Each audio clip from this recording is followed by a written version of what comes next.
Chapter 136 Yilong? Thanks to Xiao Dongao for the great certification. Oh, the Wei family? A playful smile appeared on Fang Yu's lips since Wei Tianhao's death. Although the Wei family tried their best to save the family, it inevitably began to decline. After all, Wei Ziki was still much inferior to Wei Tianhao. In contrast to this, under Fang Yu's leadership, the Fang family's power is expanding wildly, and there is already a tendency to threaten the status of the Wei family by sending out invitations at this time. The Wei family obviously wants to re-establish its status and majesty as the #1 family in Linzhou, intimidate other small families, and reverse the Wei family's decline. If Fang Yu pinched his chin, however, what is the confidence of the Wei family in doing this? Lung Han looked at the silent Fang Yu, unsure of his thoughts. Master, should we go to the Wei family's dinner or not?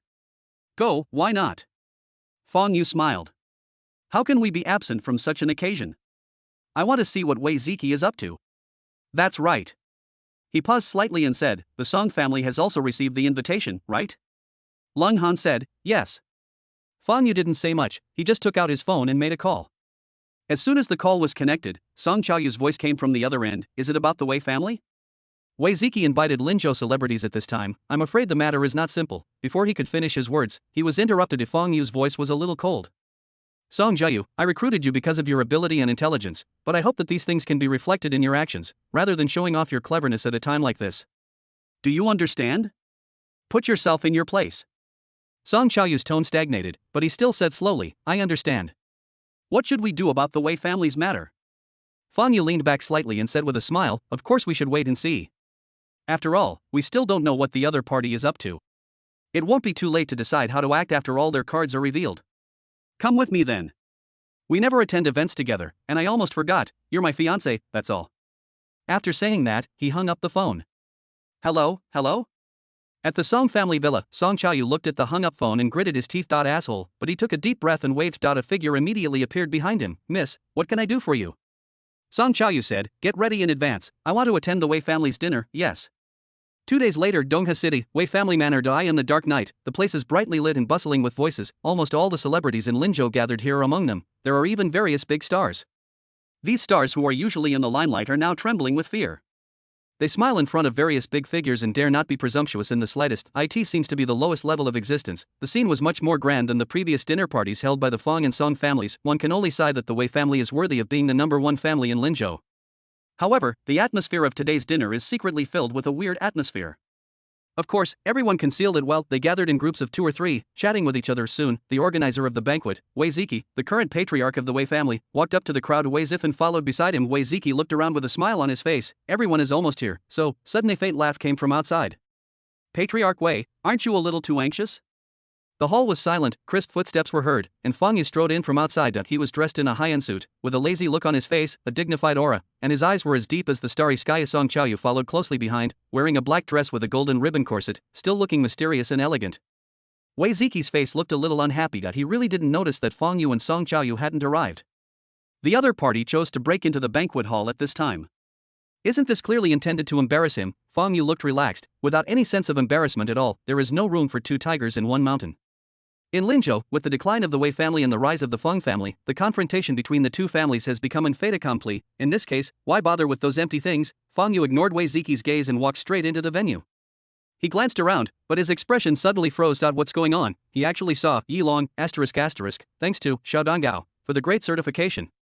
Thanks to the stock market without you, and how good are you at this sword? For the reminders, thanks to Wang Qing, and user 960629555, for the invitation to climb the mountain, thanks to other tippers and all readers for their support. If I have nothing to do on the weekend, I plan to do a burst of updates. Chapter 137, Intertwined Fates. Fang Yu was a little surprised. Why did this guy come to the Wei family's dinner? In the original trilogy, it was Chun Yi who was involved with the Wei family. Now that Chun Yi is dead, has he long taken this position?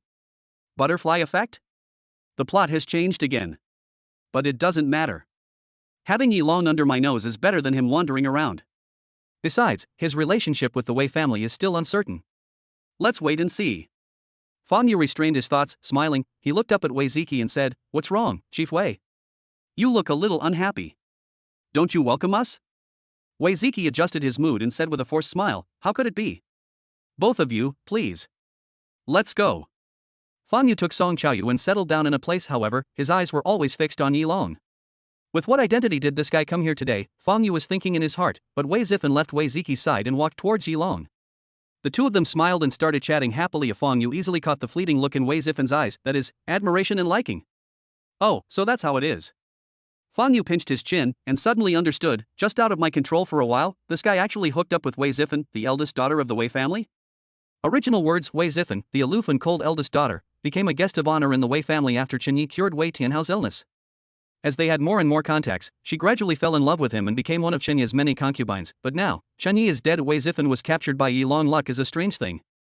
Because of Chen Yi's death, the Wei family lost the opportunity to rely on him to rise to prominence, but after twists and turns, they got in touch with Yi Long again and were drawn into the plot again. These protagonists are the sons of destiny. Could it be that the Wei family is a family of good fortune? Fong Yu couldn't help but tease in his heart, but then his eyes gradually turned indifferent. Oh, the son of destiny is going to die in my hands. What are these so-called supporting families?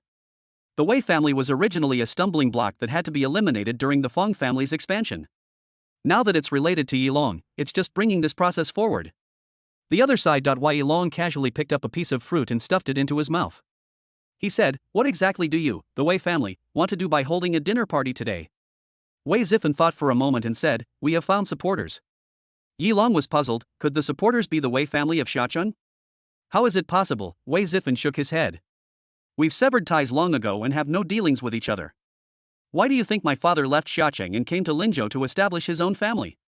Even if our family were destroyed, they wouldn't intervene. Who is that? Yi Long was really curious. Wei Zifen smiled and kept it a secret. You'll know soon. Ahem.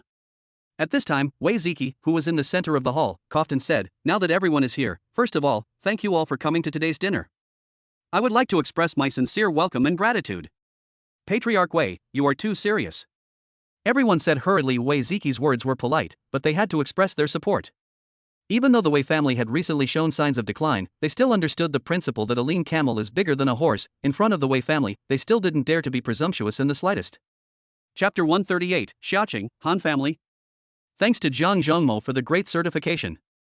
At this moment, someone suddenly shouted, "Chief Wei, why did you call us here with such fanfare? What's the matter?" Wei Ziki waved his hand and said, "Today, I do have something to discuss with you all."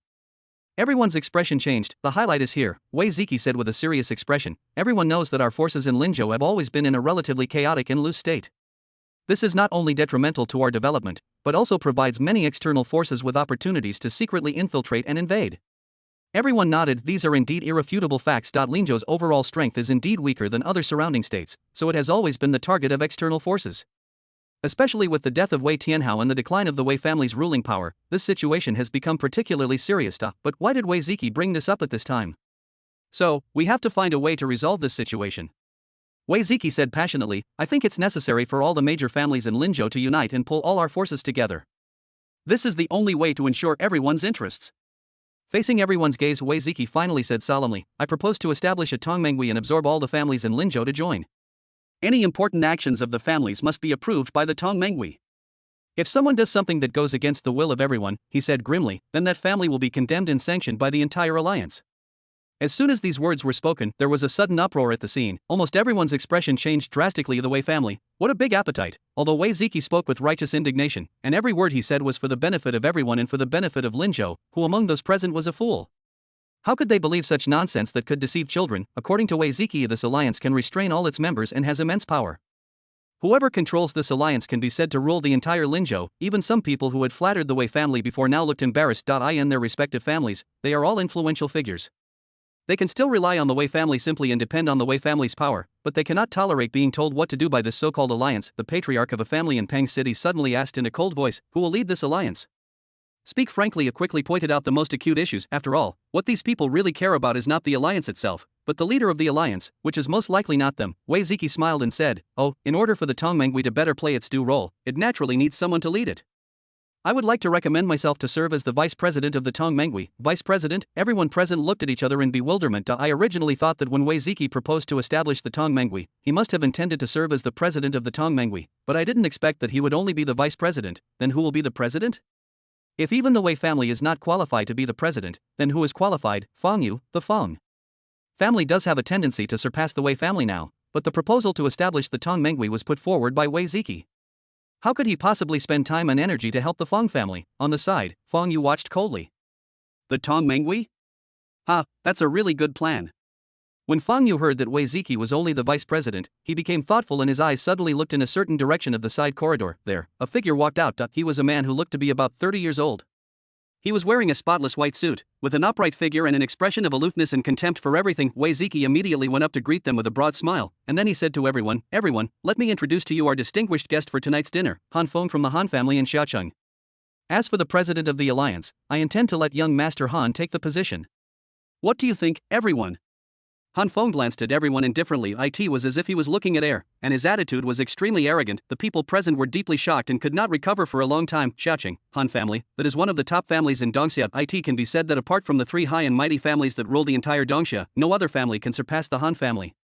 Even the Wei family of Xiaocheng, where Wei Tianhao originally came from, is ranked behind the Han family in terms of strength, and the name Han Feng, those present also heard it. He is the third generation of the Han family.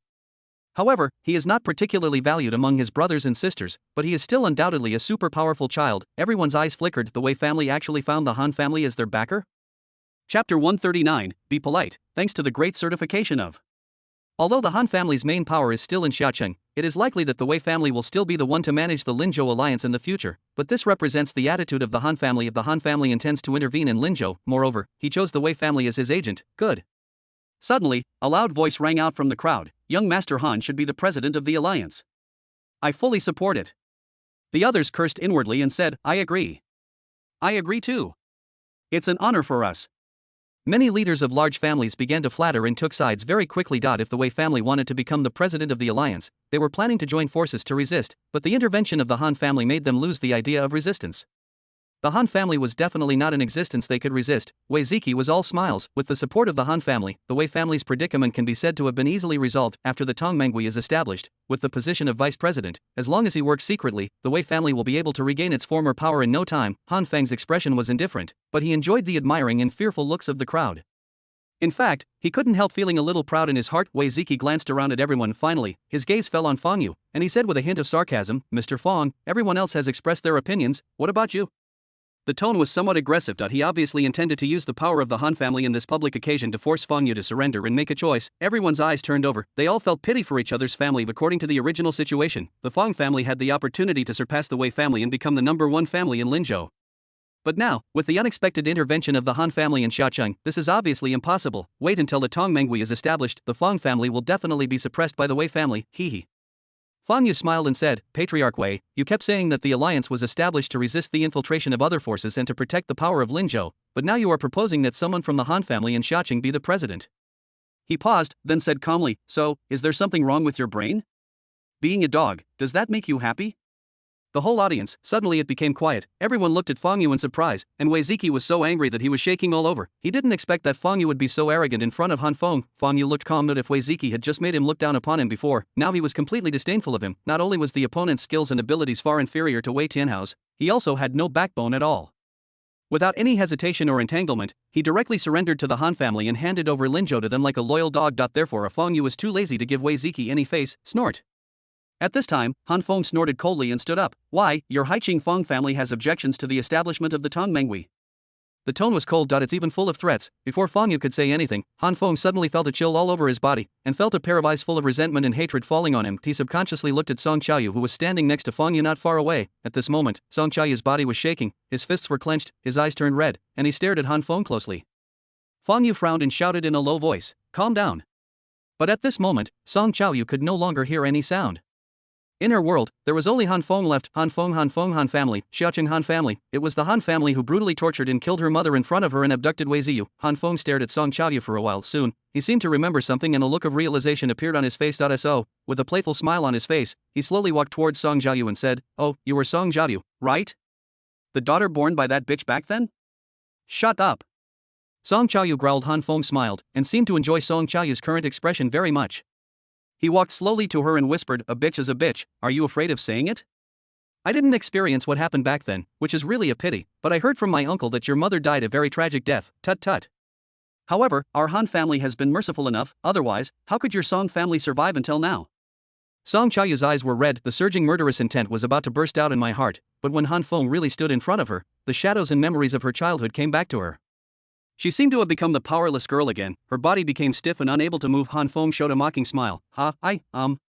The sound stopped abruptly. The teasing sound turned into a painful whimper, because a big hand had already reached out, grabbed his neck directly, and lifted him up from the ground. You, Han Feng's face turned from red to purple, and then turned ashen blue. Fang Yu carefully studied the other person's face, grinned, and said, "We are still talking, Master Han, so don't suddenly leave me aside, otherwise, wouldn't it be too rude?" And, Chapter 140, Careful Consideration, thanks to Xiao Dongao for the great certification. Han Feng wanted to say something, but the force on the neck increased again. His face had begun to turn from ashen blue to black. Fang Yu said, "Well, why don't you speak? You're giving me a chance to beg for mercy?" Han Feng's mentality was about to collapse. He felt the horrible feeling of suffocation and struggled in pain. Everyone present was stunned. How could Fang Yu dare to do this? But thinking about the various crazy actions that Fang Yu has taken over the Fang group, everyone suddenly thought, is there really anything that this guy dare not do? Wei Ziki roared angrily, "Asshole, Fang Yu, what are you doing? Put young Master Han down now. If something really happened to Han Feng on his own territory, Wei family, there will definitely be a heavy price to pay." At a certain moment, a tall figure walked out and shouted, "Stop." The person who came was Yi Long. Yi Long's face was serious, and he was full of vigor. "At the Wei family's dinner, how can we allow people to act wildly here? In public, are you going to kill someone? If you don't stop, I will not be polite, oh?" Fang Yu suddenly raised his eyebrows. As if he thought of something, he threw Han Feng to the ground like a dead dog, coughing violently, with fear in his eyes, and no longer the arrogance he had just had. Fang Yu did intend to kill Han Feng just now, but he was just a playboy from the third generation of the Han family. What was the harm in killing him? Accompanied by the growing strength, Fang Yu was becoming more and more indifferent to rules and order, and he believes that this change will soon spread to the entire world. But now that he changed his mind, after all, if Han Feng died at his hands now, it would undoubtedly lead to an irreconcilable feud between the Han family and the Feng family, and the Wei family would definitely be punished by the Han family, or even directly destroyed when the time comes. As a son of destiny, Yi Long will never sink with the Wei family's broken ship, and will definitely pull himself out. While Yi Long now has no ability to help the Wei family to resist the suppression of the Han family, so the world will probably secretly push to cut off the entanglement of Yi Long and the Wei family's destiny and find new opportunities for him. After all, it's in the original book. Why Yi Long had no connection with the Wei family. It's just that because Chen Yi died at the hands of Fang Yu, Yi Long had the opportunity to take over his position. This is a situation that Fang Yu doesn't want to see. After all, if Yi Long were allowed to escape from the Wei family and the Han family, this guy would most likely be out of his control again. A cold light flashed across Fang Yu's eyes. Wei family, Han family. One is the stumbling block for the Fang family's expansion of power and control of Linzhou. One is the force that he promised Song Qiaoyu to help destroy, and it even attempted to extend its hand into Linzhou. Both, they are all your enemies. Therefore, Fang Yu wanted to let Yi Long get deeper and deeper into this, until their lucks were entangled with each other and he could not escape at all, and then, he would kill him all at once. He is not a bloodthirsty person. Instead, it focuses on maximizing efficiency and benefits. Of course, he would not hesitate to kill if the situation warranted it. In addition, Fang Yu sneered. If Han Feng thought he could survive, he was totally wrong. When he pinched the opponent's neck, he had already injected a stream of true energy into the opponent's body. This true energy will slowly erode his body, until he died suddenly. Chapter 141, Yi Long's opportunity, thanks to the crazy little pink pig for the God certification. At this time, Yi Long strode to Han Feng and helped him up. "Mr. Han, are you okay?" Of course, he didn't really care about Han Feng, he just wanted to take advantage of this opportunity to do the other party a favor. Why Yi Long was secretly delighted. This kind of opportunity doesn't come often. Not bad. Han Feng finally breathed a sigh of relief, but his heart was still pounding. As he spoke, he looked at Fang Yu fiercely. "Do you know what you are doing? I am from the Han family of Xiacheng. Who do you think your Feng family is? You are just a bunch of bumpkins from Linzhou. Just wait, the Han family will not let you go." Hearing this, Fang Yu looked over. Han Feng suddenly became cowardly again and crawled behind Yi Long in a panic. "Oh." Fang Yu smiled and said, "Don't think too highly of yourself. Just based on you, you think you can represent the Han family? That's ridiculous. As for you," his gaze shifted to Yi Long. Why Yi Long suddenly shuddered. What kind of look was that? It was as cold as the top of a snowy mountain, and as sharp as a knife, as if it could pierce through a person's soul and see through all the secrets of a person. Yi Long's body froze instantly, but Fang Yu had already withdrawn his gaze and said to Song Qiaoyu beside him, "What a boring farce. Let's go." Song Qiaoyu's eyes were confused and empty. He mechanically followed Fang Yu and walked outside. This is naturally Fang Yu's work, because Song Qiaoyu's emotions were very unstable just now. He directly spread out his mental power silently, hypnotizing the other party and stripping away his autonomous consciousness. In the hall, the atmosphere was heavy. Everyone looked at each other in bewilderment. No one could have imagined what had just happened. Wei Ziki stood there, his face ashen. The dinner party, which had been planned long ago and shouldn't have had any unexpected events, was completely ruined by that madman Fang Yu. In this situation, who would be in the mood to discuss the specific matters concerning the establishment of the Tongmenghui? Crack. Wei Ziki clenched his teeth. Finally, looking at the silent people from the major families in Linzhou, he took a deep breath and said in a deep voice, "Everyone, I'm sorry, there was a small problem today." Regarding the establishment of the alliance, we will discuss it later. Everyone, please leave first. Then Chief Wei, young Master Han, we will leave first. When everyone heard Wei Ziki say this, they felt as if they had been pardoned and all rushed out of the hall. When they arrived in the courtyard, they gathered together and talked in low voices. They all had a strong premonition. Next, Linzhou will probably not be peaceful. After everyone left, Han Feng stood in the hall with a gloomy face. He suddenly picked up a teacup on the table and slammed it to the ground. With a bang, the teacup shattered into pieces. Wei Ziki, who was standing nearby, was immediately startled and asked anxiously, "Young Master Han, you bastard." Han Feng's eyes were filled with ferocity. "Feng you. Feng family. I will never let them go." At this time, a man with a calm expression next to Han Feng said, "Master, I must remind you that this is a period of competition for the family heir." If the man's name is Shi Kuei. He is Han Feng's personal butler and bodyguard.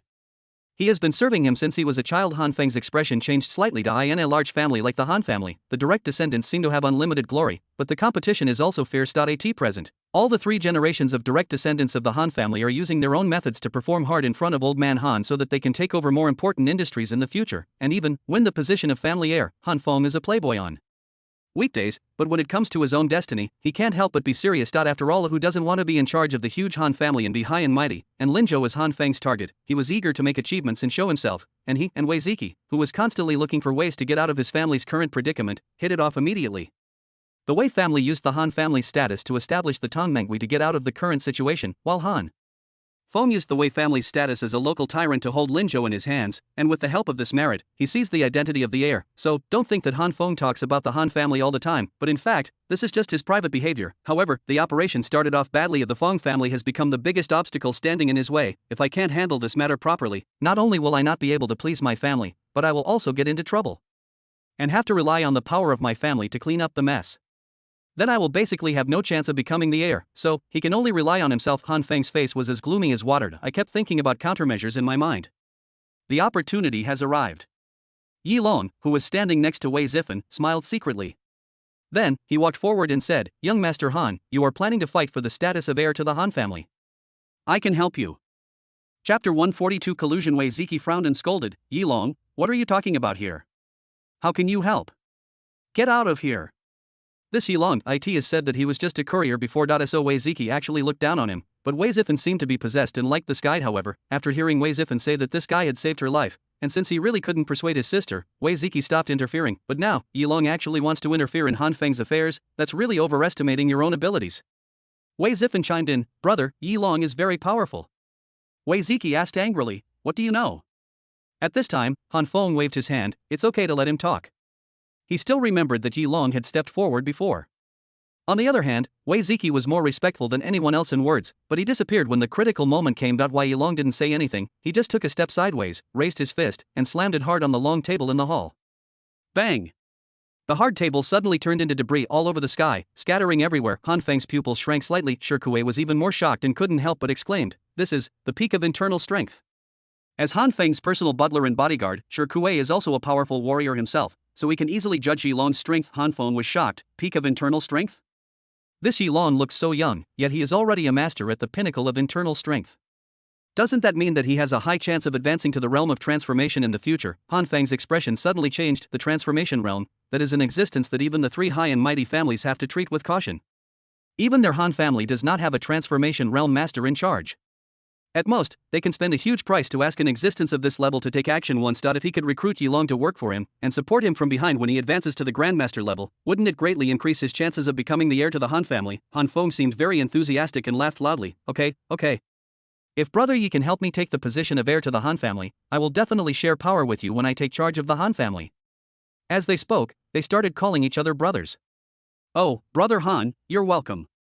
Yi Long also laughed and started talking directly. This is because he has deep confidence in his own abilities. According to my current progress, even the realm of transformation is just around the corner. Wei Zifen looked at Yi Long with admiration. That he is indeed the man I like. He is extraordinary. Wei Ziki on the side was also shocked by Yi Long's strength. This guy is actually a martial arts master. The contempt that Sora had felt in his heart suddenly vanished, and his attitude reversed 360 degrees. Wei Ziki's mind raced with thoughts. I must tell Zifen not to let Yi Long escape. He must be held captive, no matter what means necessary. The future of the Wei family, maybe even depends on Yi Long. But at this moment, as if he had thought of something, Wei Ziki said again, "Oh, Mr. Han, I suddenly remembered something." Han Feng waved his hand and said, "Speak." Wei Ziki hurriedly recounted his previous call to Fong Yu regarding the matters concerning the Zhao and Ji family's businesses. Then, he said in a deep voice, "Young Master Han, this Fong Yu seems to be hinting to me that the Fong family has a master of the transformation realm." Hearing this, Han Feng burst into laughter. Shi Kuei shook his head and said, "Patriarch Wei, a grandmaster of the transformation realm? What kind of existence is that? If the Fong family really had a master of that level, would they have lived in Linzhou for so many years? It's impossible. Even the fact that you said that it was a grandmaster of the transformation realm who killed Chen Yi makes me doubt this fact itself." His tone was full of disdain. The people who made this judgment were just warriors raised by the Wei family. But what kind of masters could the Wei family have? The methods of a grandmaster were beyond their comprehension. I'm afraid that if they see someone stronger than themselves, they will think that he is a master. Han Feng came to a categorical conclusion. It's obvious that you were deceived by that guy. He even calls you a grandmaster? How ridiculous. After hearing what the two said, Wei Ziki immediately breathed a sigh of relief, and then his heart began to be filled with extreme anger of Fong Yu. That bastard, how dare you fool me? Thinking of this, a hint of cruelty flashed across Wei Ziki's eyes. Since the Fong family doesn't have a master of the transformation realm, why not let Yilong kill that Fong Yu directly? Otherwise, the Fong family will probably not give in easily. Han Feng was furious just now, but now he seemed calmer. He frowned and said, "Don't do this unless it's absolutely necessary. Something.it cannot be touched easily, otherwise, the major families would all be assassinating each other, and where would the end be? Order would crumble, of course, if the strength gap is too big. For example, if some small families provoke an existence that they should not provoke, they can be destroyed at will. But the Fong family today, obviously, it is not the kind of existence that can be easily crushed to death. In particular, Han Feng now only represents himself, not the entire Han family, and it is difficult for him to borrow too much power from the family.at this time." Yilong said, "I have a way." "Oh?" Han Feng asked, "What do you think, Brother Yi?" Yilong was full of confidence. "Let's not consider the covert means for now, let's use the open means. Fong's pharmaceutical company, that is one of the most important industries of the Fong family, right? If we defeat it, the Fong family will definitely suffer a great loss of vitality. Then, won't they surrender obediently? If I remember correctly, the Wei family is in competition with the Fong family in the biopharmaceutical field?" Wei Ziki frowned and said, "That's right. However, the Fong family has established many research laboratories and recruited a lot of talent. Our Wei family's Guangming pharmaceutical company has always been at a disadvantage. But this gap cannot be made up overnight. What can you do?" Yilong smiled mysteriously. "I have something that can help Guangming Pharmaceuticals defeat Fong's Pharmaceuticals." Chapter 143. Something happened. A luxurious extended sedan was driving on the road, carrying Fong Yu and Song Chaoyu. Fong Yu stretched out his right hand. According to the principle of cavity resonance, the middle finger and thumb are twisted together, and the middle finger hits the muscle at the base of the thumb, which generates vibration and makes a sound. The sound waves interfere in the trumpet-shaped space formed by the closed fingers, making the sound louder. To put it simply, Fong Yu snapped his fingers. Pa. Song Chaoyu's empty eyes regained clarity. "This is," Fong Yu said calmly. "Are you calm now?" Song Chaoyu was silent for a while, as if recalling, "What did you do to me?" "Nothing, just a little trick." Fong Yu tapped his knees lightly, his eyes slightly closed. "Don't worry. Since I've made my promise, the Han family will be destroyed by me sooner or later. You just need to do what you should do and continue to help expand the power of the Fong and Song families. When the time comes, I will give you a chance to take revenge." Song Chaoyu's emotions gradually calmed down, and he regained his usual cold expression. "I understand." Then, he fell silent. However, her slightly trembling body showed that her heart was not as calm as she appeared. Fong Yu shrugged and didn't say much. Ding-ling-ling, an urgent phone call rang. Fong Yu picked up the phone casually and asked, "Hello?" There was a burst of rapid breathing coming from the other end of the phone. It seemed that the person was seriously injured and had difficulty speaking. Fong Yu's expression changed, because he recognized the voice on the other side. It clearly belonged to Tai Yi. "What's going on?" he asked in a deep voice. After a burst of heavy breathing, a somewhat difficult voice came from the other end of the phone. "Mr. Fong, it's me." A few minutes later, Fong Yu finally figured out what had happened. Tai Yi led 20 red warriors to the place marked on the map and opened the treasure location according to the method recorded on it. But I didn't expect it. As soon as the treasure was opened, they were attacked by many powerful warriors. There was a huge gap in strength between the two sides, so despite their desperate resistance, more than a dozen red warriors were killed or wounded. The few remaining soldiers fought desperately and escorted Tie and Tieba onto the helicopter to escape. Tie was seriously injured and Tieba was unconscious. At the last moment of the evacuation, the heavy helicopter belonging to the Fong group was almost shot down because the other party actually has a master of the realm of transformation. The group of people were wearing uniform clothes and seemed to be from the same martial arts force. According to Tie's impression, there was the same pattern on their clothes, which was a ball of entangled flames. Tangled flames? Fong Yu browsed the plot in his mind. By the way, I also learned the identity of that group of people, the Fiery Sect. They had participated in the operation to destroy Xiaoyao sect in the past. They were a powerful force with a master of the state of transformation in almost every generation. The Liewa sect must have known the location of the Xiao sect's treasure through some means, but since there was no way to crack it recorded on the map, they could not enter it, so they just sat back and waited, quietly waiting for Feng Xiaoyao who escaped that year, or the descendants of Xiaoyao sect, to come and open this treasure trove so that they can reap the benefits, because Yi Long in the original book took away the treasures of Xiaoyao sect very easily, which made Feng Yu subconsciously think that there was no danger there, but he did not think of one thing: Yi Long is the protagonist, the son of destiny, something Yi Long can do easily, others may not be able to do it. As a result, more than a dozen red warriors who were trained with great effort died, and Tie and Tieba were seriously injured. Tai said with shame, "I'm sorry, master. It's all my fault. I lost more than a dozen red warriors and caused 8th sister to be seriously injured and unconscious." His words were filled with self-blame and unwillingness. Feng Yu said in a deep voice, "This isn't your fault. Don't overthink it. Just heal your wounds first. If necessary, go find Lu Gang. The potion the Scarlet Warriors take is actually used to heal injuries. That's it for now." After saying that, he hung up the phone. On the side, both Lung Han and Song Chaoyu were trembling slightly in their hearts, because a terrifying murderous aura rose from Feng Yu's body, and the extended sedan seemed to be making creaking sounds under the heavy weight. Feng Yu looked indifferent as he quickly issued orders one after another, accompanied by phone calls and text messages. The world goes on as usual, but in some places, undercurrents have already begun to surge. At a certain moment, Feng Yu raised his head. His expression was filled with extreme coldness and murderous intent. "The fiery sect is so brave that they dare to provoke me. Well, be prepared, prepare for destruction." Chapter 144, Bloodbath of the Fiery Sect. Qingzhou estate located in the north of Linzhou, the Heck Mountains, a huge mountain range stretching for hundreds of miles, has not developed any tourist attractions due to its desolation and remoteness, but in the world of warriors, it is a place with considerable reputation, because the warrior force, the Liewa sect, is located here. The leader of the Liewa sect, Lu Qingsong, is a well-known master of the transformation realm. No matter how strong the sect is, as long as it has a grandmaster in the transformation realm, it can be called the top force in the martial arts world, because grandmasters in the transformation realm are too few and too strong. With the power of one person, it can support a sect. This is the power and terror of the grandmaster of transformation. The interior of the fiery flame sect. In a large hall with exquisite carvings, on the luxurious chair at the top, a man with a dignified appearance and a profound aura sat. Wearing a gorgeous robe, it wasn't a swirling flame that was engraved on the robe, but a dazzling sun, showing the uniqueness of its identity. It was the leader of the Liewa sect, Lu Qingsong. In front of him, a disciple knelt on one knee and said, "Master, after investigation, the group of people who opened the Xiaoyao sect's treasure before seemed to belong to the Feng family in Haiqing City, Linzhou." Haiqing Feng family? After listening to the detailed report from his subordinates, Lu Qingsong just smiled faintly. Don't worry too much. I think it's just a powerful local family.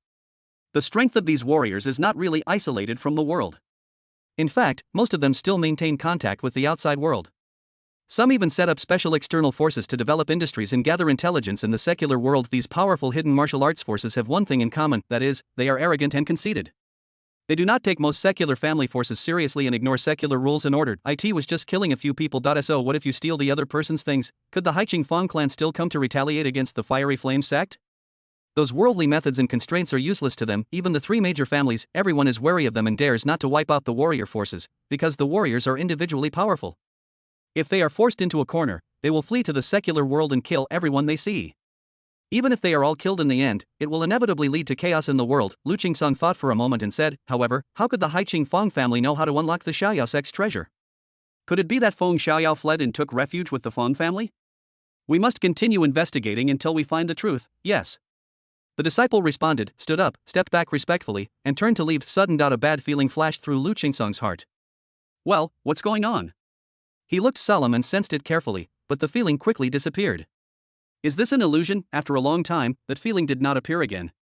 Lu Qingsong shook his head and stopped thinking about it. At the foot of the mountain, covered by dense weeds, there was a faint flash of cold iron light, and the biting murderous intent was overwhelming, making people tremble with fear. Several huge steel vehicles lay quietly on the ground, reflecting a cold light under the sunlight. Missile vehicle. There was still a little stock left of the things I had obtained from Russell Camus last time.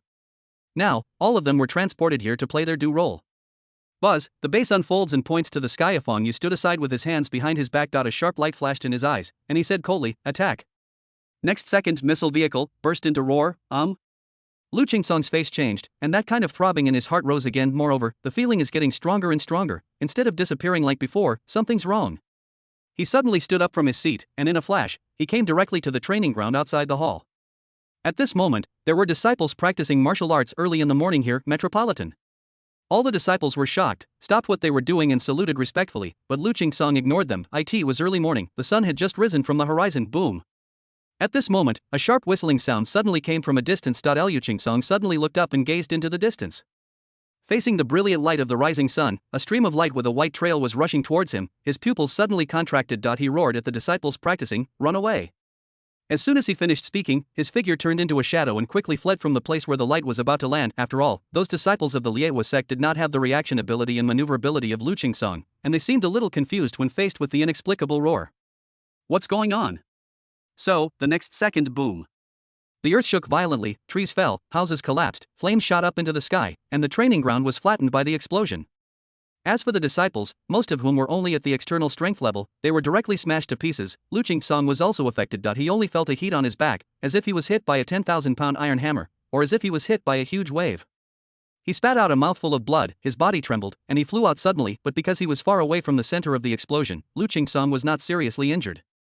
His body sank suddenly and fell back to the ground when he saw the training ground that had turned into ruins and the disciples who were obviously not alive. His face suddenly twisted. Asshole. Liu Qingsong roared, whoosh. Whoosh. But immediately afterwards, two more streams of light fell on different locations in the Liehua sect. Thunderous roars rang out one after another, the earth shook, and air waves swept over, shaking Liu Qingsong again and making his body unstable, and his blood surging. Smoke and dust rose up, the pungent smell of gunpowder spread along with the shockwave. Liu Qingsong went completely crazy, yet he knew that all the places directly covered by the missiles were doomed. Even if he himself was at the center of the explosion, he would probably die tragically, let alone the other disciples and elders. Several rounds of explosions followed. The Liehua sect has suffered heavy losses. Liu Qingsong's true energy burst forth, and his angry voice spread far and wide throughout the Fiery Flame sect. Everyone, listen up. All of you, evacuate the Fiery Flame sect area and disperse. Don't stay together. After saying that, he kicked his feet hard. His figure quickly rushed down the mountain, towards the direction where the missile came from, as fast as thunder. Whoever did this must die. Liu Qingsong's eyes were blazing with fire, and his hair was standing on end with rage. Foot of the mountain, Feng Yu raised his head and felt a powerful aura coming down from the top of the mountain in the distance, rushing towards here at an extremely fast speed. Here I come. A mocking smile appeared on Feng Yu's lips. He pointed his mouth at the communication channel and said indifferently, "You can start now, yes." Behind the Liehua sect, on the way down the mountain, the surviving disciples and elders were evacuating from this direction.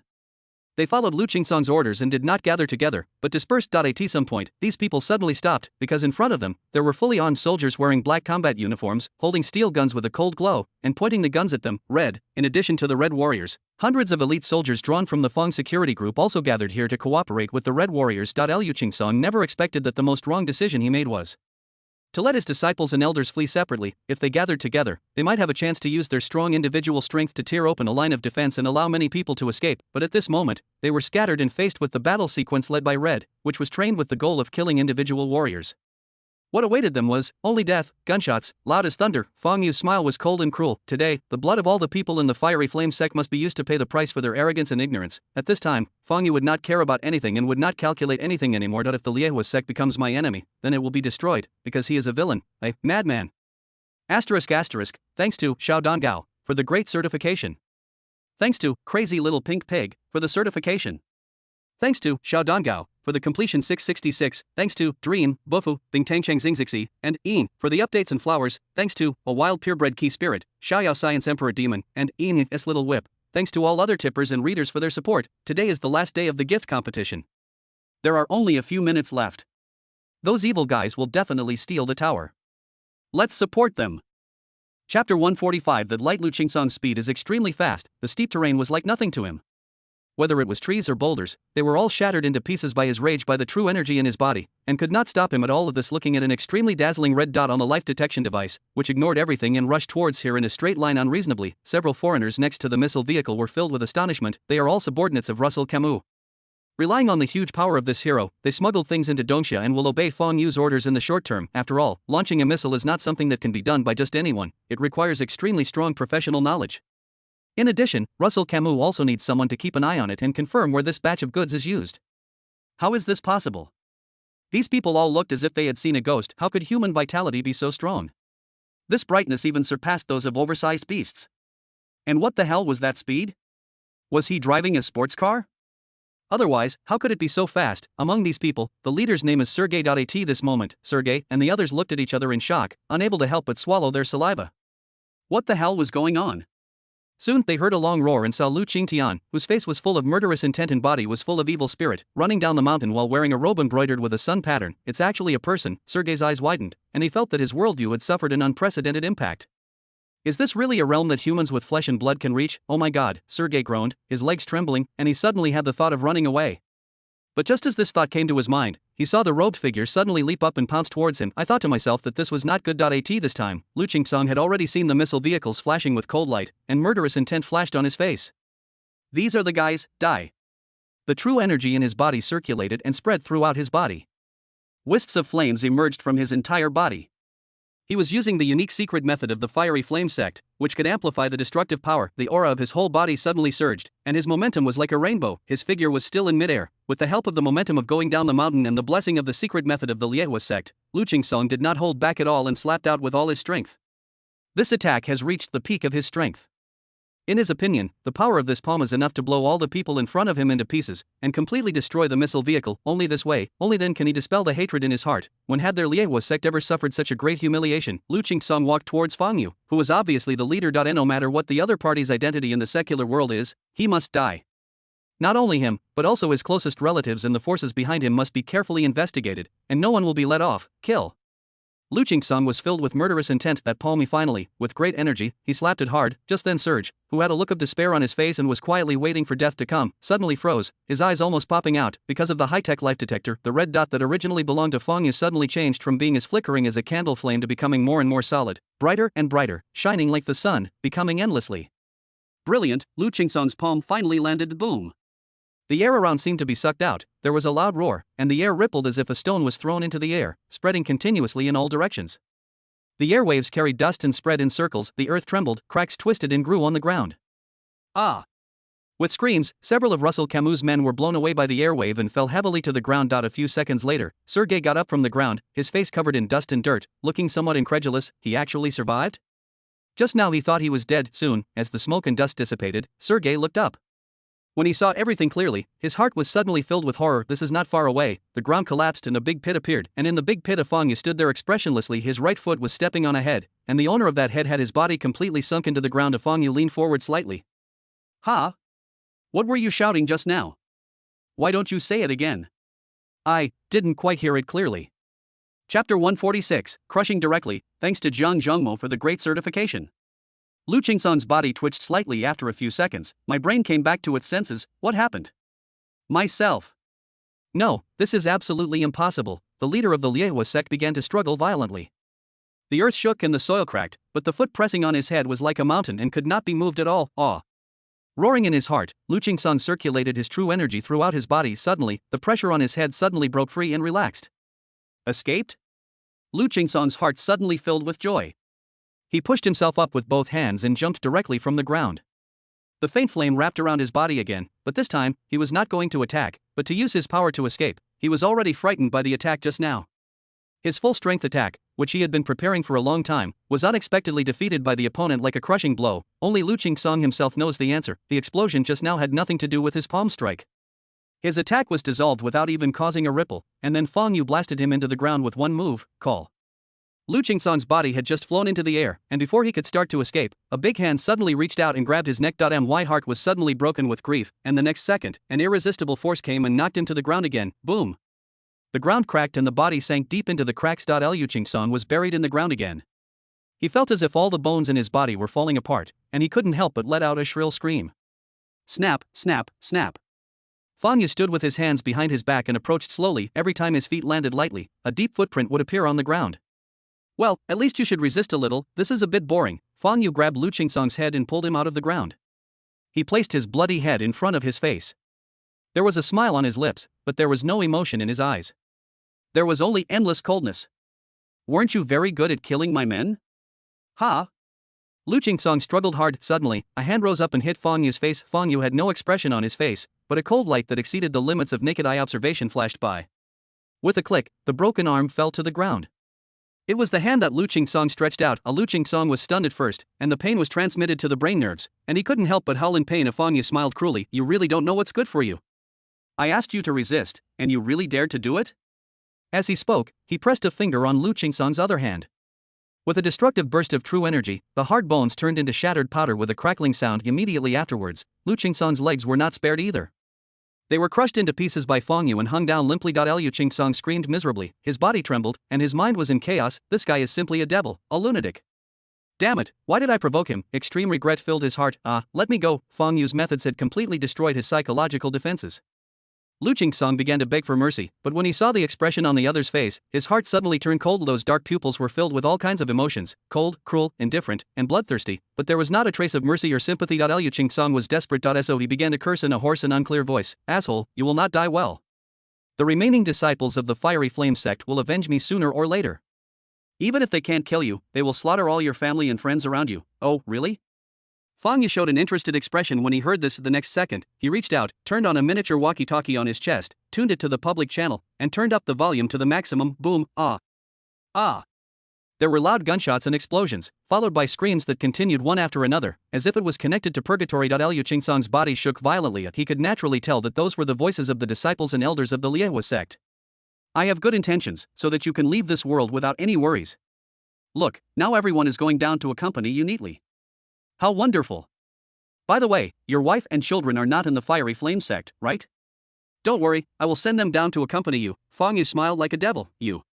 Lu Qingsong's eyes were full of resentment, but soon, resentment and anger turned into extreme fear, because Feng Yu's big hand holding his head had begun to slowly exert force. Like an iron clamp, the fear of death overshadows everything. Crunch, crunch, the skull shook violently, making a cracking sound. His entire face began to deform and twist, blood overflowed from his pores, gradually gathering together and slowly flowing down, dyeing his head blood red. Woo! Lu Qingsong's brain began to become congested, his vision became blurred, his voice became shrill, and his heart was filled with boundless fear. This guy was planning to crush him to death. No, Lu Qingsong just said, but the next moment, with a bang, Lu Qingsong's head exploded directly, but not a drop of blood splashed on his body, and his clothes were still spotless. Chapter 147, Destruction. Thanks to X4SV for the certification. Feng Yu looked indifferent. He threw the other person's body aside. The leader of the Fiery Flame sect, the Grandmaster of the Transformation Realm, Lu Qingsong, he died without any dignity or decorum, like a stray dog. When Feng Yu's physical fitness was only 100 points and he had just entered the Grandmaster realm, with his many perfect skills, the power he could exert was comparable to or even surpassed that of a peak Grandmaster. What's more, his current physical fitness was as high as 144 points. You can say that below the divine realm, Feng Yu was already invincible. For someone like Lu Qingsong, who is still lingering in the early stage of the transformation realm, in front of him, it is like internal energy facing the transformation realm, like an ant, with no ability to fight back. Looking at the miserable Lu Qingsong lying on the ground, he murmured, "No matter what you were like in life, whether you were extremely wealthy or powerful, after death, you are nothing but a pile of bones. Only one's own strength is eternal." Seeing such a great master of the realm of transformation, who was so feared by the martial artist world, die in front of him, Feng Yu became more determined to pursue the pinnacle of power. There was a moment of silence. Feng Yu turned around and looked at Sergei and others who were hiding in the distance, looking here cautiously with fear on their faces. He waved his hand. "You guys, come here." Sergei hurried over with a few people and asked timidly, "Mr. Feng, do you have any instructions?" Feng Yu glanced at them. "Why, am I so scary?" Sergei looked embarrassed and didn't dare to say anything. Is it scary or not? "Don't you have any idea of the situation?" Retracting his gaze, Feng Yu said, "Hang this fellow's body up for me, right on the gate of the Fiery Flame sect." His eyes were cold and solemn. "This is the price you pay for being your own enemy, the price of blood."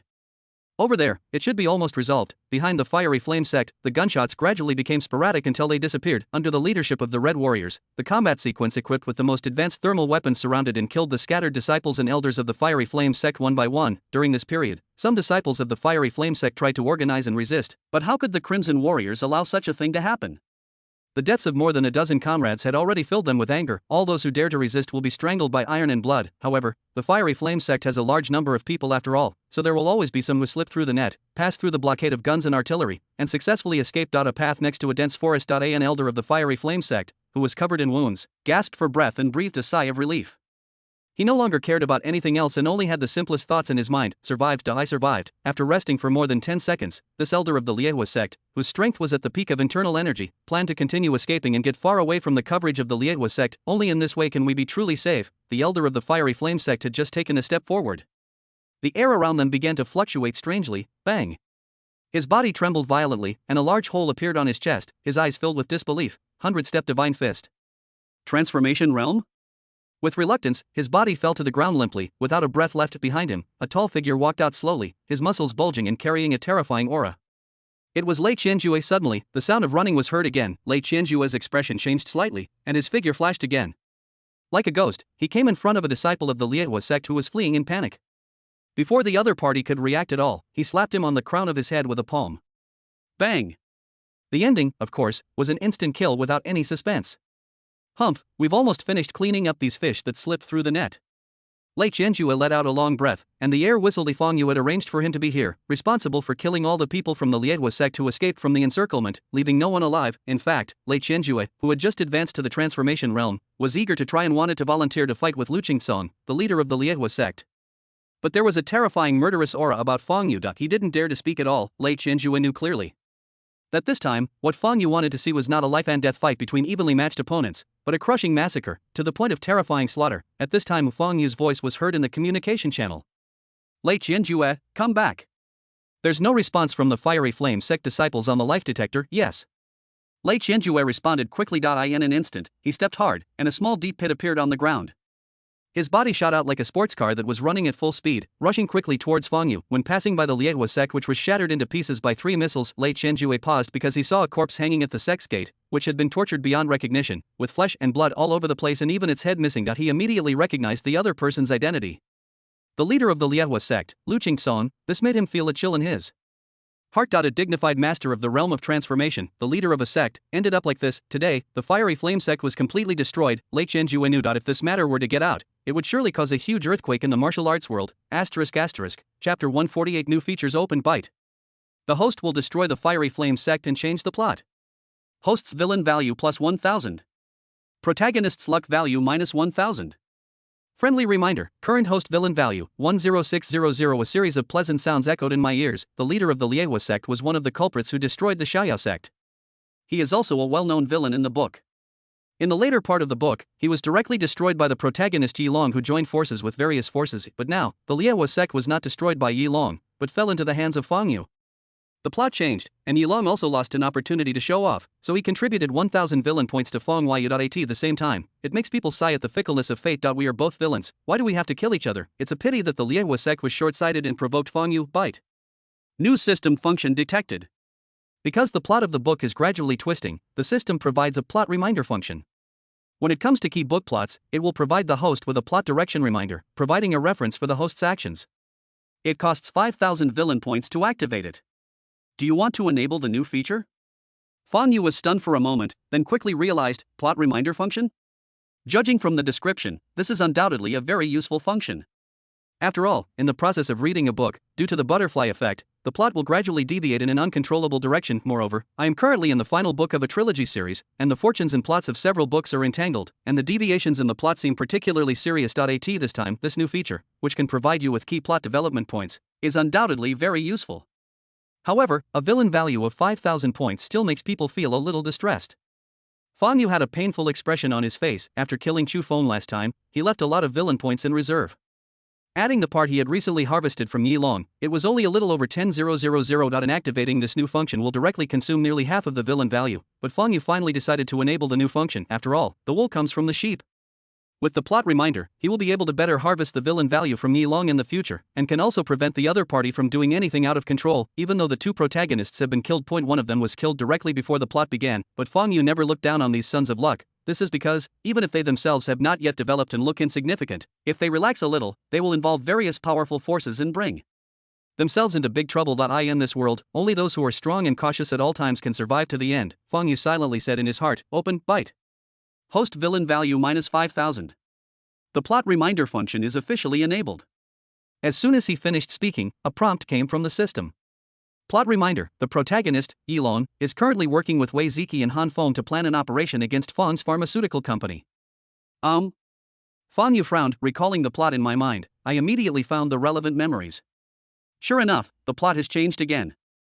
In the book, there is indeed such a plot, but that was in the middle of the book, and Yi Long's partner was not Wei Ziki and Han Feng, but the family of one of his concubines. If there hadn't been a reminder from the plot, Fang Yu might have been caught off guard. After all, with Yi Long's strength, he simply cannot monitor the movements at any time like Chen Yi does, and the other party's current backers are not the Zhao family, who can be suppressed at will. If Fang Yu pondered, however, although the plot has changed a bit, the means that Yi Long will adopt against the Fang group will probably not change. I know exactly what they are going to do. Yi Long's method is doomed to fail. Moreover, Fang Yu wanted to take advantage of this opportunity to turn the tables. Chapter 149 Xiaoyao Sect's Secret Treasure Call. At this time, a whistling sound came from a distance and came in front of Fang Yu in an instant. It was Lei Qianjue who had received the order to come. Mr. Feng. The awe in the other person's voice was even stronger than usual. As his strength grew, Lei Qianjue became more aware of the huge gap between him and Fang Yu, which was like a chasm. Fang Yu nodded. It's time to retreat and wait for Chai's and the others to come back. He sent those people to search inside the Liehua sect to find the secret treasure of the Xiaoyao sect that was taken away by Lu Qingsong. Of course, if they were destroyed by the first round of missile attacks, there would be nothing they could do. About half an hour, the battle column led by the Red Warriors retreated from the mountain. Mr. Feng. One of the Red Warriors stepped forward, holding a crystal-clear ring with a mysterious charm. He said, most of the treasure room's contents were blown up. We only found this among the rubble. It's strange that it's not damaged. Fang Yu looked at the ring with a hint of surprise in his eyes. This is based on the information in the book in his mind. He quickly confirmed that this was the most precious and valuable treasure of Xiaoyao sect. This ring, it can nourish and enhance mental strength. Mental power is a very mysterious thing not only for ordinary people, but also for warriors. Therefore, the secret techniques related to mental power are very few and almost extinct, and the secret treasures of mental power are even rarer to an exaggerated degree. This ring is undoubtedly a great help to Fang Yu, who already has perfect control over his mental power. Fang Yu took the ring from the Red Warrior's hand. The next second, he put it on one of his fingers. The size was just right. The moment he put it on, he felt a coolness in his brain, and the control of each thread of mental power became easier. The effect can be said to be immediate. Suddenly Fang Yu's eyes flashed with brilliance. Buzz, strange waves spread out in all directions. The eyes of several specific soldiers around suddenly became confused and their minds were in a trance, while the people who were nearby did not react at all. It only lasted a moment. Fang Yu withdrew his mental power that was spreading like water waves. Almost no one noticed anything unusual, only Lei Qianjue's eyes moved and he looked at him, but there was also some uncertainty in his expression. Good. Fang Yu nodded slightly. This secret treasure is indeed powerful. In the original book, it is said to have been created by the ancestor of Xiaoyao sect, a legendary powerful god, and it is extremely mysterious. Turning his head, Fang Yu looked at Sergei, who was standing next to the missile vehicle, and said, "Tell Russell Camus that when the time comes, I will rescue him. After all, apart from me, no one else in the world would make such a promise, so just tell him to wait obediently." Sergei swallowed and said hurriedly, "Yes, yes. I will definitely pass on the message." If it were someone else who dared to say such arrogant words to Russell Camus, Serge would have simply pulled out his rifle and fired a volley of bullets, but facing the monster Fang Yu, he didn't dare to be the slightest bit presumptuous. Even if it's just looking into each other's eyes it would make his heart tremble. Fang Yu no longer paid any attention to the other party. He immediately looked up, waved his hand, and said coldly to everyone, "The operation is over, retreat."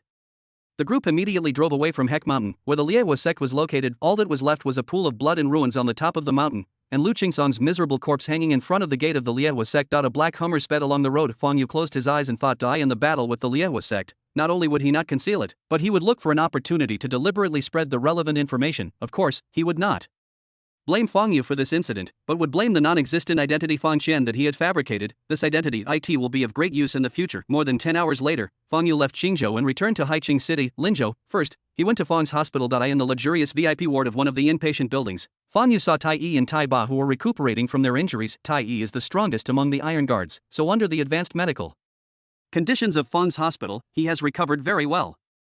Although Tai Ba was unconscious due to his serious injuries before, he has also woken up after taking the medicine made from the extracts from Muzi. It is believed that it will not take long for him to fully recover. See Fang Yu enter. Both of them were shocked and hurriedly said, "Master." Fang Yu waved his hand, stopping the two from getting out of bed. "Just stay in bed, there's no need to get down. I just came to see you." Tie frowned slightly, because he sensed a strong aura of evil and murderous intent from Fang Yu, and that aura was extremely strong. This was something that only people who had seen blood in a short period of time would experience. Tie looked a little surprised. "Young master, what were you doing just now?" "Oh, right." Fang Yu's tone was calm, as if he was announcing a trivial fact, and he said casually, "The Fiery Flame sect has been destroyed. There's nothing else to do. Have a good rest. Once you've recovered from your injuries, come back and report back." After saying that, Fang Yu stood up and left the room. "I have something else to do, so I'll leave first." Tie and Tieba were still in shock even when Fang Yu left. They didn't react. They now know the name and information about the force that attacked them. It is a well-known and powerful force in the martial arts world, and there is a master of the state of transformation in the sect, but now, Fang Yu actually told them the Fiery Flame sect was destroyed. They were attacked by the Liehua sect when they were opening the treasure of Xiaoyao sect yesterday. As a result, the next day, the Liehua sect disappeared from this world forever and became history. Fang Yu's tone was extremely calm, as if he had just crushed a tiny insect to death and mentioned it in passing, which was not worth mentioning at all. Tie and Tieba looked at each other. "I don't know what to say." Chapter 150 Coping Strategies. Leaving Fong's hospital, Fong Yu rushed to Fong's pharmaceutical company again, but this time he did not go to the underground experimental base. Instead, he summoned the president of Fong's pharmaceutical company, Sun Peng. Now that he already knew the plot in advance and that Yi Long was planning to take over Fong's pharmaceutical company, how could he not take measures to deal with it? Sometimes, knowing the plot in advance can be boring. It is as if he has the ability to predict the future and know the future, and he has everything under his control, and can make the most precise, appropriate and unreasonable response, but boring is boring. Now I still have to say, it's really fucking cool. On the top floor, in the president's office, in the seat that originally belonged to Sun Peng, Fong Yu was sitting with his legs crossed. He picked up a precious wooden sculpture on the table and kept playing with it. Sun Peng didn't dare to breathe. He stood respectfully aside with his body half bowed, because he was overweight. Beads of sweat began to appear on his forehead after standing for a while. He wiped them gently, but did not dare to straighten his body at all. If the company employees saw this scene, I'm afraid my jaw will drop. Sun Peng, who is usually very powerful and has a tough style in Fong's pharmaceuticals, is known for his finality. But he actually behaves in such a flattering way. When facing someone higher up, the person they normally see as higher up will behave in the same way, or even more exaggeratedly and unbearably. Fong Yu put the wood carving back on the table, with my eyes slightly closed. The plot in my mind suddenly became clear. In the original book, Yi Long took multiple measures to deal with Fong's pharmaceutical group, using a multi-pronged approach that directly put Fong's pharmaceutical in a state of panic and ultimately led to its collapse. And the most critical one. It was an ancient prescription that Yi Long obtained by chance, and the effect was miraculous. All mild and moderate illnesses could be cured immediately after taking it. It also had a good effect on relieving and prolonging life for terminal illnesses. The effect is terrifying. In the original book, it is not unreasonable that the powerful Fong pharmaceutical would be easily defeated and occupy a large market share. Fong Yu felt speechless. Coincidence? There really is no need for any reason to explain how the protagonist obtained these incredible things. The simple word coincidence explains everything, but Fong Yu's mouth curled up. The details of this ancient prescription also came into my mind along with the contents of the book. He directly took the paper and pen from Sun Peng's desk and wrote down the details of the ancient prescription in a flamboyant manner. There were no precious medicinal materials in it, and the key point was actually the proportional quota. When mixed in a certain proportion, a magical reaction will occur. Although Fong Yu also found it incredible, but this is something in the world of fiction after all, who cares? Picking up the ancient prescription, Fong Yu handed it directly to Sun Peng. Here. Sun Peng wiped his sweat again and hurriedly took the prescription. After taking a look at it, he asked doubtfully, Master Fong, this is... Fong Yu said calmly, here's a prescription. Apply for a patent for it for me. Remember, you have to be quick, even if it means using connections. Sun Peng quickly responded, yes. Fong Yu thought for a moment and continued, I'll instruct the company's public relations department to publicly criticize Wei's Guangming Pharmaceuticals, saying they're secretly conducting various taboo research. Sun Peng was a little confused. Mr. Fong, we don't have any relevant evidence. Besides, our Fong's pharmaceutical has always been suppressing Guangming Pharmaceutical.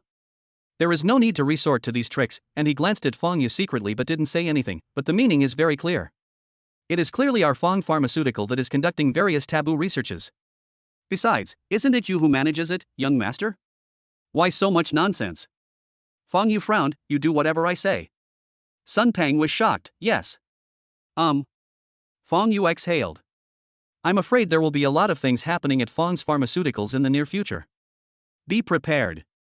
Pay attention to the company and make sure there are no unstable factors. Guangming Pharmaceuticals may also make some small moves. Sun Peng was stunned for a moment. Bright Pharmaceuticals? Where did they get the guts to pull such a stunt? But Fong Yu didn't explain too much. He just stood up from his seat and walked outside. Mr. Fong, I'll take you there. When Sun Peng saw Fong Yuqi was about to leave, he hurriedly followed behind to see him off. The two walked out of the Fong Pharmaceutical Company headquarters building and came to the gate. At this time, but there was a sharp sound. If you don't compensate me, I won't leave here today. You're breaking the rules. Fong Yu's attention was immediately attracted. He saw a woman wearing Fong's pharmaceutical work clothes sitting on the ground, shouting loudly if the security guard was about to step forward to deal with it, but when he suddenly saw Fong Yu and Sun Peng next to him, he was startled and didn't know what to do. Sun Peng looked unhappy. He waved over a security guard and asked in a cold voice, what's going on? Fong Yu actually saw this kind of thing in the company. This is simply outrageous. The security guard didn't dare to neglect the matter and hurriedly explained, Boss Sun, this guy was originally an employee of the company, but because he was negligent and lazy at work, the situation was quite serious, so the supervisor was furious and fired and kicked out of the company. He also didn't get paid this month's salary and compensation. So he started making a scene here, shouting for money, saying that the supervisor's behavior was not in compliance with regulations. Fong Yu's face was as dark as water. According to company regulations, should I pay this month's compensation? Sun Peng's expression changed, but he still said honestly, yes. But he still remembered that Fong Yu personally hated any behavior that disrupted the group's order and rules, no matter what the circumstances. So, he quickly said, "Mr. Fong, calm down. I will call the supervisor over right away and deal with him seriously, no need." Fong Yu waved his hands, looking at the woman throwing a tantrum not far away, and said in a cold tone, "Have the security throw this girl out directly, and make her resume public. Anyone in Linzhou who dares to hire her again will be disrespecting the Fong group." Sun Peng was confused. "How is this different from the previous attitude?" Fong Yu looked at him with a cold gaze. "Why, you don't understand what I'm saying?" I understand. Sun Peng said hurriedly, yelling at the security guard, "Did you hear Mr. Fong's instructions clearly? Go and do it, yes." The security guard hurriedly trotted over, called out to several colleagues, and rudely kicked the dismissed female employee out. A furious voice came from afar. "How could you do this? Bastards, I'm going to complain." But she didn't know, because of Fong Yu's words, his life's destiny has already changed. Fong Yu withdrew his gaze and walked away. The basis for his handling of the matter was very simple. He simply disliked the other party. Principles and rules are made by the strong. Fong Yu can follow the rules or break them. It all depends on his mood. As for the weak, do you want to talk about rules? It's ridiculous. Chapter 151 Handle Bright Pharmaceuticals. Wei Long came here accompanied by Wei Ziki. Inside the company, in a laboratory, busy staff were moving around, apparently doing an experiment, and soon the experimental data was handed to Wei Ziki. After a careful browse, Wei Ziki's eyes were filled with excitement and agitation. "This is simply incredible. With this kind of effect, why can't we defeat Fong Pharmaceuticals?" Yi Long smiled calmly. "So, Patriarch Wei, do you know what to do next? Clear." Wei Ziki nodded and waved to the factory manager and product general manager who were waiting respectfully nearby. "All factories, start production immediately and produce this medicine. Codename it B." Various product approval and filing processes are also being carried out simultaneously. If there are any conflicting projects, put them aside for now and make this the top priority. The factory manager and product manager respectfully said yes, then hurried away to do what Wei Ziki had instructed. Wei Ziki's eyes flickered, and he couldn't help but clap his hands and laugh. This time, Fong's Pharmaceuticals is completely finished. With the amazingly effective B medicine, many of Fong's Pharmaceuticals' best-selling drugs currently on the market will be directly replaced by them. That's not enough. Yi Long waved his hand. I prepared several delicious meals for Fong Yu. I will definitely beat him so hard that he can't even raise his head." Just saying. Wei Yi Long's cell phone rang. He picked it up and saw that it was an email on his phone. He immediately smiled and said, "Oh? It's here. It seems that the investigation I asked someone to do has a result."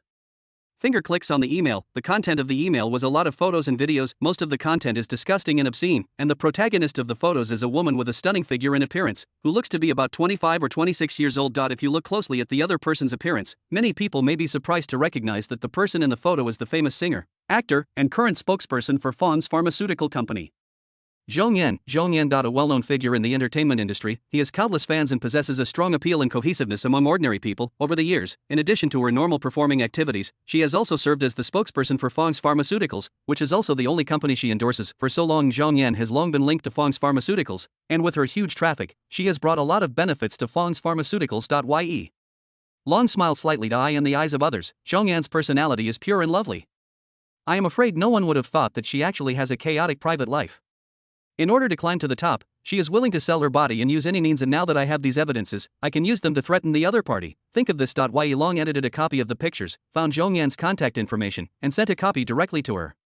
He had already sent someone to get the other party's contact information. At the same time, a luxury sports car is driving on a busy street. "Ms. Zhong, the president of AUE invites you to dinner at noon today. Then, at 2 o'clock in the afternoon, there is a commercial that you need to shoot." After this, the assistant kept explaining today's itinerary as Zhong Yan listened idly while trimming her well-maintained nails. Finally, she said lazily, "Let's postpone that afternoon commercial and talk about it tomorrow. I'm a little tired today, yes."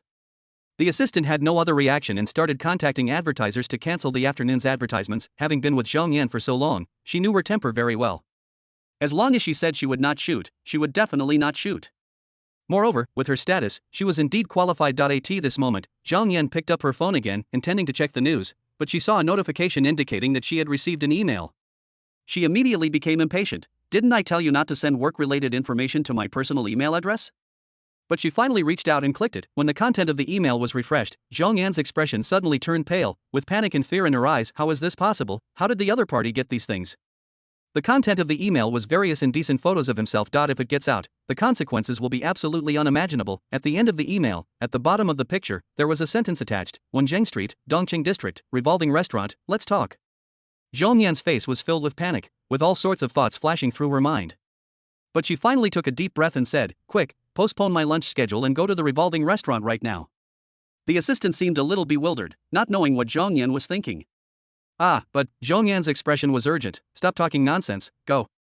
The luxury sports car changed its original trajectory, turned around urgently and drove towards Dongqing District. Soon, the car took Zhang Yan to the revolving restaurant. This is a high-end restaurant on Wenjiang Street in Dongqing District. It has a distinctive style and attentive service, which is a small advantage. The car door opened to Zhang Yan, wearing a casual outfit, a baseball cap and a scarf that almost covered her entire face, got out of the car and sneaked into the restaurant. The waiter came forward to greet us. "Miss, what do you need?" Zhang Yan pulled her hat even lower and said, "Don't worry about me. I'm here to find a friend."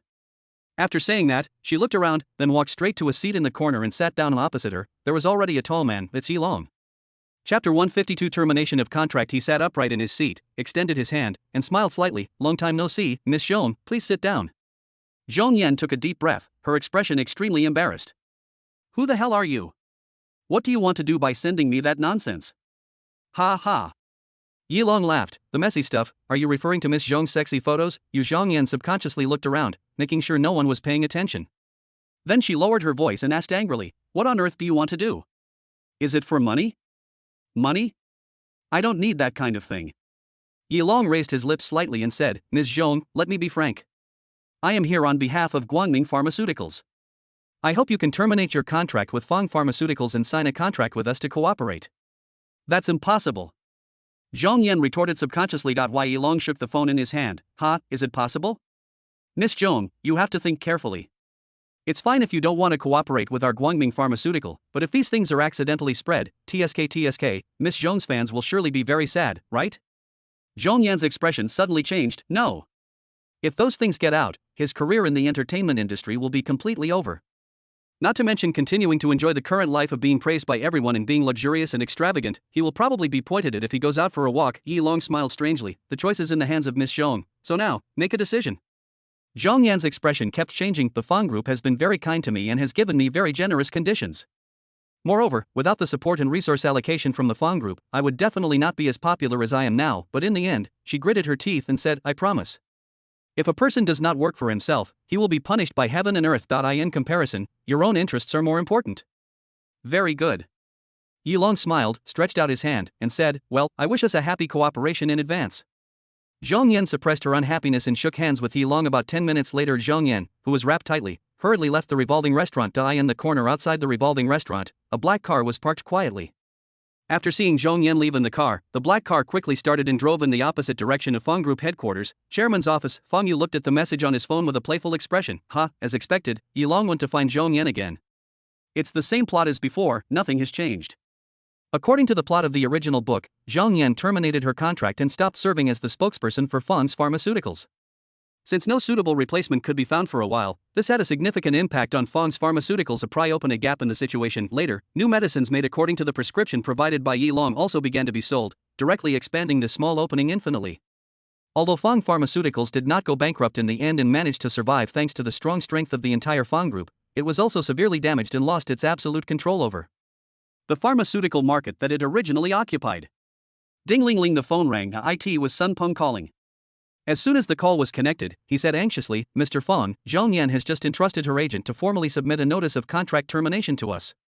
The other party has already paid the penalty, so we have no other choice." Zhang Yan is a super popular entertainment star in the business world. Profit conversion rates are notoriously high. Therefore, in order to compete for Zhang Yan, Fang Pharmaceuticals spent a huge amount of money. Not only did it give the other party a very high share, but it also set a low penalty for breach of contract and forced termination of the contract. That may be an astronomical figure for an ordinary star, but for a superstar like Zhang Yan, it is nothing at all. Fang Yu heard this and said coldly, "Why are you panicking? Didn't I tell you a long time ago that someone would cause trouble soon?" Sun Peng was stunned at being able to achieve such a level as Fang's Pharmaceuticals. He was certainly not a fool. Considering the previous conversation, he immediately realized, "Is it Guangming Pharmaceuticals?" Fang Yu said calmly, "That's right." Sun Peng said in a low voice, "Why would Zhong Yan choose Guangming Pharmaceutical? The salary we offer her is already the highest."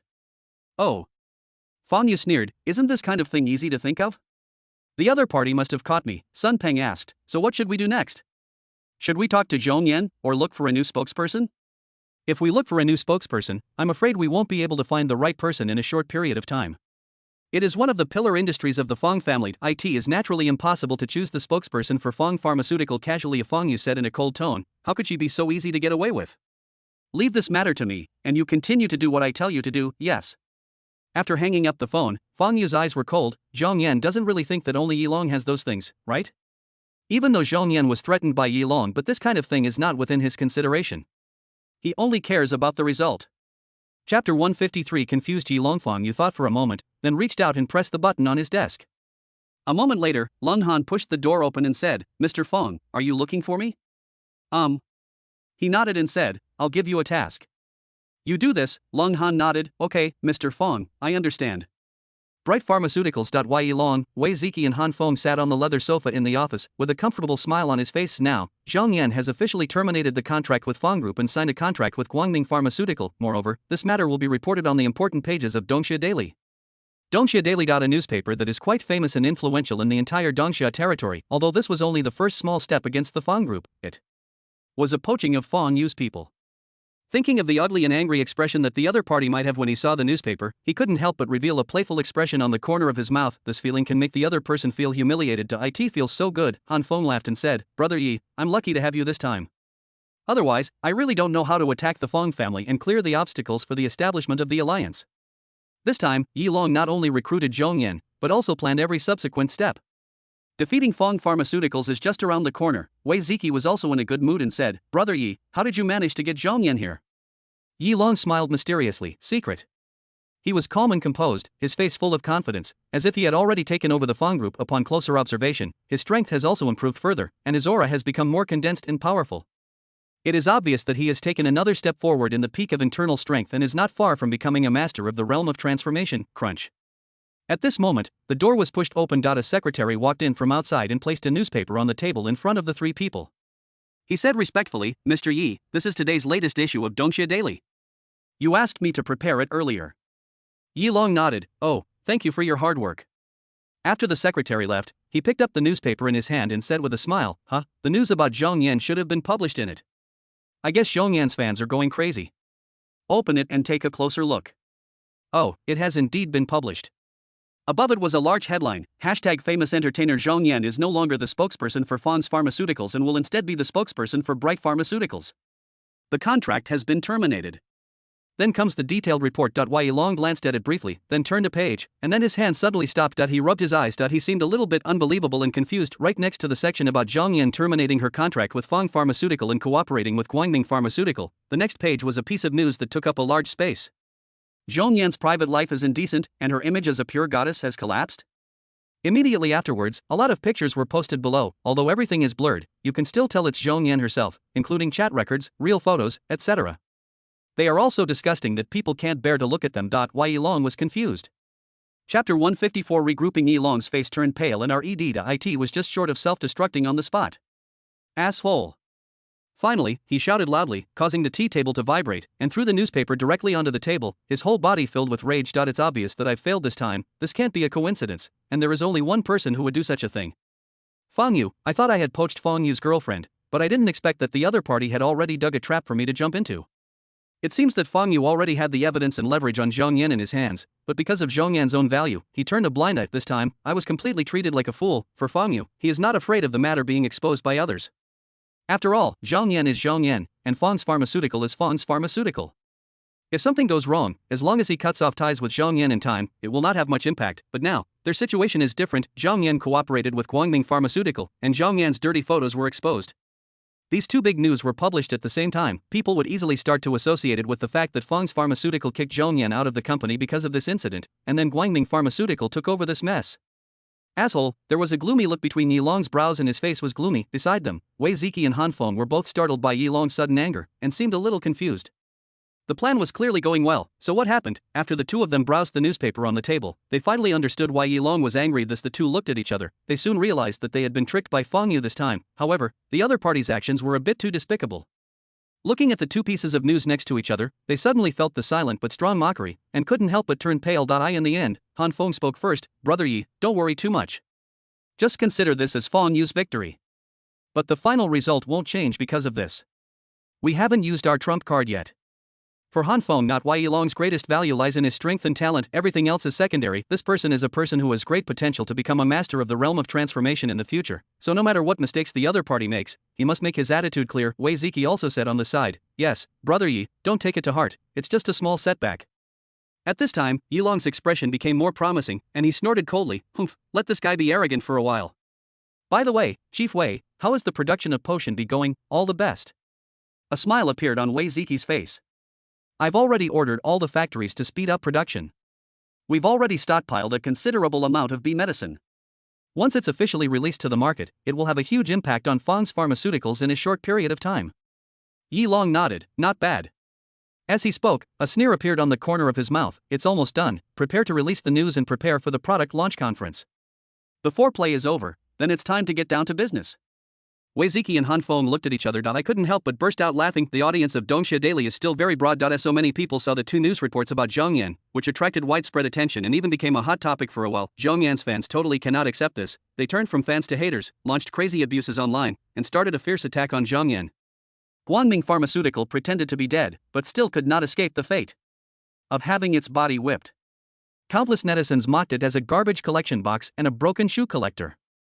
Some black fans even launched a direct public opinion attack on Guangming Pharmaceutical. Seeing that the attempt to pretend to be dead had failed, Guangming Pharmaceutical immediately issued a statement, claiming that it did not know about these things, had terminated the contract with Zhongyan, and no longer had any relationship with her. Joke, the original intention of poaching Zhongyan was, on the one hand, to take advantage of her fame, and on the other hand, to disgust Fang Yu, but now Zhongyan's reputation has been ruined and she has become a hot potato, so she has completely lost her value and there is naturally no need to keep her. So, just clear it out. Immediately afterwards, Bright Pharmaceuticals released an official statement, claiming that it would soon launch a new drug B that it had developed, announcing that it had various incredible effects, and would hold a product launch conference soon to announce product information. Wei Yilong wanted to defeat the Fang Group in one fell swoop.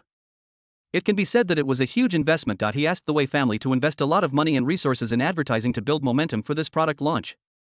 Obviously, he had great confidence in the bee medicine produced by the prescription he provided. This wave of publicity once again attracted the attention of many people. Potion B, what is this? Yeah, there are advertisements for this thing everywhere. Netizens are talking about it. However, these ordinary people just eat melons. The market that bee pharmacy is really targeting is various public hospitals, private hospitals, clinics, chain pharmacies, etc. in Linzhou and even several surrounding states. Wei Yilong has contacted many related companies and groups. It seems that we are bound to win. Chapter 155 Economic Committee. Fang Pharmaceutical Company. Sun Peng was reporting to Fang Yu. He frowned and said, Mr. Fang, Guangming Pharmaceuticals seems to have developed some bee drug. They've been promoting it like crazy lately and are preparing to hold a product launch conference. It looks like they're coming in with great momentum. Fang Yu remained non-committal and simply smiled. Sometimes the higher you praise someone, the harder they fall, isn't it? Sun Peng was stunned and seemed a little confused. This seems to have a certain meaning. Fang Yu didn't explain in detail, but instead asked, how's the progress of the patent application for the prescription I gave you? Sun Peng immediately responded, the patent and related documents have been approved. Everything has been approved. Fang Yu nodded, very good, Mr. Fang. Sun Peng couldn't help but ask, what exactly is that prescription? Is it our new product to fight against Guangming Pharmaceutical? Hee hee. Fang Yu smiled and didn't hide it from the other party. In fact, the prescription for you is the so-called bee medicine launched by Guangming Pharmaceutical. What? Sun Peng was stunned. The prescription that Fang Yu gave him turned out to be the bee medicine that Guangming Pharmaceutical was vigorously promoting and planning to release in a few days, and now, the bee medicine has been patented by itself. Doesn't this mean? Sun Peng suddenly became excited, and the slight worry he had before disappeared without a trace. The country of Dongxia is controlled by three powerful families. They can acquiesce to the separatist rule of local powerful families, but the three major families have a firm grasp on the military and economic lifeline of Dongxia and will never allow anyone to touch it. In terms of military, it is naturally reflected in the control of the armies in the east, west, and south. Although the north is not completely controlled, it does not pose a threat. The three major families' control over the economic lifeline is reflected, on the one hand, in their monopoly on various important resources, and on the other hand, in the institutions they set up in various states. The Economic Committee. Economic Committee IT was founded by three major families and has branches in various states. IT manages and controls various economic and commercial issues to maintain the stability of Dongxia. Its most important function is to supervise the industries of major powerful families and deal with disputes between them, prevent these local tyrants from exploiting loopholes and illegally expanding their power based on their influence. The Economic Committee has coercive power. No one dares to ignore the Economic Committee, otherwise, they will become enemies with the three major families and the patent issues in the business field. IT is also managed by the Economic Committee. As long as we have evidence, there is no need to worry about the Wei family daring to deny their debt. Sun Peng looked at Fang Yu with a look of respect on his face. It turned out that Fang Yu had already taken everything under control, and he was just worrying about nothing here. Master Fang, this move of yours is truly amazing. Fang Yu said calmly, all right, stop the flattery. Before the product launch, contact the Economic Committee. As for what needs to be done, I guess I don't need to explain it any further, right? On the day of the product launch, give the other party a big gift. Sun Peng patted his chest and said, I understand. I promise to get everything done. Fang Yu has said so much. If he still can't handle the matter well, then he is a waste and there is no need for him to be the CEO. Chapter 156 Desperate Zhang Yan. The press conference begins. After finishing his work, Fang Yu walked out of the company. Suddenly, a loud shout rang out from the side, Mr. Fang, Mr. Fang. I saw Zhang Yan rushing up from the side, with a look of panic and fear on her face. At this moment, she was still wrapped tightly, but the reason now was not because she was afraid of fanatical fans rushing up to ask for autographs, but because she was afraid of being spit on and scolded by passers-by. Zhang Yan? Fang Yu took a glance and recognized the other person's identity. Before Zhang Yan could even get close to Fang Yu, she was stopped by several bodyguards as strong as iron towers. Their expressions were stern and murderous, and they said, stop. If you dare to come any closer, we'll be rude to you. Zhang Yan's body trembled and she took a few steps back in fear, but the next second, he made a move that was beyond everyone's expectations. This once popular star actually fell to his knees with a plop. Mr. Fang, please help me. Zhang Yan is really panicking now. She originally thought that if she listened to Yi Long and joined Guangning Pharmaceutical, everything would be settled, but that piece of news directly shattered her dream. When the incident happened, she was having dinner with a senior executive of a large company. Her assistant ran over with a panicked look on her face and reminded her to watch the news. When Zhang Yan saw the news about herself circulating online, which even included various photos, her vision suddenly went dark and she almost fainted on the spot. Guangning Pharmaceutical even turned hostile on the spot and terminated the contract with me. Therefore, Fang Group, her former employer, is the last straw that Zhang Yan can think of. Fang Yu almost couldn't help laughing out loud when he heard this guy kidding me? His tone was indifferent. You terminated the contract without a word and colluded with Bright Pharmaceuticals. Now, as a traitor who betrays his own people, you actually have the nerve to come to me. Who do you take me for? Zhang Yan's face turned pale. Mr. Fang, Guangming Pharmaceutical has terminated my contract. Besides, I was threatened. What does that have to do with me? Fang Yu's tone was icy. Now that you've gotten yourself into trouble, you want the Fang Group to take the blame for you? You're completely clueless. Zhang Yan gritted her teeth and said, I was wronged. Someone framed me. Oh, framed? Fang Yu suddenly showed an interested look. Yes, Mr. Fang, you have to believe me. When Zhang Yan saw Fang Yu's reaction, she quickly said ecstatically, those photos are all fake. I didn't do those things. I don't know which damn bastard framed me. Fang Yu waved his hand, signaled the bodyguard next to him to leave. Then, he slowly came in front of Zhang Yan. A hint of excitement flashed in Zhang Yan's eyes. There is a chance, as long as the Fang Group is willing to help him, with its influence, he still has a chance to reverse public opinion and successfully turn the tables. Mr. Fang, in excitement, Zhang Yan was about to stand up and continue to flatter Fang Yu with sweet words, but the next second, Fang Yu stood in front of her, his hands in his pockets, expressionless, and said coldly, did I ask you to get up? Zhang Yan was so frightened that her body trembled. Just as she stood up halfway, she subconsciously knelt down again, and with a bang, she hit the ground heavily. A sharp pain came. Zhang Yan didn't dare to react at all and continued to kneel obediently. At this moment, Fang Yu leaned close to the other person's ear, and said, let me tell you something. There was confusion in Zhang Yan's eyes, but a deep, cold voice slowly reached out. Actually, it was me who published those photos in the Dongxie Daily. I am the bastard who framed you. Boom. There was a sudden explosion of thunder in my mind. It was as if all the strength in Zhang Yan's body had been drained away, and she collapsed directly to the ground, her face pale and bloodless. The last hope was shattered. She knew that she was completely finished. Fang Yu didn't even bother to look at Zhang Yan, whose face was filled with despair. The bodyguard had already respectfully opened the car door, and he got in and left. Host's villain value plus 1000. Protagonist's luck value minus 1000. In the car, Fang Yu's expression changed. There are actually 1000 villain points. Zhang Yan is a character in the book Xiaoyao Master in the City, but his fate has been changed at this moment, so providing villain value is within his expectations, but he did not expect it to be 1000 points. It seems that the other party has quite a lot of weight in the book. Let's go. Fang Yu collected his thoughts and gave the order indifferently. Then the car started and took him away. 3 days later, Bright Pharmaceutical officially held a product launch conference. Pharmaceutical industry leaders from various cities in Linzhou received invitations, including Fang Yu, chairman of the Fang Group. Outside the press conference venue, Fang Yu was dressed in a gray suit, his face stern and awe-inspiring, his eyes deep, as if containing everything. Just his presence there made people feel an indescribable pressure. He looked around and saw the crowd was noisy and the atmosphere was lively. Soon, a waiter came forward and said, "Mr. Fong, please follow me in. The clan leader specifically asked me to come and greet you." Many people around were paying attention to this side. Seeing this, their eyes were immediately filled with envy and awe. Ordinary people did not have the qualifications to have Wei Ziki specifically send someone to greet them. However, some people also had playful eyes that revealed something weird. After all, Fong's Pharmaceutical and Guangming Pharmaceutical are undoubtedly competitors and have never gotten along with each other. It is no exaggeration to describe them as irreconcilable. This time, Guangming Pharmaceutical held a product launch conference with great fanfare and momentum, which was obviously aimed at Fong Pharmaceutical. Wei Ziki even invited Fong Yu to come, which is quite intriguing. I'm afraid there will be something exciting to watch today. Reporters holding microphones and cameras also have the same idea. They are ready to do a big job. Fong Yu took in the expressions of these people and raised his lips slightly. "Oh, you want to see a good show? Today? I'll let you see enough." Chapter 157 Mental Pollution. Under the guidance of the waiter, Fong Yu entered the venue. Inside the venue, staff members kept moving around, guiding all the invitees to their seats. Given Fong Yu's status, he naturally sat in the best seat. Off the court, the bigwigs from various hospitals and pharmaceutical companies are all talking about it. What on earth does the Wei family want to do? It's obviously targeting the Fong family. I heard that the Wei and Fong families seem to be having a lot of unpleasantness before. This time, it seems that the Wei family is determined to bring down Fong Pharmaceuticals. Destroying Fong's pharmaceuticals? How could it be that easy? The current Wei family might be a bit stronger than the Fong family in terms of overall strength, but Guangming Pharmaceuticals has always been at a disadvantage to Fong's pharmaceuticals. If this so-called B potion is truly as miraculous as advertised, then it might actually work. Honestly, I'm already a little tempted. If it really has that effect. No, even if it's only 70% effective, I'll definitely buy a large quantity. Let's see what happens. It's too early to say anything now. Snap, snap, snap. There was a sound of leather shoes stepping on the ground. Wei Ziki and Yi Long strode out from the exclusive passage next to them, looking high-spirited and smiling, and stood on the podium. Ahem.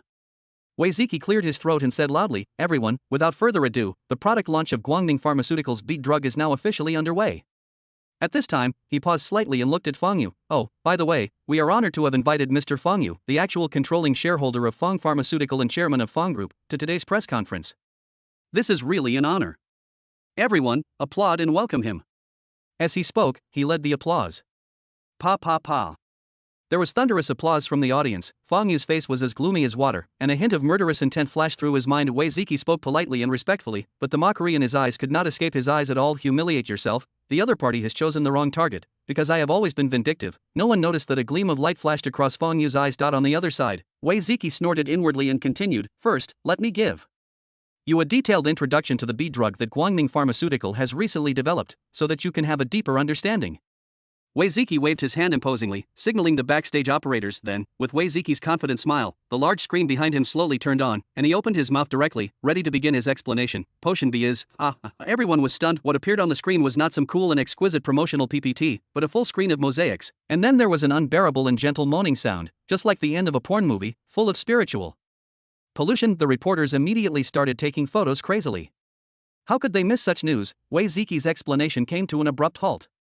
His face turned pale and blue as he roared angrily, "Damn it! Who did this? Turn it off for me." Backstage. The debugger's eyes were blank, but at this moment, he regained consciousness. He glanced at the player in front of him, his heart almost stopped beating with fear. He quickly turned off the incessant groans and switched to a normal PPTI. In the audience, Fong Yu slowly retracted his spreading mental power, a playful smile appeared on the corner of his mouth, and he looked at the frustrated Wei Ziki as if he was looking at a clown. Wei Ziki glanced at Fong Yu, who was watching the fun, and felt embarrassed. "Very good, just continue to be arrogant, soon, you will have no chance." Wei Ziki's eyes were gloomy. He took a deep breath, slowly adjusted his mood, and began to explain the B medicine in detail based on the PPT, including its effects, principles, etc. As the explanation went on, the embarrassment on the faces of the people in the audience caused by the previous episode gradually disappeared and was gradually replaced by shock. Finally, Wei Ziki concluded confidently, "I believe that the advent of B medicine will bring a leap forward to the pharmaceutical industry. No one can change that, no one." The whole audience was in an uproar. Arrogant. It's so arrogant. However, if the B potion is really as magical as the other party described, then what he said is not an exaggeration at all. At that time, even Fong Pharmaceutical will not be able to compete. Chapter 158 Plagiarism. Looking at everyone's reactions, Wei Ziki was very satisfied. So, does anyone want to ask questions? As soon as he finished speaking, a reporter stepped forward and asked, "Excuse me, how can you prove that the effects of bee medicine are really that miraculous?" The questions are quite sharp and openly questioned, but Wei Ziki just smiled slightly. This was certainly not because he was magnanimous, but because the other party was originally a shill he had found. "I'm sure there's more than one person who has this suspicion," Wei Ziki said loudly, "so, we've actually already prepared enough evidence to prove it." As he spoke, various experimental data and video materials appeared on the screen. The invited guests present were basically all experts, so they could immediately tell the authenticity of the information after just a few glances. It's true. Thanks for your answer. Having completed his task, the reporter sat down politely. Wei Ziki smiled and said, "Is there anyone else?" The owner of a pharmaceutical company in Yangchang, a middle-aged man with Mediterranean features, stood up and said in a deep voice, "Team leader Wei, your newly developed drug is so effective, but what's the price? And can it be mass-produced?" Everyone's eyes fixed. This is also what they are concerned about. If the price is too high and it cannot be mass-produced, then it will be of little significance. Although the bee medicine is effective, it is not yet at the level where it can replace the original medicine. Wei Ziki laughed. "Don't worry, everyone. How could we at Guangming Pharmaceutical release such a useless product? It's a lie to say that the bee drug is so popular that ordinary people can easily buy it at any pharmacy. But it can definitely be mass-produced.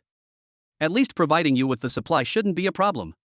Everyone's eyes suddenly became hot. If they can apply this bee medicine to their business, it will definitely be of huge benefit to them. Wei Ziki tilted his head slightly and signaled Yilong beside him with his eyes. Wei Yilong immediately understood, stood up from his seat, took a step forward, and said, "Everyone, we at Guangming Pharmaceutical are very much looking forward to cooperating with you. If you are interested in cooperating with Guangming Pharmaceutical, please feel free to contact us. We will give discounts to early partners." Many pharmaceutical company executives in the audience were immediately eager to make a move. Wei Yilong looked around, feeling very proud.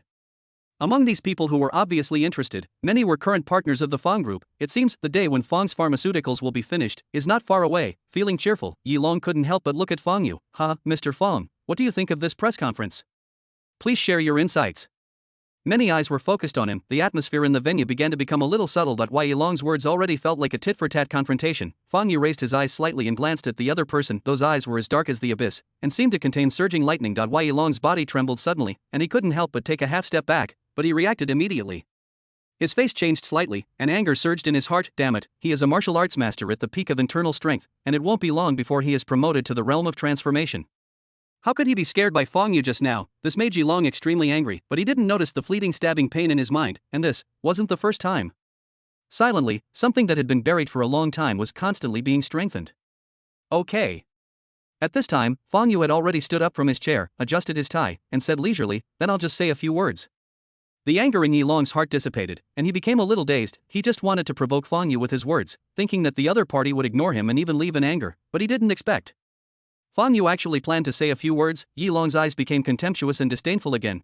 What is this guy going to say? It's useless to do anything. This did not stop the former partners of Fong's Pharmaceutical from switching to Guangming Pharmaceutical for cooperation, driven by interests. Few people present were fools, and naturally they would not fail to see the huge potential of bee medicine. In the business world, all people care about is profit. As for face and friendship, how much are they worth? So, Yilong looked at Fong Yu with a playful expression, his heart already filled with the contempt of a winner for a loser, as if he was watching the other party's final struggle, with a sense of superiority. "Oh, Master Fong, please tell me what you have to say."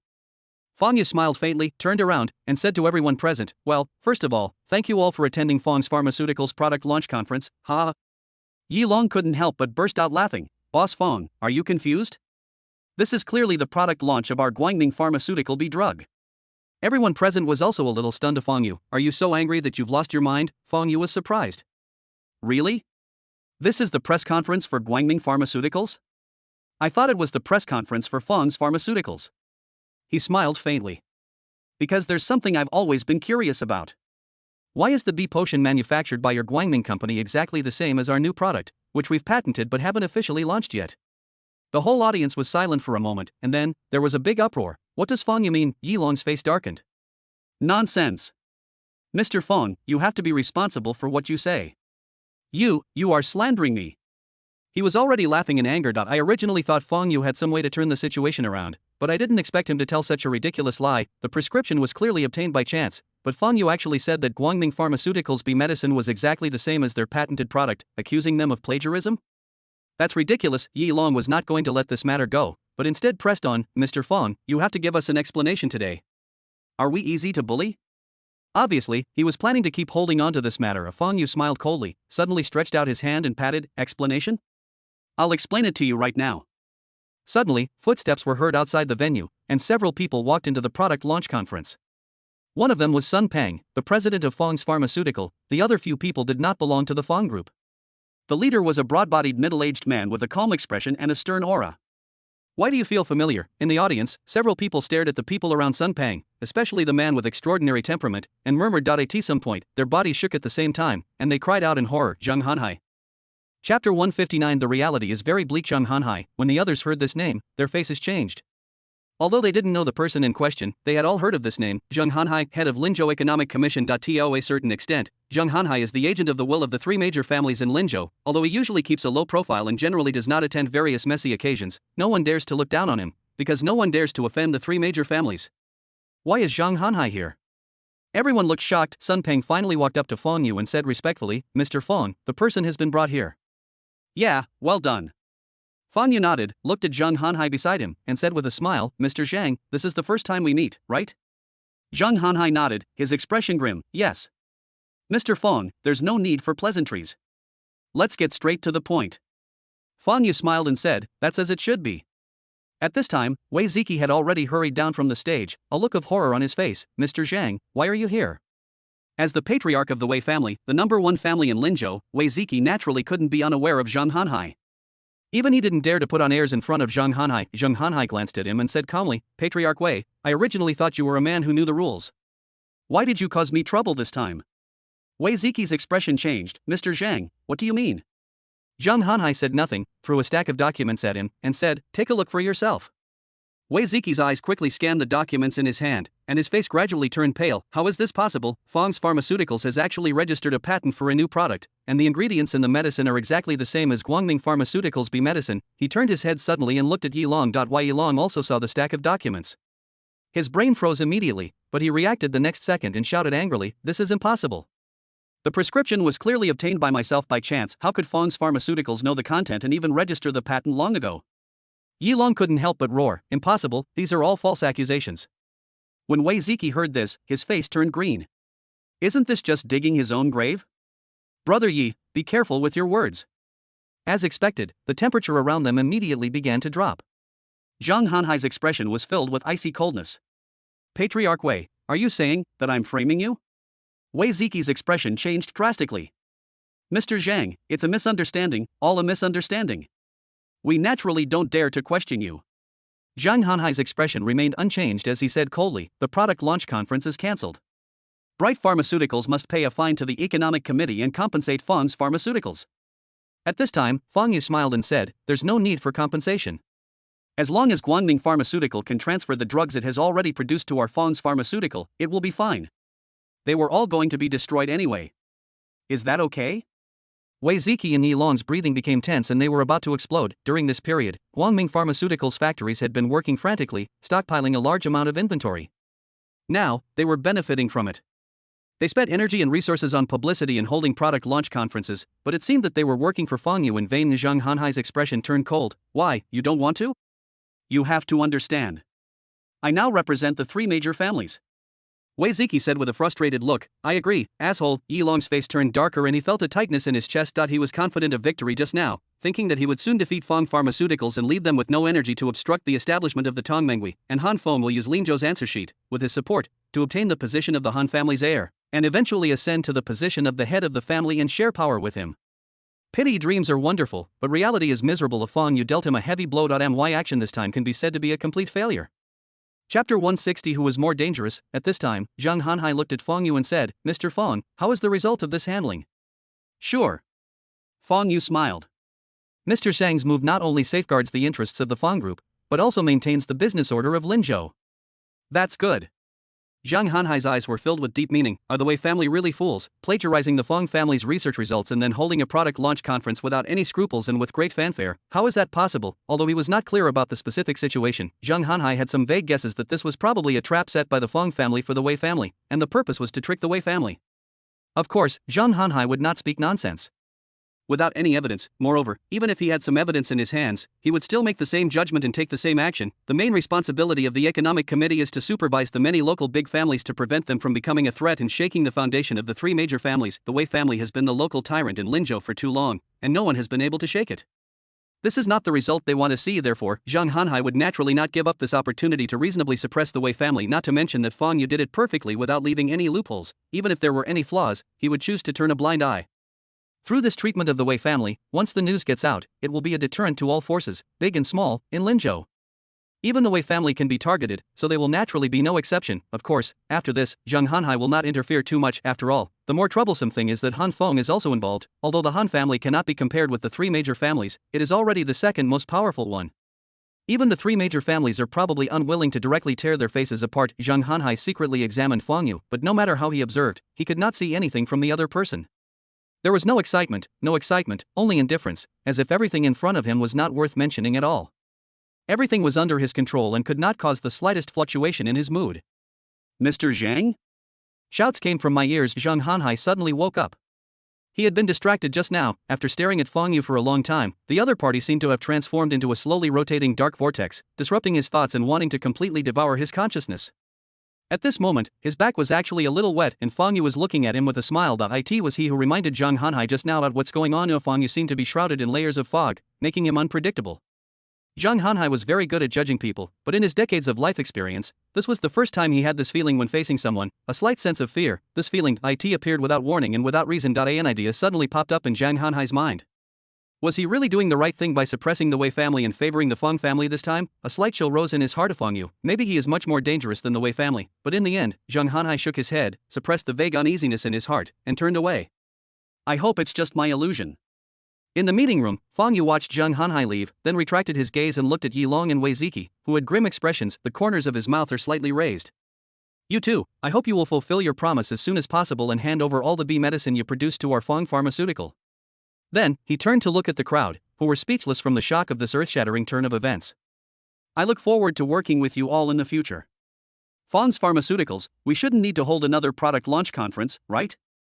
After saying that, Fang Yu walked directly out of the venue. Let's go, the show is over, it's time to leave. Yes.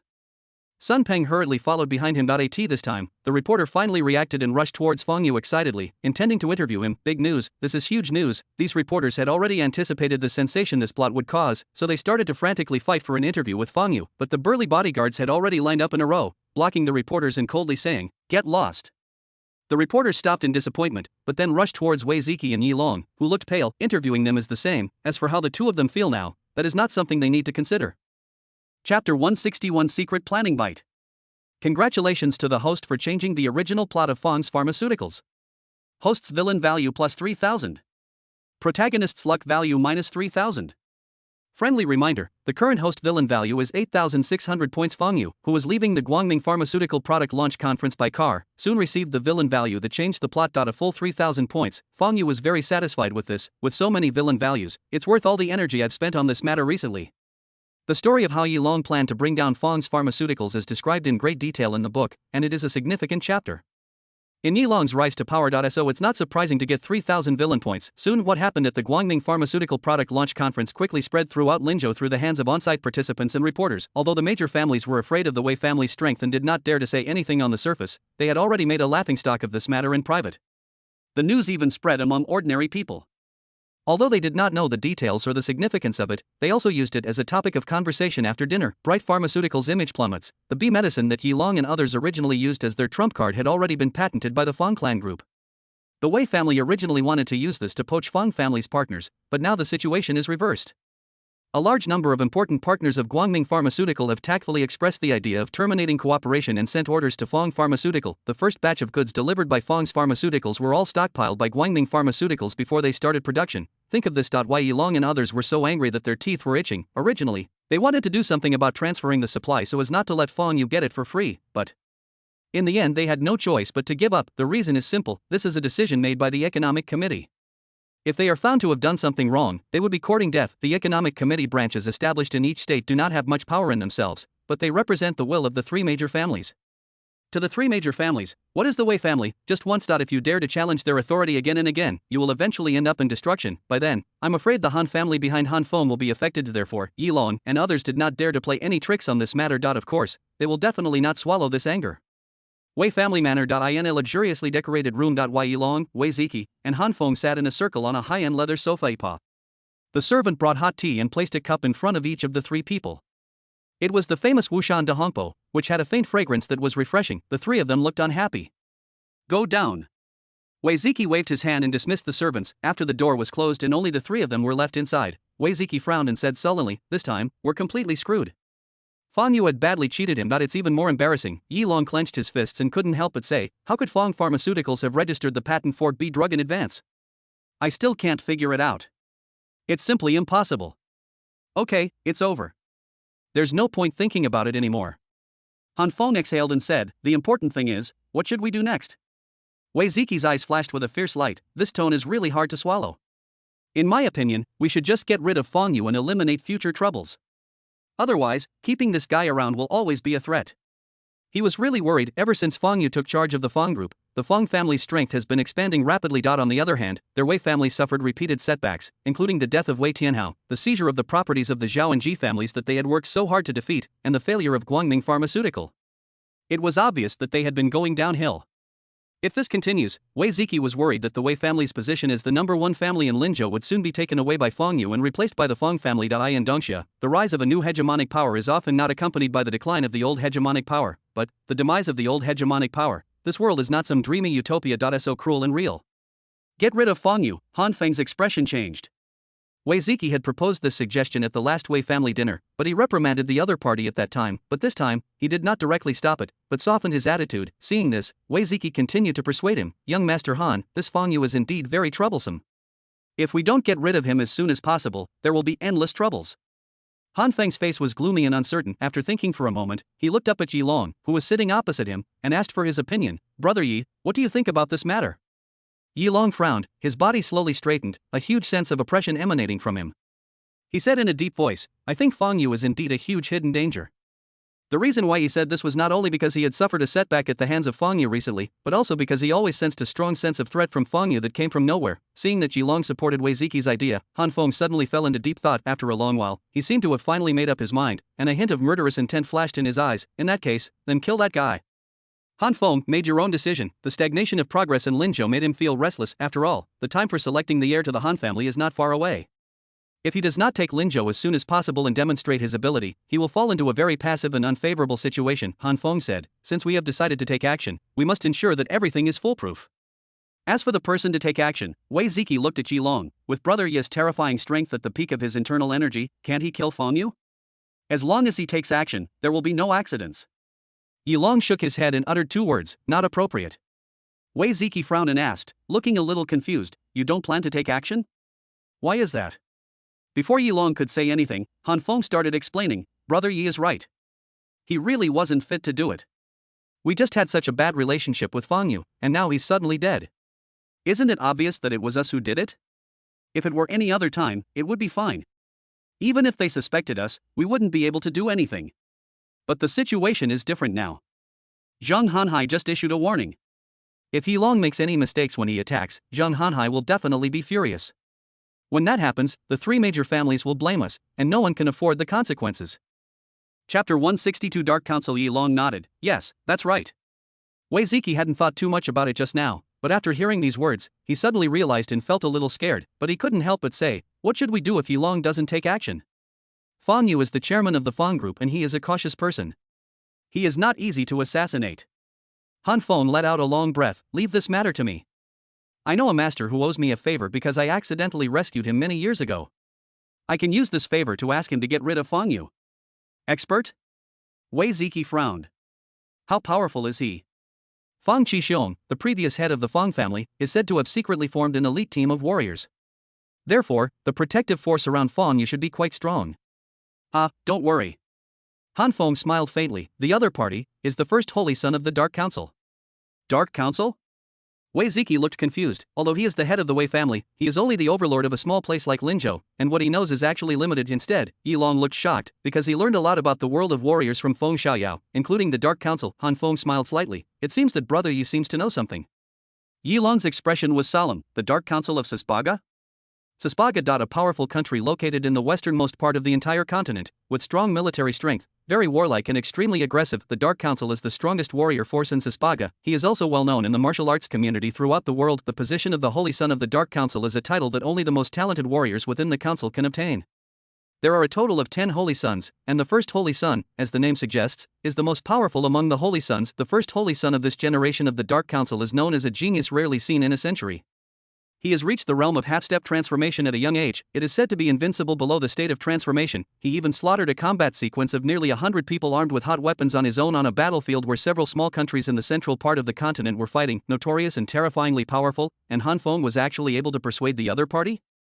Yi Long couldn't help but be moved. Even with his confidence and arrogance, he didn't think he had any chance of winning against the first Holy Son of the Dark Council. After all, he had been exposed to martial arts for too short a time, and his strength all came from Feng Xiaoyao's true essence inheritance, so his foundation was not solid enough. Good. Yi Long clapped his hands and laughed. This time, Feng Yu is dead. Besides, if we let the Dark Council take action, there's no way they'll find out about us. Han Feng also sneered, although he still felt a little pain in his heart that he had used up his precious trump card like this. As long as he could get rid of Feng Yu, it would not be a loss. On the side, Yi Long's eyes were deep. In fact, he was unwilling to take action. In addition to the reasons mentioned above, he also had his own little thoughts, which was caution. As the protagonist, Yi Long is very careful about his life. However, Feng Yu was not a character that could be easily dealt with, and he posed a strong threat to him, so he naturally did not want to take risks easily. It would be best if the first Holy Son of the Dark Council could take action on his behalf. Chapter 163. The martial arts competition is approaching. Deal with the traitor. Cloudtop Villa. Inside the hall, Feng Yu's expression suddenly changed. Because the system prompt sound rang again in my ears. Plot reminder: the protagonist Yi Long is planning an assassination against the host with the plot characters Wei Ziki and Han Feng. The planned assassin is Sager, the first son of the Dark Council. Feng Yu raised his eyebrows. This is a plot that has never happened in the book. The first Holy Son of the Dark Council? This person is mentioned briefly in the book.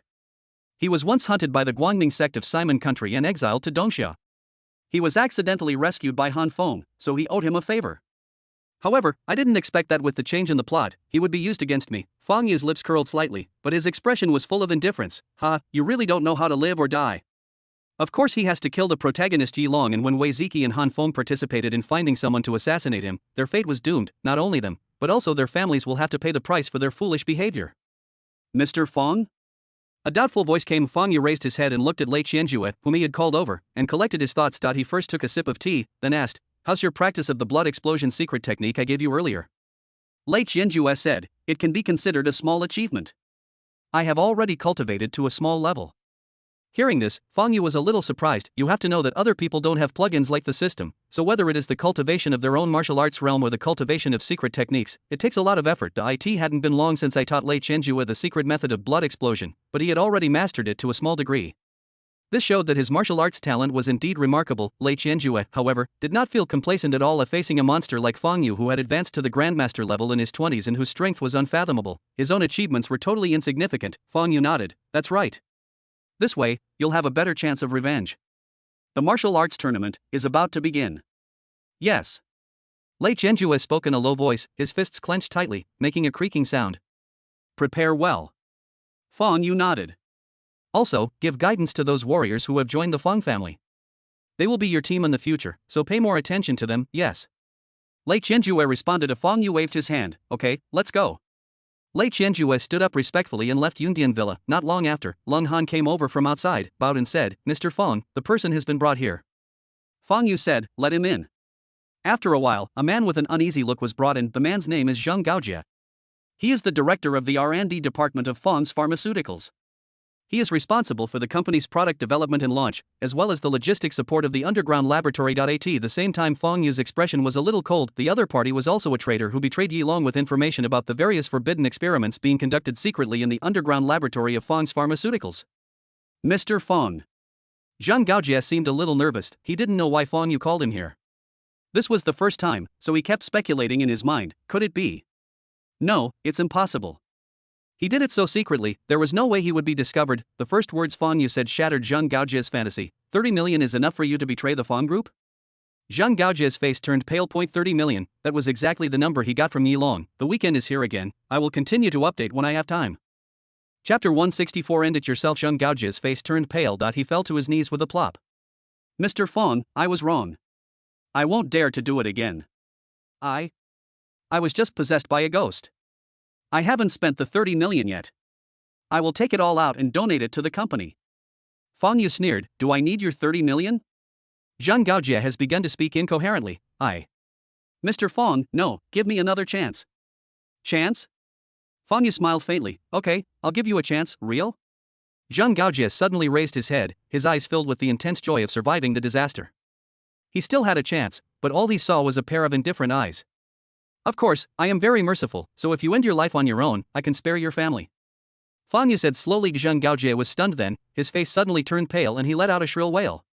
No, Mr. Fong, I don't want to die.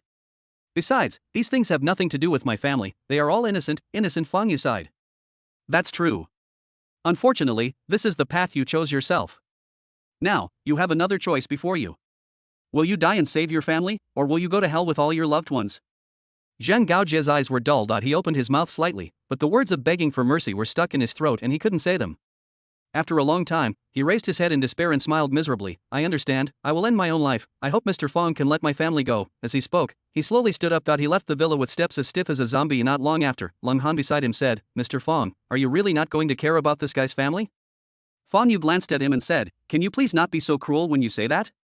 Do you think I'm the kind of person who doesn't keep my promises? Lung Han remained silent, secretly complaining. Isn't it?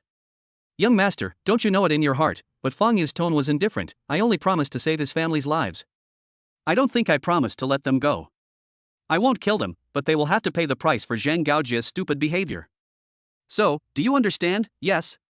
Lung Han bowed slightly and replied. After getting rid of the traitor Zhang Gaojie, Fong Yu stood up and left the hall. He came to the back of the Yundian villa, where a huge training hall had been built according to his requirements. The walls were all made of hard alloy, and the security measures were first class, which could not only prevent outsiders from disturbing him, but also prevent his aura from leaking out and causing unnecessary damage and trouble. A drop. After swiping the fingerprint, the alloy door opened with a bang. Fong Yu strode in. It was empty inside, but filled with a sci-fi feel like future technology. He didn't care about these things, but just sat down cross-legged on the spot. With a wave of his hand, he summoned the system, the strongest villain system host. Fong Yu personal wealth, 502.2 billion charm, 30 constitution, 144 skills, soul capture, perfect, medical skills, Xiantian medical cannon, perfect, fighting skills, perfect, business management, proficient, villain value, 8600 current trigger book, free and easy. Master in the City. Chapter 165. Target. Looking at the gradually increasing villain value, Fong Yu pondered for a moment and decided to use some more to increase his physical points. Of course, he still had to keep some for backup. System, spend 4,000 villain points to increase physical points. Ding, villain value minus 4,000. Host's constitution plus 8. Suddenly, a surging system energy descended from nothingness, washing and transforming Fong Yu's body and spirit. The terrifying aura continued to burst outward. The air vibrated and hummed. After a long time, Fong Yu opened his eyes. With a gleam of light in his eyes, his physical fitness has reached 152. Slowly exhaling, Fong Yu seemed to have thought of something and couldn't help asking, System, where does the energy that strengthens my physique come from? The energy that ordinary warriors cultivate all comes from themselves. When one reaches the state of transformation, one can begin to absorb the omnipresent vital energy of heaven and earth from the outside world, and transform it into true energy that one can mobilize. It is extremely powerful and can kill enemies from a distance. In short, there are traces to follow, but the energy in Fong Yu's body appeared out of nowhere, and seemed completely different from the vital energy of heaven and earth that filled the world. The system was silent for a moment, and then a mechanical reply came. The host has insufficient authority and cannot answer. Insufficient permissions, Fong Yu choked. Will this energy be exhausted one day? Based on the host's current energy level, the system's energy is practically unlimited. Fong Yu raised his eyebrows. Well, are you saying I'm too weak?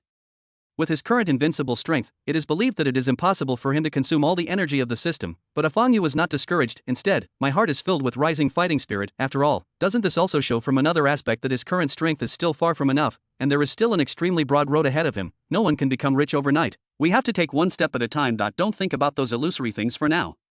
The biggest goal in front of you at this moment is the legendary realm of God. Fong Yu's eyes gleamed. System, how many points of physical fitness do I need to break through to the legendary divine realm? He clenched his fists to feel the power in your body. The last time he was about to break through to the transformation realm, he clearly felt that he had touched some kind of barrier, and now, he felt that he was still a long way from breaking through the legendary divine realm. The system replied, when the host's physique exceeds 200 points, his strength will experience another leap forward. Fang Yu nodded. This number is the same as he guessed, however. My current physical fitness is only 152, and I still have a long way to go before reaching 200. It is not something that can be achieved in the short term, requires a huge villain value. If you want to gain villain points, you naturally have to start with the protagonist and keep collecting books. Fang Yu withdrew his gaze, his eyes leisurely and deep. Next, he would take the initiative and start dealing with the Wei and Han families, and his ultimate goal was, of course, their destruction. Spaghetti Dark Council, headquarters. In an elegantly decorated room, incense was lit and smoke curled up, enveloping the surroundings. In the center of the room, there was a man sitting upright. He looked to be about 27 or 28 years old, with a slender figure and handsome features. At this moment, his upper body was naked, revealing his bronzed and strong skin. Huff, huff and puff, the man kept exhaling, and every time he exhaled a breath of foul air, the airflow would cause a whistling sound. Dark Council, the first holy son, Sager. At a certain moment, Sager opened his eyes, jumped up suddenly, and his whole body exploded with crackling sounds. A maid came forward and put a coat on him, while respectfully reminding him, "Sir, you will be meeting with the speaker next." Sager's expression was indifferent. Yeah. Yesterday, he received a message from Han Feng that the other party wanted to use his favor to let him assassinate someone. Although he felt that his favor was being used on Fang Yu, which made him feel a little unhappy, he still agreed in order to keep his promise. Sager is a very proud man. Since you owe someone a favor, you must repay it. However, as the first holy son of the Dark Council, he needs to report to the speaker of the Dark Council before taking any action. After walking through the long corridor in a magnificent hall, Sager met the current speaker of the Dark Council, Angel Wide. Angerweed was wearing a black robe and had an ordinary appearance, but he was filled with a terrifying aura. Even the light around him seemed to be swallowed up and dimmed. The controller of the Dark Council, he is also a terrifying existence at the peak of the transformation realm. In front of this person, even the first holy son Sager put away his arrogance. Angerweed turned around with a grim expression. Sager, what's the matter? Chapter 166. The Killing God in the North. Sager immediately said, Mr. Speaker, the situation is this. A few years ago, I was hunted by the Guangming sect and fled to Dongsha. I was rescued by someone from a large Dongsha family, and I owed him a favor. Now, they want to use this favor to get me to help them kill someone. Oh, is there such a thing? Angerweed frowned slightly, his voice still cold. Who did that man want you to kill? Sager continued, he is the head of a large family in Linzhou, Dongsha Kingdom. Angerweed nodded slightly. As long as they are not from the three major families that control Dongsha, the Dark Council will not be afraid of them at all. However, you must also be careful. Dongsha is not our territory after all. With your current strength, there are not many people who can threaten you. But if you encounter a Grandmaster of the Transformation Realm, you will still be in danger of death. And the Dark Council chairman seemed to have thought of something, and a trace of fear flashed in his eyes. Dongsha is not simple. There are masters over there. Angerweed thought of the image again, that video that shocked the martial arts community all over the world. The man in the picture looks like a god or demon. Sager looked confused and didn't seem to understand. Angerweed didn't say much, just waved his hand and said, "Follow me." As he spoke, he brought Sager to a room in the side hall and operated on the monitor. Suddenly, a picture appeared on it. Boom. It was the footage captured by the Northern Alliance Army using a high-tech drone, showing Fang Yu defeating the Northern Army alone with his bare hands. This happened in the northern border of Dongsha before. Angelweed said in a deep voice, for some reason, this footage is very blurry, but I can vaguely make out it's a Dongsha person. This incident caused a great stir in the martial arts world. Since you happened to be in seclusion at the time, I didn't tell you. Many forces have sought to know who this warrior is, but all have failed to find out. His identity remains a mystery. However, Angerweed said solemnly, everyone has given him a default code name. The Northern Killer God. Sager looked at the image and listened to Angerweed's story. There was a huge storm in my heart. The god of killing in the north. Is this the strength of a truly strong person? Compared with the other party, I am as weak as an ant. However, sooner or later, he will be promoted to the Grandmaster of Huajin, and then he will become so strong. A surge of fighting spirit rose in Sager. On the side, Angelweed nodded slightly with a satisfied expression on his face. Instead of being frustrated by the strength of the figure in the video, Sager became even more imposing. This is what the first holy son of the Dark Council should look like. Angelweed waved his hand and said, go ahead. Be careful and take a few people with you. Remember, don't mess with anyone you shouldn't mess with. Sager bowed and left. Yes, Mr. Speaker. He selected several trustworthy elite members from the Dark Council, and then took them out of the Dark Council headquarters and headed towards their destination. Target, Dongsha, Linzhou, Haiqing City. A luxurious black sedan drove out from the Fang group and drove along the road. When driving to a roadside stall, Fang Yu suddenly said, stop the car. Crack. The driver subconsciously asked, Mr. Fang, what can I do for you? Fang Yu said nothing, I just want to take a walk and relax. You can leave first, I can go back by myself, yes. Although the driver was a little confused, he still responded repeatedly, Pa. Fong Yu opened the car door and got out. The black car drove away, and Fong Yu himself went to a roadside snack stall and said, "Boss, give me some fried noodles." Since rebirth, Fong Yu became the eldest son of the Fong family. Every time he had a meal, the food he enjoyed was carefully prepared by a special team of star chefs. He almost forgot what the food from the roadside stalls tasted like. Okay. The owner of the snack stand is a simple middle-aged man wearing a white apron, although Fong Yu seems to have a prominent family background, with luxury cars picking him up and brand-name clothes on. Even if he is a rich man, it wouldn't stop him from eating fried noodles at his own shabby stall, right? Chapter 167, Dark Moon and Strong Wind. Soon, the hot fried noodles were served to Fong Yu. Ate slowly, looking very relaxed, as if he was savoring some delicacies from land and sea, and lingered at the stall for a long time. The other customers have already left and the boss is preparing to close the stall. Finally, Fong Yu finished eating the fried noodles. Invisible and intangible threads of spiritual power had already spread out from his body, completely covering the surroundings, like a large web. Woven by a spider, with every thread interlocked and leak-proof. During this period of time, the originally still spider web was touched by a thread of prey that seemed to be non-existent. "Can't wait," a hint of mocking smile appeared at the corner of Fong Yu's mouth. He stood up from the stall and said, "Boss, check out. Here I come." The boss stopped packing up, took the money from Fong Yu's hand, and was about to give the change, but was shocked to find that Fong Yu had already turned and left. He couldn't help but shout, "Hey, customer, your money," but Fong Yu had already left. Only a voice could be heard slowly, "Don't worry about the change, boss. I'm giving you a piece of advice. Pack up and leave quickly." The snack stand owner was a little confused. What does this mean? Fong Yu no longer paid any attention and slowly paced on the street. It was already late at night and there were no pedestrians on the road.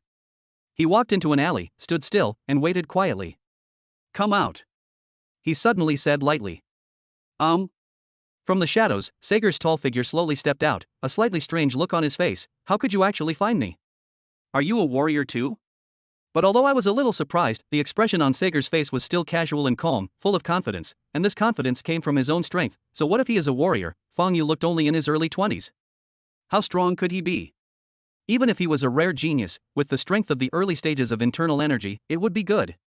In front of him, he was still like an ant. It will definitely not make any waves. As for being discovered by the other party, it might be because he underestimated the other party, so he was careless and accidentally leaked his breath. Fong Yu suddenly said, "You smell of blood." "Oh, this." Sager laughed playfully, his eyes cruel. "I just killed the owner of that snack bar." "Actually, he didn't have to die, but you insisted on reminding him, which made me a little unhappy, so I wasted some time to kill him." "You could say, you killed him, so what?" Fong Yu looked at Sager, his eyes filled with indifference, without any fluctuation. "Do you think I would feel remorse or guilt? He died, so he died. This only means that it was his fate. Everyone is mortal one day." Sager was really stunned. At a certain moment, he suddenly laughed wildly. "Interesting, quite interesting. I really like the look in your eyes. I almost can't bear to kill you. But unfortunately, in order to repay the favor, you still have to die." As soon as the words fell, Sager's figure suddenly disappeared from the spot. A few seconds later, a whistling sound was heard, and Sager appeared above Fong Yu like a ghost, slapping him with one palm. This blow was even able to stir up the surrounding heaven and earth energy. Half a step to enlightenment. Sager's expression was cold. "Go to hell." Bang! Airwaves rolled around and the air was buzzing.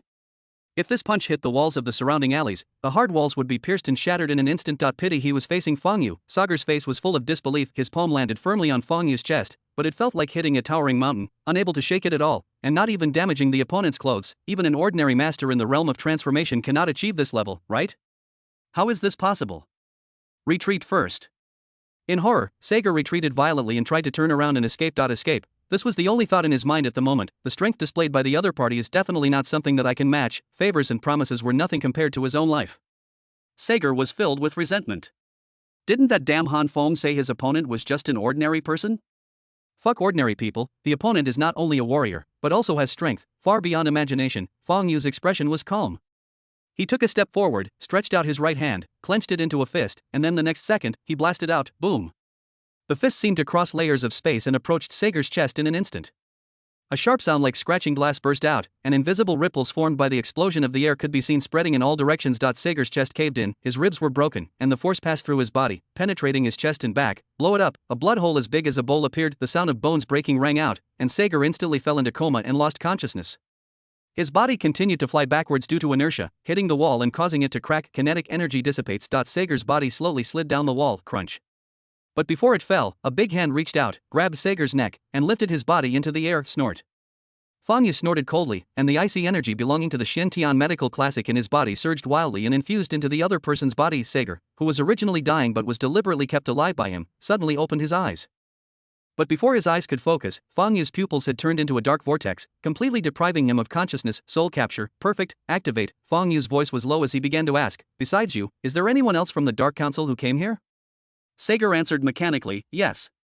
Tell me where they are. Them. Sager revealed all the information. Fang Yu nodded, very good. Now, you can die. He withdrew his mental power, and Sager's eyes instantly regained clarity, with panic in his eyes, mercy, and Fang Yu had already strangled his neck eye in the last moment before his death. Sager's eyes were filled with disbelief. Logically, shouldn't he first interrogate his identity and then find out who instructed him? How come this doesn't follow the routine? No, I haven't advanced to the realm of transformation yet, and I haven't become the chairman of the Dark Council and wield enormous power. How can I die like this? However, I am unwilling to give in. A death still came as expected to the first holy son of the Dark Council, Sager. Fang Yu swung his arm and threw Sager's body into the air. When he landed, he punched him, smashing his body into pieces. Then he used all his strength to stir up the dust, causing it to dissipate everywhere. There are still a few that slip through the net and need to be dealt with. Fang Yu clapped his hands, and then the power under his feet exploded. The force shook the concrete ground, causing it to crumble and shatter. With the help of this power, he shot out like a cannonball. The moon is dark and the wind is strong. It was the night of murder. Chapter 168. Clean up. Kaigwan Hotel. In a presidential suite on the top floor. 3 people were sitting in the living room, chatting idly. Kuza said lazily, hey, how boring. The Holy Sun goes out to kill people, but we have to stay here. Speaking of which, why didn't the Holy Sun just let us do it? Why did he have to do it himself? At this time, a young man with a cold face looked over and said, Kuza, never underestimate your opponent. Your target is the chairman of a large group in Linzhou. It is said that he has experts around him. Besides, this is Dongxia. If we can't resolve the target quickly and cause unrest, things will become very troublesome. It's not as simple as you say. If you really want to go alone, I'm afraid you won't even come back alive. Kuza's eyes widened, and his sturdy body shook violently. You guy, are you looking down on me? The stern-faced young man looked him straight in the face without fear. Why, do you want to fight? I'm not afraid of you. Kuza said angrily, hit me if you want, that's enough. A cold snort was heard, and the last bald man among the 3 touched his head. You too, what are you doing with all this noise? When the Holy Sun comes back and sees you, he will not let you off. The 2 people who were previously on edge suddenly paused, each snorted, but did not continue arguing. They are all elite members of the Dark Council. In front of the first Holy Sun, Sager, they are as docile as sheep, but when they are together on weekdays, they are all arrogant and no one is willing to submit to the other. Ah, this is so boring. Kuza said irritably, and stood up directly. You guys wait here, I'm going out to find some women to relieve my heat. I really can't stand it anymore. The grim-faced young man sneered, you will die at the hands of a woman one day. The bald man frowned, but seemed to understand the other person's temper, so he said helplessly, go early and come back early, don't delay the Holy Sun's business, otherwise when he blames you, don't blame me for not reminding you. I know, long-winded. Kuza was about to leave when he heard a creaking sound and a gust of cold wind rushed in. He couldn't help but shiver and walk towards the window first. Damn. Why is the window open? Just as he walked to the window and was about to close it, Kuza's pupils suddenly shrank and his throat trembled, but he didn't say anything. Kuza? The bald man was a little confused because he saw that Kuza, who was closing the window, suddenly froze before he could get up to check. Suddenly bang. Kuza's tall body fell down like a sculpture. Since he fell on his back, one could clearly see fear and astonishment on his face, as if he couldn't believe it. What? The bald man's body had already sprung up from the sofa like a spring, and he yelled, Who? Get out.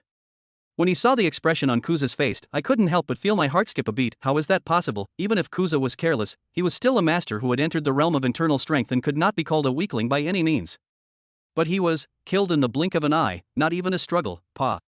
Silently, a figure stepped on Kuza's body and walked forward. He stood with his hands behind his back, looking leisurely, like the god of death who reaped lives. It makes one feel cold in the heart. You're looking for death. The grim-faced young man shouted and rushed forward with an angry look on his face. Although he and Kuza quarreled constantly and did not get along with each other, they actually joined the Dark Council together and had a deep relationship. How could he not be angry when he saw Kuza dying in front of him? Don't go. The bald man shouted, but the young man with a cold expression had already rushed in front of Fang Yu, and his fierce attack broke through the air with extraordinary power. If this blow hit the thick steel plate, the steel plate might be penetrated. However, in front of Fang Yu. It's all in vain, he couldn't even block it for 0.1 seconds. Fang Yu's figure didn't pause for a moment, and he passed by the opponent like an illusory bubble. The young man trembled then, he suddenly crashed into the wall behind him and was embedded in it like a mural. All the meridians in his body were broken and he died on the spot. There was only calmness in Fang Yu's expression. Since these people dared to participate in the assassination attempt against me, then the only outcome would be death. After all, if I wasn't strong enough, I would probably be the one dead by now, right? And these people that he was already holding his head and drinking to celebrate. As members of the Dark Council, each of them has killed several people and can be said to have completely deserved to die. What's more, for a villain, are these things important? The bald man's face was full of horror, but then, a fierce look flashed in his eyes, and he picked up the weapon he had placed on the table, an alloy spear, and rushed towards Fang Yu. Not all warriors like to fight with bare hands, some are good at using various weapons. Of course, as strength increases, fewer and fewer people use cold weapons, and by the time they reach the realm of perfection, they are basically extinct. After all, apart from some secret treasures handed down from ancient times, there is no weapon that can withstand the collision of that level of power, not even the hardest alloy. Whoosh! The bald man came forward with an alloy spear, stirring the air like a dragon emerging from the sea, with a shrill scream and flashing cold light.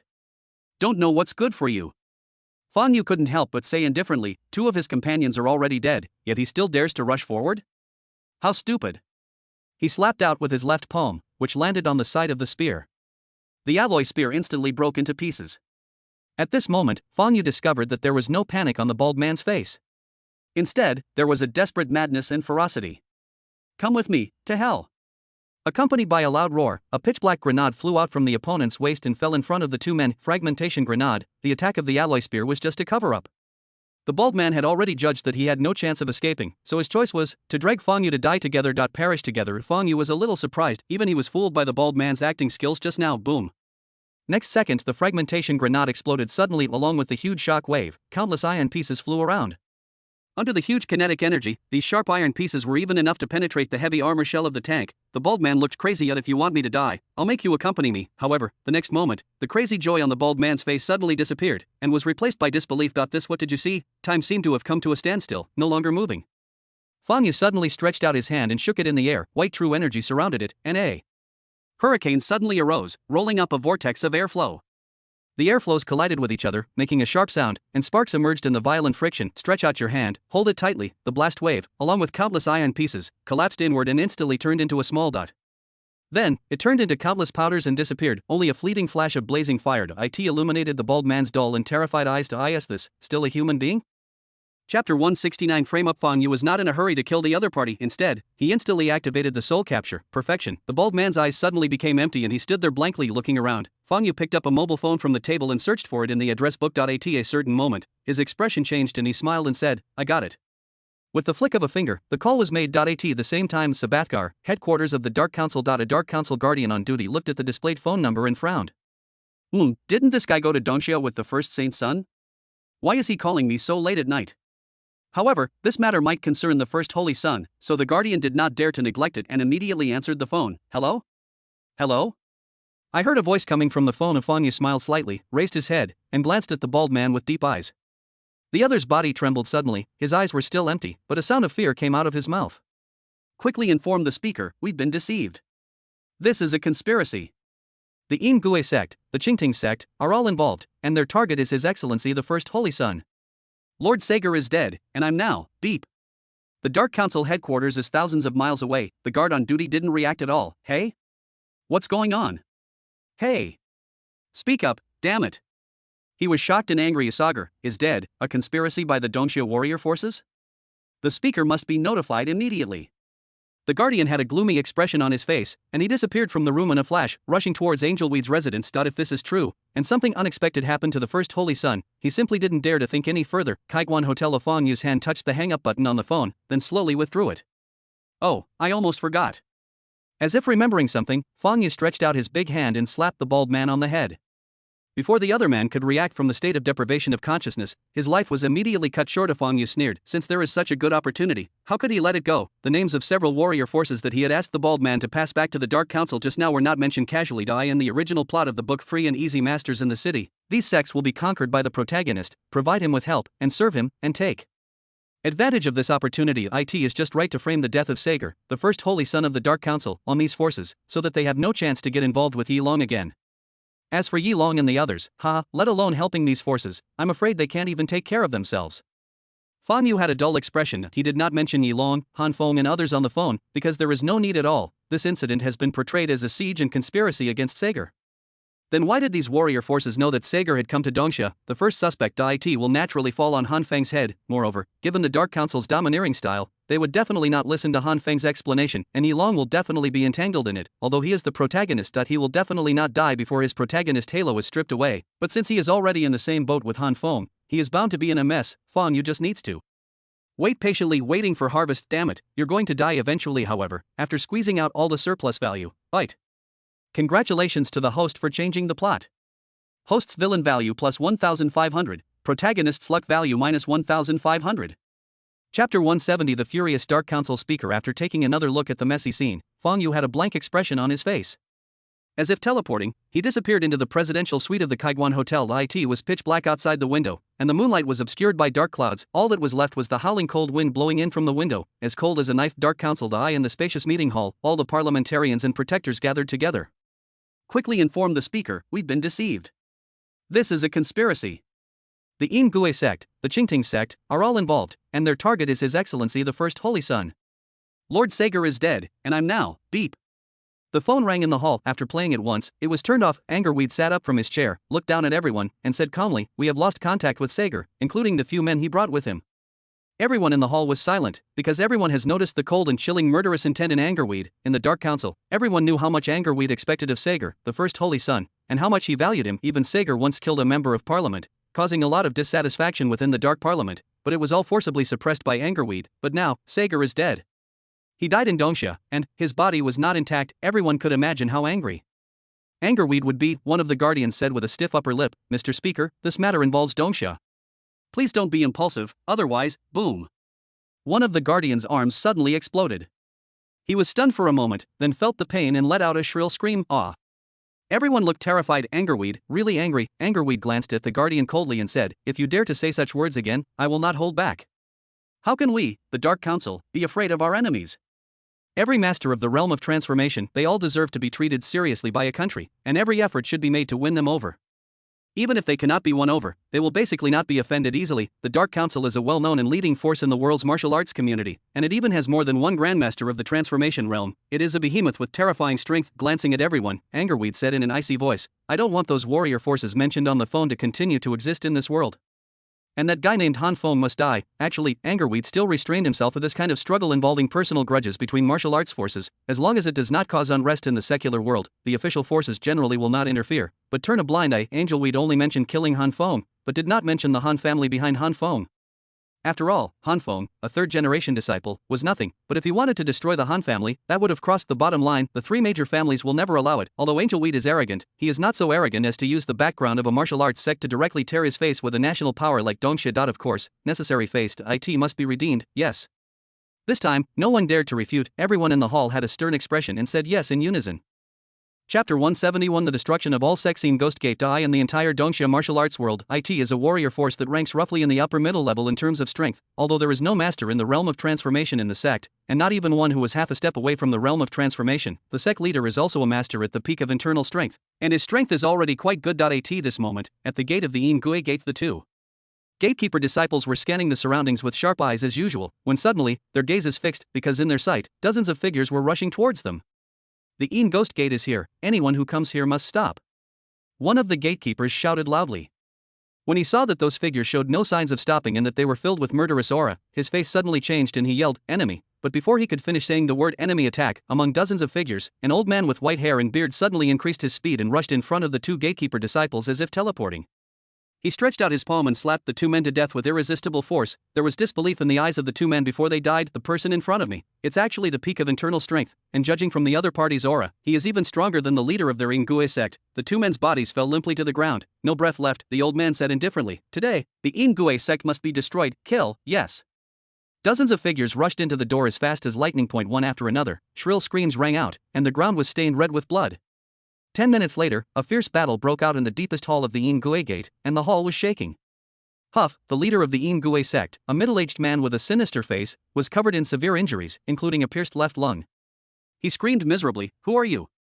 When did we, the Ingui sect, ever offend you? Why would you do such a thing? Snort. The white-haired old man had a grim expression on his face. You, the Ingui man, actually participated in the siege and murder of the first holy son of the Dark Council. You deserve to die. Asshole. The leader of the Imgua sect was filled with frustration and anger. We were not the ones who killed your holy son. When have they ever dealt with the son of the Dark Council? It's ridiculous. At this moment, you are still acting crazy and stupid. Die. The sound of fierce fighting rang out again in the hall. Finally, accompanied by a painful wail, silence returned. Ding. Host's villain value plus 1000, protagonist's luck value minus 1000. Qingting sect. A martial arts sect that is almost as powerful as the Imgua sect. Similarly, they were caught off guard and attacked by the Dark Council. A disciple of the Qingting sect knelt on the ground, his eyes red as he looked at his dead fellow disciple. Filled with grief and anger, the masters of the Dark Council attacked suddenly, catching everyone off guard. Before anyone could react, the massacre had already begun. In the Qingting sect, blood flowed like a river. The disciple angrily said, "Those damn guys. I must avenge my fellow disciples." Pa! At this moment, footsteps were heard outside the door. The disciple's body suddenly froze. The courage he had accumulated in his extreme anger disappeared almost instantly, like a flood bursting a dam. He raised his head and said in panic, "No, let me go, whoosh." A cold light flashed by. The disciple's body was immediately dismembered. Soon, in a short while, the entire Qingting sect fell into deathly silence. Bite. Host's villain value plus 1000, protagonist's luck value minus 1000.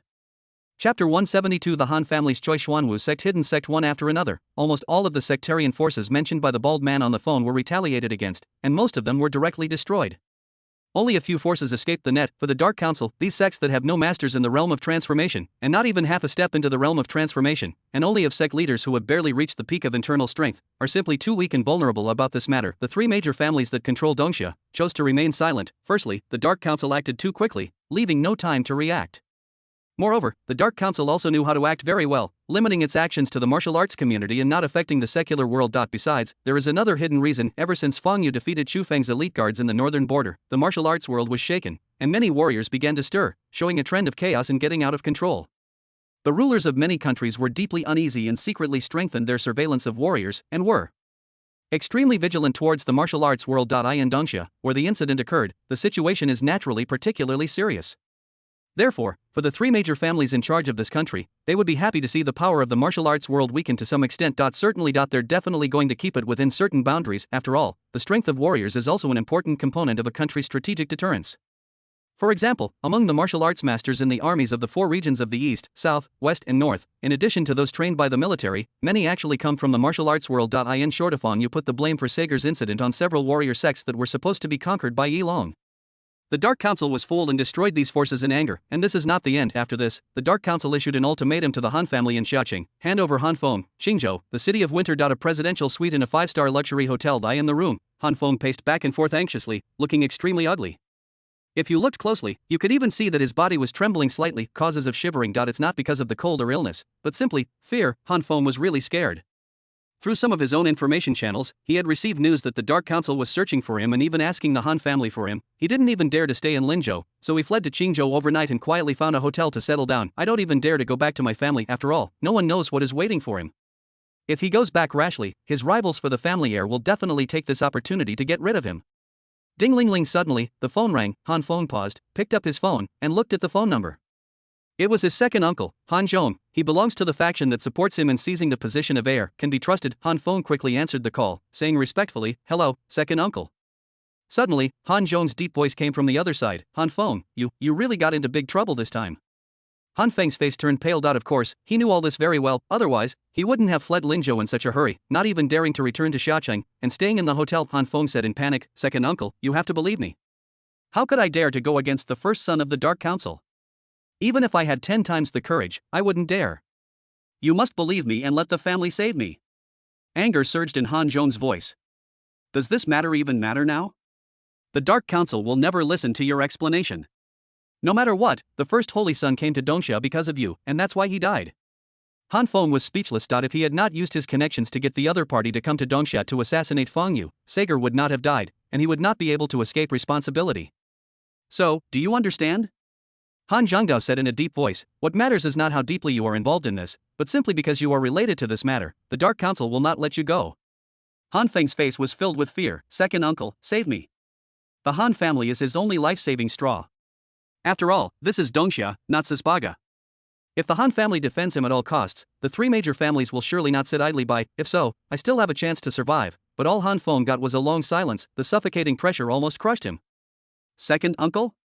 Han Zhong was silent for a long time, then sighed. You still don't understand. Even though you've clarified that you had nothing to do with Sager's death, you've forgotten why you used your favor to summon the first saint to Dongxia. Hearing this, Han Feng's body suddenly shook. My heart gradually sank. He asked Sager to come to Dongxia, naturally to kill Feng Yu. Originally, if the first Holy Son of the Dark Council were to take action, there would be almost no possibility of the matter being exposed, and it would be impossible for it to be traced back to him, but now Sager is dead. Therefore, the Dark Council began to investigate and retaliate, causing them, who had been hiding in the dark, to be directly exposed and put in the open. Because of the bee potion incident, he and his companions had been targeted by the Economic Committee and received a severe warning.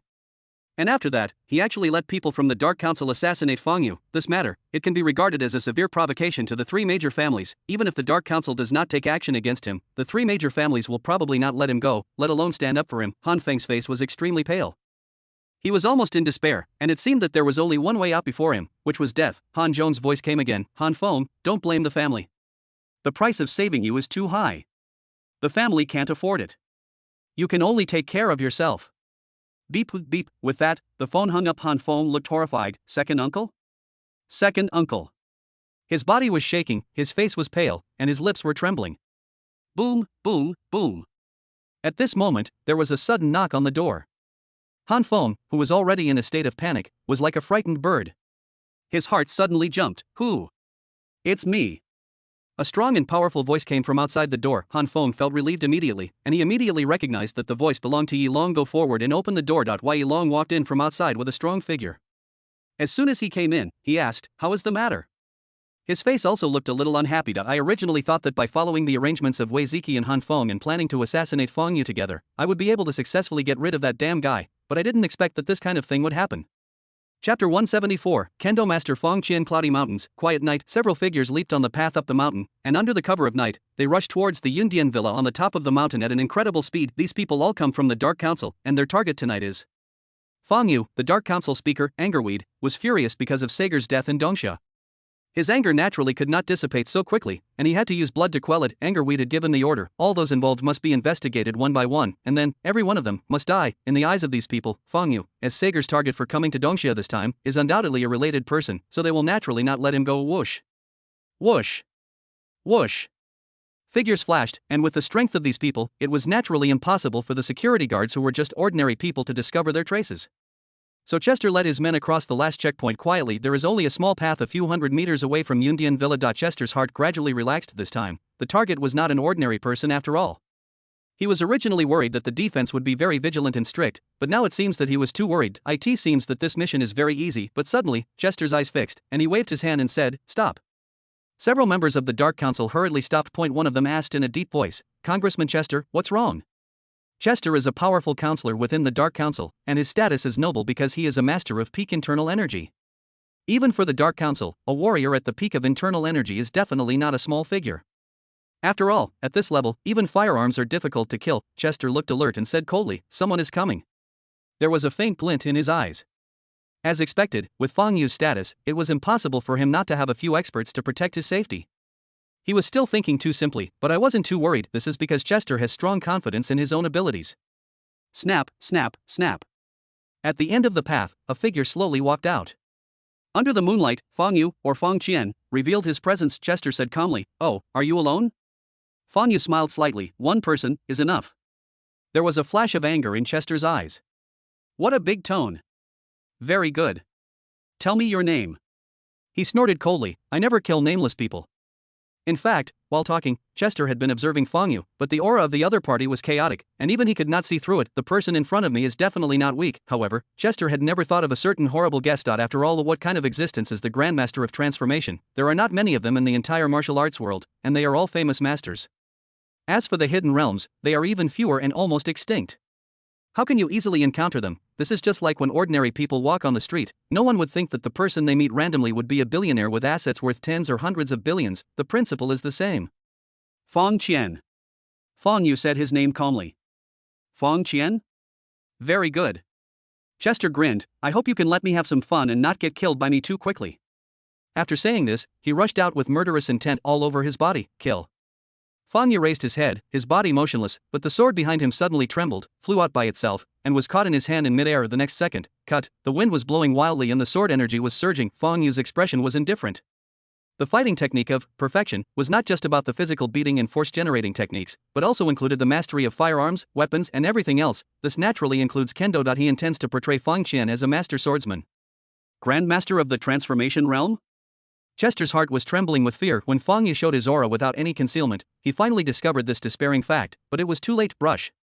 True energy surrounded the alloy sword, drawing a semicircle. Suddenly, a sword light flashed across, and the air made a puffing sound, as if it was being cut. Chester rushed out, his body frozen in midair. A small red dot suddenly appeared on the forehead, and then began to extend downwards, eventually forming a bloody straight line from the forehead to the crotch. Cut it off with one sword. Several members of the Dark Council nearby had dull eyes. What? But Fang Yu had already taken a step forward and swung his sword again, with a cold light flashing. A hurricane is coming, except for one person whom Fang Yu specially left behind. All the others were instantly beheaded and died tragically on the spot, leaving only enchanting blood flowers blooming on the ground. The remaining person was pale, trembling all over, and his legs were weak. Fang Yu said calmly, "Go back and tell them that anyone who dares to touch the Fang family will be killed without mercy." Roll. The surviving member of the Dark Council was like a robot whose switch had been turned on. His still body suddenly moved and he fled outside madly, not even daring to look back. Fang Yu watched the other person walk away quietly. The time is ripe. This is the first time that Fang Qian's identity has been made public to the outside world. There is no doubt that this news will spread quickly, and everyone will know that the Fang family has a master of the transformation realm in charge. This identity is enough to deter many scoundrels. It is also enough to help the Fang family secure its position as the #1 family in Linzhou. Fang Yu withdrew his gaze and turned to leave. At this moment, the system prompt sound suddenly came from the sky and rang in his mind. Bite. Because Yi Long made the choice to cut off his ties with the Wei family and Han Feng, part of the entangled luck was forcibly cut off. Host villain value plus 5,000. The protagonist's luck value is minus 5,000. Friendly reminder, the host's current villain value is 13600. The destruction of several warrior forces that surrendered to Yi Long in the original book, plus this time, provided a lot of villain value, which eventually reached 13,600. Fang Yu smiled faintly. As expected, in this situation, Yi Long would not hesitate to cut off the connection between himself and Wei Ziki and Han Feng, and their destinies had long been entangled. Cut off an arm to save yourself. It will definitely damage Yi Long's luck, but Fang Yu thought secretly, even if Yi Long cuts off contact with them, the Dark Council will still be able to find Yi Long's existence if they peel back the cocoon and extract the silk. Just as he was thinking this, sudden bite. Plot reminder. Dongxiao's official secret warrior force, Dragon Riders, has invited Yi Long. In order to completely escape the threat of the Dark Council, Yi Long has chosen to join. Chapter 175. Dragon Rider. Fang Yu's footsteps suddenly stopped. Dragon Rider? He couldn't help but frown. As he is familiar with the plot of the original book, he naturally knows about Dragon Rider. This is a department whose official members are all powerful warriors, and is directly under the Supreme Council controlled by the three major families. The name Dragon Rider is not well known, but it is the sharp blade hidden in the dark by the three major families: assassination, infiltration, cleaning up traitors, defending against foreign enemies. These are the duties of the Dragon Riders. In order to ensure that they play their role better, in addition to being responsible to the Supreme Council, the Dragon Riders have a high degree of autonomy and freedom. In some cases, they can even execute first and report later. The minimum requirement to become a formal member of Dragon Rider: internal strength. The Dragon Riders have a lot of non-staff and field staff, but official members are rare, and each one is an absolute elite. If you want to become an official member, you must have a martial arts cultivation level of at least internal strength. This condition alone is enough to screen out a large number of warriors. Not to mention, there are various other stringent requirements. Although the conditions for joining the Dragon Riders are harsh, there are also many benefits. Every official Dragon Rider has immunity, which cannot be deprived by anyone except the Supreme Council. Depending on the rank of their position, they can even mobilize the army to varying degrees. At the same time, potential members of the Dragon Riders will obtain various training resources, guidance from experts, martial arts secrets, and the like. Except for a few top martial arts forces in the martial arts world, the strength of the martial artists and the Dragon Riders can be said to be improving the fastest. You're really tenacious. A hint of coldness flashed across Fang Yu's brows. Although I didn't expect the Dark Council to be able to kill Yi Long, I didn't expect this guy to directly join the Dragon Riders. His reaction is really fast. But if you think about it carefully, it actually makes sense. In the original book, this guy received an invitation to become a Dragon Rider, but he turned it down. After all, as a protagonist, most people pursue freedom and hate being bound. In addition, Yi Long in the book has Feng Xiaoyao to guide him and has also conquered many forces in the martial arts world, so the Dragon Rider position is not very tempting to him. But now, the situation is completely different. Feng Xiaoyao was killed by Fang Yu. The warrior forces that were originally going to join Yi Long were destroyed. In addition, the Dark Council has also set its sights on Yi Long, so it is a very wise choice for Yi Long to accept the invitation to join the Dragon Riders at this time. This way, it will be a lot more troublesome to deal with Yi Long. Fang Yu's expression was calm. However, it's useless to struggle any further. Let him jump around for a while. What we need to do now is to finish the task at hand. And the first step. It is to completely control Linzhou. The Wei family has become more and more of a nuisance. With it around, the expansion of the Fong family will always be constrained. If this continues, the Fong family will fall further and further behind the improvement of Fong Yu's strength and will no longer be able to provide effective help. So, we have to speed up. Fong Yu showed a mocking smile, but it is obvious that at this point, I don't need to deal with the Wei family myself. He carried a long sword on his back and slowly walked towards the training room. The Dark Council will serve him. Just as Fong Yu expected. 2 days later, a piece of news came that shocked. Linzhou, the current patriarch of the Wei family, Wei Ziki, was found dead in the Wei family manor. Linzhou caused an uproar. Chapter 176, Annexing the Wei family. After all, that's the Wei family to eye in the past. A sneeze could cause Linzhou to tremble 3 times, making it the undisputed #1 family. Although their strength and influence have declined with the passing of Wei Tianhao, they still cannot be underestimated, as the current patriarch of the Wei family. Wei Ziki's every move naturally attracted much attention, and now, the other party died mysteriously in his own manner, and the cause of death announced to the public was sudden death. At the same time, the possibility of homicide was ruled out. Sudden death? This explanation makes many people suspicious. Wei Ziki was so young and had never been known to have any serious illness. As the head of the Wei family, he must have paid great attention to his physical condition and must have a dedicated private doctor around him. How could he die so easily? It's really incomprehensible. Some people began to analyze the pros and cons based on the current situation in Linzhou, and easily came to the conclusion that if we talk about the biggest beneficiary of this matter, then it is undoubtedly the Haiqing Fong family. In recent times, the competition between the two companies has become increasingly fierce, and not long ago, they had an unpleasant argument over the bee medicine incident. The death of the first holy son of the Dark Council is beyond the reach of these people, so they naturally do not know the truth. Therefore, all kinds of rumors began to spread among the families, and for this Fong Yu ignored it. Instead, he issued orders one after another. When the Wei family fell into turmoil again, they began to take various measures against the Wei family, including attacking, acquiring shares, merging, etc., intending to swallow up the Wei family's industry. Fong Group headquarters building. The entire group was busy. After all, the Fong Group had recently been planning to take over the Wei family. As the #1 family in Linzhou, the Wei family had countless industries under their control, and it was not an easy task to swallow up all of them. Many employees and management are working overtime like crazy. However, no one complained or expressed dissatisfaction about this. Instead, they were full of excitement because all the group members had witnessed Fong Yu's generosity when he acquired the Zhao and Ji industries last time. Just make enough contributions if Fong Yu would not be stingy with rewards and positions. Previously, someone even jumped from an ordinary employee to become the director of a company that originally belonged to the Zhao family but was acquired by the Fong Group. It was a sudden rise to fame. This period of group expansion is a great opportunity to make achievements. This annexation of the Wei family will undoubtedly produce countless executives and billionaires, and they hope that this person is themselves. Therefore, all employees are highly motivated. On the top floor of the building, in the chairman's office, Fong Yu, the chairman, appeared relaxed and at ease, lying in his office chair with his eyes slightly narrowed. In short, while suddenly a phone call came into the office. Fong Yu opened his eyes and glanced around casually, and found that the person calling was Song Chaoyu. The two had no contact since the last Wei family dinner. As soon as the call was connected, Song Chaoyu couldn't help but ask, Fong Yu, what on earth are you doing? Wei Ziki just died, and you're already so aggressively swallowing up the Wei family's assets. Aren't you afraid of causing controversy? Do you know what the outside world is saying right now? Of course I know. Fong Yu smiled and said, you just suspect that Wei Ziki's death is related to the Fong family, right? His eyes cast towards the table, where there was a newspaper called Sun Daily, which belonged to a very influential media company in Linzhou. Sun Media. The headline on the front page of the newspaper read, #The Wei family collapsed, and the Fong family group took its place? This report focuses on the various doubts about the sudden death of Wei Ziki, the current patriarch of the Wei family, with all kinds of exaggeration, as if everything was really seen at the scene. Then, the topic changed and he began to describe the Fong group's recent series of sniping and acquisition operations. For example, the actions were precise and swift, as if they had already anticipated the turmoil in the Wei group. It looks like .it does not express an opinion explicitly, it just states the facts. However, the wording of the report is very misleading. Anyone who is not a fool can understand the speculations and hints it contains. Snort. Fong Yu sneered. Big families from several cities in Linzhou have invested in the company Sun Media. In fact, it is just a tool for these big families to speak out to the outside world, and the content published is highly subjective. Fong Yu knew the other party's motives very well. No one wants a single family in Linzhou to dominate the world. The previous situation where the Wei and Fong families competed fiercely, attrited each other, and could not determine the winner was what most families wanted to see. Also, the Fong group reaped all the benefits of the Wei family's turmoil this time, leaving them with nothing. They must be feeling pretty pissed, right?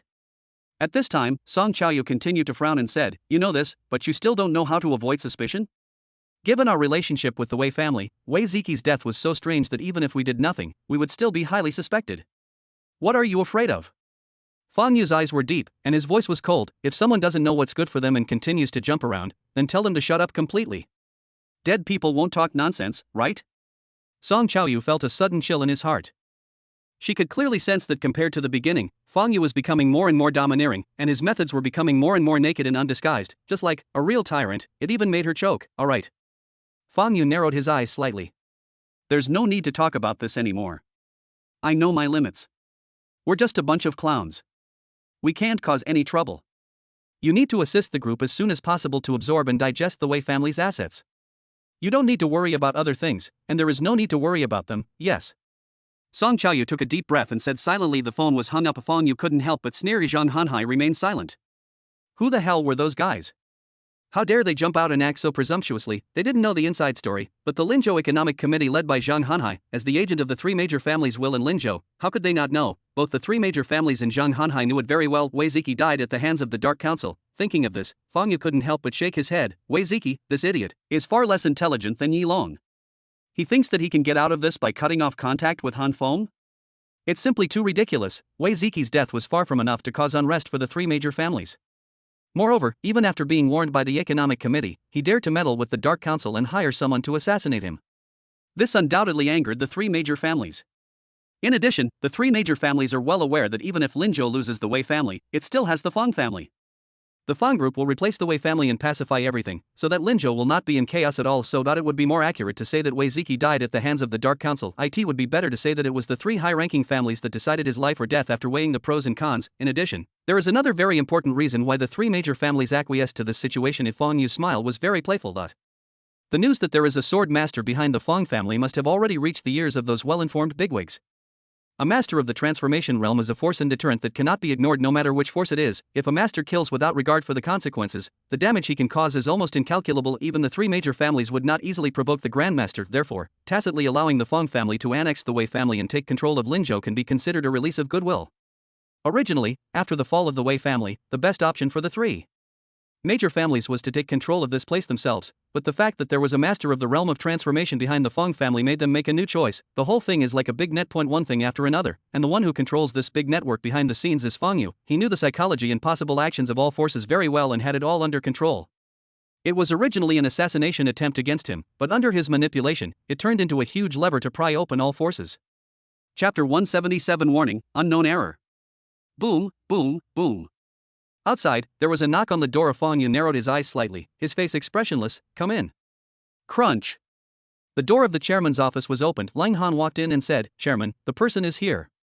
Following closely behind, a middle-aged man in a white suit and a somewhat bloated figure walked over tremblingly. It was the president of Sun Media, Jin Hang. Mr. Fang, do you have something to talk to me about? Jin Hang asked tentatively. He was originally in his office, directing his editors to continue fabricating news reports about the Wei and Fang families to guide public opinion. At that time, Jin Hang was full of pride and joy because several big families who are major shareholders of Sun Media have promised themselves huge benefits. Just as he was immersed in the fantasy of a bright future, several burly bodyguards broke in and brought a piece of news of Fang Yu. I want to see him. Jin Hang instinctively felt that something was wrong and was naturally unwilling to do so. However, the burly bodyguards were surrounded by murderous auras and clearly had no intention of discussing matters with him, so Jin Hang had no choice but to follow them to the Fang group. Finally, he was brought in front of Fang Yu. Oh, you're here? Fang Yu looked up at him and without further ado, he picked up the newspaper on his desk and placed it in front of Jin Hang. He said calmly, Can you explain to me what's going on? Jin Hang's heart suddenly skipped a beat. He could naturally recognize that it was the Sun Media newspaper, and the report published on it was exactly the report compiled by him and his men. Mr. Fang, Jin Hang forced a smile. This report was indeed written by Sun Media. Is there any problem? We are just describing the objective facts. We don't mean anything else. Fang Yu didn't say anything, just staring at him silently. Jin Hang met Fang Yu's gaze, his Adam's apple rolled, but he couldn't speak, and cold sweat began to seep out of his forehead. Buzz. At this moment, the cell phone in Jin Hang's trouser pocket suddenly vibrated, which scared him. He was about to answer the call, but seemed a little hesitant. After all, Fang Yu was still in front of him. Fang Yu suddenly smiled and said, Take it. Maybe it's something very important. Thank you, Mr. Fang. Jin Hang wiped the sweat from his forehead, took out his cell phone from his pocket, pressed the answer button, put it to his ear, and said, Hello? Mr. Jin. There was a burst of hurried voices coming from the other end of the phone, and Jin Hang's expression became paler and paler. What? As soon as the call was disconnected, Jin Hang knelt down in front of Fang Yu with a thud. Mr. Fang, I was wrong. I will make amends immediately. I will recycle and destroy the newspaper, and then publish a report to clarify the matter. Fang Yu had no expression on his face. The huge change in Jin Hang's attitude was naturally because he used some tricks behind the scenes. A small Sun media actually dared to spread rumors about the Fang family. It was simply courting death. He tapped his knees lightly and remained silent. Jin Hang continued to kneel on the ground, his face full of horror. His heart was filled with boundless regret. He was really blinded by the benefits. Was he qualified to get those benefits? After a long silence, Fang Yu's voice came slowly. If there is a next time, Mr. Fang, I promise there won't be a next time. Jin Hang was overjoyed and spoke hurriedly. Fang Yu said coldly, get lost. Jin Hang was immediately pardoned. Yes, I will leave now, I will leave now. Having said that, he fled in a hurry, dragging his somewhat limp body. Fang Yu watched the other party leave and waved. Lang Han? Lang Han had been standing respectfully beside him since the beginning, saying nothing. Seeing Fang Yu calling him, he hurried forward and said, Master, what can I do for you? Fang Yu said coldly, after Sun Media takes back the newspaper and destroys it, and publishes a statement to clarify the matter, let him disappear from this world, this insignificant little ant. How dare you stand in the way of the Fang family taking control of Linzhou? He doesn't even realize that he is being used as cannon fodder. With this kind of IQ, he is not suitable to live in this world. It is better to be kind enough to help him and send him on his way, die early and be reborn early. I hope I can have a good brain in my next life. At the same time, this is also a clear warning to the families behind him that if they continue to act recklessly and act like that in front of them, Jin Hang's fate will serve as a lesson for them. Clear. Lang Han said respectfully. To him, this kind of thing was already commonplace, just another insignificant sudden death incident in the world. Even Wei Ziki could die suddenly, let alone Jin Hang, the president of Sun Media. Soon, Lang Han took the order and left. Fang Yu stood with his hands behind his back, slowly walked to the window, and looked at the scenery outside. Judging from the current situation, it is a foregone conclusion that the Fang family will swallow up the Wei family and completely control Linzhou. It is only a matter of time. Although the Wei family still has Wei Zifen, it is impossible for him to change the overall situation. His eyes were leisurely and deep, thinking about the next plan of action after this. At this moment, Fang Yu suddenly felt a strange feeling and frowned. What's going on? Ding-ling-ling, the phone suddenly rang and Fang Yu picked it up. His expression suddenly became serious, because the incoming call number was not displayed on the screen. His cell phone has been specially encrypted and modified by members of Nightmare Eye to defend against various attacks and viruses, so it should be almost impossible to be hacked. What's going on? In the end, Fang Yu answered the call. Suddenly there was a crackling sound of electric current. Is that Mr. Fang Yu? A gentle and steady voice came from the other side. With a calm tone, Fang Yu said, Who are you? As he spoke, he had already switched to another interface. While maintaining the call, he sent a message to Nightmare Eye, asking them to find the location of the phone immediately. On the other side of the phone, a gentle voice sounded again. Mr. Fang, if you were looking for someone to investigate my location now, then you can give up. It's useless. After all, the other party paused and did not continue. This time the system sound suddenly came. Warn. Unknown plot twist discovered. Testing in progress. Chapter 178. The mysterious Zhang Ling warn. Unknown plot twist discovered. Testing in progress. Fang Yu's expression suddenly changed. What on earth was going on? Could it be that a new book has been opened? However, in the past, books were unlocked after you completed the previous book and killed the protagonist. How could it suddenly unlock after that? Moreover, if the book is open normally, the system's reaction should not be so strange, but Fang Yu's state of mind had already been as solid as a rock. No matter what situation you face, you can remain calm. Fang Yu collected his thoughts and said calmly, Who are you? What do you want to do? A gentle voice continued to ring out from the other end of the line. Who am I? My name is Zhang Ling. To you, I'm just a stranger. I'm calling you just to tell you something simple. Now, I need you to go somewhere. Fang Yu's eyes were cold. Why would I do such a boring thing? Who do you think you are? The man who called himself Zhang Ling said leisurely, You will come because your parents are in my hands. If you don't come, I will kill them. What did you say? Fang Yu's eyes turned cold, and murderous intent burst out of his body. Zhang Ling smiled and said, If you don't believe me, you can go and verify it now. Fang Yu's face was gloomy. He didn't think the other party was lying to him, because lying about such things was meaningless and could be easily exposed. Take the time to hack into your own phone. Is it just to play such a boring game? That's simply impossible. But how did the other party do it? Recently, the Fang family has been in the center of controversy, so in order to prevent Jiang Fang and Fang Qishong from getting into danger, he divided the 8 Iron Guards into 2 groups. 4 of them will continue to stay in the Fang Pharmaceutical Underground Laboratory to train new recruits, while the other 4 will lead some Red Warriors to defend the Fang family villa. In this configuration, how could the other party kidnap Fang Qishong and Jiang Fang? However, considering that this guy named Zhang Ling could even hack into his mobile phone that was encrypted by the Eye of Nightmare and even cause system anomalies, he should not be an ordinary person, and it is not surprising that he can do such a thing. As an outsider who traveled through time, Fang Yu actually didn't have any deep feelings for his adoptive parents, Jiang Fang and Fang Qishong. But after all, he inherited this identity, and the 2 were his nominal blood relatives. Moreover, they have been together for some time. Fang Qixong and Zhang Fong don't know about the time traveler, so they still care about each other as much as before. It would be a lie to say that Fang Yu has no feelings at all. Besides, let's put aside that little bit of emotion. After all, he inherited the identity of the original owner and obtained the Fang group from them. For this reason alone, he could not sit idly by. More importantly, if Fang Yu hates being threatened, he really hates it. Anyone who dares to threaten him must die, and this guy is no exception. He wants to find this man named Zhang Ling, make him regret in fear, and die. Fang Yu said expressionlessly. Go on. Zhang Ling smiled and continued, I'll send a location address to your phone. Come here based on this location.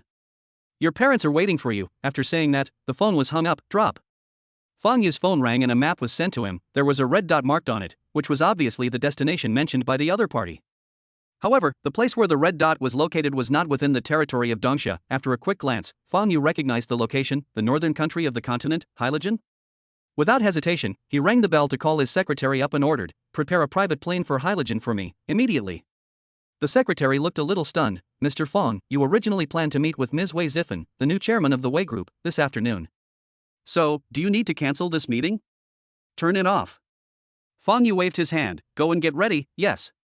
The secretary received authorization and hurriedly bowed and left. Soon irrelevant matters have been arranged properly. A helicopter landed on the helipad on the west side of Fang Group with a roar, carrying Fang Yu to Haiqing Airport. On the way up, Fang Yu's face was extremely gloomy. He took out his phone and dialed Tai Chi's number. Today, he should be responsible for the security of the Fang family villa. Fang Yu needs to figure out what is going on at the villa. Hello? The call was connected quickly. On the other side, Tai Chi asked with some doubt, Master, what's wrong? Tai Chi was a little confused that Fang Yu suddenly contacted him at this time. What's wrong? Fang Yu asked angrily, where are my parents? Tai Chi looked bewildered and even more puzzled. Master and Madam should be playing chess in the study right now. We have been keeping a close watch on everything, so there's no chance of anything happening. Fang Yu snorted coldly. Now, go over and take a look. Tai Chi was startled, and suddenly had a bad premonition in his heart. He answered while rushing towards the study. After reaching the door, he knocked on it several times and asked, Master? There was no response in the study. The surroundings were unusually quiet. Boom. Tai Chi's brain was struck by lightning. His expression suddenly changed. Without hesitation, he punched out, completely smashing the study door, and rushed in. But where were Fang Qixong and Zhang Fong in the study? It has already flown away into obscurity. That's impossible. Tai Chi was completely stunned, his voice filled with disbelief. Beep. On the other side, Fang Yu was too lazy to listen any further and hung up the phone directly. It was obvious that the guy named Zhang Ling was not lying. His eyes were slightly closed. He seemed to be sleeping with his eyes closed, but the invisible murderous intent on his body was almost breaking through the sky. Very good. This was the first time Fang Yu had encountered such a situation that was completely beyond his control since his rebirth. It even made him feel like he was being played a trick on him. His voice was low and deep. Zhang Ling? Just wait. No matter who you are or what your purpose is, in the end, you will die.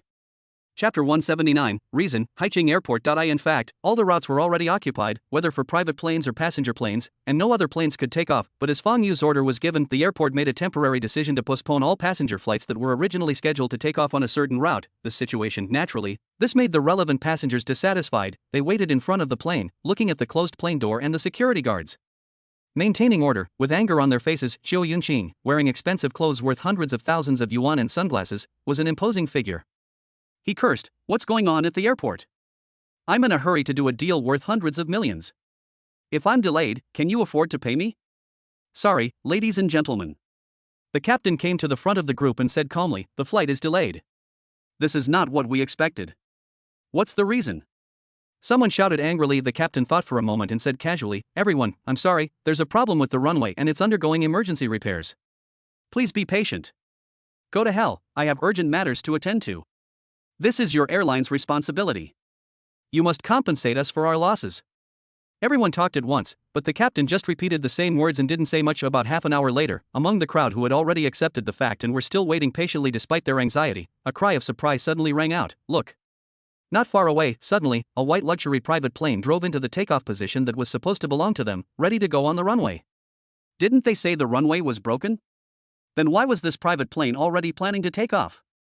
We need an explanation. Zhou Yunqing said angrily, okay, you're saying the runway is damaged and undergoing emergency repairs, but in reality, you're giving our runway to the owner of this private jet? What? You look down on us? This is for the arrogant Zhou Yunqing, totally unacceptable. Whenever I go out, I enjoy the highest level of treatment. But now, my runway has been taken away and I am forced to wait behind others, Zhou Yunqing shouted, this isn't over yet. You look down on me, don't you? I want to see why they made me wait here for so long. Don't blame me for not reminding you, my husband is the chairman of Huaishan Group. Hearing this, everyone was in an uproar. Huaishan Group? It was one of the top 10 companies in Linzhou Pengcheng this year, and it ranked very high, facing everyone's admiring gazes. Xiao Yunqing felt proud and planned to show off his abilities even more. She said arrogantly, "Humph. When the owner of that private jet comes over, I want him to bow and apologize in person. How dare he occupy my flight? How dare he do that? How dare he do that? How dare he do that? How dare he do that?" The captain's expression was impassive. "Ma'am, please be mindful of your words and actions. Sometimes, saying the wrong thing can lead to disaster." Xiao Yunqing was stunned for a moment, then trembled with anger. "You little captain, how dare you threaten me? I tell you, unless you run over me today, this private plane will never take off," said Xiao Yunqing. Walked onto the runway angrily. It seemed that they really wanted to stop the private plane from taking off. Just then, boom. A sharp sound of breaking through the air was heard. That was the crackling sound caused by the propeller spinning at high speed and stirring the air. Carrying an oppressive feeling, a huge helicopter descended from the sky, attracting everyone's attention. Then everyone's face showed horror because they have seen the logo engraved on the helicopter, Fong Group, on the runway. Xiao Yunqing looked at the helicopter getting closer and closer. Her face suddenly turned pale.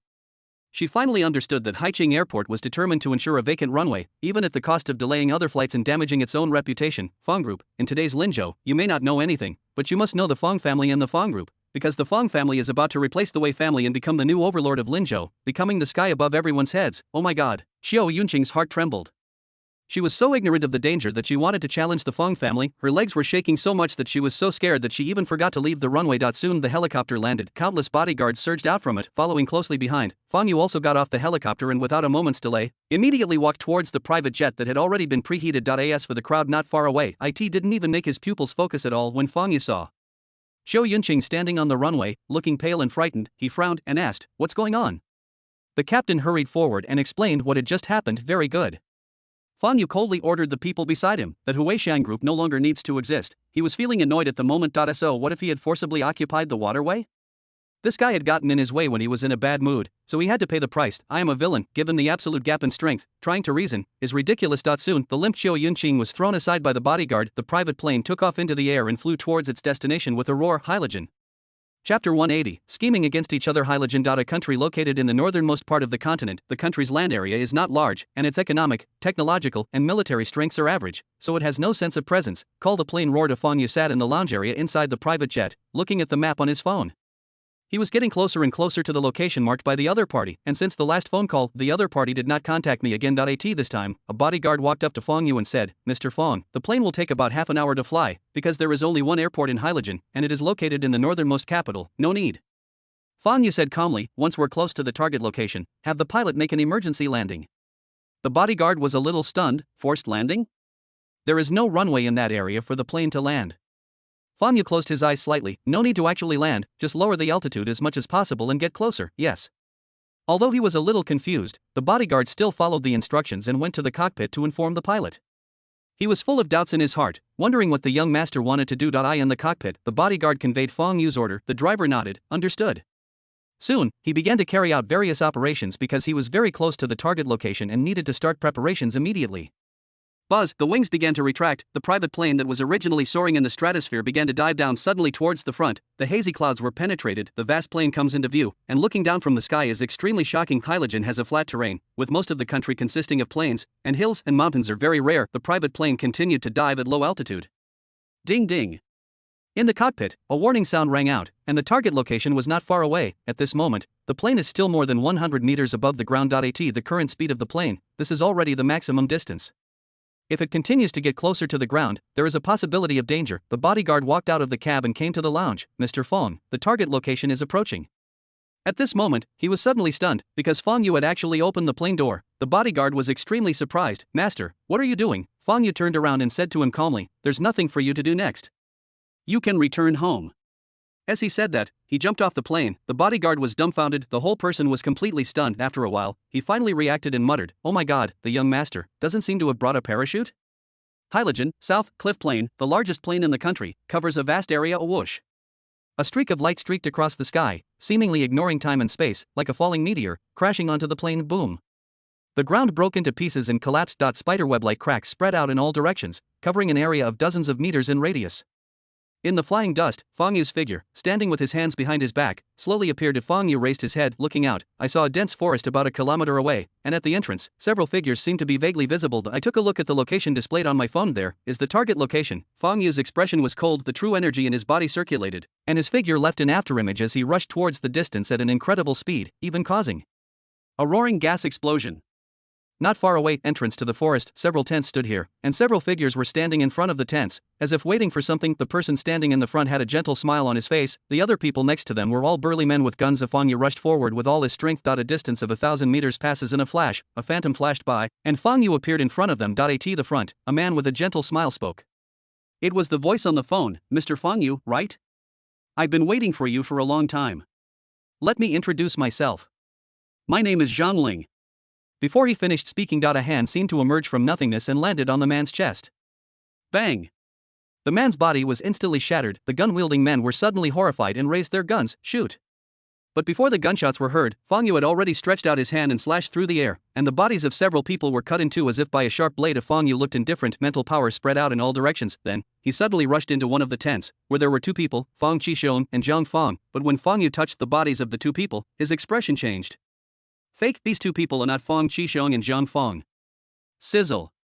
There was a sound of electricity. In the corner of the room, a pitch-black phone automatically lit up. Fang Yu narrowed his eyes, his expression icy cold, and said in a deep voice, "Where are the people? You didn't keep your promise, are you kidding me, hee hee." A gentle voice came from the phone. Zhang Ling said, "Mr. Fang, aren't you also unruly? If that man was really me, I would be dead by now, right?" Fang Yu said indifferently, "How cautious." "Of course."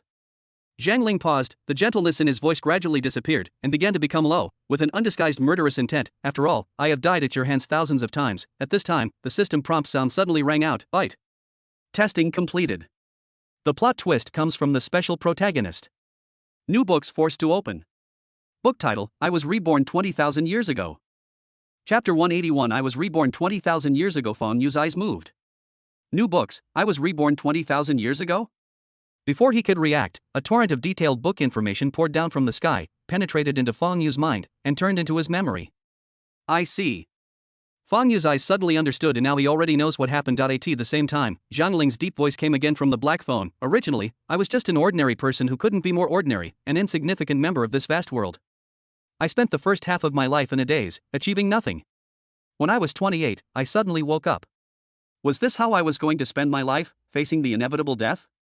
No, I was unwilling to do so, but I had already missed too many opportunities. Zhang Ling's voice was slightly frantic. Just when I had this thought, my vision suddenly went dark. When I woke up again, I found that I had actually returned to a year ago, when I was 27 years old. I fell into ecstasy, believing it was a gift from God. With the memories of my past life, I invested in many businesses and stocks. In just 1 year, I accumulated a lot of wealth and became a successful entrepreneur. On my 28th birthday, I celebrated with my friends and fell into a deep sleep. When I woke up, I was back to a year ago. I finally realized that something was wrong, and that was the beginning of the nightmare, the second time, the third time, the 100th time, the 1000th time. I've lived through countless 27s. But no matter what I've achieved, who I've become friends with, whose husband I've become, whose father I've become, on my 28th birthday, time will reset, and I'll be 27 again, like a never-ending curse. Time kept passing, and I gradually became numb and accepted reality. I began to study frantically to numb myself. Physics, chemistry, acting, martial arts, I learned everything because I had unlimited time. I've been an entrepreneur, a killer, a criminal, and even a terrorist. Perhaps some people think this represents eternal life, something everyone dreams of, but when they actually try to repeat the same year endlessly, they'll understand what a horrible torture it is. Just like that, 20,000 years passed. Zhang Ling's voice suddenly gained a touch of turbulence. Once again, I've reached my 28th birthday. This time, I've chosen to live as a beggar, wandering around. When the clock strikes 12 at night, I wait numbly. Then, to my astonishment, I discover that instead of being reborn and continuing the endless cycle, time has actually started moving forward all over again. I instantly fell into ecstasy, shouting like a madman on the busy streets. Passers-by thought I was crazy, but how could they understand my feelings? At the same time, I discovered that I had gained an ability, the ability to control time on my own and restart it. And the starting point for time to reset is no longer 27, but my 28th birthday, the day when time, having stagnated for 20,000 years, begins to move forward again. I thought that after such a long ordeal, it was all over and a bright future was waiting for me. However, 3 months later, a new nightmare began. Zhang Ling's voice was distorted and frantic. Just as I had recovered from the joy of time moving forward and was about to take action, a man suddenly fell from the sky and brutally killed me. And that person is you. Fong Yu. Chapter 182. Zhang Ling's madness. Fong Yu looked calm, but he just listened silently without interrupting Zhang Ling. In fact, the stories told by Zhang Ling are all introduced in detail in books. After careful reference, you can find that what the other party said is indeed true. The only difference is, the other party's death. In the original book, the book officially begins, which is the first scene in the book, which takes place 5 months after Zhang Ling breaks away from the repetitive 27 years old and time starts to move forward again. That was the beginning of the book. I was reborn 20,000 years ago. As for all of Zhang Ling's previous experiences, they were gradually revealed in the following chapters. Oh, so that's how it is. At this moment, Fong Yu looked calm. He had completely understood the plot of the book. I was reborn 20,000 years ago begins 5 months after Zhang Ling's 28th birthday. In the future, before the book plot begins, the system will detect the existence of Zhang Ling and will forcibly kill the protagonist Zhang Ling before the plot officially begins, that is, 3 months after Zhang Ling's 28th birthday. And Zhang Ling, because of the abilities he gained, he returned to the first day after his 28th birthday. After his rebirth, he will retain his previous memories. Therefore, he knows very well that if he does not take any action, he will be killed by Fong Yu in 3 months. I keep being reborn, and keep being killed by you. Zhang Ling was filled with resentment and madness. I only have 3 months. I've tried everything, hiding abroad, hiring assassins, seeking refuge in small countries, even trying to befriend you, but without exception, all have failed. No matter where I go, you're always with me like a demon. I've died at your hands thousands of times, and I've also realized that my rebirths aren't infinite. If I reach a certain number, I'll die completely. And now is my last chance to be reborn. As he spoke, Zhang Ling's emotions gradually calmed down, and he suddenly said, I'm sorry to have embarrassed you, Mr. Fong. You've lived for 20,000 years, but you still can't control your emotions. But I've been 27 years old 20,000 times, so I'm still a young person, right? His tone was gentle and smiling again. It seemed that Fong Yu was not his mortal enemy who had killed him thousands of times, but an old friend he had not seen for many years, but the madness hidden in it cannot be concealed. Fong Yu said coldly, where is the person? Ah, them. Zhang Ling smiled and said, they should have returned to the Fong family by now, right? After all, even if I stayed in their hands, it would be meaningless. I know that using those 2 people to threaten you further is useless. You are so cold-blooded and heartless. On several occasions, in order to kill me, you even let your own parents be buried with me and go to hell together. Those times, I died a miserable death, being brutally tortured by you. Fong Yu stepped forward, holding the black phone in his hand, and said calmly, since you've died thousands of times, why can't you just accept reality? Wouldn't it be nice to let me kill you one last time and send you off completely? That won't do. Zhang Ling suddenly burst into laughter. Besides, you can't do it. Oh, very confident. Fong Yu's eyes showed neither joy nor sorrow. You've thought the same way every time before, right? In the end, what was the result? The sound stopped abruptly. Zhang Ling seemed to have been touched on a sore spot. The smile in his voice disappeared, and was filled with a chilling cold wind. In my last few hundred chances to be reborn, I didn't struggle at all. Instead, I used them all to calculate and prepare a method that would 100% kill you, eliminating all interference factors. I will make sure everything is perfect and kill you, and in this final rebirth, I am finally ready. Mr. Fong, I had a lot of fun playing this game, but now, it's time to, pa. The black phone was crushed by Fong Yu. He said coldly, noisy. Chapter 183. Ancient Sect Ruins, Guardians. He said this, but after crushing the phone, Fong Yu was not careless at all. Instead, he remained highly alert, with his mental power surging around to check for any possible dangerous factors. Bang! Fong Yu stepped on the ground and suddenly stepped into a deep pit, then rushed out of the tent. Just when he was about to get away from here, he was surprised to find that he was actually standing still. Suddenly everything around me began to distort. At this moment, the scene was like the modeled wall of an ancient city wall, which began to fall down, and like a broken mirror, revealing the truth inside of Fong Yu's expression froze. What's going on? The scene around him changed. He was no longer at the forest entrance, but in a large hall. Pitch-black pillars rose up, supporting the majestic space. Illusion? No, that's not right. Fong Yu originally thought that this was similar to the jade pendant that was activated on Xu Feng's body when he assassinated him in the northern border. It was an illusion constructed by mental power, but when his mental power turned into thousands of thin threads, spreading out in all directions and covering the surroundings, he discovered that this hall was not a product of illusion, but existed in reality. Fong Yu had some guesses in his mind. Since it's not an illusion, then, folding space, but what kind of strength is needed to be able to do such a thing? Because this hall is obviously a man-made product, the one who concealed it in. This hidden space must also be a human. Could it be the divine realm? Fong Yu speculated in his mind and looked around. This hall is filled with an ancient and dilapidated atmosphere.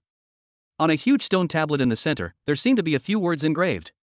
Some of them are no longer clear, but the last one can vaguely see the ancient character zone. Combining various circumstances, it is easy to imagine that this is the headquarters of a sect from ancient times, but in the long history, this sect has disappeared and been annihilated. In the end, only this ruined hall is left, still standing here, waiting for the day when it will be completely destroyed. I need to find a way out. Zhang, that guy, didn't lead me here just for sightseeing. There must be something dangerous going on here. Fang Yu sensed his surroundings and found that he was surrounded by the walls of the hall, with only a grand and huge main gate that seemed to lead to the outside world. So he flashed and rushed towards the gate. Just then, boom. In the center of the hall, there are 5 human-shaped statues standing here. Originally, Fang Yu did not pay much attention to them, thinking that they were just a few ordinary statues. But at this moment, the 5 statues actually began to tremble, and gravel on their surfaces fell off, revealing bronze skin that glowed as if it were made of steel. Buzz. The 5 statues suddenly opened their eyes simultaneously, their pupils crimson. Then, they spread their arms and let out a deafening roar. The sound waves were so loud that they even caused the hall to tremble. Fang Yu's eyes were solemn. Alive? No, that's not right, not alive. These 5 ghostly creatures before him, although they seemed to be human in terms of physical perception, did not possess the vitality of living people. Instead, they looked like dead people. This immediately brought back memories in his mind. In the book The Return of the God of War in the City, the protagonist Chu Feng once encountered an enemy who came from a small country in the southwest of the continent. The tribe he belongs to has mastered a secret technique that allows them to spend a long time refining a recently dead warrior into a lifeless but combat-capable humanoid weapon with immense power and invulnerability to swords and spears. They call it the Iron Ghost. However, the 5 Iron Ghosts before him were even more magical than those depicted in the city when the God of War returned. Not only were their movements not stiff, their eyes were even full of agility. Although it cannot be compared with that of humans, it is no longer like the eyes of a dead creature, but is closer to the eyes of a wild beast with instinct and consciousness. What is even more shocking is that the aura revealed by these 5 Iron Ghosts is all, at the peak of the realm of transformation, 5 peaks of the realm of transformation. The state of transformation is what is called a master. As long as an ordinary warrior force gives birth to one, it can be called a top force. The power of one person is enough to make the country pay attention and treat it with caution, but now, there are 5 of them, and it was made with a secret method.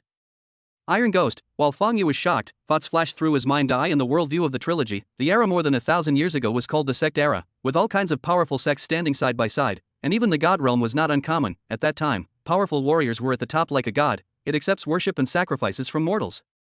Even the kings of secular dynasties had to submit and pay tribute to these powerful sects, because there were no guns, missiles or even more powerful weapons at that time. Therefore, the warriors in the divine realm could be called gods to mortals. It was a turbulent era, an extremely brilliant era for warriors. Unfortunately, with the development of the times, the former glory gradually disappeared and turned into the dust of history. Due to the decline of the vitality of heaven and earth, the number of masters among warriors has become fewer and fewer. On the contrary, thermal weapons have continued to develop. The warrior lost control of this world and was forced to retreat into the darkness. As for the sect that possesses 5 Iron Ghosts at the peak of the transformation realm, it is likely that they came from that era. Roar. The 5 Iron Ghosts roared again, like a few small mountains, with veins bulging all over their bodies, shining iron-colored, and rushed forward fiercely, spewing out mechanical, emotionless bites. Kill. Kill. Kill. Intruders, kill. Oh, 5 people at the peak of the transformation realm? Fang Yu watched all this, feeling neither sad nor happy. 5 figures rushing towards him were reflected in his pupils. The 5 Iron Ghosts at the peak of the transformation realm. Even though they are not real humans, the power they exert is a little weaker, but this kind of power, placed in the current world of warriors, is definitely enough to sweep away any force and destroy it with ease. However, if this is Zhang Ling's trump card against me, then everything ends here. His last life will be mine, once again. Buzz. Fang Yu's true energy circulated throughout his body, and a terrifying aura burst out from him, soaring into the sky, as if it was going to blow off the dome of the hall. Snap, snap, snap. Instead of retreating, he took a step forward and ran.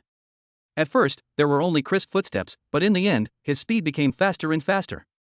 Wherever his footsteps landed, the ground collapsed, roaring loudly. Fang Yu and one of the Iron Ghosts. Allowed collision. Chapter 184 Invincible, Sweep. Bang. White airwaves rolled in all directions. At the point where the 2 people collided, countless air was forced out and spread to the surroundings, forming a brief vacuum area. One is as huge and strong as an iron tower, while the other is a little thin. It seemed that the strength was totally disproportionate, but the final result was that the Iron Ghost, whose body was as thick as copper and iron, was suddenly knocked away. Fang Yu sank and fell to the ground without the slightest hesitation. He took a step forward and came like a shadow. He circulated his true energy in his fist and punched the Iron Ghost that was hovering in the air. Bang! The head of this Iron Ghost exploded with a loud bang. He fell to the ground, twitched once, and then stopped moving. These Iron Ghosts, which are refined using special methods, actually have their control center still in the brain. However, after being refined, even if the person is dead, the brain can still generate electric current to drive the body. If the remaining 4 iron ghosts paused slightly, they still retained a beast-like intelligence, so they felt a little bewildered. Judging from the aura of this person, it seemed that he was not as strong as them, so how could he kill one of their companions in a single blow? This is beyond their comprehension. Fong Yu stood where he was. In his body, true energy circulated around the body, transforming into a light white mist. His heart beat continuously like a beating war drum, transporting blood to all parts of his body and also delivering strength. The energy in his body was like boiling water, boiling wildly. For ordinary warriors, the development of their own bodies is far from enough. Even if they think they can use their bodies as easily as their arms and fingers, the strength they exert is actually only a small part, and the secret martial arts techniques were born from this. Through the secret techniques of martial arts, warriors can stimulate their physical potential, increase their attack power, and resolve their lack of control over their bodies. However, Fong Yu possesses the perfect fighting skill and has 100% control over his body. Ordinary secret techniques are completely ineffective against him. Every move he made, every attack he launched at will, was equivalent to the secret method of sacrificing his life that was stimulated by other warriors consuming their vitality. He could learn, deduce, and even create almost any of the secret methods currently available in the martial arts world. That's why Fong Yu's true strength must far exceed his own realm. Roar. The remaining 4 iron ghosts launched another attack after a slight delay. After all, they were dead objects and did not know fear. Poochie. An iron ghost holding a spear pierced through the air and suddenly stabbed towards Fong Yu. Fong Yu stood with his hands behind his back. He let the spear come at him until the last moment, then he suddenly stretched out his right hand and grabbed the spear from the side. Boom. The spear carried a tremendous force. If it fell to the ground, it would be enough to create a bottomless hole. But in Fong Yu's palm, it came to a standstill, motionless. The iron ghost roared, veins popping out all over his body, and he wanted to pull out the spear in his hand, but at this time, Fong Yu also grasped the spear with his left hand, and exerted force with both arms at the same time, swinging it out violently. The iron ghost's body trembled, and it fell heavily backwards. Fong Yu's eyes were cold. He turned his body halfway, stretched out his arms, and showed the posture of a fully drawn bowstring. Then, he stomped his feet hard, and his body rotated half a circle accompanied by the cracks on the ground. Throw the spear, violently, whoosh. The spear, carrying a powerful true energy, flashed across like a flash of lightning, burst out, pierced the head of the iron ghost who was still in midair, and exploded into a blood mist. Roar. The remaining 3 iron ghosts all roared angrily, repeating the same words: kill. Kill. Kill. Bang. An iron ghost jumped up from the ground, and with a huge palm like a palm fan, it slapped down with terrifying force. Even an ordinary transformation realm grandmaster would be crushed to dust if hit by this palm. Even an armored vehicle could be flattened and turned into a pile of scrap metal. A cold light flashed in Fong Yu's eyes. Noisy. Is that the only word you can say? He stretched out his hand and grasped the void, as if pulling something out. In the storage space attached to the system, a specially made alloy sword suddenly disappeared. The next moment, Fong Yu grabbed the alloy sword that suddenly appeared from midair, swing the sword and slash horizontally, with a swish sound, as if something was cutting leather. The skin, muscles, and bones of the man in armor were like fragile paper, and were cut into 2 pieces by the alloy sword. There are 2 left. Fong Yu's eyes were filled with coldness. Chapter 185 Nuclear Weapons. Immediately following, the alloy sword in Fong Yu's hand hummed, and it flew out of his hand and rushed towards an iron ghost. The iron ghost instinctively sensed the danger, roared, and his muscles, as hard as copper and iron, swelled up again. He punched the side of the alloy sword. However, the next second, the alloy sword seemed to have suddenly lost all its power, and suddenly froze in place, not moving forward even half an inch. Of the other side of Fong Yu's expression was calm, and the true energy in his palm rotated, forming an invisible pulling force. It was this force that made the alloy sword stop in midair. The iron ghost's attack instantly missed, but due to inertia, the huge body continued to move forward. This time, Fong Yu took action. Go. The true energy in his body exploded like a storm, and the alloy sword trembled, turning into a stream of light again, rushing forward, directly piercing through the iron ghost's head and smashing it to pieces. The last remaining iron ghost, I'm completely angry, roar. Accompanied by a loud roar, a thick black fog surged from its body and then enveloped Fong Yu. Countless hideous and vicious faces appeared in it. These iron ghosts can actually perform secret techniques? Fong Yu was genuinely surprised. This kind of method was simply unimaginable. Just how brilliant and glorious was the martial arts civilization during the sect era? That scene was far beyond what we can compare to today. The other iron ghosts should have also been infused with secret techniques, but unfortunately, in front of Fong Yu, they didn't even have the chance to use them and were killed instantly. A shrill roar erupted from the enveloping black fog. It turned out to be a mental attack. Fong Yu couldn't help laughing at the next second, his eyes raised slightly. In my mind. The spiritual power surged out like a tide, wrapped around the ring on his hand, and also flickered slightly, reflecting each other. Fong Yu's eyes lit up, and endless flames and light flickered, filling his dark pupils. Finally, a blazing lightning burst out, as if to blind anyone who dared to peek. His lips moved, and a few syllables were uttered and transmitted forward. Finally, the hoarse syllables overlapped and turned into a deafening roar, as if it would rush into the sky and sweep across the world carrying immense coldness and majesty. He said a roll. Then, lightning shot out from his eyes, along with terrifying mental power, covering the black fog. Amidst screams filled with pain, he swept away all the black fog. With a bang, the last iron ghost revealed his hidden figure. Under the backlash of the secret technique, its brain had been severely damaged and it was temporarily unable to control its body. Fang Yu looked indifferent as he swung the alloy sword in his hand. The blade exceeded the speed of sound and cut through the air. A black line flashed across the body of the last iron ghost. In an instant, the body as strong as a mountain broke into two and fell to the ground. Fang Yu looked down and said indifferently, like ants. Kill with every step, nothing can stop you. In this world at this moment, if he does not enter the divine realm, he can be called invincible. Less than a minute had passed since just now. 5 iron ghosts whose strength is comparable to that of the peak of the transformation realm, and who were forged by secret methods, die. Fang Yu exhaled a breath of foul air. The icy energy of Xiantian Medical Classic circulated throughout his body, quickly restoring his strength, facing 5 iron ghosts. At the peak of the transformation realm, the consumption was still quite large. After all, he had not yet reached the divine realm, and was even still some distance away from the peak of the transformation realm. After recovering a little bit of his strength, Fang Yu put away his alloy sword and walked towards the gate. This place has been abandoned for a long time and no one is operating it, so there must be loopholes. With his keen mental power, it should not be difficult for him to escape, but suddenly Fang Yu paused and frowned. According to common sense, almost no one can survive the 5 iron ghosts at the peak of the transformation realm unless they are at the divine realm, so it is not surprising that they are used as a killer weapon. But Zhang Ling is no ordinary person. He died at his own hands thousands of times and restarted thousands of times. Are the opponent's killer moves really only those 5 iron ghosts? Fang Yu's pupils suddenly shrank, and he looked up. He saw the broken dome and the sudden bright red and white light. The light was as bright as the sun, and even tore apart the twisted and folded hidden space. That's something that shouldn't have appeared in this world yet. Nuclear weapons. Time seemed to freeze and everything was stagnant. A flash of red and white light shone in Fang Yu's pupils. He only managed to let out a final roar of anger. All villains' values, increase physical points. Next second, white light enveloped the sky and the earth. Boom. A red pillar of fire connected heaven and earth, and thunder roared. A huge mushroom cloud rose into the sky above the forest. The shockwave shook like a wave, instantly obliterating the forest, like a world-destroying thunderbolt. The tremor spread 100 miles away, and on the ground, countless Hylogens looked up in horror, gazing at the sky obscured by the mushroom cloud. Oh my god, Chapter 186. The world is shocked. Boom, a mushroom cloud of destruction rose into the sky. The center of a nuclear explosion is filled with extreme light and heat, with temperatures reaching a terrifying high of hundreds of millions of degrees Celsius. If you were there, any living creature would instantly vaporize and evaporate. Even thick alloy steel plates would melt into molten iron like lava. In terms of power, this is a tactical nuclear weapon, but it also has a yield of 100,000 tons. The terrifying explosion instantly tore the folded space apart, and even after such layer by layer reduction, the remaining power was still not something that any life could withstand. Even Fang Yu is no exception. Although he seems to be inhumanly strong now, he is still immortal and is far from being able to withstand a nuclear bomb. When the power of the nuclear explosion rushed into the hull, it was like a sun bursting beside him. Fang Yu's muscles were instantly torn and shattered, and his whole body almost vaporized instantly. At the same time, bite. Host villain value minus 13,500. Constitution plus 27. Buzz. A huge amount of system energy descended from nothingness, frantically repairing his body.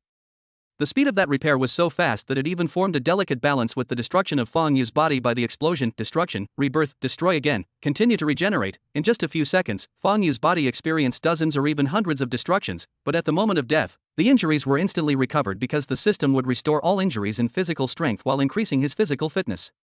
Boom. Time became so long, it seemed like a second had passed, yet it also seemed like a century had passed. The small folding space that was created by some unknown method, as well as the ancient sect ruins inside, were all reduced to ashes and disappeared into the dust of history. Thousands of miles away, in a secret room, there was a man about 27 or 28 years old sitting on the sofa. He had a handsome and evil look and was holding a glass of red wine in his hand, shaking it gently. His eyes were bright and showed a vicissitude that did not belong to his age, as if he had experienced countless years. It is the protagonist of I Was Reborn 20,000 years ago, Zhang Ling. Finally, it's all over. The shadow hanging over my heart, that devilish guy, is finally dead. Zhang Ling murmured in his heart. Fang Yu is dead to die at the hands of the ultimate weapon he developed. Ha ha ha ha. Zhang Ling suddenly burst into laughter, his expression insane, filled with joy and relief. Being killed by the same person thousands of times, who could understand the feeling of despair, but Fang Yu finally died. The result he achieved by relying on the knowledge he had accumulated during his 20,000 years of rebirth was the result that made him most satisfied and proud. He named it nuclear weapon. Of course, Zhang Ling is not a god, so it is impossible for him to rub a nuclear bomb with one hand. What's more, after his rebirth, there is only 3 months at most before Fang Yu comes to kill him, so, naturally, he had to look for supporters. Come. At this time, Zhang Ling raised the red wine glass in his hand, with a smile on his face, looking at the hook-nosed man in a suit sitting opposite him. Sir Obadiah, this time, I am grateful for your country's full support. Otherwise, I would not have been able to produce the nuclear weapon so quickly. You're welcome, Mr. Zhang. Obadiah said calmly, this is simply a matter of mutual benefit. We'll eliminate the enemy for you, and all you need to do is provide us with all the information on this weapon. The hook-nosed man called Obadiah is not a simple person. He comes from Sispaga, a military power in the western part of the continent, and currently serves as the Minister of Defense, responsible for this operation and coordinating with Zhang Ling. As they talked, Obadiah felt a burning sensation in his heart. At the moment the nuclear weapon exploded on the plane just now, the aircraft deployed above the explosion site quickly collected first-hand information. The relevant data sent by his subordinates surprised him greatly. The power of this weapon. It's incredible. According to Zhang Ling, this is not the limit of this weapon. With further advancement of research, it can be further broken through. Obadiah couldn't help licking his lips. If Sispaga could acquire all the nuclear technology and apply it to military operations, ruling the entire continent wouldn't be a problem. With that kind of power, who would dare resist? Even tanks and armored vehicles would be reduced to dust. At this time, Zhang Ling smiled and said, Sir Obadiah, don't forget, according to our agreement, I will not provide you with all the technology immediately, but will deliver it over 5 years. Of course, during these 5 years, I will assist you in the manufacture of nuclear weapons. Obadiah frowned, but quickly relaxed his brow. No problem. This is what we agreed to in advance. Just 5 years, Sispaga can afford to wait for this period of time. Moreover, Zhang Ling has also promised to help them, Sispaga, manufacture nuclear weapons in the next 5 years. Then I wish us a pleasant cooperation. Zhang Ling smiled, clinked glasses with Obadiah, and then drank the red wine in the glass. Only by slowly handing over the technology can we ensure that we can reap the greatest benefits, and it can also prevent Sispaga from turning his back on us and destroying our bridges after crossing them. 5 years later, with his own strength, he would have grown up, and the initiative would be in his hands. With the knowledge accumulated from countless reincarnations, he is destined to step up to the top. Step by step and become the one who truly holds world power. The future is bright, and that damned, devilish Fang Yu should be buried as dust between the desolate heaven and earth, but... Putting down his wineglass, Zhang Ling continued, the existence of the nuclear weapon cannot be exposed. We need to find a way to cover it up. I will arrange to spread some information, but this still requires cooperation from the Hylogen authorities. After all, that's where the explosion occurred. Obadiah said cheerfully, that's natural. Leave the Hylogen issue to me. They've always been under our protection at Sispaga, and we've already given them a brief heads up before this operation. Zhang Ling nodded, very good. As he spoke, he took out his phone from his pocket and dialed a number. The plan went smoothly. Let's continue according to the previous arrangements, yes. Chapter 187 Fang Yu, dead. The moment the nuclear weapon exploded, the whole world is shocked. The reconnaissance systems of various countries detected almost immediately that a huge energy burst was occurring on the Ellesmere Plain in the south of Hylogen, like the rising sun, Northern Union. The testers were stunned. This energy level, how is it possible? To reach this number, hundreds or even thousands of missiles would have to be detonated at the same time, but according to the data transmitted, there is only one energy source, Suva State. A neighboring country next to Hylogen, the military headquarters was in a state of great shock. A general quickly issued an order, report this to the higher-ups immediately. What happened? Keep investigating. Similar scenes occurred simultaneously around the world. However, nuclear weapons are weapons that have never existed in this world, and the person who planned this action is Zhang Ling, a guy who can be reborn thousands of times. Therefore, it is destined that other countries will not be able to find out anything. Not long after the incident, a piece of news suddenly spread through various channels among the upper classes of various countries on the mainland. The content of the message roughly said that the explosion that occurred on the Ellesmere Plain in southern Hylogen was caused by an expedition team mistakenly entering the ruins of an ancient and powerful sect in the sect era located in the folded space, touching something, causing a chain reaction, and thus triggering the huge explosion. At the same time the news spread, Hylogen officially issued a statement confirming the news. Soon, all countries accepted this explanation and breathed a sigh of relief. According to the few bits and pieces that have been handed down, the sect era was a mythical era, with abundant vitality in heaven and earth, and warriors in the divine realm emerged one after another. It is said that there were even realms above the divine realm. Over the years, similar ancient sect sites have been discovered in more than one country. It is understandable if some chain reaction caused energy turbulence and a huge explosion. It doesn't end there. Immediately following, the Dark Council suddenly spread the news to the martial arts world and Dongxia's top leaders. Fang Qian, the grandmaster of the Fang family's swordsmanship, has been killed by experts dispatched by the Dark Council for refusing to cooperate with the Dark Council in investigating the death of the first saint's son, Sager. Fang Yu, the head of the Fang family, has also been killed. This news naturally came from Zhang Ling. Zhang Ling died at the hands of Fang Yu thousands of times, so he naturally knew a lot of things. For example, he knew that Feng Yu was the master Feng Qian and also the god of war in the north. Of course, Feng Yu is dead, there is not much point in saying this, and this kind of news is too unbelievable and no one will believe it. All Zhang Ling needed to do was spread the news that Feng Yu was dead and that the Feng family no longer had a master in charge. Then, someone would deal with the Feng family. The resentment brought about by thousands of deaths is not so easy to eliminate. When the news came out, the world martial arts community was shocked. Not long ago, they had just heard that a mysterious master who had never appeared before appeared in a family in Dongsha. His name was Feng Qian and he killed a member of the Dark Council and several elite disciples, and now, the other party is dead. Many warriors were shocked. The Dark Council was indeed one of the world's top powers with a profound foundation. Even a grandmaster of the transformation realm could be killed at will for a moment. Everyone was even more awed by the Dark Council. However, they did not care about the news that Feng Yu was killed. He was just a Dongsha family and had nothing to do with them. However, when the news of Feng Yu's death reached Linzhou, it caused an uproar. Wei family. When Wei Zifen heard the news, he was a little bit unbelievable at first, but then he thought that since it was the news announced by the Dark Council, it should be credible. Her heart was suddenly filled with ecstasy. This is simply God's blessing for the Wei family. I thought that the fact that the Wei family was swallowed up by the Feng family was an unchangeable fact, especially when Wei Zifen knew that there was a master in the transformation realm in the Feng family. He fell into despair. But now, that master and Feng Yu were all dead, Wei Zifen immediately said, "Notify your forces immediately and start the counterattack." She knew that now was the best time. In contrast, the Feng group instantly fell into chaos. Everyone was thinking about this, and many people began to have some small ideas. After Feng Yu took over the group, he had already completely brought the entire group under his control. Under his iron-blooded style and management ability, the entire group was united and no one dared to disobey. But at this moment, the drawbacks of this authoritarian rule became apparent. When the news of Feng Yu's death spread, the Feng group, as well as some other forces belonging to the Feng family, suddenly fell into chaos. Some families in Linzhou also began to take advantage of the opportunity to fish in troubled waters. Feng Yu is dead, what else is there for them to fear? Taking advantage of the opportunity to reap more benefits is what we should do now.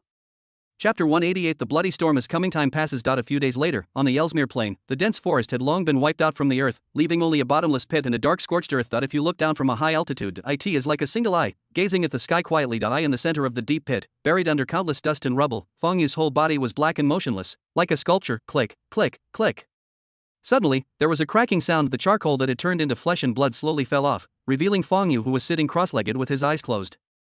His skin was as white and tender as a newborn baby. He was naked, and his hair was all burned off, but then grew back quickly, even far exceeding its original length.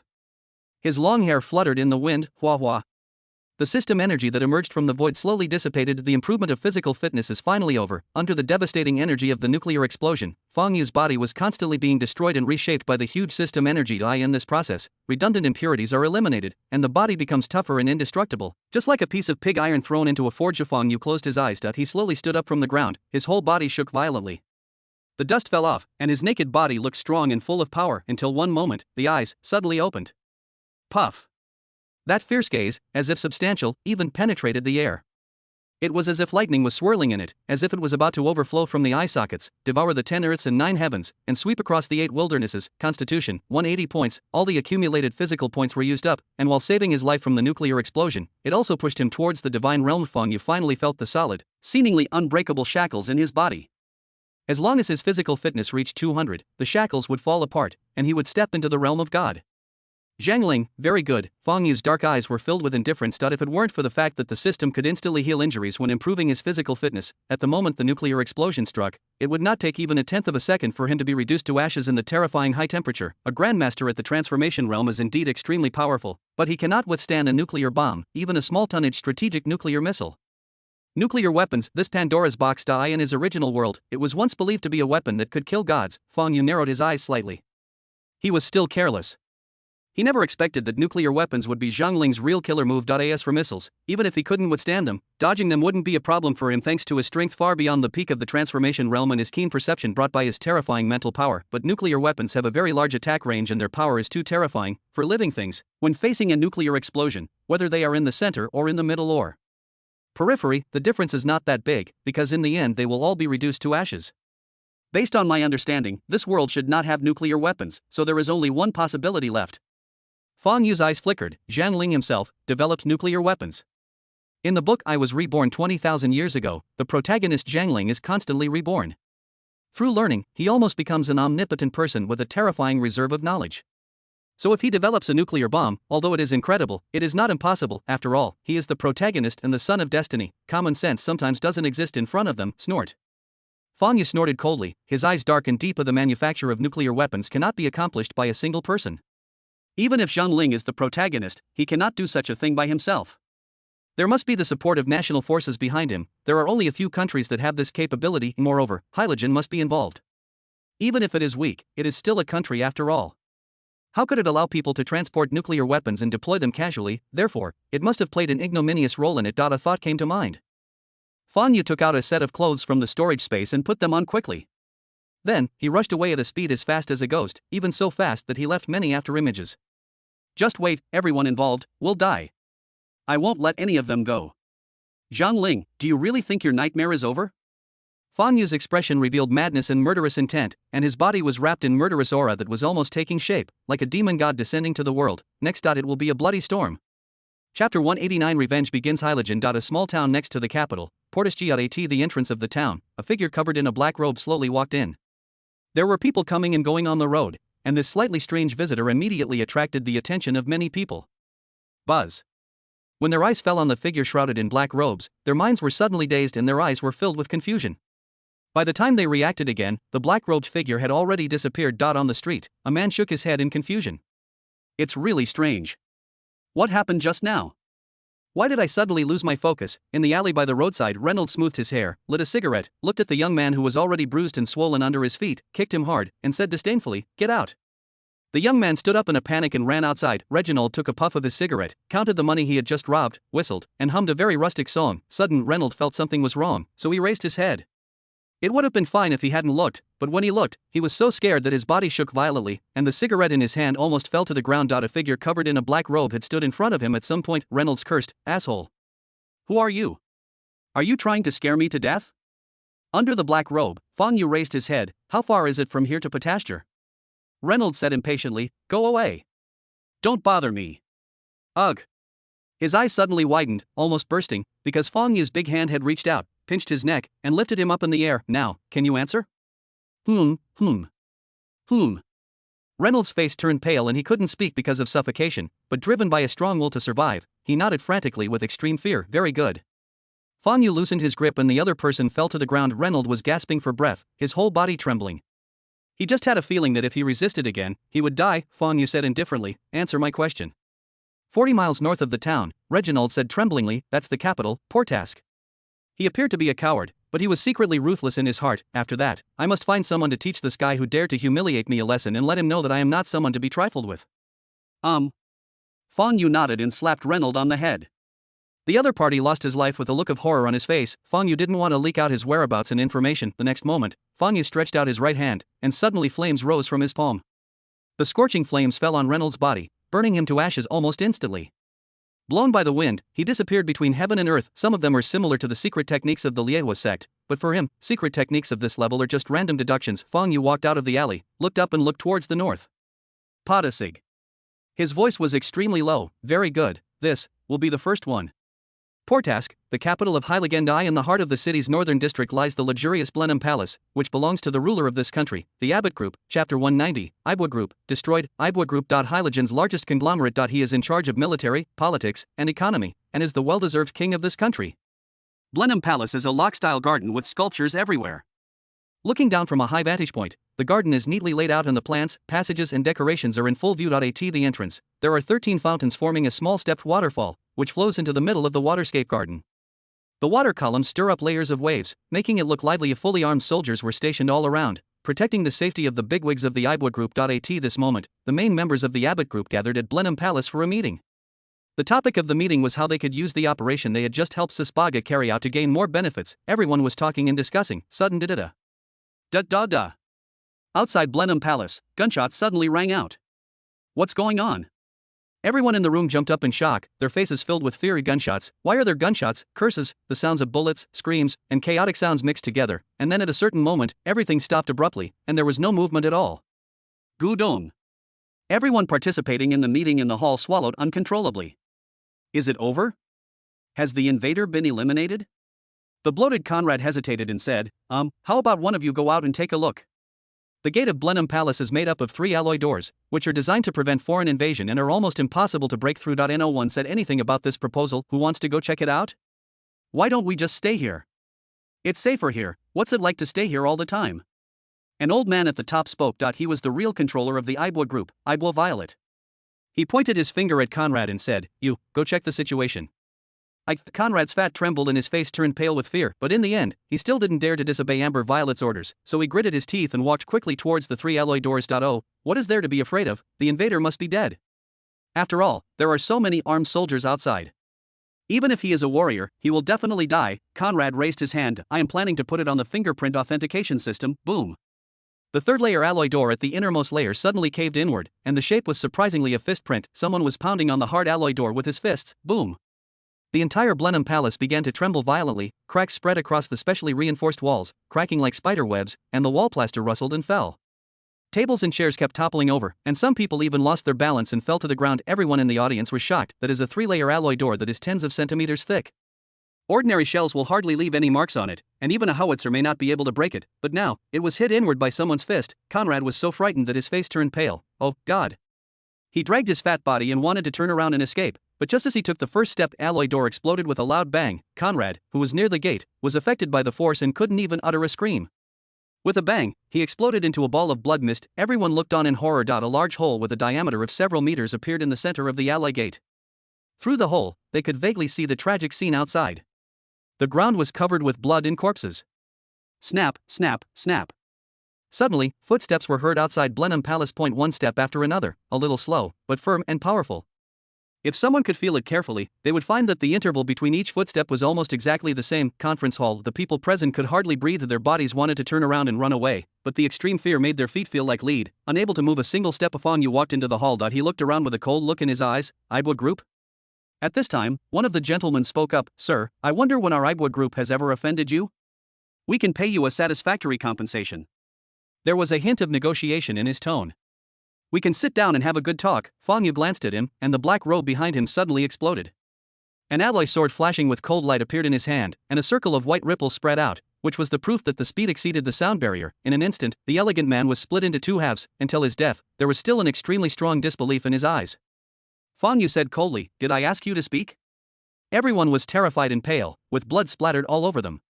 They didn't dare to move or say a word. After all, no one wanted to die. Whoosh. After a brief silence, the cold light flashed again, and the sword light directly cut everyone in half. Amidst the screams, the bigwigs of the Ibwa group fell one after another.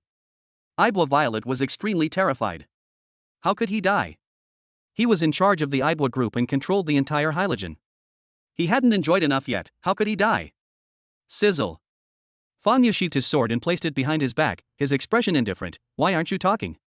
Do you look down on me? Then go to hell. Talk, you're going to die out if you don't speak. You will die just because Afonso wanted them to die. The Ibwa group had made the wrong choice. Since they had chosen to be their enemy, their only outcome would be death.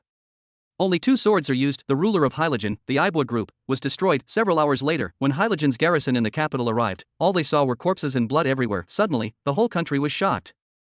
Chapter 1 9186th Armored Division's Abiatha in a luxurious villa in Matru City. Zhongling climbed out of the swimming pool attached to the villa, wiped his body with a towel, changed his clothes, and leisurely read a book in the living room. The maid brought him a variety of fruits. Ding-ling-ling. Suddenly, the phone rang. Zhongling took it out and glanced at it. After the call was connected, his tone seemed a little lazy. Oh, Lord Obadiah, why are you calling me again? Didn't I say I would report to the Military Research Institute in a few days? But at least give me a few days to rest, right? That's not it. Obadiah said quickly, something's wrong. Zhangling's demeanor suddenly changed, and he asked in a deep voice, what's going on? What happened? We just received news that the top management of the Abbott Group was killed in Blenheim Palace. No one survived. What? Zhangling's face changed drastically. All the management of the Ibwa Group were killed. They were the ruling class of Hylogen. All official institutions of the country were controlled by them. If these people were killed, the country would inevitably fall into chaos. Taking a deep breath, Zhongling quickly asked, do you know who did it? Was it an internal disturbance? Or, I'll send you the information, you can take a look at it yourself. After a while, with a ding sound, Zhongling's mobile phone received a piece of information. When he clicked it, he saw several pictures inside. After just a glance, Zhongling's expression changed drastically. If this is the scene in the photo, was like hell again. The thick alloy door exploded. Inside the hall, it looked like a meeting was being held, but now everyone had been cut in half, blood was everywhere, and their expressions were filled with solidified despair and fear. A chill suddenly emerged from Zhang Ling's heart. Obadiah's next words made Zhang Ling feel as if he had fallen into an ice cellar. According to the surveillance, there was only one enemy. He slaughtered the guards like chickens and sheep, blasted open the dozens of centimeters thick special alloy door, and killed everyone with a long sword. Zhang Ling's expression was gloomy and uncertain. Could it be? Obadiah spoke his mind, his voice filled with fear. Could it be that Fang Yu was not dead? Impossible. Zhang Ling flew into a rage, slamming his fist on the table and roaring furiously, Fang Yu is dead. Died at the hands of the nuclear weapon I developed. How could any living thing survive that kind of power? Absolutely impossible. The servants were startled when the fruit plate fell to the ground as Zhang Ling's expression changed. Fang Yu must be dead. For sure. But what if he's not dead? Unconcealable fear began to spread in his heart. The deep-rooted shadow left by thousands of deaths was not so easy to eliminate. When he realized that Fang Yu might still be alive, his body couldn't help but tremble. Even nuclear weapons can't kill Fang Yu. Is that damn guy really a demon and immortal? Because time is short and urgent. I just made that one nuclear weapon. If the other party attacks again, he doesn't dare to think about it anymore. But Zhang Ling had experienced 20,000 years, so he quickly calmed down. He took a deep breath and said, at a time like this, we can't rely on luck. Let's deploy the troops and take out all the things I developed before. Even if he is still alive, Zhang Ling's eyes were bloodshot. This time, I will send him to hell. He doesn't believe it. There really are some people who cannot be killed. In the western region, the capital of Saspagia, the city of Skoya, the Supreme Council building stands in the city center, which is the ruling center of the entire country. At this moment, the highest meeting is being held in the conference room. Those in the conference room were all high-ranking generals or officials in charge of government departments, controlling everything in the country. On the large screen in the conference room was Secretary of Defense Obadiah. Obadiah was extremely serious. Everyone, soon, he told the whole story in detail. Then, he slammed the table and said in a deep voice, I propose that we immediately mobilize soldiers from the 4 military regions to search, intercept, and kill. Obadiah, don't be alarmist. Melville, the supreme commander of the northern military region, snorted coldly. With the troops of the 4 military regions, even annihilating a small country would be no problem. Yet, they are using such a force to deal with that Fang Yu? Don't our 4 major military regions have any dignity? And do you know how much resources and military expenditure would be consumed if we all sent out our troops as you said? Obadiah's expression darkened as he angrily declared, he's the northern killer god. Furthermore, all the members of the Aibwa group have already perished at his hands. Clearly, he's not going to let this go. Zhang Ling did not hide Fang Yu's identity from these people. After all, the previous plan still required the support of Saspaga's top management, so they knew about it. So what if the Northern Territory killer god? At this time, Edward, the supreme commander of the Western military region, said sinisterly, how ridiculous. They were actually frightened by a warrior? That guy only managed to penetrate an army of 1,000 men, most of whom were equipped with light weapons. Could he really be superior to modern weapons? As for why Fang Yu was able to survive the nuclear weapon, it must be because your calculations were wrong, causing the power of the nuclear weapon to be offset by the folded space that hides the ancient sect ruins. Otherwise, that would be the combined energy of thousands of missiles exploding simultaneously. How could humans withstand it? Also, Obadiah, you're making such a big fuss about mobilizing troops from our 4 major military regions. Isn't that just an excuse? Do you have some other agenda, you? Obadiah was furious. Boom, boom, boom. At the top of the table, a middle-aged man with a dignified face and jet-black hair tapped the table lightly. The whole audience fell silent, because the man is Malls, the leader of the Supreme Council of Saspaga and the president of Rand Corporation. No need to argue. Mal said slowly, it's a bit too much for the 4 major military regions to attack at the same time. However, I allow you to mobilize the 86th Armored Division of the Eastern Military Region. If Fang Yu is still alive and dares to invade Saspaga, he must be killed, yes. A glimmer of joy flashed across Obadiah's eyes. If the 86th Armored Division can be mobilized, then this force will be enough. No matter whether Fang Yu is the god of death in the north or a god from heaven, he is definitely dead this time. Chapter 192, Hard Fight with the Army. Thanks to user 120911187 for his certification, Molded City. In the world of ordinary people, things remain relatively calm, but secretly, undercurrents are surging. Saspaga is in a special location, surrounded by cliffs on 3 sides.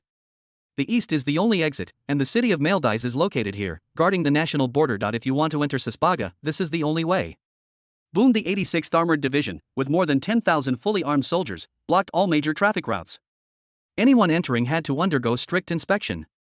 Not even a strange fly was allowed to enter. 86th Armored Division. One of Saspaga's most elite troops is a heavy armored division equipped with the most sophisticated weapons, including 1 armored brigade, 2 mechanized infantry brigades, and multiple artillery battalions.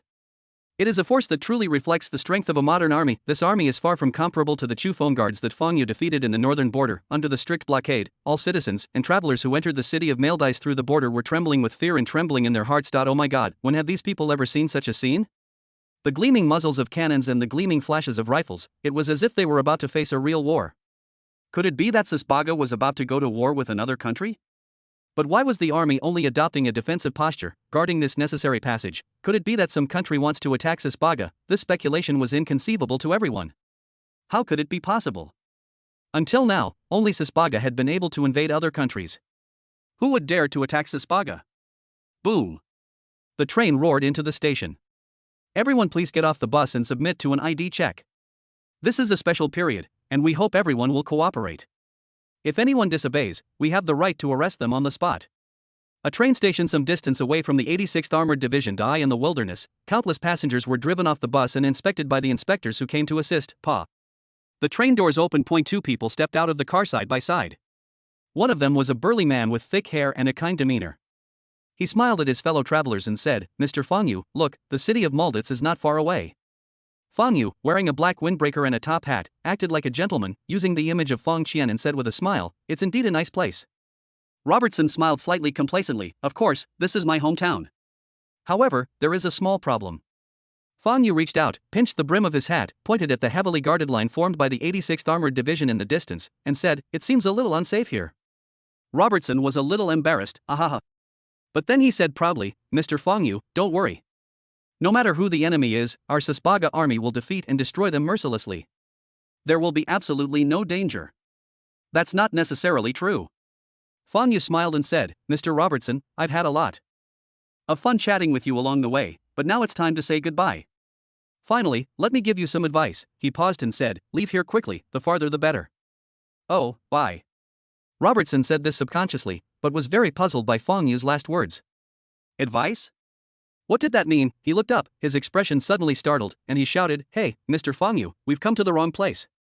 The checkpoint is over there, and your side is." The sound stopped abruptly. Robertson looked at Fang Yu's back and was suddenly shocked, because the other party's aura changed, becoming extremely majestic, extremely cold, and extremely powerful, like a tyrannical king, making people dare not look directly at him. The light around seemed to dim slightly with Fang Yu as the center, within a radius of several hundred meters. Whether passengers or inspectors, everyone suddenly became aware Robertson is no exception. At this time, Fang Yu walked towards the distance step by step. He took off his hat and threw it on the ground. The wind blew around him, brushing against the texture of his muscles, and his black windbreaker rustled. An alloy long sword appeared out of thin air behind him. When Robertson came to his senses, he saw Fang Yu had already moved away from the checkpoint and was walking towards the 86th Armored Division. Compared to the cold and solemn torrent of steel, compared to the artillery pieces, howitzers, tanks, and armored vehicles, Fang Yu's figure was too small when viewed from his direction, like a firefly against the bright moon. But, I don't know why, with every step Fang Yu took forward, his aura grew stronger, until, in the end, the firefly seemed to have transformed into a crimson sun. That overwhelming momentum shook all directions, sweeping across heaven and earth. "Warning, stop moving forward." "Warning, stop moving forward," warned the 86th Division had also spotted Fang Yu, so they issued a warning through the loudspeaker. However, when the live video was transmitted to the rear command post, the order was instantly issued, "That's the enemy, open fire, enemy." The soldiers at the front seemed a little confused. The enemy their 86th Division has to face is just one person, kill. Fang Yu's body had turned into a stream of light and rushed over, his eyes full of coldness. In front of him, a tank fired tentatively, and the shells whizzed towards him. Boom. When the shell was still hundreds of meters away from Fang Yu, it was split into two by an invisible force and exploded into a fireball. What? All the soldiers who saw this scene were stunned. I was horrified, and immediately afterwards, a long alloy sword appeared in Fang Yu's hand mysteriously. He held the sword and chopped it down fiercely. White ripples spread in the air. The invisible force surged outward, and a long, thin crack mysteriously emerged from the ground, extending from under Fang Yu's feet and ending at the back of the tank. The sword energy accurately crossed a distance of 276 meters, cutting off the firing tank, and the soldier operating it died on the spot. At this time, the soldiers of the 86th Division finally reacted and realized what they were facing. Chapter 193. Kill. Kill. Kill. The commander looked horrified and roared, "Fire." Suddenly, hundreds of heavily armored tanks drove out of the military formation with their gun barrels raised. The next second, thousands of cannons roar, whoosh. Whoosh. Whoosh. Countless artillery shells whizzed towards us. Fang Yu's pace did not stop at all, and he turned into a stream of light and rushed forward. A cold light flashed in his pupils, and countless threads of mental power spread out like spider webs, sticking to each shell and predicting its entire trajectory. Bang. Fang Yu leaped into the air, and all the shells seemed to have eyes, passing by him out of thin air. What? Everyone was stunned. How fast could the tank guns be? 1,000 meters away, it was almost a blink of an eye. And hundreds of tanks were firing simultaneously. Just how much computing power is needed to dodge this kind of attack? Is this really something humans can do? However, when the soldiers operating hundreds of tanks discovered that Fang Yu's body was in midair, they were immediately delighted. Chance. According to common sense, this behavior is simply seeking death. Boom. Boom. Boom. Shells poured out of the gun barrel again. Snort. Fang Yu snorted coldly. The alloy sword in his hand trembled violently, and suddenly, invisible sword energy enveloped the surroundings, and all the tank shells exploded before they got close to the body. Boom. A huge fireball appeared in the sky, with flames rising and air waves surging. Dead? The air was filled with smoke and dust, and everyone was waiting for the result with anticipation. Dead, that guy must be dead, engulfed by the explosion and flames, without even a trace left. Snap, snap, snap. In the firelight, Fang Yu walked out slowly in a black windbreaker. Surprisingly, not a single scratch. He's not dead yet? Is this guy's body made of alloy? All the soldiers of the 86th Armored Division were shocked. Squeak. Fang Yu's true energy circulated, transforming into a light white mist that enveloped his surroundings. His heart was beating violently, and his blood was boiling like lava. He took a step and rushed over like a stream of light. It collided head-on with the steel defense line built by the 86th Armored Division. Day. Rifles and machine guns burst into flames. The scorching bullets formed a net that swept across the sky and the earth, rushing towards them to kill. Ding ding ding. Bullets from ordinary rifles, when hitting Fang Yu, could not even break through his physical defense without the need to use his true energy. At most, they could only leave faint, light-colored marks. Although Fang Yu was almost killed by the nuclear bomb, his muscles, bones, and even deeper cells became extremely tough through the terrifying ordeal of constant destruction and regeneration. An ordinary master of the realm of transformation, it is necessary to use the true energy to release and form a shield to resist the attack of large-scale thermal weapons. Moreover, once the true energy is exhausted, you will die. But now Fang Yu's physical body alone has already rivaled the defensive power of a grandmaster in the transformation realm when releasing his true essence. Sizzle. Fang Yu slashed with his sword. Ripples spread out in the air. Screams erupted as dozens of elite soldiers armed with guns were cut in half instantly. Get out of the way. At this time, angry roars were heard from the army. Boom! Several infantry fighting vehicles rushed over roaring, with smoke and dust everywhere. Then, without any hesitation, the M160 multiple rocket launcher equipped on it roared. This rocket launcher was powerful and fast, and could cover an area of hundreds of meters in an instant, making it almost impossible to dodge. Boom! The artillery fire covered the area like lava, leaving nowhere to hide. A fierce look flashed in Fang Yu's eyes, but he did not dodge or evade. He put the alloy sword behind him, and the true energy in his body surged like a tsunami. He took a step forward and punched out. Bang! The dull explosion was like thunder. Countless flames exploded and danced like tiny long snakes. Fang Yu's body trembled but did not retreat. Go ahead, punch. Facing countless rockets, fist shadows flashed. Fang Yu actually walked forward step by step under the cover of artillery fire. It was impossible for the infantry fighting vehicle to fire continuously indefinitely. When the gun barrel was almost hot enough to melt, it finally had to stop. I'm going to die now, right? Everyone held their breath and looked at the ground that had been blasted into scorched earth and even had a thin layer of it scraped off. A whoosh. A streak of light burst out from the scorched earth. Not dead yet? Everyone was in despair. What kind of enemy were they facing? Fang Yu came in front of an infantry fighting vehicle like a ghost and punched it out. Bang! The heavy alloy steel plates vibrated violently, and the force was transmitted, which formed a strange stress. The infantry fighting vehicle was like a deflated balloon. The steel behemoth weighing dozens of tons suddenly deflated inward and became a pile of scrap metal squeezed together. The soldiers inside were undoubtedly crushed into a pulp. An alloy sword emerged from Fang Yu's hand behind him, and he slashed it diagonally, directly splitting an infantry armored fighting vehicle into two and exploding into a fireball. Dozens of soldiers behind him also fell down in the gushing blood. These war meat grinders.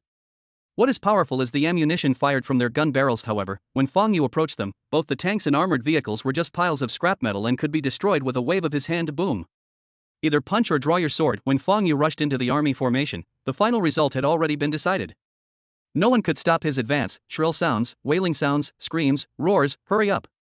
The 86th Armored Division's front line began to shrink rapidly. Tanks, armored vehicles, and infantry fighting vehicles were all rushing towards Fang Yu, intending to provide reinforcements and encircle Fang Yu, but it was all too late. How could their reinforcement speed compare to Fang Yu's killing speed? The reinforcements saw only flames rising into the sky. Even the sky was illuminated in red, and a road filled with blood, iron pieces, and corpses stretched endlessly. One person can defeat an army of 10,000. Train checkpoint. Both passengers and inspectors hid in the carriage. Everyone huddled together, listening to the roar of artillery fire outside, feeling the shaking of the ground, and looking outside in horror. All That was seen was the flames rising into the sky, covering the 86th Armored Division. Oh my God. Robertson watched all this in silence, trembling in his heart. Then he remembered what Fong Yu's advice meant. The humorous and humble man sitting next to him on the train was impossible to connect with the figure who had fought his way out of the 86th Armored Division like a demon. Before myself, what kind of being are you talking to? Boom. White airwaves surged from Fong Yu's body. Dozens of soldiers were blown away along with the bullets. Bite. System plot reminder. Fong Yu's figure suddenly paused, and then he no longer paid attention to the 86th Armored Division whose defense line had been torn apart by him. His figure turned into a stream of light, heading straight for the capital of Sisbaga, Molditz. This journey westward, we must take the heads of all our enemies. Chapter 194. Fong Yu arrives. Molditz. A certain military base has been temporarily requisitioned as the temporary command center for the operation against Fong Yu. Now, the temporary command center was in chaos. The armored tank unit has been defeated. The rocket artillery unit was defeated. The mechanized infantry line was also penetrated by the target. The target has already rushed towards Maldice City. The target has disappeared. A series of bad news and alarms came. The Eastern Military Region's Supreme Commander Martin, who was in charge of the command center, and Defense Minister Obadiah, all changed their expressions drastically. How is this possible? Martin couldn't believe it at all. As the Supreme Commander of the Eastern Military Region, he knew the true strength of the 86th Armored Division best. Even destroying some weak countries would not be a problem at all. The defense line built by the 86th Armored Division was actually broken through by one person, Grandmaster of Transformation. But even a Grandmaster of the Transformation realm shouldn't be this strong. It's not like there haven't been masters of the realm of transformation who have fallen at the hands of modern armies. Although few warriors dare to challenge the state apparatus head-on, since large corporations and families have taken control of the world's power, there are exceptions to everything. Martin himself. 10 years ago, he personally planned a mission to encircle and suppress the Grandmaster of the Transformation realm. At that time, only a few hundred fully armed soldiers cooperated and successfully killed the Master of the Transformation realm on the spot, and now, it is the 86th Armored Division that is being dispatched. At this moment, Martin no longer had the disdain and contempt he had at the Supreme Council. Instead, he was filled with regret. Why had he not agreed to Obadiah's proposal to mobilize the troops of the 4 major military regions? At this moment, Martin was completely panicked. He sat up from his chair and roared, "When will the other reinforcements from the Eastern Military Region arrive? What about the other military regions? Send a message to the Central Military Region as well, requesting the missile forces to be dispatched. The 86th Armored Division cannot stop Fong Yu, so the only hope now is the missile force." According to the combat intelligence from the front line, Fong Yu's performance was still a little strenuous when facing the crazy and rapid artillery bombardment from the rocket launchers on the infantry fighting vehicles. So, the goal is not invincible. Fong Yu cannot really completely ignore the power of powerful thermal weapons. Large-scale, all-round firebombing is still effective. Cold sweat oozed from the staff officer's forehead. I've already sent a request for reinforcements to the other military districts, but even for the Eastern Military District, which is closest to here, it will take at least 10 hours to gather the first batch of troops and arrive here. 10 hours, Martin's heart sank. Obadiah's face was pale, and he was at a loss. He looked at Zhang Ling beside him and said, "Mr. Zhang Ling, what should we do?" Zhang Ling gritted his teeth and said, "Commander Martin, please notify the remaining troops and find a way to intercept the target. As for us, evacuate immediately by armed helicopter." Martin's face froze. Zhang Ling's proposal obviously wanted the remaining troops in the city to serve as cannon fodder, and then they would run away decisively. While hesitating, Zhang Ling said coldly, "Commander Martin, do you want to die here?" Hearing this, Martin's body trembled suddenly. He made up his mind and picked up the phone and ordered, "The remaining troops must resist the target. Also, arrange an armed helicopter, yes." 20 minutes later, a K-18 attack helicopter was preheated, and Zhang Ling, Martin, the Supreme Commander of the Eastern Military Region, and Defense Minister Obadiah hurriedly boarded the helicopter just when a few people were getting ready in the attack helicopter. Sudden screams were heard outside the command base. Day. Countless crazy gunshots rang out. The faces of several people suddenly changed. They knew that Fong Yu was here.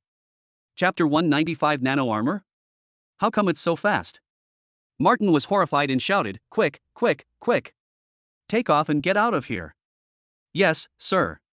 The pilot of the K-18 attack helicopter was obviously very frightened. The propeller quickly began to rotate, driving the huge fuselage into the air. Boom.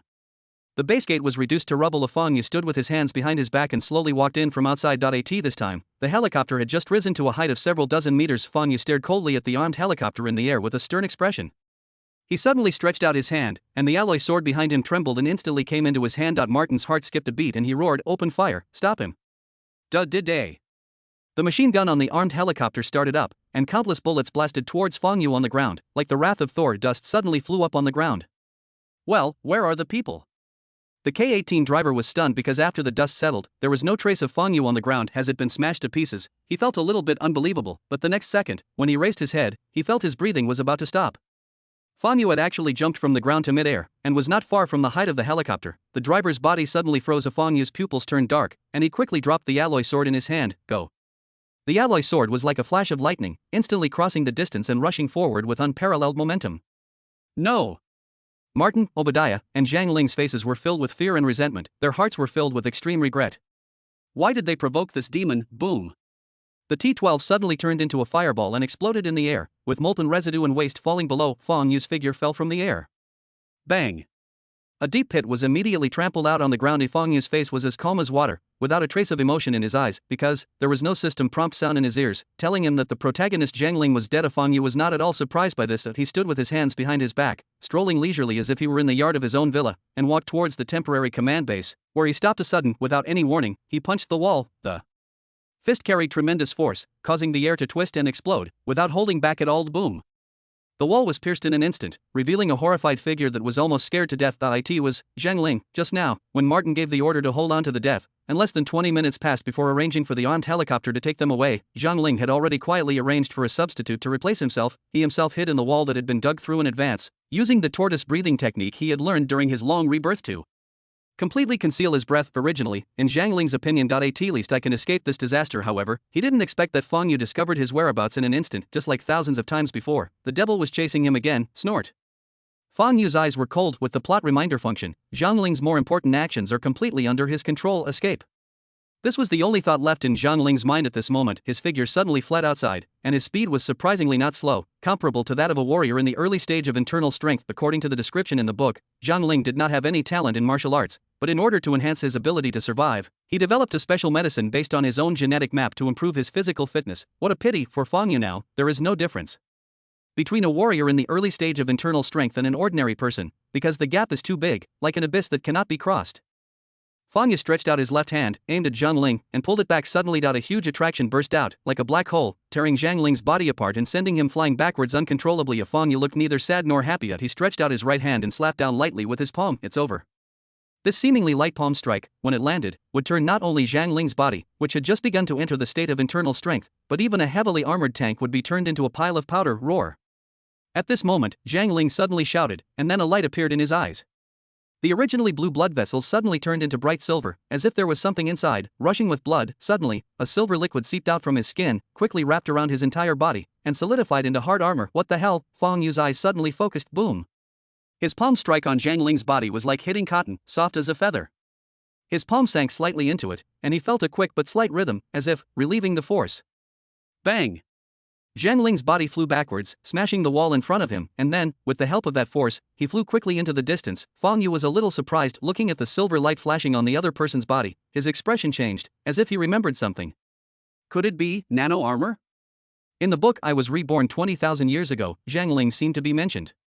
Inspired by something, he was researching a high-tech called nano armor. This nano armor is composed of countless incredibly tiny nano robots that can penetrate into the blood. When used, it is summoned out of the body by brainwaves and completely covers the body surface. It can convert between solid and liquid states at will, and through special rhythms, it can achieve the effects of unloading force, increasing strength and speed, etc. It is very powerful, but the weird thing is that in the book, after the foreshadowing was laid, the author did not fill it in and simply left it unresolved, so Fang Yu had never thought about it at all. But I didn't expect it in a twist of the plot. Zhang Ling has actually developed nano armor and started using it on himself. Is this considered some kind of compensation from the world's will? It won't be so easy for me to kill Zhang Ling. Fang Yu sneered. What a waste of effort. From the fight just now, he was able to judge that although the so-called nano armor was magical, it was impossible to resist him with it. Fang Yu's expression was calm, his figure flashed and he disappeared from the spot like a ghost. Nano armor? Today I want to see if this thing can save your life. Chapter 196. Don't accept threats. Malditz, downtown. At this moment, the citizens in the city were quite uneasy and panicked. A few days ago, the 86th Armored Division was stationed outside Maldives, on high alert, and all traffic arteries were blocked, which made many people feel bad. Started early this morning, outside the city, there were constant roars and artillery fire, which immediately made the panic reach its peak and the citizens talked about it. Damn it. What happened? I don't know. Let's wait for the official announcement. There's nothing we can do anyway. Whoosh. At this time, between the buildings in the city, a silver figure was leaping between the floors, crossing the distance of dozens of meters in an instant. It was Zhang Ling who was fleeing. At this moment, Zhang Ling was extremely anxious and filled with boundless fear. This is my last chance to be reborn. If you die, you are really dead. Hurry up, faster. Zhang Ling frantically drove the nano armor and kept fleeing. There were people coming and going on the street, and naturally someone noticed this situation and exclaimed in surprise. Look, what is that? Oh my god, he's actually running between buildings and jumping dozens of meters at a time? Is this Superman? Are you filming a movie? I'm so excited.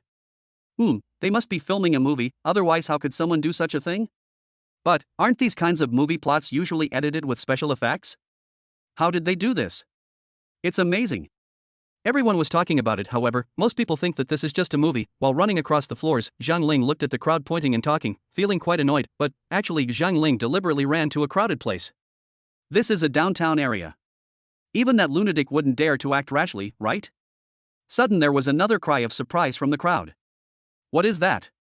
Someone's chasing him. Is this a manhunt? I like it.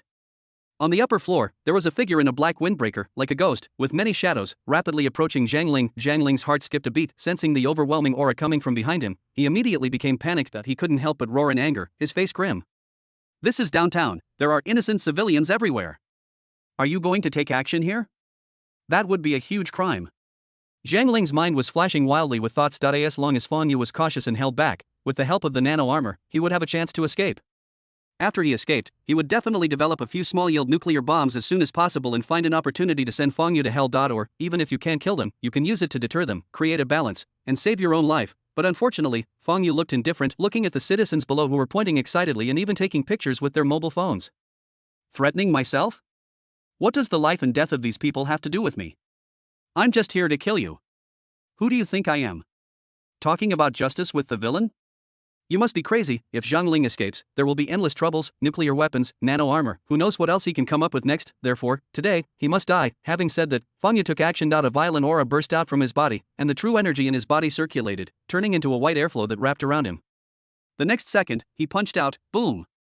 Zhang Ling fled frantically, but a fist mark suddenly appeared on the silver nano armor behind him. Countless tiny nano robots moved madly, surging like waves, constantly unloading force, and bright silver light flashed. However, the gap in power is too big. Under that huge force, Zhang Ling's body turned into a silver meteor and smashed heavily towards the ground, landing on an overpass. Countless cars were crushed and the road surface was smashed to pieces. Ding ding. Countless cars honked their horns and backed away in fear. Ahem.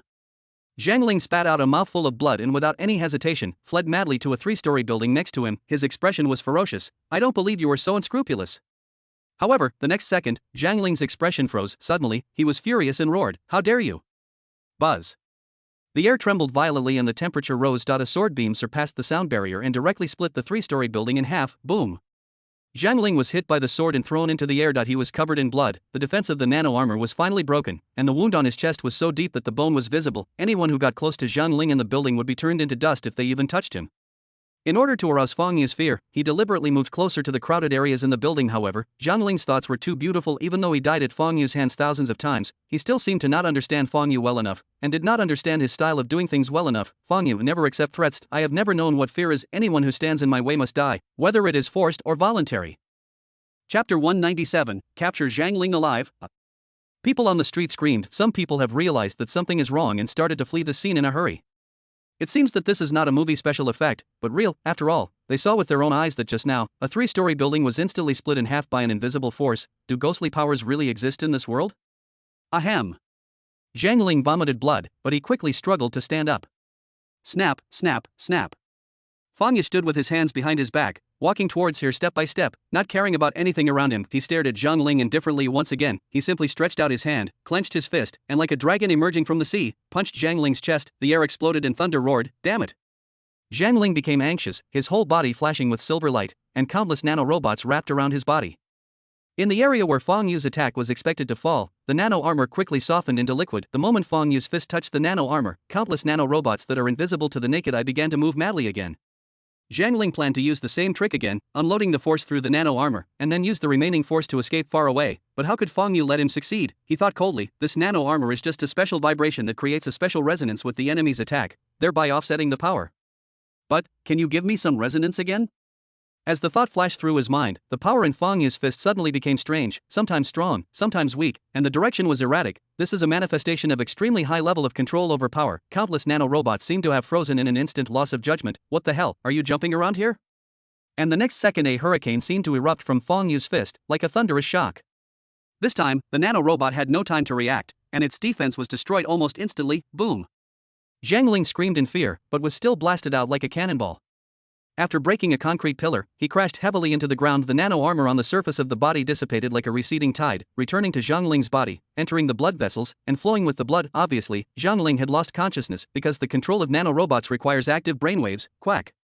Fang Yu walked forward, grabbed Zhang Ling's neck, and pulled him out of the ground. Zhang Ling still has great surplus value. After 20,000 years of rebirth, the knowledge stored in Zhang Ling's mind is a valuable asset, and Fang Yu naturally wants to maximize the benefits. Therefore, you have to wait until the opponent is squeezed into dry bones before you crush him to death. On the street, almost all pedestrians fled in all directions, not daring to stay here any longer to avoid being affected and losing their lives. But one reporter did not leave. Emlyn held a camera and carefully hid in the distance, recording everything that happened before his eyes, the excitement in his eyes unable to be concealed. Oh my god, this is absolutely huge news that will shock the world. Superman? Or maybe superpowers? Anyway, it seems there's some kind of power in this world that ordinary people can't understand. If I report this, it will become an instant hit. Emlyn has seen all kinds of glory and rewards rolling towards him. It is simply a dreamlike future. The timid will die of starvation, and the bold will die of overeating. It was based on this thought that Emlyn suppressed the trembling in his heart and did not flee like the others, but stayed instead. Just as he kept changing various angles to shoot, holding Zhang Ling, who looked like a dead dog, in one hand, Fang Yu suddenly cast a cold gaze over. The gaze seemed to have substance, piercing through his soul. Knock, knock. Emlyn's heart skipped a beat, and his body couldn't help but shudder, snort. Next second, Fang Yu snapped his fingers and a burst of force shot out. The camera in Emlyn's arms, which stored all the video data, exploded. Emlyn was horrified. Fang Yu said in a cold tone, "Do you think I don't exist? If you dare to take pictures again, I'll kill you. Get out."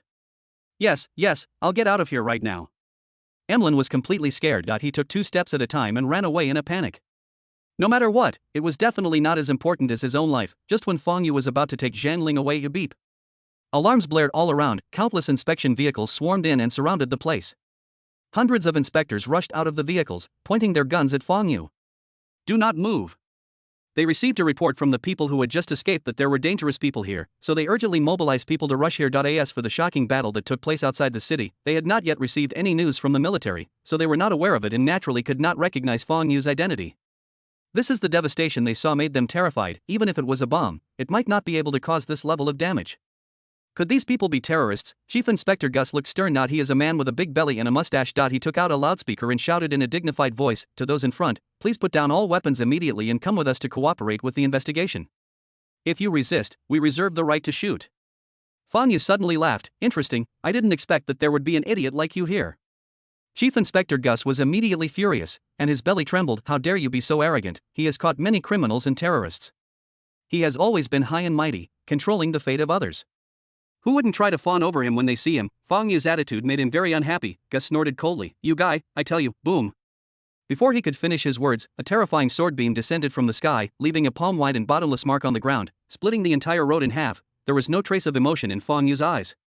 I'll only say this once, get out. His Ross's body suddenly stiffened. He looked at the horrifying mark in front of him, his heart filled with horror. Is this something a human can do? Certain memories suddenly flashed through Lo's mind. His friend who worked at the Sisbaga Security Bureau had said something. Could the person in front of him be one of those terrifyingly powerful warriors? He took a breath. Suddenly, I felt like retreating and afraid. Bang! At this moment, from the roof of a building 800 meters away, an armor-piercing bullet came whistling towards them, with murderous intent. The sniper was originally concentrating on aiming at Fang Yu. When Fang Yu swung the sword, the sniper's body trembled with fear, and his finger couldn't help but pull the trigger. Boom! Fang Yu's body shook, and his speed was so fast that it left an afterimage. In a blink of an eye, he moved sideways half a foot at clang. The armor-piercing bullets flew past and penetrated into the ground, sparks flying. What? Los was completely dumbfounded. Which bastard fired the gun? He was trying to kill me, you bastard. He waved his hands in fear and backed away. This has nothing to do with me. It's just a misunderstanding, sir. Fang Yu's eyes were grim. Misunderstand? Swish. A cold light flashed, and Inspector General Los's head was separated from his body. His head fell to the ground with a thud, and fear remained on his face until his death. Fang Yu snorted coldly, not bothering to pay attention to the other inspectors. He pinched Zhang Ling's neck, took a step forward, and disappeared after tens of seconds. Suddenly, an explosion was heard on the rooftop of a building somewhere in the distance, and then everything returned to calm. Chapter 198. The world is shocked. There is no impenetrable wall in the world. The defeat of the 86th Armored Division began to cause a stir. After all, when Fang Yu was fighting with the 86th Armored Division, there were a large number of train passengers at the checkpoint, and they all witnessed the scene. Perhaps most people were huddled in the carriage in fear. However, there were always some brave people who watched the battle and even filmed the scene with their mobile phones, so it didn't take long before relevant information and videos began to circulate on the internet. Although the video is incomplete and very blurry and fragmented due to the distance, the information revealed in it is shocking enough. Suddenly, there was a commotion on the internet. Holy shit, is this true? What the hell? Is that the 86th Armored Division of the Sisbaja Kingdom? Oh my god, one person penetrated a fully armed armored division. Is that guy a demon? Or an alien? Ha, I've said it before, there are supernatural powers in this world, but ordinary people just don't know about it. I've seen this kind of thing a lot. I just want to say that those who understand will understand. I won't explain too much to those who don't. After all, it's enough for you to know. Just think about it carefully. Don't ask me what's wrong. The interests involved are too great. It won't benefit you or me if I tell you. Just pretend you don't know. For the rest, I can only say that this is a very complicated matter with many things involved. Some people were shocked and couldn't believe it. However, there are naturally some people who question it and do not believe it at all. Bullshit, how can this be true? Ha, you actually believed it, are you idiots? You're not afraid of bullets, you can punch tanks? You're not Superman. Various opinions are rampant. Many people have expressed their opinions on the internet. However, when the news was still confined to a small area and had not yet spread thoroughly, an invisible giant hand suddenly descended and deleted all the information, comments, etc., leaving no trace at all. The leaders of various countries have begun to take action. For them, these things obviously should not be known to ordinary people and are not conducive to the stability of the ruling order. Therefore, all countries on the mainland have a tacit understanding and work together to completely suppress the whole thing. But among the top executives, the news naturally continued to ferment and spread, shocking all countries. The sword master Fang Qian, who was previously rumored to have died, suddenly reappeared. As soon as he appeared, he defeated the Sisbaga 86th Armored Division by himself. In addition, Fang Qian's true identity is actually the former northern god of death. As for the fact that Fang Yu is Fang Qian, only a few senior officials of the Sisbaga Supreme Council knew about it. For some unknown reason, the Supreme Council remains silent and concealed the news. However, this is just the information that has been circulated so far. It's shocking enough. One person can defeat an army of 10,000. This is not like defeating Chu Feng's personal guards in the northern border. Under the leadership of Chu Feng, the northern army can indeed exert 120% of its strength. It is an iron-blooded force, but after all, it is just an army composed of former criminals and exiles. If it weren't for Chu Feng, the northern army is just a ragtag army that serves as cannon fodder on the battlefield. In the book, Chu Feng is able to roam the city and be feared by the three major families because the northern border army is completely his private army, and no matter what orders are given, they will obey unconditionally. Chu Feng gave the order. The northern army will become a group of lunatics, desperate for anything. No one wants to completely break off relations with a group of lunatics, so Chu Feng can form alliances and thrive in the book. But the 86th Armored Division is different. That is Sisbaga's real regular troops, affiliated with the Eastern Theater Command. This is an armored division equipped with heavy weapons, including tanks, infantry fighting vehicles, armored vehicles, all kinds of heavy weapons that can be called deadly. How could such a lineup not kill Fang Qian?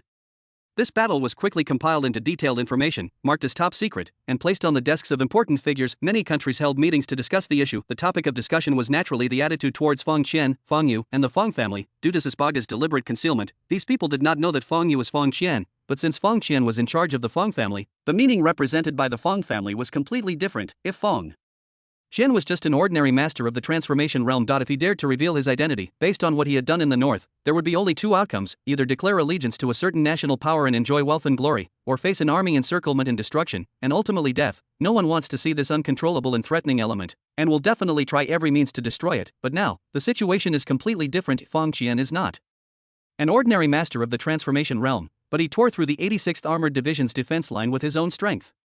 Even the state machine has to take it seriously, especially Dongsha. At this moment, in Xiaocheng, the capital of Dongsha, the three major families that rule this country gathered together. Chapter 199. Hand over Yilong. Outside the villa, the security forces, which are terrifying both openly and secretly, are guarding the safety of this place. A meeting is being held inside. The villa hall looked empty with only 3 people inside, but the servant who was serving tea and water was tense, with his head lowered deeply, not daring to make the slightest movement. This is because these 3 people are the controllers of the entire Dongsha, the heads of the 3 major families, the Long family, the Feng family, and the Donghuang family. Although their respective powers and areas of control are different, there is no doubt that all major Decisions in Dongxia must go through the hands of these three people. At this time, Long Hongxian, the head of the Long family, who looked to be about 40 years old, with some gray hair, but still with a majestic aura, spoke. What do you think about this matter? Sitting opposite Long Hongxian was an old man about 60 years old, leaning on a golden-laid cane, with his silver hair combed meticulously. The head of the Feng family, Feng Ding, hearing this, he paused for a moment. I've read all the information. After Feng Qian broke through the army formation, he fled without confronting the 86th Armored Division, which had condensed its formation and concentrated its forces. Does this mean that he no longer has the strength to fight? Long Hongxian shook his head. After entering the city, he killed Sisbaga's defense minister Obadiah and the Eastern Military Region's supreme commander, Martin. It seems that he has a clear goal and is not necessarily afraid of fighting. Feng Ding seemed puzzled. Why is Feng Qian so at odds with Sisbaga? Oh, there is definitely a grudge anyway. Long Hongxian sneered. The Dark Council spread rumors earlier, saying that Feng Yu and Feng Qian were killed by them. Now that I think about it, it really makes me feel embarrassed. Feng Ding stroked the cane in his hand. The Dark Council is a loyal lackey of the Supreme Council of Sisbaga. They must have been instructed to release this news. But why did Sisbaga know for sure that the person was dead before? Could it be? There was a slight pause in his tone. Long Hongxian understood instantly and said with a smile, oh, it seems we are thinking the same thing. The shocking explosion on the Ellesmere Plains caused by the ancient sect ruins hidden in the folded space didn't seem to be an accident, but rather a human plan. However, something unexpected happened during the process, and no one died. That's why I want revenge. Feng Ding nodded, feeling that many things that happened before were now connected together, becoming gradually clearer and easier to understand. However, no matter what, we must take Feng Qian's strength seriously. Humph, the Feng family has been silent all these years, but they actually have this kind of monster in charge behind the scenes. It seems they have quite big ambitions.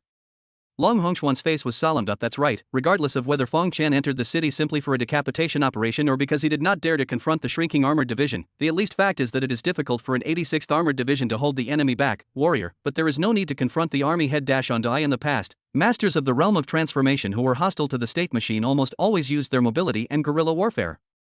Even if they could be annihilated in the end, it would cost a considerable price, but if someone like Feng Yu could confront the 86th Armored Division head-on, and sneak into the city, killing everyone he saw and destroying it crazily, there would be no other way except to kill 1,000 enemies and lose 800 of his own, bombarding with missiles at all costs, or even using some high-tech super weapons. At this moment, Long Hongxian frowned suddenly and looked at the figure sitting beside him, who had remained silent from beginning to end. Master Dong Royal, why don't you say anything? Next to the two men sat a woman wearing an embroidered robe and remained silent. She looked to be only about 30 years old, with a stunningly beautiful face, eyes that were both charming and cold, and her hair was tied up in a high bun. The head of the Donghuan family, Donghuan Liu, a casual and slightly cold voice came out of her mouth. Haven't you said everything you need to say? The trajectory of the world won't change because of us. Snort. Long Hongxian snorted coldly. Donghuan Liu has always been so mysterious and it is really incomprehensible. Master Long. At this time, a figure appeared in the hall like a ghost and stood beside Long Hongxian. Long Hongxian asked, Ghost Grandmaster, what's the matter? The other party was a guest master of the Long family, named Gui Xian, so Long Hongxuan's attitude seemed more polite. After all, it is generally difficult to recruit warriors who are willing to be inferior to others and rise and fall with the power of their family. Gui Xian took out an envelope from his bosom and handed it to Long Hongxian, his face solemn. I just received this letter, and it specifically asks you to open it. I've checked it and it's safe, but I haven't opened it yet. Oh? Long Hongxian frowned and opened the envelope directly. Inside was a piece of white paper with a simple sentence on it. However, the moment he saw clearly, Long Hongxuan's face changed drastically. Hand over Yi Long, otherwise, you will bear the consequences. Chapter 200, Advice. Feng Ding couldn't help but look over at Long Hongxuan's unusual reaction, and immediately asked in a deep voice, what's going on? Humph. Long Hongxian snorted coldly and threw the paper in his hand onto the table. Take a look for yourself. Feng Ding took the paper. His expression remained unchanged, but a hint of coldness flashed in his eyes. This Feng Qian is truly arrogant. Feng Qian? Not necessarily. Long Hongxian said coldly, if I really want to say it, this is probably what the Feng family member meant. After all, he and Yi Long had a lot of hatred because of the Wei family's affairs. Based on his recent performance, he's no ordinary person. Whether it's his methods or abilities, he should not be underestimated. Feng Ding slowly asked, so what are you going to do? Do you really want to hand Yi Long over? After all, you are still primarily responsible for the Dragon Riders. How is that possible? Long Hongxian said coldly, if we really hand Yi Long over like this, then what will become of us? Where will the dignity of the three major families be placed? I'm afraid no one will join the Dragon Riders in the future. Why do people join Dragon Riders? There are many reasons, including resources, martial arts guidance, and various secret techniques, but the most important one is the status and power that the identity of Dragon Rider brings them. They are directly affiliated with the three major families and do not need to be afraid of anyone. Not only do they have immunity, they even have the power to mobilize part of the regular army under certain circumstances, added Dragon Riders. To some extent, it represents the three major families. So, basically no one dares to provoke Dragon Rider. Yi Long had noticed this point before, so he chose to join the Dragon Riders and seek their protection to avoid being ambushed by the Dark Council. Indeed. Feng Ding nodded. The authority of the three major families is inviolable. How could they just do whatever Feng Qian says? This is simply rampant, and you will bear the consequences at your own risk? Long Hongshan sneered. I don't believe he really dares to do anything. He did tear through the iron defense line built by the 86th Armored Division with his own strength, but this does not mean that he can really fight against national forces. How can the strength of Sisbaga be measured by the 86th Armored Division alone? If one armored division isn't enough, then two. In addition, there are hundreds of terrifyingly powerful armed helicopters, fighter jets, missile units, and even some high-tech weapons that are kept in reserve. If all of them are used, how can Feng Qian resist them? After all, it's just the fear of paying too much. Otherwise, to be honest, there is no individual who can challenge the country, not even Feng Qian. Even though they were wary in their hearts, the real rulers of these countries actually still held a disdainful and condescending attitude towards a pure warrior like Feng Qian. Wherever a common man takes 5 steps, blood will splatter. When the emperor was angry, thousands of miles of land were turned into scorched earth. Besides, how could a common man have the qualifications to be within 5 steps of the emperor? Long Hongshan sneered and said to Gui Shen, who was waiting beside him, Master Gui, tell the other party that Long, we can't hand him over. Yes. Gui Shen bent down, like a ball of black mist, and disappeared into the corner. At this time, Feng Ding looked at Donghuang Liyue and said slowly, why is the Lord of Donghuang silent again? What are your thoughts and attitudes towards the Feng family's unreasonable demands? Donghuang Liyue raised her eyes slightly, with an enigmatic smile, her voice as cold as ever. I only have one piece of advice, it's best not to make an enemy of him. Finished, Donghuang Liyue actually stood up and left the hall directly. Long Hongshan and Feng Ding frowned, but didn't say anything. After all, Donghuang Liyue had been like this for a long time, and they were already used to it. When the three major families hold meetings, Donghuang Liyue has always been indifferent and rarely has any opinions, but the Donghuang family is, after all, one of the three major families in charge of Dongxia, and Donghuang Liyue is the current head of the family, so even if it is just for show, Donghuang Liyue's opinion has to be sought on all major matters. In fact, under normal circumstances, as long as the Long and Feng families agree, things can basically be decided. Long Hongshan shook his head. As the head of one of the three major families and holding the country in his hands, how could he not be interested in such enormous power? Chapter 201 Divination. Shocking results. Donghuang Liyue left the hall and walked out of the villa. Immediately, countless bodyguards came forward and a special car was already waiting outside. Around her, there were countless pairs of eyes staring secretly at her. Each of them had a terrifying aura as deep as the abyss and as deep as hell. Without a doubt, they were all powerful warriors with terrifying strength. If a stranger dares to approach, even warriors would be basically blown into pieces in an instant. Taking a luxury car, Donghuang Liyue quickly returned to the Donghuang Palace. Walking in the spacious courtyard, no matter where she passed, countless people bent down deeply, not daring to breathe. After entering the study, Donghuang Liyue ordered, no one is allowed to come in, do not disturb me. Yes. The butler turned and left respectfully. With the sound of a door closing, the quiet, elegant and ancient-style room suddenly became empty. Donghuang Liyue took a step forward, came to a wall, and pressed it. Boom. Accompanied by a sound, the ground slowly cracked, revealing a deep cave entrance, and a spiral staircase leading inward could be seen. Donghuang Liyue walked in and went down the stairs. Soon, a spacious room appeared in front of her. The room is full of dazzling things. There are all kinds of secret treasures displayed prominently. This is not surprising, because the Donghuang family, one of the three major families, can be traced back to its origins as a branch of a powerful ancient martial arts sect in the sect era. Although our sect has long been destroyed, the Eastern royal family has survived, and even now, it still holds enormous power, in addition to controlling the army on the southern border. The Donghuang family also controls a powerful force of warriors, and the Dongxia martial arts world is nominally managed by the Donghuang family. Of course, it's only in name. The major martial arts forces have already made huge concessions, retreated into the dark, and no longer interfered with the country's ruling power. How could they allow their remaining land to be occupied again? Of course, even so, the influence of the Donghuang family in the martial arts world is far beyond the reach of the Long family and the Feng family. Of course, each of the three major families has its own areas of focus. For example, the Long family mainly controls various official forces and has tremendous power. For example, Long Qi mainly obeys the deployment of Long Hongshan. As for the Feng family, it is the absolute overlord of the business world. Snap, snap, snap.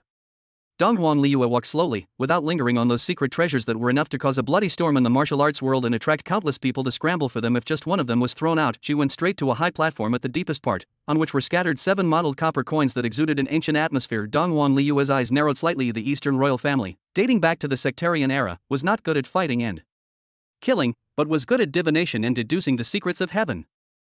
Not long ago, his grandfather, Dong Huang Yuanqing, nearing the end of his life, sat cross-legged in this basement and divined the last hexagram for the Dong Huang family. Dong Huang Yuanqing's divination skills were among the best in the entire history of the Dong Huang family. To speculate on the secrets of heaven is to go against the will of heaven. Every deduction must come at a price, so the more proficient a person is in this art, the more taboo and fearful they are about it, and they dare not use it lightly. It took Dong Huang Yuanqing a full month to deduce this hexagram. Then, when Dong Huang Liu saw Dong Huang Yuanqing again, the other party had become gray-haired and filled with deathly aura. The 7 copper coins around him were scattered, leaving only the last hoarse words, and then, all life in his body was gone, and he died, and that sentence is, the future of the Eastern royal family lies in the Lin Zhoufeng family. Dong Huang Liu murmured, the future of the Dong Huang family lies in the hands of the Lin Zhoufeng family?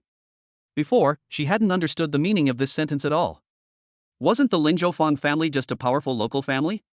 How could the fate of the Dong Huang family be related to the Lin Zhoufeng family? But now, Dong Huang Liu seemed to gradually begin to understand the Feng family had indeed begun to show signs of abnormality and peculiarity recently. That was why she stayed out of the meeting of the 3 major families and did not get involved, but Dong Huang Liu frowned slightly. Even with Feng Qian in charge, the current Feng family can't compare to the Dong Huang family, right? What is the Feng family's strength? And what did Grandpa see?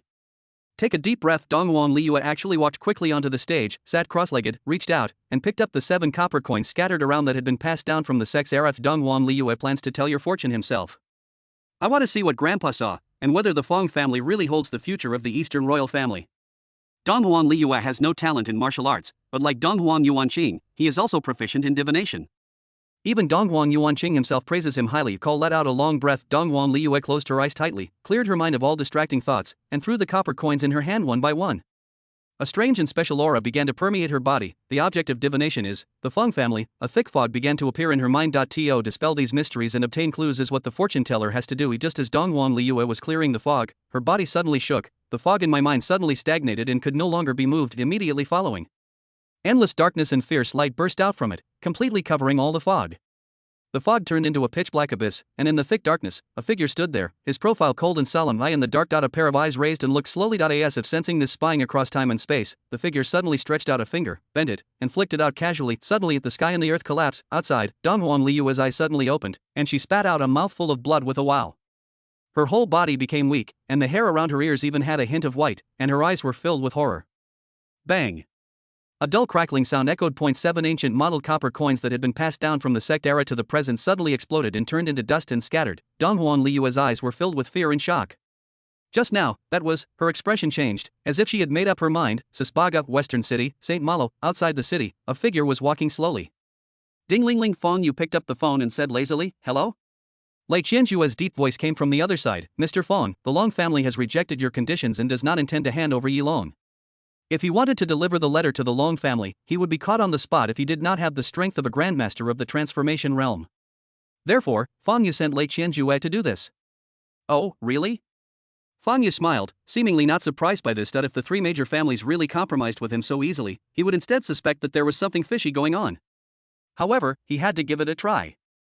What if it really succeeded? But now it seems that it is not that easy. Fang Yu said, I understand. You don't need to worry about this anymore. After a pause, Lei Qianjue continued, young Master Fong, things have been a bit chaotic in the Fong family recently. Many people have taken advantage of the situation and jumped out. Although these matters are not my responsibility, I still feel it is necessary to talk about them. Humph, just a bunch of clowns. Fang Yu's tone was indifferent, his eyes emotionless. When I return, I will naturally deal with them. This is a good opportunity to eliminate all the unstable factors, yes. Seeing that Fang Yu had already made a plan, Lei Qianjue said no more. Immediately, the phone was hung up. Fang Yu put away his phone, and his figure left a trail of afterimages as he disappeared from the spot, with the alloy sword behind him humming. His eyes were cold. The target this time. The Dark Council. Chapter 202 Infiltration Bite. Host's villain value plus 500, protagonist Zhang Ling's luck value minus 500. Host's villain value plus 1000, protagonist Zhang Ling's luck value minus 1000. Host a total of 5,000 villain points. As Fang Yu was on his way, the villain value created by adapting many plots from the book I Was Reborn 20,000 years ago finally arrived. It seems that it is because of the forced insertion of books, therefore, the system's response was a little delayed. In addition, although Zhang Ling was not dead yet, Fang Yu had found a way to detain him back in the country and had taken many precautionary measures, so he could not cause any trouble. Dark Council. In the meeting hall, countless figures with terrifying auras gathered: the Protector, the Speaker, and even the Supreme Ruler of the Dark Council, the Speaker, Angerweed. At this moment, the atmosphere in the meeting hall was somewhat heavy, and obvious anxiety could be seen on everyone's faces just because of one person. Fang Xian. Although what happened outside the city of Maldives was jointly blocked by various countries and strictly prohibited from spreading to the world of ordinary people, all major forces in the martial arts world knew about it. They brazenly penetrated the 86th Armored Division, killed the commander of the eastern military region of Sispaga, and then walked away. Every single thing sounded so incredible, even if they themselves are warriors with extraordinary powers, but I still feel horrified. Is it possible that a warrior could achieve such a thing with his own strength? It's too incredible. At this time, a speaker spoke up, breaking the silence. This Fang Xian, could he have already broken through to the divine realm? As soon as these words were spoken, everyone in the audience was shocked and looked shocked. Divine realm, the supreme pursuit of everyone in the martial arts world. Those who are given various titles such as Grand Master and Land Immortal are legendary figures who possess terrifying methods, but since the glorious sect era 1,000 years ago, the vitality of heaven and earth has been exhausted, and the news of the emergence of gods in the martial arts world has become less and less, until now. It has almost disappeared. Even most people think so. In today's martial arts world, the divine realm no longer exists. However, Fang Qian's terrifying performance made people wonder whether he had broken through the shackles of the Grandmaster of the Transformation Realm and advanced to the legendary divine realm. No. Speaker Angerweed said, Fang Qian's strength is indeed terrifying, but according to the description, he does not possess certain characteristics and features of the divine realm. What kind of existence is the divine realm? How can it be so easy to reach it? Everyone in the Dark Council breathed a sigh of relief. As the chairman of the Dark Council, if Angel White says no, then it is most likely not true. As long as Fang Qian is not in the divine realm, then it is easy to say. Suddenly, another council member spoke up, looking somewhat worried. Is Fang Qian coming to retaliate against our Dark Council?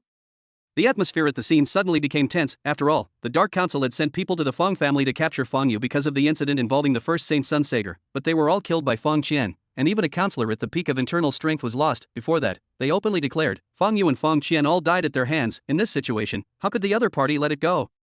He dares. A gray-haired old man shouted, shaking the hall with a buzzing roar, if that Fang Qian dares to come, he will be kept here. We, the Dark Council, have hundreds of years of heritage. How can we be easily bullied? If he wants to attack the Dark Council, he'll have to step over my dead body. Everyone was suddenly shocked. The originally somewhat depressing atmosphere suddenly lightened a lot. The one who just roared was none other than McKay, the Vice Speaker of the Dark Council, a Grandmaster of the Transformation Realm, whose strength was second only to Angerweid. What the Vice Speaker said is right. If Fang Qian dares to come, he will never return. Many members of parliament echoed this. Oh, I see. The congressman who had asked the question nervously murmured softly, then raised his head and smiled at McKay's puzzled expression. Then go to hell. The whole audience was stunned. What the hell? Is he crazy? Someone couldn't help but say, Congressman Brady, you, and the next second. Brady had already taken a step forward, stretched out his hand, and lightly thrust out a punch. You facing that light punch? McKay's expression suddenly changed, but he was a renowned Grandmaster of the Transformation Realm after all, and even though he was caught off guard, his body still reacted instinctively. He roared angrily, and the muscles in his arms seemed to swell, and he threw out a punch as well. The air made a roaring explosion. The terrifying airflow swept in all directions like a hurricane. The terrifying punch almost made everyone in the meeting hall lose their balance, their faces horrified, and some even fell to their knees under the terrifying pressure. On the other hand, Brady's fist was light, as if caressing the face of a loved one, without any speed or strength, but when the two completely collided with each other, boom. Under McKay's incredulous eyes, his arm twisted like a pretzel and exploded into a bloody mist. Then, Brady's fist penetrated the void unhindered and landed on his chest. Bang! A huge bloody hole suddenly appeared. McKay looked at Brady in disbelief and said in a hoarse voice, You are not Brady, who are you? As soon as the words fell, Brady's face changed. In a blink of an eye, he changed into another appearance, about 37 or 38 years old, with sharp eyebrows and strong features. It was the image of Fang Qian. The image of Congressman Brady just now was fixed by Fang Yu using a transformation mask. The mask can fix up to 4 images, and he has already used 2. Fang Yu said calmly, his tone calm and collected, You were talking about me just now, and now, you don't even recognize me? You, Fang Qian. McKay's eyes widened in surprise and he roared and screamed, but the terrifying force had already burst out from his body, crushing his meridians and lungs into pieces. McKay's eyes darkened and he fell to the ground with a bang. Fang Yu kicked out casually, and the opponent's lifeless body flew out like a pile of rags and hit the wall. Vice President of the Dark Council, McKay, Grandmaster of Transformation, fall. Chapter 203, Unusual Movement. Deputy Speaker Myron? In the meeting hall, everyone was shocked. On the other side, Fang Yu's eyes were stern, and the long sword behind him was humming. You should take care of yourselves first. Asshole, stop it. Angerweed was shocked and furious, his eyes blazing with anger as he charged out. Those present were the core elite of the Dark Council. If anything happened to them, the Dark Council would exist in name only. He shouted, Run away. But in fact, before Angel Wide gave the order, many guardians and parliamentarians had already used all their secret methods and fled outside. Oh my god, this is the inhuman monster that defeated the 86th Armored Division. Besides, didn't you see that even Vice Speaker McKay, a Grandmaster of the Transcendent Realm, was killed instantly? What about them? This was simply not something they could resist. Escape. Everyone used various secret techniques, their momentum was surging, reaching the peak state, and fled madly to escape. In Fang Yu's eyes, a dark and fierce light was spinning. Buzz. Invisible and strange mental fluctuations suddenly enveloped the area around him. Except for another vice president who was in the state of transformation, no one had time to escape from this area. Under the coverage of mental power, everyone felt a buzzing in their heads, and they immediately lost consciousness. Their eyes were confused, and they stood there without moving. Fang Yu took a step forward, the long sword in his hand swung out, and it instantly exceeded the sound barrier, cutting the air with a puff. The sword energy slashed out, and instantly cut the bodies of several members of the Dark Council, like fragile paper. Then, take a step forward and cut again. Fang Yu's expression was extremely indifferent. Kill. On the other hand, Angerweed was a master at the peak of the transformation realm after all, so it only took him a moment to react from his trance, but Fang Yu's attack was so fast that he was already too late to stop it. Whoosh. Whoosh. Whoosh. With every blow from Fang Yu, the lives of several people were ended. He killed one person after another with every step, and the sword in his hand danced like a dragon. The entire meeting hall, it all became his killing field, and it was all red with blood. Another vice president of the Dark Council who was in the state of transformation rushed out just before the spiritual power could cover him. Feeling the movement behind him, he felt a sense of having survived a disaster. Luckily, I escaped. But before he could completely breathe a sigh of relief, a long spear rushed out from the hall, piercing through the air and coming with a shrill scream. The spear was simple and weathered. It was the weapon held by an iron ghost in the ruins of the ancient sect in the Ellesmere Plain. Fang Yu put it into the storage space. No. The vice president of the Dark Council had a look of resentment on his face. He circulated his true energy throughout his body and punched out suddenly, sending a stream of white energy towards the spear. However, it was all in vain. The white energy collided with the spear and almost collapsed on contact. Bang! The spear pierced through his body directly, and blood mist gushed out. Even the iron ghost, which was made of copper and iron and had amazing defense, couldn't withstand Fang Yu's attack, let alone him. Bang! The vice speaker of the Dark Council was nailed to a tall wall, swaying in the wind. Inside the main hall, Fang Yu retracted his gaze, stepped on the blood on the ground, and looked at Angerweed with a cold gaze. Next, it's your turn. Damn it. Angerweed's expression changed. Then, he gritted his teeth, took out something from his arms, and immediately retreated, broke through the wall of the meeting hall, and fled to the back. Fang Yu's eyes were cold. Want to run? He took a step and caught up with her in a swaying motion. The distance between them was rapidly shortened. Die. Fang Yu threw out a punch, creating numerous shadows, but just then buzz. A terrifying aura suddenly rose from a certain hall into the sky, and a strong sense of oppression enveloped the surrounding space. That place had long been listed as a forbidden area, and no one could normally approach it at the same time. An old and majestic voice rang out, "How dare you!" The rolling sound wave spread, the surrounding wind and clouds changed, the vital energy that filled the space trembled violently, and then quickly gathered towards the sky, turning into a transparent illusory palm, covering it down. Chapter 204. Today, I will kill the god. Fang Yu's expression changed slightly, and his fist collided with the illusory palm. Suddenly, a surging airwave exploded, destroying everything around. With a tremor in his body, Fang Yu took a half step back, his expression indifferent. Is it finally out? He was actually not too surprised by this unexpected situation, because in the book The Free and Easy Master in the City, the Dark Council is also a well-known villain force, and it is naturally mentioned in it. The Dark Council's trump card. Boom. The earth shook, the completely sealed hall, the majestic gate shook and turned into pieces. Immediately afterwards, a figure slowly walked out of the hall. The lights around it dimmed, and an indescribable oppressive and terrifying atmosphere spread wildly like a volcanic eruption. Click. He was an old man with loose white hair and wearing black armor.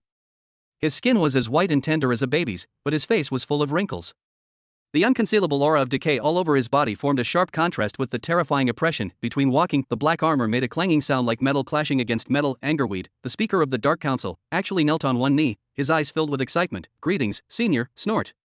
A hoarse voice rang out from the old man's mouth. The dignified Dark Council has fallen into such a predicament, forcing me to take action. What a waste. Yes. Angelweed's body trembled, and a look of shame appeared on his face, but he did not dare to refute anything because, as the speaker, he knew very well the identity of the person in front of him. The once genius warrior of the Dark Council, who dominated an era, was also the last group of people in the world who were at the divine level. Now, no matter how strong Fang Qian becomes, he is definitely dead. Angerweed thought to himself. White. The old man sighed slowly. Suddenly, the surrounding heaven and earth energy began to boil again, and the old figure actually left the ground and slowly floated in the air. His voice was indifferent. You killed members of my Dark Council, destroyed my Dark Council's premises, and disturbed my meditation. What crime should you be punished for? Fang Yu's expression froze. No longer limited to refining the essence of heaven and earth into true essence, one can directly mobilize the powerful essence of heaven and earth, step in the air, and walk on the air. These are all the hallmarks of a warrior in the divine realm known as the pinnacle of martial arts. A mythical existence that is high above. However, at this moment, Fang Yu's eyes were filled with indifference, coldness, and even a hint of sarcasm. You are, Gabriel? Gabriel was stunned for a moment, then said calmly, I didn't expect that after 200 years of not appearing in the world, someone still knew my name.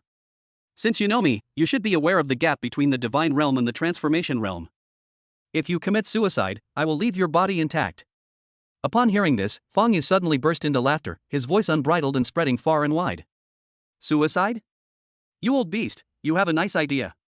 His eyes suddenly turned cold. You're actually very weak now, aren't you? Since the sect era, the vitality of heaven and earth has been declining. It's no longer enough to support warriors breaking through to the divine realm. And for those of you who have already achieved the divine realm, your own strength will also gradually decline. In order to maintain your own realm, you seclude yourself and don't come out. You won't take action unless it's a crisis. Because every time you take action, the power of the divine realm will be consumed by 1 point, until you fall completely from the divine realm. Gabriel's face was gloomy, and a fierce light flashed in his eyes, as if it was about to pierce the air. How could this guy in front of me know all this? Fang Yu chuckled. Far from fear in his eyes, his fighting spirit was rising. You don't have much God realm power left. At most, you can only be called half a God realm. He put his hands behind his back, his blood surging, his aura soaring into the sky, shaking the air, and his dark eyes revealed madness. God realm? If you are a defective product like you, then that's it. Today, I will slay the gods. Chapter 205. Can you afford the compensation? Presumptuous. Gabriel roared angrily, kill.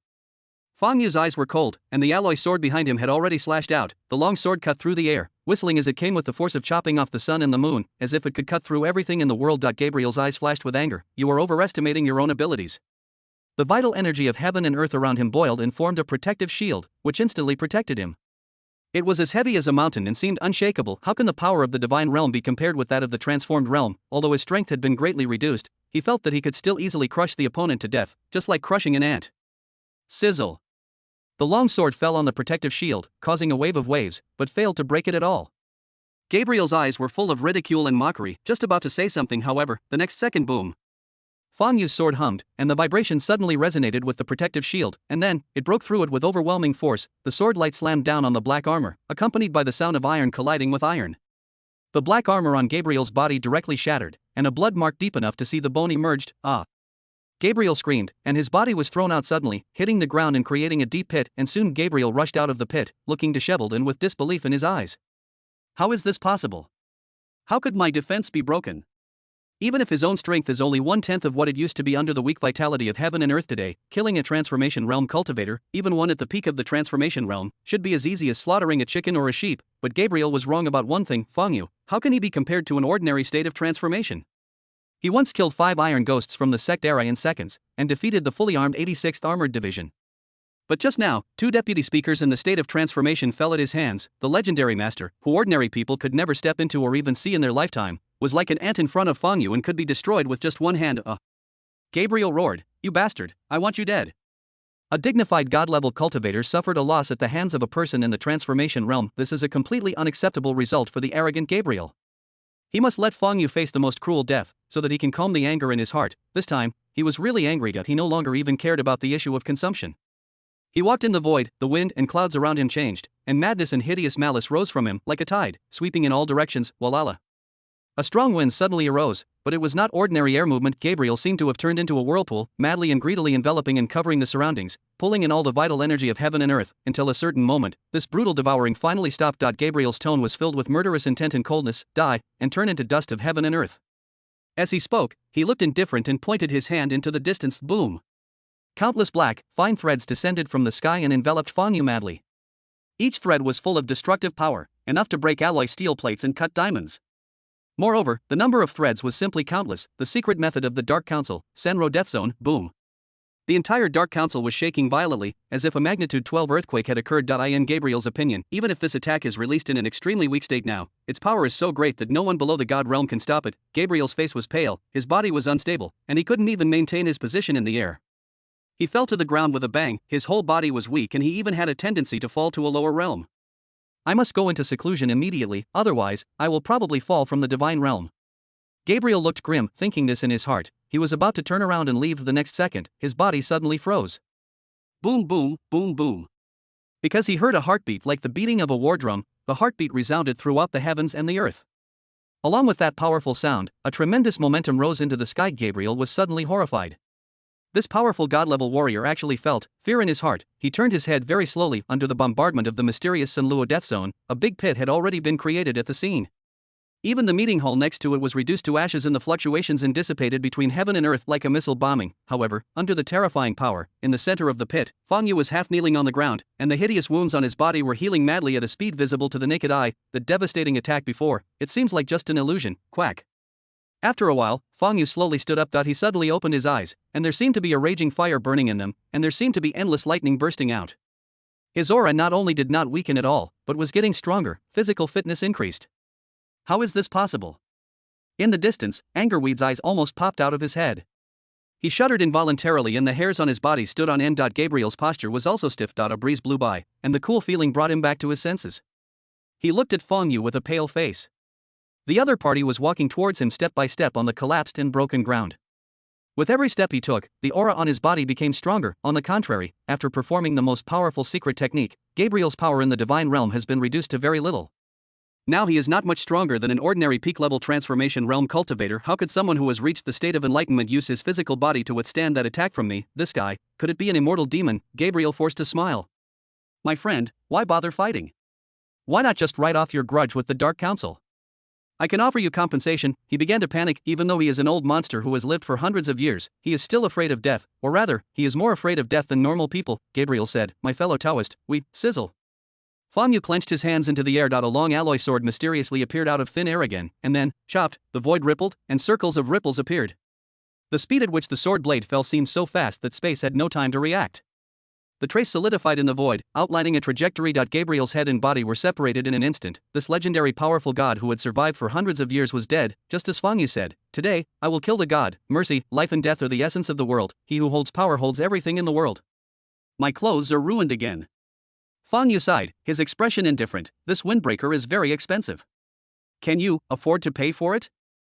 Chapter 206 Black Armor. Gabriel. A talented warrior who once suppressed his peers. In his time, technology had not yet developed to its present stage, thermal weapons had not been popularized, and there were no various high-powered missiles. Therefore, the strong ones in the divine realm were almost invincible. Even behind the changes in various countries at that time, there were shadows of powerful gods. However, this is the powerful god who was once invincible, killed by Fang Yu, with one sword. Snort. Fang Yu looked stern and stood with his hands behind his back. At a certain moment, he suddenly turned his head and glanced at Angerweed beside him. Angelweed was completely unable to accept the truth. How is that possible? He was an ancestor of the Dark Council, a man who had survived for hundreds of years and was one of the last remaining divine realms in the martial arts world. Even though his strength has been greatly reduced due to the changes in the vital energy of heaven and earth, he should still be a superior and untouchable existence for warriors below the divine realm, and can be destroyed with a flip of the hand. Result, killed by Fang Yu with one sword, the state of transformation, the state of God. When he saw Gabriel's head with eyes wide open rolling on the ground, Angerweed knew in his heart that the Dark Council was completely finished. Snap, snap, snap. But within seconds, Angerweed was overwhelmed by a new, imminent fear as he heard the footsteps ringing in his ears. What he should care more about than the future of the Dark Council is his own life. Whoosh! Angerweed began to run away, but just as his figure rose into the air, a sharp sword beam carrying enormous momentum came down, piercing through the void, splitting it in two, and fell powerlessly to the ground. Dark Council speaker, Angerweed, die, bite. Congratulations to the host for changing the plot and eliminating the Dark Council speaker Angelweed and the remaining God Realm powerhouse Gabriel. Host's villain value plus 2000. Protagonist's luck value minus 2000. Fang Yu's expression changed. Suddenly, he realized a problem by in the process of changing the plot and clearing the strategy books. Although he destroyed many of the protagonist's opportunities, on the other hand, it seemed that many characters who were originally against the protagonist became his enemies and were destroyed because they provoked him. For example, the previous Fiery Flame sect. And now there is the Dark Council of Fang Yu pondered. Could it be because of the influence caused by me? Plundering the protagonist's luck value? Some of the things attached to the protagonist's luck were grafted onto me. The more he thought about it, the more he felt that this guess was possible. But it doesn't matter.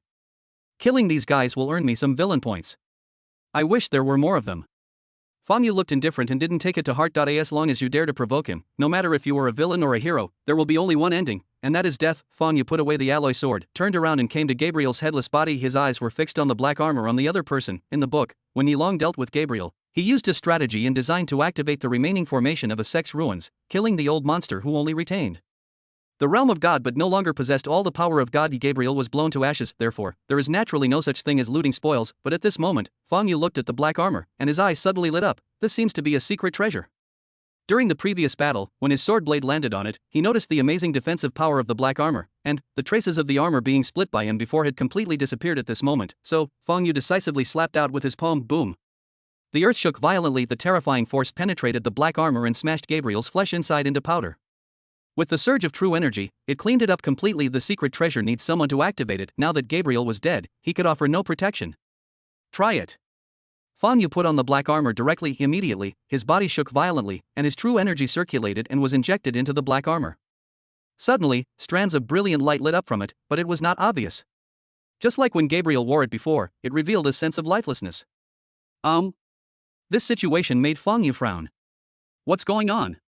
I feel like the secret treasure armor's power is far greater than this, but it hasn't been fully activated. Is it because I'm using it incorrectly? Ordinary secret treasures can be activated simply by injecting true essence into them. Suddenly, Fang Yu's expression changed. Could it be? He thought of a possibility. Chapter 207. Then you die. There was a commotion in the Dark Council. After all, the noise of the battle just now was so loud. The entire Dark Council was shaking, like a mountain collapsing or a missile bombing, which was terrifying. Suddenly, bursts of loud shouts rang out. What's going on? Why are there explosions and vibrations? Could it be that there are enemies attacking? How is this possible? Who dares to invade our Dark Council? Today, the speaker is discussing important matters with the council members and the guardians. If there are any enemies, they will be killed instantly. Let's go and see what's going on. One after another, figures leaped and rushed towards the council hall. Among them were 9 figures with fierce auras, rushing to the front of everyone. It's the Holy Sons. Upon seeing this, the members of the Dark Council were all amazed, with envy and fear filling their eyes. Anyone who is canonized as a son of God will at least be a member of parliament in the future, and even the vice president or speaker will be among them. Whoosh! Whoosh! Whoosh! The 9 holy sons rushed towards the core area of the Dark Council at an extremely fast speed. Snort! During this process, they stared at each other and confronted each other. The competition among the sons of the Dark Council was very fierce. At this moment, they hurried towards the area where the roar came from. In fact, they were not really worried. After all, with the speaker and the members in charge, what accidents could happen? These holy sons. In fact, it's just for show. Look, how much I care about the safety of the sect. I rush here immediately when there is any unusual movement. Thinking of this, everyone quickened their pace, but there was still a gap in strength between the saints. The second, third, and fourth saints left behind the others and approached the gate of the inner area first. Wait for the door to open. Not far behind is the meeting hall of the 3. Rushed to the gate, turned around, and laughed at the several saints with grim expressions behind them. Everyone, we will go in first. As he spoke, the second holy son Noel was about to push the door open and enter. However, an inexplicable palpitation suddenly came over them. Boom! The door has just opened. A hand stretched out from it, clenched into a fist, and punched out. A fist as hard as steel hit Noel's chest, causing it to cave in. The ferocious force of the fist penetrated his body and blew up the physical body of the son of the Dark Council. The airwaves surged, the solid door suddenly exploded. The remaining 2 saints had not yet reacted, however, a foot had already stepped out. Just such a simple action caused the ground to shake violently. It seemed as if even the earth could not bear that kind of power. Boom!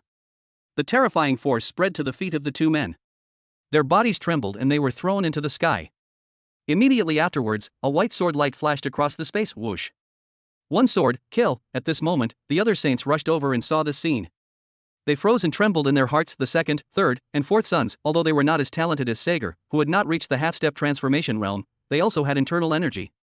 They were just beginners, so how could they be killed in seconds? The next moment, when they looked inside through the shattered door, their hearts almost stopped beating and their breathing almost choked. The ground was littered with broken arms and legs, and bright blood. The meeting hall had been reduced to ashes, leaving only black scorched earth. The thick smoke and dust dissipated. Sounds like a thunderbolt. Fang Yu walked out from behind the door, wearing black armor. Suddenly, his eyes, which had been drooping, lifted slightly upwards, a gleam of light flashed in his eyes, and mental power surged out of his mind and poured into the black armor on his body. This is the correct way to use the black armor. It not only requires true essence, but also requires enormous mental strength. Just talking about the amount of mental power that can be controlled, now that the method of cultivating mental power has long been lost, even a powerful god-level warrior may not be able to compare with Fang Yu. Buzz. The black armor vibrated and hummed, and without warning, blood-red lines lit up from it, spreading to the torso, arms, and legs. A ferocious aura burst out, like a peerless ferocious beast. The bloody light on Fang Yu's body was flickering. He narrowed his eyes slightly, looking at the several trembling sons of the Dark Council in front of him, as well as the ordinary members chasing after them, and grinned. You actually came to my door on your own accord? Thank you so much, it just saved me a lot of effort. Fang Yu took a step and turned into a blood-red rainbow light, bursting out, kill. Boom. Boom. Boom. Fang Yu's body rushed out, knocking several members of the Dark Council away. Then he turned his palm into a knife and slashed it hard, cutting the bodies of several people like pieces of paper. Like the scythe of the god of death swinging, it brings death wherever it passes. All the high-ranking officials of the Dark Council were killed. At this moment, no one can stop him. Killing only the culprit is based on the situation that the gap in strength between the two sides is not big, or there is a huge threat. For example, after Fang Yu tore through the 86th Armored Division's defense line and killed Obadiah and Martin, he did not continue to entangle with them. The Dark Council is obviously not among them. Not long after, the screams gradually faded away. The entire Dark Council fell into a dead silence. No, don't kill us. Several surviving members of the Dark Council knelt on the ground with terrified expressions, begging for mercy from Fang Yu. They didn't even have the ability to cultivate internal energy, so how could they dare to resist? Among them, a member of the Dark Council stood still, standing straight with a proud look on his face. We in the Dark Council will never surrender, even if we die. If you have the guts, kill me. As he spoke, Cross looked at the people kneeling on the ground, with sarcasm and disdain flashing in his eyes. Is begging for mercy useful? At times like this, it's better to show your integrity and not be afraid of death. Maybe you can survive. Very good, in that case, those who beg for mercy can live. Fang Yugyubo was not surprised, and said calmly, as for you, since you want to be buried with the Dark Council so much, then go and die. Cross's expression froze. What's going on? This script doesn't seem right. No, He began, but Fang Yu put two fingers together and pointed casually, and a white beam of light rushed out and directly pierced through Cross's body. As for you. Fang Yu looked at the people kneeling on the ground nervously and said, get lost. Several people were overjoyed and fled outside frantically. As a villain, Fang Yu can decide who to kill and who to keep based on his mood. That Cross not only performed poorly, but also chose the wrong audience. Chapter 208. A terrifying warning. Fang Yu stood still, his black armor emitting a strange red glow that intensified. He looked indifferent. Oh, they're just a few minor characters who haven't reached the transcendent realm yet. They're harmless. Besides, one shouldn't do anything to the extreme. I understand this principle very well. Suddenly, Fang Yu's expression changed, his figure suddenly disappeared, and when he reappeared, his hand suddenly stretched out, grabbed the neck of someone hiding in the corner, and lifted him up. The Dark Council member's face flushed red as he struggled hard, but the hand holding his neck was like an iron clamp, motionless. A small red light flickered on the other person's chest. Fang Yu frowned and asked coldly, who are you? The little red dot on this person's chest is clearly a camera. An ordinary Dark Council member wouldn't think of escaping at this time, but would do something like this? It's a bit too suspicious. Don't kill me, I confess everything. My name is Alfred, and I'm an agent directly under the Supreme Council of Sisbaga. I'm responsible for lurking in the Dark Council and monitoring its every move. Alfred was a coward and gave in instantly. Supreme Council, Fang Yu pondered for a moment, and soon figured out the key. Although the Dark Council and Sisbaga have a friendly and cooperative relationship on the surface, the Supreme Council is obviously still wary of the Dark Council and therefore sends people to lurk and monitor it. In that case, give them a gift. Fang Yu's lips curled slightly, and his eyes suddenly turned into a dark whirlpool. Alfred's eyes became empty and confused, but in an instant, he recovered. The time was too short for Alfred to notice anything. After doing all this, Fang Yu crushed the camera on his chest and threw it to the ground. He turned around and a voice came from behind, I'll spare your life. Get out of here. As soon as the words fell, Fang Yu's figure flashed and turned into a streak of bloodlight and disappeared. There are still many things to be resolved next, and it's time to go back, don't ya? Alfred was a little stunned. This demon who had just destroyed the Dark Council actually didn't kill him? This was too unbelievable, but being able to survive is always a great thing. What's happening here needs to be reported to the Supreme Council immediately. Sasbaga, the Supreme Council. In the conference room, Malls, president of Rand Corporation and leader of the Supreme Council, sat at the first seat and convened this meeting. The main topic of discussion was still Fang Yu. We must not let them off easily. Otherwise, where will the dignity of Sasbaga be? He must pay the price. That's right, this arrogant guy must die. We should issue a wanted order to the whole world, inviting all nations to join forces and eliminate this enormous threat at all costs. Everyone argued fiercely. The vast majority of people advocated eliminating Fang Yu at all costs. Listening to the noise around him, Maul's face became gloomy and uncertain, as if he was a little undecided and didn't know how to deal with it. Boom! Boom! Boom! There was a rapid knock on the door. Come in. Maul said in a deep voice. The door of the conference room opened and Alfred rushed in. After escaping from Fang Yu's hands, he rode back at full speed. Maul's voice was dignified. What is it? Mr. Speaker. Alfred immediately told the story. The whole audience fell silent instantly. The Dark Council was destroyed? Etc. Edward, the supreme commander of the Western Military Region, was the first to recover from his shock. He frowned and said, "You met him in person? Why would he let you go?" I don't know either." Alfred began to play dumb, because he was afraid of exposing his identity if he died, so he didn't dare to say it out loud. Buzz. Without any warning, Alfred's eyes became dull and his aura suddenly changed, as if he had become another person, following the instructions already implanted in his mind. His lips moved, uttering mechanical words. "I'm Fong Yu, and I'm using this guy's body to pass on a message to you." Alfred laughed wildly. "If you dare to make any more small moves, I will kill you." The next moment, the agent's eyes became clear again, and he wanted to say something with horror, but his body was shaking violently, bleeding from all 7 orifices, and he fell to the ground suddenly. No breath at all. Of the whole audience suddenly fell silent. At this time, Fong Yu had quietly returned to Dongsha. "The idea for a new book is already brewing in my head, but I still have to follow the plan." Chapter 209. The end of the book. Fong Pharmaceutical Company. In a secret room in the underground laboratory, Zhongling was lying unconscious on a hard iron bed, tied with countless special chains. Buzz. On the side of Fong Yu pinched his chin and his mental power spread out. Countless threads of mental power instantly enveloped Zhongling due to the intense stimulation to his brain. Zhongling's face trembled and his eyes suddenly opened up. The scream stopped abruptly just as it was halfway through. Zhongling's pupils became dilated, and his eyes instantly became dull and blank, as if he had Alzheimer's disease, and he showed no reaction at all. So captivating, perfect. After doing all this, Fong Yu slowly said, "Tell me all the information about the nano armor." "Nano armor," Zhongling answered dully and mechanically, revealing all the information. The camera next to him recorded the entire process in video and audio, with details recorded. Fong Yu nodded. "Very good. The ability of nano armor is indeed amazing. If an internal force warrior possesses a set, it is not only enough to defend against most thermal weapons and firearms, but even if a martial artist in the state of transformation attacks, it can also slightly resist 1 or 2. Of course, the energy of nano armor is limited. The stronger the attack, the greater the damage to the body and the more energy is consumed. In actual combat, no enemy will give you the opportunity to charge your nano armor, but even so, still can't deny the terrifying power of nano armor. In addition, the nano armor has a limitation. Not everyone can control it. It must be adaptable to manipulate those tiny nano robots at will, and people who have adaptability, according to Zhongling's description, it can be said that there are very few. First, give the information to the researchers. Once they successfully produce a sufficient number of nanorobots, they can start looking for adaptable drivers. Even if the number is small, it will be a powerful force. Fong Yu thought in his mind. As for himself, he doesn't need nanorobots at all. Of the black armor obtained from the divine ancestor of the Dark Council is no weaker than the nano armor in terms of ability, and is even more powerful. When Zhongling finally stopped narrating, Fong Yu's eyes were deep as he continued, "Tell me all the information about nuclear weapons." Well, Zhongling opened his mouth, but I couldn't say anything. Snort. Fong Yu snorted coldly, narrowed his eyes, and increased his mental strength, almost surging out like a tide.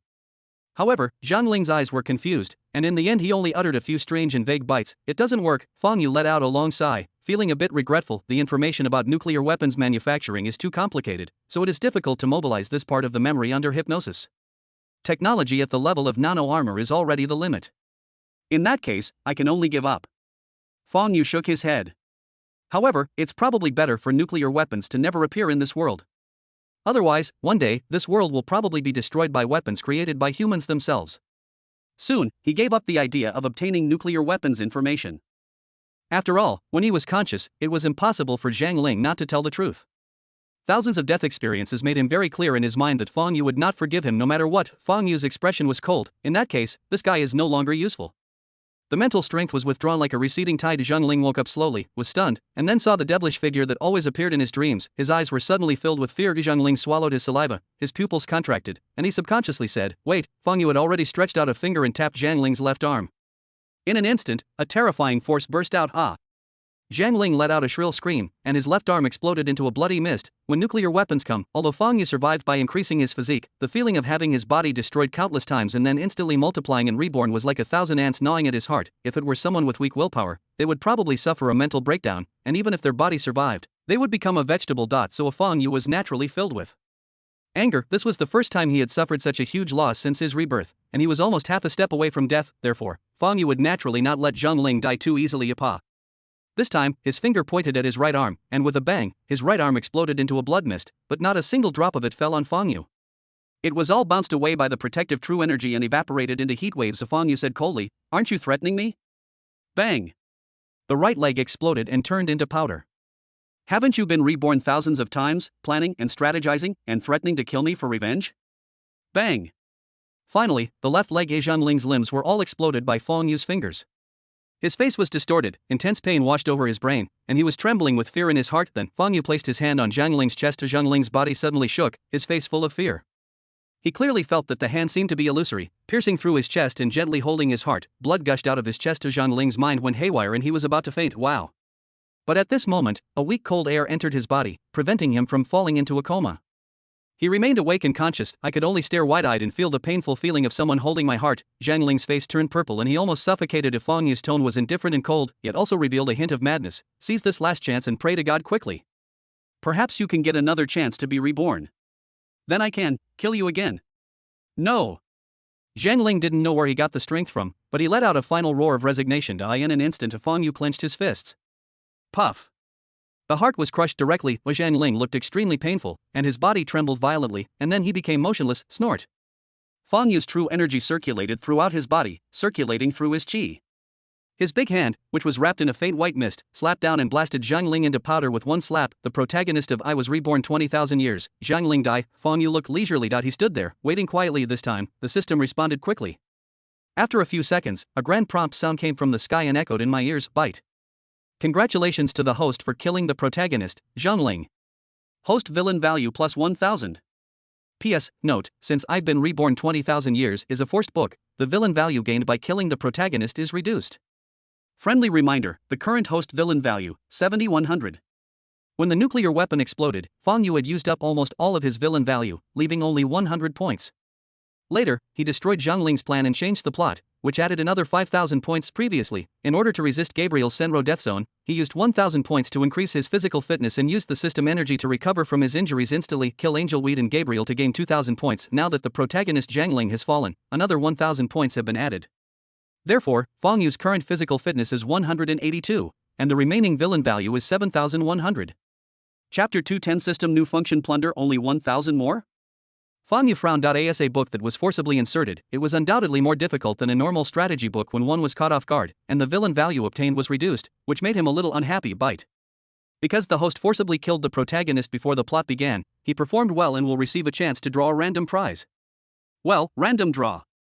Feng Yu's depression dissipated slightly. Previously, in the book The Return of the God of War in the City, after killing Chu Feng in advance, he won a random lottery reward, and this time was no exception. System prompt, do you want to start the lottery? Feng Yu said without hesitation, yes. Ding, rewards are being drawn. Congratulations to the host for winning the new system function Plunder. Do you want to spend 5,000 villain points to activate it? Plunder, it sounds like it's very powerful. Although he felt a little painful in his heart, Feng Yu thought about it and couldn't help but suppress his curiosity and chose to activate the new function. After all, his current villain value was not enough for him to be promoted to the God realm. Open. The next moment, ding, the system function Plunder is activated. Information from the system descended from the void, forcing a memory into Feng Yu's mind, explaining the newly enabled system functions so that he could understand them faster. Plunder, for those who died at the hands of the host, you can devour their souls. Spend 1,000 villain points to randomly extract a skill from the opponent and transfer it to yourself. Spend 5,000 villain points to selectively extract a specific skill. Note, the protagonist's skills cannot be looted, and some special skills cannot be looted. Hiss. This function is powerful. It's a pity that the protagonist's skills can't be plundered, and using it consumes a lot of villain value. Feng Yu pondered. Also, the system uses the concept of life. Does that mean the target of plunder doesn't necessarily have to be human? He browsed the information in his mind and asked, System, what are the special skills that cannot be plundered? A mechanical reply sounded, the host's authority is insufficient. When encountering special skills that cannot be plundered, the system will remind the host, never mind. Feng Yu shook his head. However, this system lottery reminded him of what the system once said, after completing the trilogy strategy, an intermediate gift package will be distributed. I wonder what I'll get then. I'm really looking forward to it, but before dealing with Yi Long, I still have to resolve the internal unrest. Thinking this in his mind, he walked straight out of the room. Outside the room, personal secretary Lang Han and Feng Pharmaceuticals president Sun Peng were already waiting respectfully. Lang Han was fine, because Feng Yu needed his help with something and already knew that he was not dead. However, Sun Peng's reaction was rather exaggerated. He rushed over, his eyes red, and his voice even choked with sobs, Mr. Feng. But before he could express his loyalty or cry out his sorrow, Feng Yu snorted coldly, that's enough, what a shame. Gah! Sun Peng's movements froze, and he didn't really shed tears in the end. He just looked embarrassed and said, "Mr. Fong, I'm so happy to know that you are not dead, oh?" Fong Yu glanced at him with a half smile. When the news of his death came, the entire Fong group was ready to take action. Sun Peng, this guy, controlled Fong Pharmaceutical, one of the two pillar industries of the Fong group.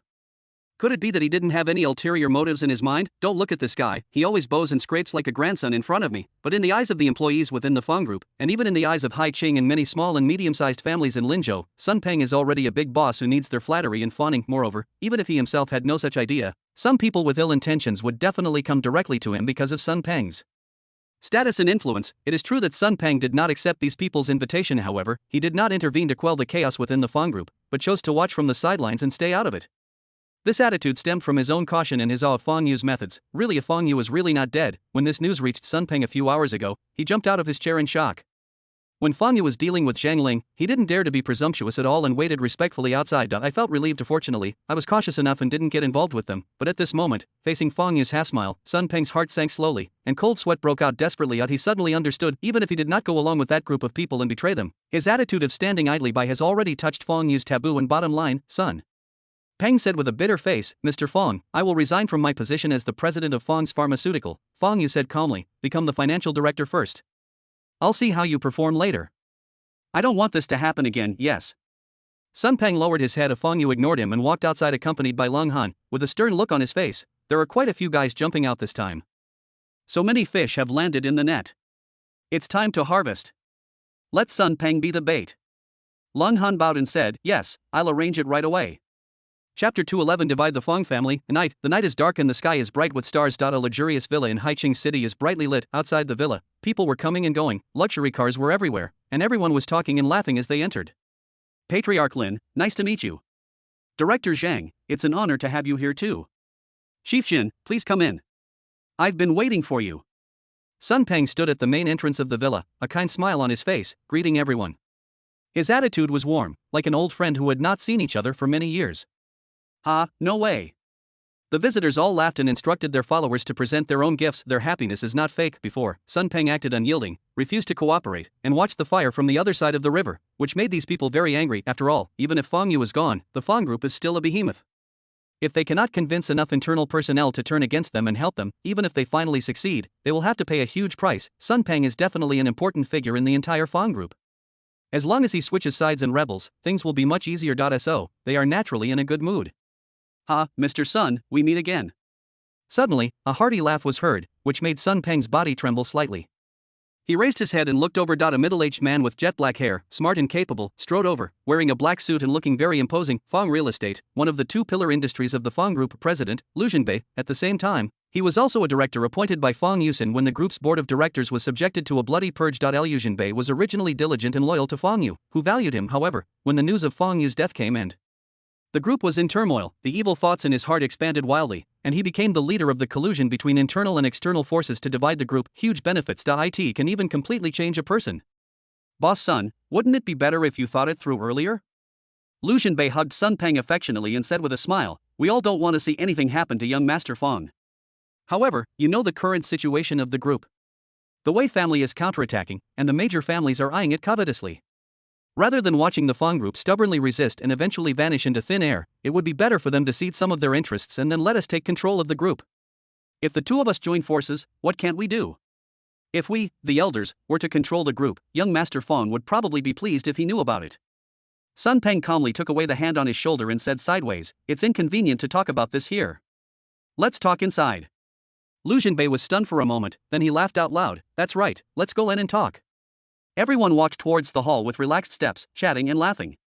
Thinking of the huge profits that could be obtained by dividing up the Fong group, they couldn't help but feel excited. That's the Fong group. During the period before, under the leadership of Fong Yu, they were about to swallow up the Wei family and compete for the throne of the largest family in Linzhou. However, who could have imagined that in such a short period of time, the Fong group would be on the verge of collapse, in a precarious situation, and become a fat piece of meat that everyone wanted to pounce on and take a bite of. It really makes people sigh. Fong Yu is too powerful and his methods are powerful. When he is around, the Fong group is an iron wall, but when he is gone, it is like a rootless duckweed, surrounded by tigers and wolves. I heard before that Fong Yu provoked a powerful foreign force and was killed. Oh, Fong Yu is too domineering and arrogant. Does he really think he's invincible? There's always someone who can take care of him. That's right. He offended so many people and built up the Fong group to where it is today, but in the end, won't he benefit from us? Ha ha. So, you should be more low-key and not be too rampant, otherwise, you will suffer retribution sooner or later. These company presidents, chairmen, and family leaders commented and pointed fingers, acting like winners prepare to start discussing how to unite various forces and divide the Fong group. Crunch. The gate of the villa opens. Sun Peng and Lu Junbei are at the forefront. Everyone followed behind him and entered the hall one after another. Mr. Sun, let me tell you, huh? Lu Junbei was smiling and talking about something with Sun Peng, but at a certain moment, he opened his mouth wide and couldn't close it no matter what. His whole body shook as if he was struck by thunder, because there was a figure sitting on a chair deep in the hall. He was in his early 20s, wearing simple casual clothes, with a relaxed expression, and looked like an ordinary college student. Next second, Sun Peng immediately put aside everyone and walked forward respectfully, bending his waist deeply, almost touching the ground. Mr. Fong, I have brought everyone here. Hua hua. Fong Yu's eyes were deep, and his expression showed neither sadness nor joy. In his hand, he was playing with a goblet filled with red wine, shaking it gently, and the goblet swayed and made a sound. Liu Junbei's body was stiff, his teeth chattering. Fong, Master Fong. The many dignitaries who followed and also stopped, their faces pale as if they had seen a ghost. Fong Yu, how is this possible? Didn't everyone say that Fong Yu was dead, but who is this person sitting in front of them? Could it be a ghost? Everyone was shocked and panicked. There are quite a few familiar faces. At this moment, Fong Yu finally raised his head and scanned everyone. A gleam of light flashed in his dark eyes. At the same time, a murderous aura suddenly overwhelmed the entire hall, like a cold wind blowing in, causing the temperature to plummet. Everyone felt like they were falling into an ice cellar. The terrifying aura even made many people's knees go weak. Fong Yu's tone was calm. Tell me, how do you want to die? Chapter 212. Giving you a chance. In the hall, Fong Yu sat upright on a chair. Beside him, nearly 10 fully armed red warriors and the Grandmaster of the Transformation Realm, Lei Chenjue, stood with grim expressions. Everyone felt like they were at the top of a snowy mountain. Their whole bodies were cold and their hearts were icy. Ku. Lu Junbei's Adam's apple bulged, and suddenly, his expression changed drastically. He asked in surprise, Mr. Fong, is it really you?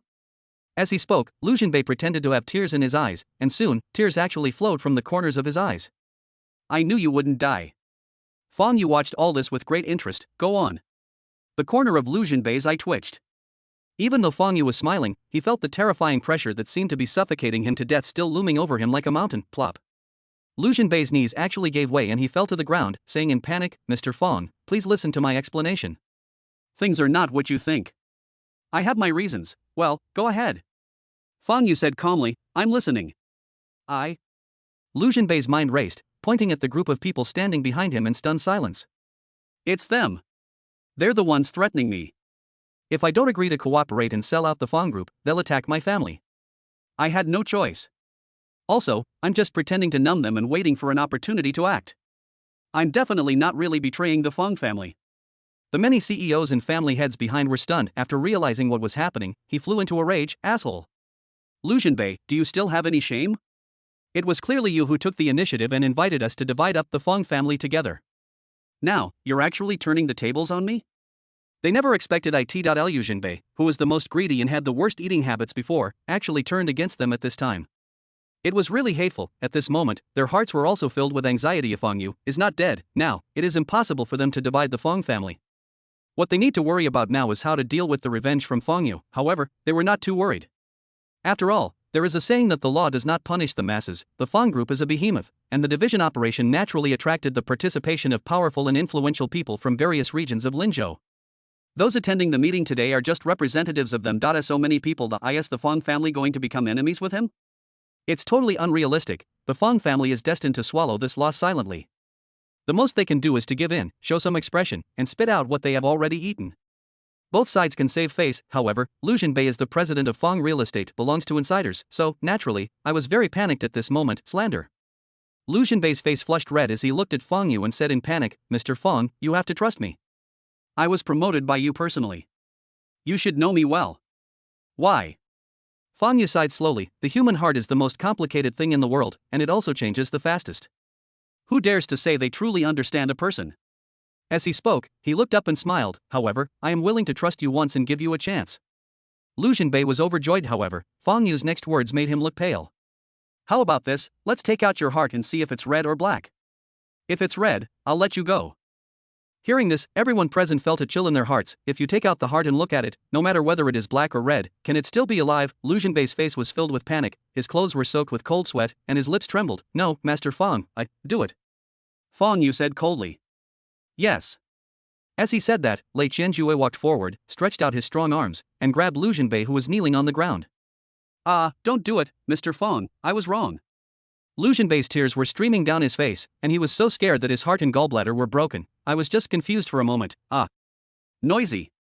Lei Qianjue snorted coldly, and stretched out his huge hand like steel, instantly tearing Lu Junbei's muscles and bones and grabbing his heart out. After coming into contact with the outside air, the heart actually remained active for a short time, twitching and beating a few times. Lu Junbei's body trembled and he lost his voice, the look of fear and pain froze on his face, never to change. Feng Yu stared at the bright red heart and smiled. Oh, it's really red. I thought it was black. So it seems I wronged Lu Junbei? According to what we agreed, I should give him a chance. Lei Qianjue, is there any hope of saving the person? Lei Qianjue's mouth twitched. Mr. Fong, your heart has been taken out, how could you still be alive? I see. Fong Yu looked regretful, that's really regrettable. Sun Peng, who was standing next to him, felt a sharp pain in his chest. If he had chosen to cooperate with Lu Junbei, he would probably have ended up the same way now, right? Sun Peng's body trembled, and he secretly made up his mind that no matter what happened, he must not betray the Fong family or Fong Yu. Otherwise, Lu Junbei would be a lesson for him. Next second, if Fong Yu's eyes swept over everyone present, everyone felt a chill on their neck and their eyelids were twitching. Right in front of them, Lu Junbei, a man with enormous power in the Fong group and whom they usually had to treat politely, died miserably. Although I was just a bystander, the scene in front of me still made me feel scared. Pa. At this time, Lin Jiantong, chairman of Lin's finance, wanted to sneak out of the hall, but when he turned around, he almost screamed out of fright, because the muzzle of the gun, shining coldly, was pointed at his head without him knowing when. The red warrior stood with a stern expression. While protecting the gate, he pointed the steel gun horizontally with a murderous aura. Mr. Fong, what do you mean? Lin Jiantong turned around with a grim expression and asked. At this time, everyone also noticed this situation and began to panic. Mr. Fong, what do you want to do? Lu Junbei is from your Fong group. We have no control over how you deal with him, but why are you stopping us from leaving? Fong Yu sneered. During this time, you've been colluding to divide up our Fong family, spreading rumors within the Fong group and poaching people everywhere. Do I really need to remind you of these things? When I was planning to annex the Wei family, you secretly obstructed me. I already warned you, but now you still have evil intentions and are jumping out without knowing whether to live or die. Do you really think that I, Fong Yu, am easy to bully? With every word Fong Yu uttered, the temperature in the room seemed to drop a degree to I. In the end, it was almost as cold as a knife. Chapter 213. Killing with a flick of the finger. Snort. Lin Jianyi paused, but then snorted coldly. So what if it is? So what if it isn't? What's the matter, Patriarch Fong? Do you want to kill us too? This world still has order, and you can't do whatever you want. If you do, the three major families will not stand idly by. While talking, directly put the Fong family in opposition to everyone. That's right. Zhang Hong, the head of the Zhang family, also jumped out and said calmly, Mr. Fong, how about we have a good talk? At worst, we can give you some compensation. However, if you plan to keep pestering us, there are so many of us, we are not easy to deal with. These two were among the families that had been behind the Fong family's attack on the Wei family, instigating the Sun Daily to write articles and manipulate public opinion to discredit the Fong family. After being warned by Fong Yu, they had been quiet for a while, but now they couldn't help but jump out again. Fong Yu smiled. It was clearly these people who wanted to take advantage of the situation and carve up the Fong family, but now they seemed to be the ones being aggressive? How ridiculous and overestimating their own status. Truly, they didn't know what was happening. A hint of murderous intent flashed across Fong Yu's eyes. Lin Jiantong and Zhang Hong sang the same tune. Seeing Fong Yu was silent, they felt very proud and were about to continue talking. Just then Fong Yu's eyes were calm and expressionless. You two are confusing right and wrong and have no remorse. You truly deserve to die. As soon as he finished speaking, he put two fingers together and slashed through the air with one finger. Sizzle.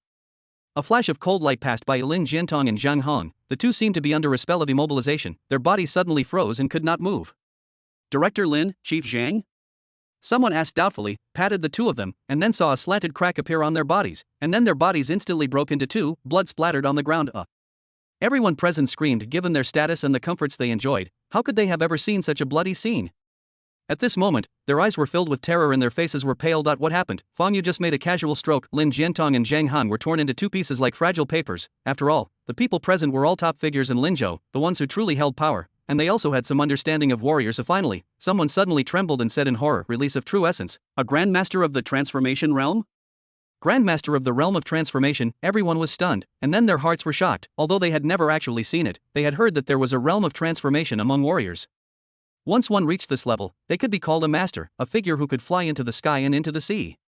Not only could they kill people with a snap of their fingers, they were not even afraid of hot weapons. Even the real super families in Xiaqing are unwilling to offend such existences. Fong Wei is he a master of the realm of transformation, but he is so young, how is that possible? They had only vaguely heard that the Fong family seemed to have a powerful warrior in charge, but they did not know the details. Moreover, it was said that it was someone else, not Fong Yu. As for Fong Yuli's defeat of the 86th Armored Division and the annihilation of the Dark Council, these matters are currently highly confidential and have not yet reached the ears of these local tyrants, so they are not qualified to know.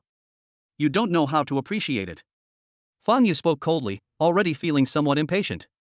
He stood up from his seat and walked towards the side corridor, uttering a single word indifferently, kill.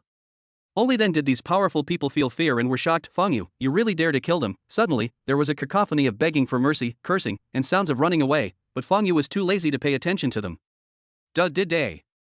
The next second, gunshots rang out. This was a battle without any suspense. No, it wasn't a battle at all, it was just a simple, one-sided massacre. After a few seconds, the gunfire stopped. Call. Fong Yu had already left the hall and walked along the side corridor of the villa. He took a breath of the air in the courtyard outside and narrowed his eyes slightly. It's so quiet. After a while, Sun Peng walked out of the villa and said respectfully, Mr. Fong, some people didn't come to the meeting tonight for various reasons. I have already made a list of everyone.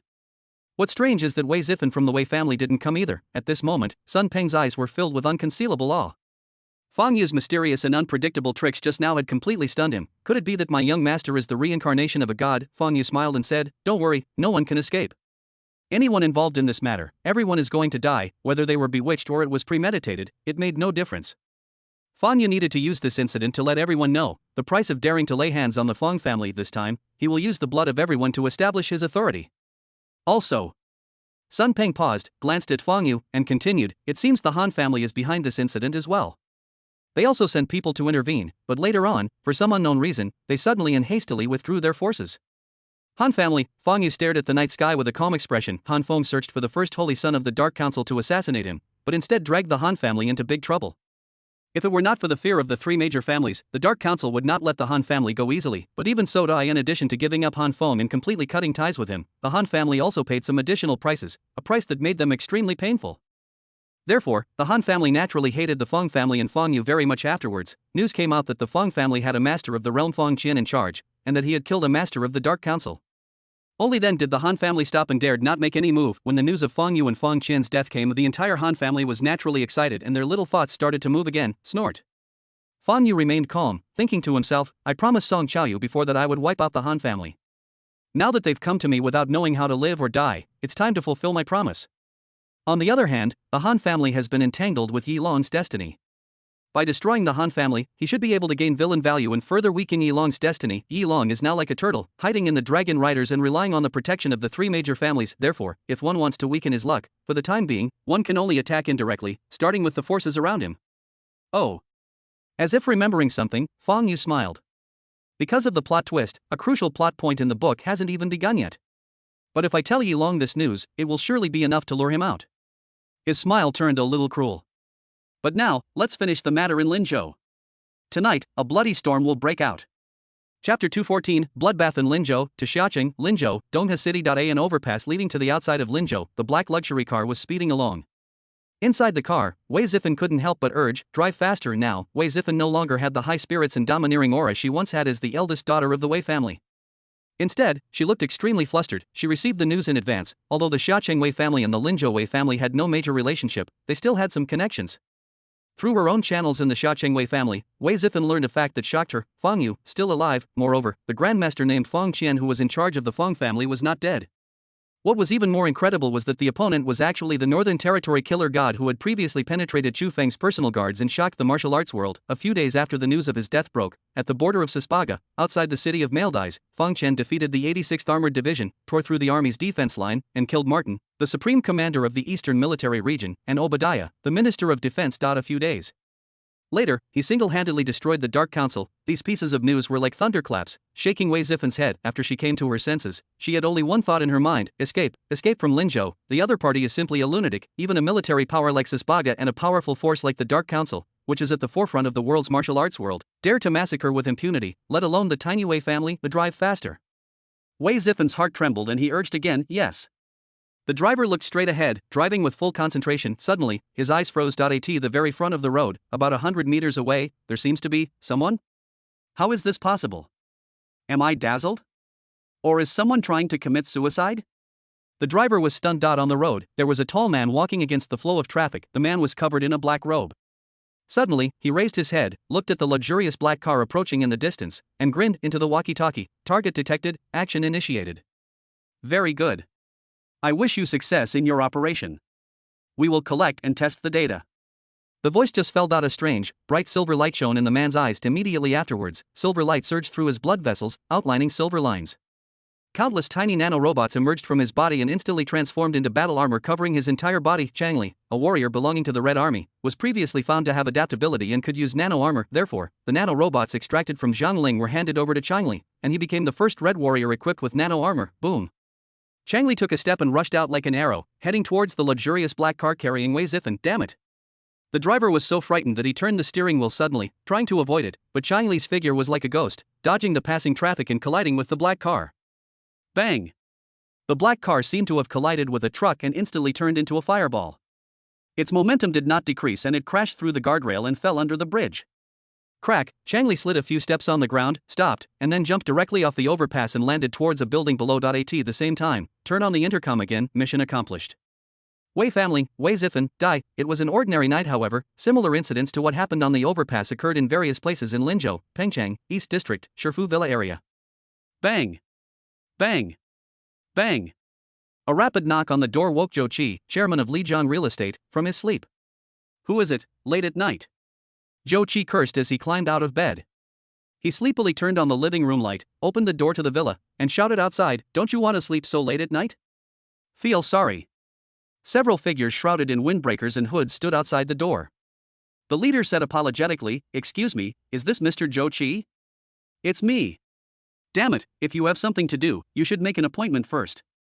Zhou Qi was woken up late at night and seemed very irritable. At this moment, a gust of cold wind blew past, making him shiver and instantly sober up. Zhou Qi's body suddenly stiffened. That's not right. How did these people get in? Where are my bodyguards? At this time, the leader heard Zhou Qi's reply and breathed a sigh of relief. If so, then there is no problem. Zhou Qi felt something was wrong. At this moment, he saw the cold light flashing under the windbreaker, and the black muzzle of a gun was already against his head. Next second, the trigger was pulled. Bang! Zhou Qi fell to the ground slowly with a look of horror on his face. Before he died, he was full of disbelief. Was he going to die just like that? Linzhou, Longping City, Donghu District, Shubian Jiayuan Villa area. Shi Ziming, a member of the Fong Group's board of directors, lives here. Ding-ling-ling. At night, a shrill phone ring woke Shi Ziming up. What's going on? The wife beside the bed asked sleepily. You go to sleep first, I'm going to answer a call. As he put on his clothes, Shi Ziming went out with the phone under his arm and asked quickly, "Hello, what's going on? Tell me." Shi Ziming is a person with a strong desire for control, so he requires his subordinates to notify him immediately and report to him in detail no matter what happens, no matter when and where. Shi Ziming, right? The voice coming from the other end of the phone was that of a strange man. Shi Ziming frowned and said coldly, "Who are you? How did you get my phone number?" Judging by the tone and address, the person on the other end of the phone was obviously not his subordinate. This is not important. I called just to tell you one thing. What? Shi Ziming said coldly, feeling a little angry, and was already planning to ask someone to investigate who had made the call.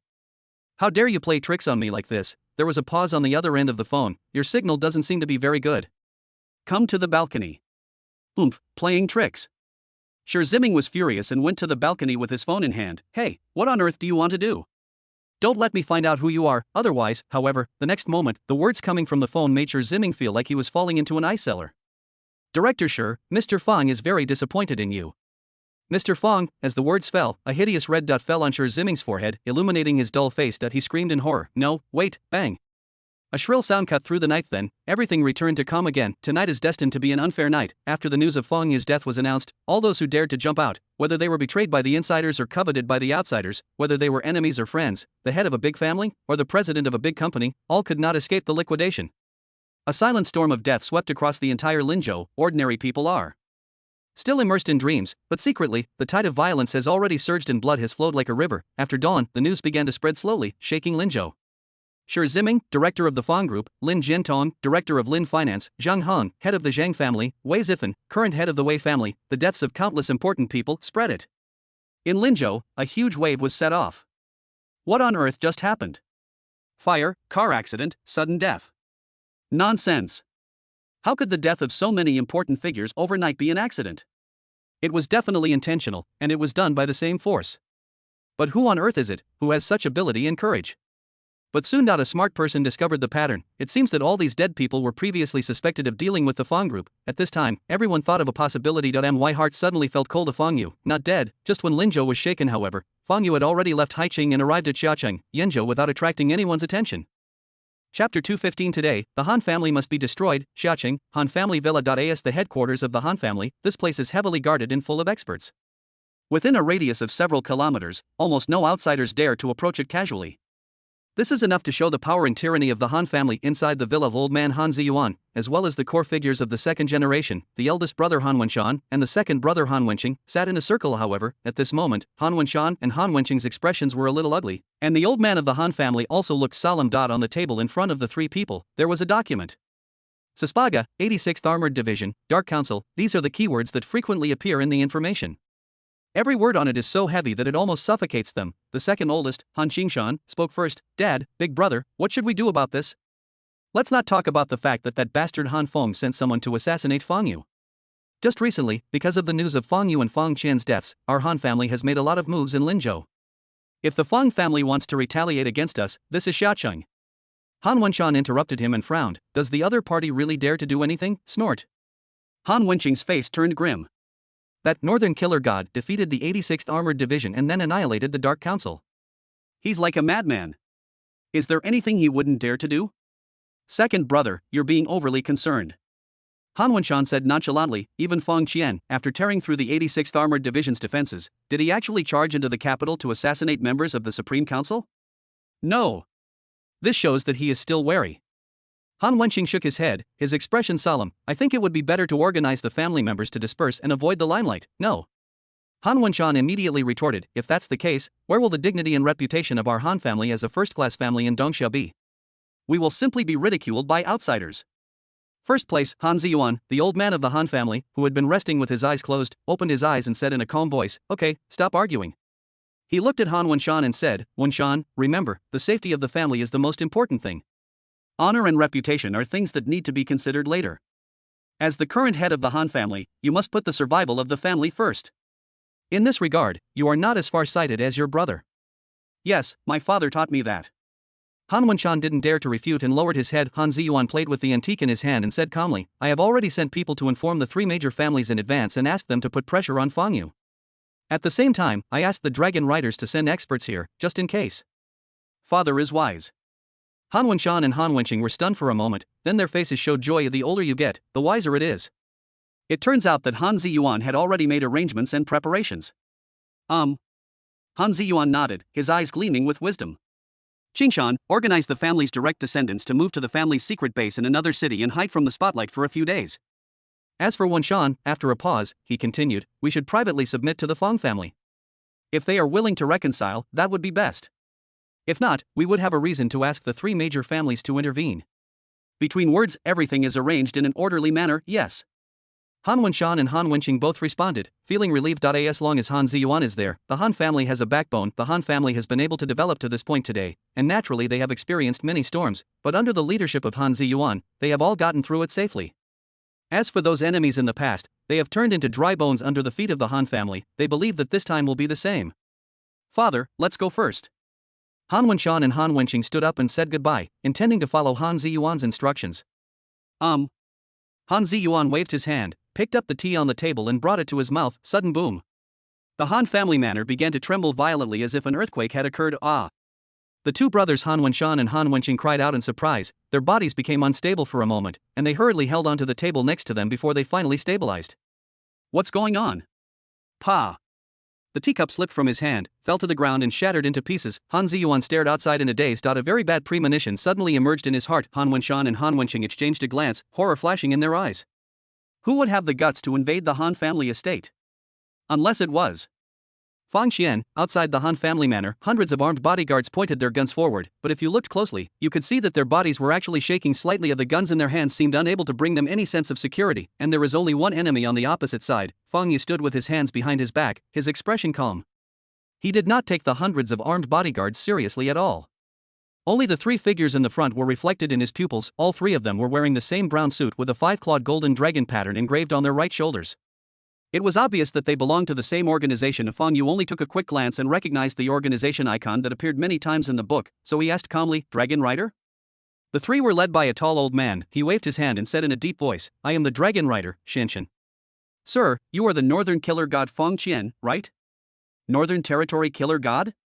Fang Yu smiled faintly. "It's just a boring title given to me by a group of people. It doesn't matter. What matters is, do you want to stop me?"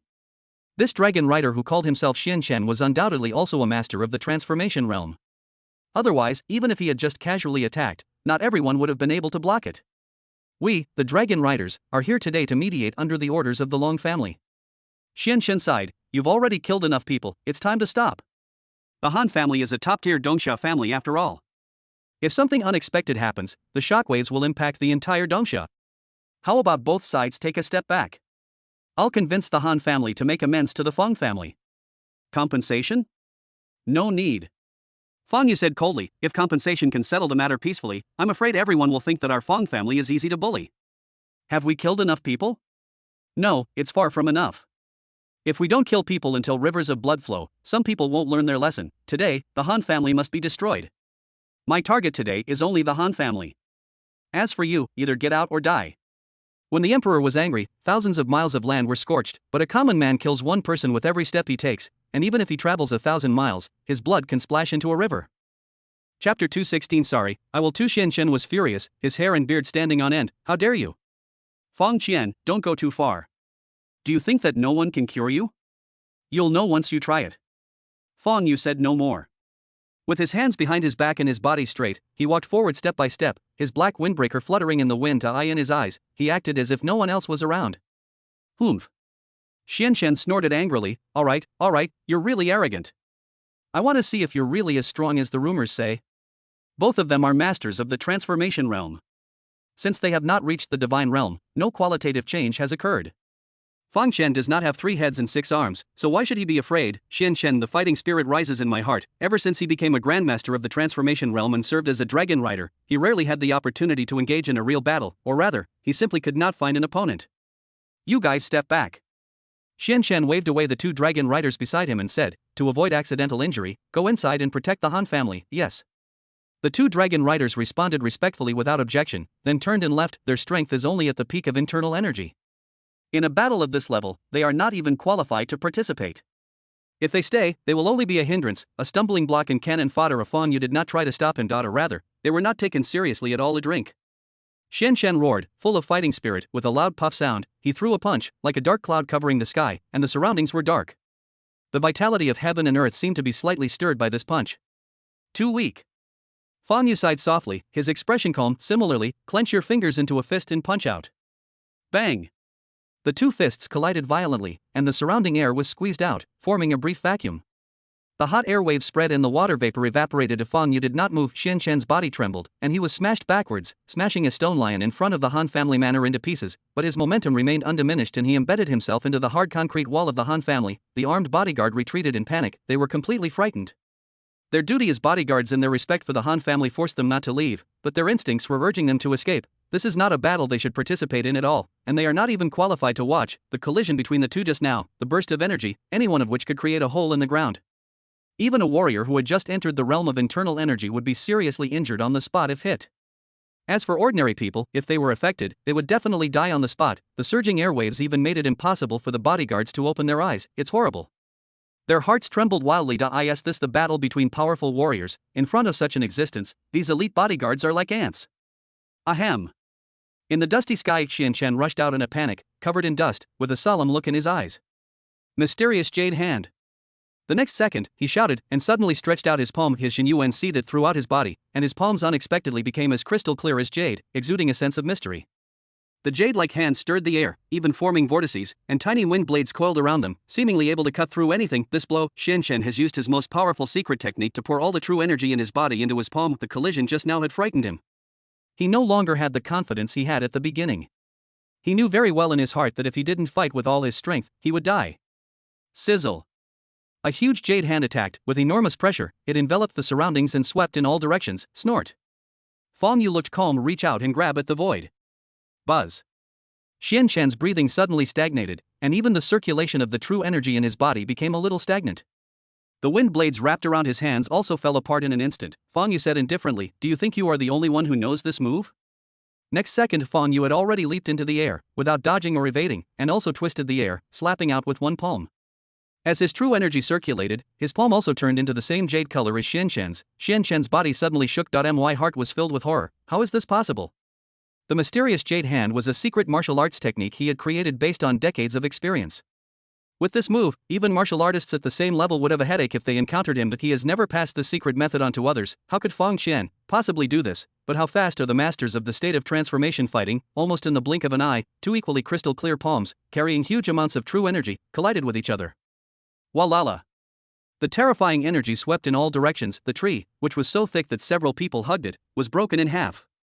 On the concrete wall, hideous marks appeared out of thin air, making a harsh friction sound.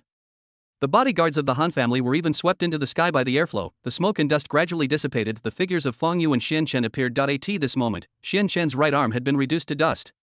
His body was frozen in place, and his voice was hoarse. How could you possibly use the Xian Yu hand? Mysterious Jade Hand? What a cheesy name. Fong Yu retracted his palm, not looking at him again, and walked straight ahead. However, a voice came faintly from behind. This kind of thing, just look at it and you can learn it, right? For him, possessing the fighting skill of perfection and having 100% control over strength, like this level of secret technique, can be deduced at will. Xian Shan was stunned immediately. A wry smile appeared on the corner of his mouth. I see. It was not until this moment that he truly understood that the gap between himself and Fong Yu was simply immeasurable, like the difference between the sun and the moon and fireflies. Xian Shan sighed. However, having witnessed such a miracle today, I should die without regrets. As soon as he finished speaking, Xian Shan's body exploded like a bomb. Fong Yu's palm strike just now had already shattered his body, but he was only able to hold on with the help of his internal energy and his own will. One palm, destroy the enemy. Dragon Rider Priest, Xian Shan, die. Fong Yu walked forward leisurely, as if taking a stroll. There was actually no hatred between the two of them, but since he dared to stand in front of him and protect the Han family, he must die at the Han family.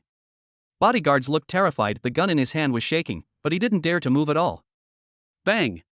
One of the bodyguards was so nervous that he couldn't help but pull the trigger out of reflex. In an instant, bullets came shooting out. Boom!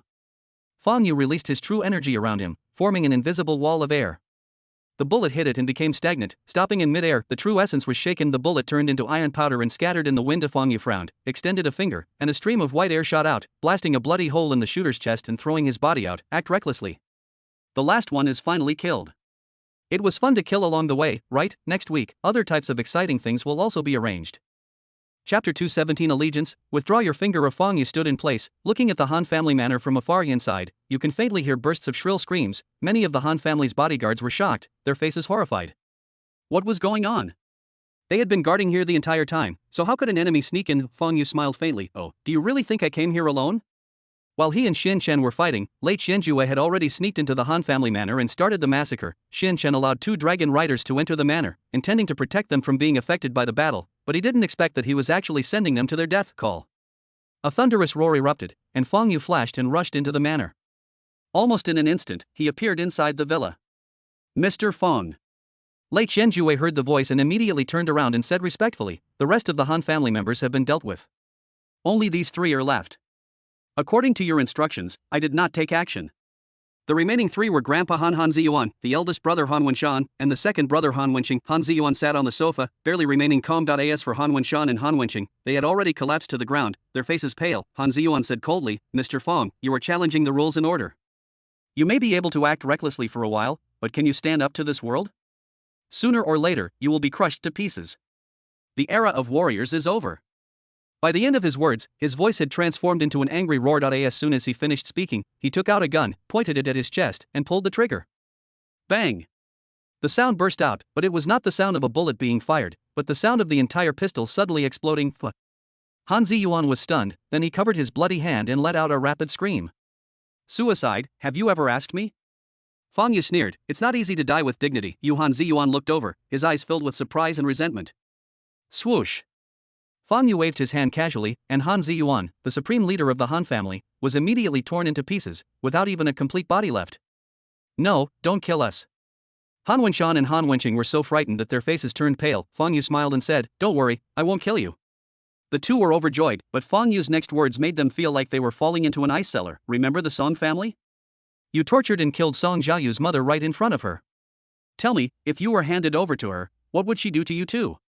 I can't help but look forward to it. Fang Yu smiled like a devil. A few minutes later, Fang Yu walked out of the Han family manor, and Lei Qianjue followed beside him, holding the unconscious Han Wenshan and Han Wenqing in his hands. Mr. Fang, what should we do next? Lei Qianjue asked. Fang Yu said calmly, send another message to the Long family and hand over Yi Long within 10 days, otherwise you will bear the consequences. Then, take these two people back to Linzhou and hand them over to Song Qiaoyu. Let her deal with them as she pleases. This way, I have fulfilled my original promise, yes. Lei Qianjue said respectfully. Fang Yu breathed a sigh of relief. From Heiligen, to Sispaga, to Dongxia, and finally here, he finally ended the lives of almost all the enemies, completing the revenge and cleanup, killing all the way to it almost shocked the world. Fang Yu pondered. Next, it's time to deal with Yi Long and the strategy book. Fang Yu was very interested in gaining villain points, advancing to the Divine Realm, or the intermediate gift pack after completing the trilogy. Ding ling ling. Suddenly, Fang Yu's phone rang. He took out his phone and found it was an unfamiliar number. Ha? Who is it? He pressed the connect button. A cold, charming voice came from the other end of the phone. Master Fang Qian. No, maybe I can just call you. Her voice paused. Fang Yu. Fang Yu frowned. The fact that Fang Qian is the same as Fang Yu should be known only to the top management of Sispaga at the moment, and they have not spread the news to outsiders. How could this woman know? Fang Yu's tone was a little cold. Who are you? I am Donghuang Liyue, the head of the Donghuang family. I am contacting you this time to invite you to have a conversation. Donghuang Liyue took a deep breath and said calmly, my purpose is simple. I want to represent the Donghuang family, and pledge my loyalty to you and follow you. Chapter 218 Conversation. What? Fang Yu's expression froze, and he felt a little surprised. Why would the head of the Donghuang family, one of the three great families, suddenly contact him? And even said he wanted to lead the Donghuang family to submit to him? What a joke. The relationship between myself and the three major families, it wasn't a fight to the death. After all, it was simply a matter of interests. Previously, to prevent the Wei family from becoming the sole dominant force in ruling Linzhou, turning it into their own private domain, the three major families could acquiesce in or even support the Feng family's control of Linzhou because they had a common interest. As for now, Fang Yu's strong demand for Yi Long to be handed over, and the purge of Linzhou and the murder of the Han family, this is undoubtedly unacceptable to the three major families who are striving for the stability of Dongxia and the consolidation of their own rule. Now, the three major families should hate him very much. So, this Donghuang Liyue, what kind of trick is this? Donghuang Liyue's tone remained unchanged. Mr. Fang, please believe me, I mean no harm. How about we need to discuss the specific situation? Fang Yu raised his eyebrows. I pondered for a moment. Okay, sure. He wanted to see for himself what tricks the other party was playing. Donghuang Liyue seemed to be relieved and immediately said, in that case, Mr. Fang, I will send someone to pick you up and bring you to Donghuang. No need. Fang Yu interrupted him calmly, let's meet outside. Although he didn't think Donghuang Liyue would use such childish means to deal with him, and he was confident in his own strength, but one must be on guard against others. Fang Yu was cautious by nature and didn't want to put himself in danger for no reason. Donghuang Liyue didn't hesitate at all. No problem, I'll make the arrangements right away. Soon Fang Yu hung up the phone and fell into deep thought. Lei Qianjue asked, Master Fang, are you from the Eastern Imperial family? With his keen hearing as a master of the transformation realm, he naturally heard the content of the call clearly. Fang Yu's eyes were deep. It's Donghuang Liyue. As the head of the Donghuang family, she actually said such a thing. Moreover, she knows my true identity? This is really interesting. Lei Qianjue frowned. Is there any conspiracy in this? Besides, we just destroyed the Han family, rest assured. Fang Yu said calmly, I know what's going on. This is Xiaocheng, the capital of Dongxia. Could it be that the three major families dared to launch missiles, rockets, and other large-scale weapons here to bomb us? Only the people in the three major families must be crazy, and now, there are conflicts between the two sides, but it hasn't reached the point where the fight is endless. Therefore, no matter how much they thought about it, it was impossible for the three major families to do such a stupid thing. After a moment of contemplation, Fang Yu waved his hand and said, alright, you can leave first and follow the instructions. Also, the martial arts competition is about to be held, right? Prepare well. I will go with you when the time comes. Lei Qianjue said in a low voice, yes. The next moment, he glanced around, then flashed and left quickly, leaving behind an empty and silent Han family manor. Fang Yu turned his head, and suddenly, the true energy in his body boiled. Boom. Flames swirled from his body, transforming into fiery snakes. With a blazing temperature, it seemed as if it could burn everything.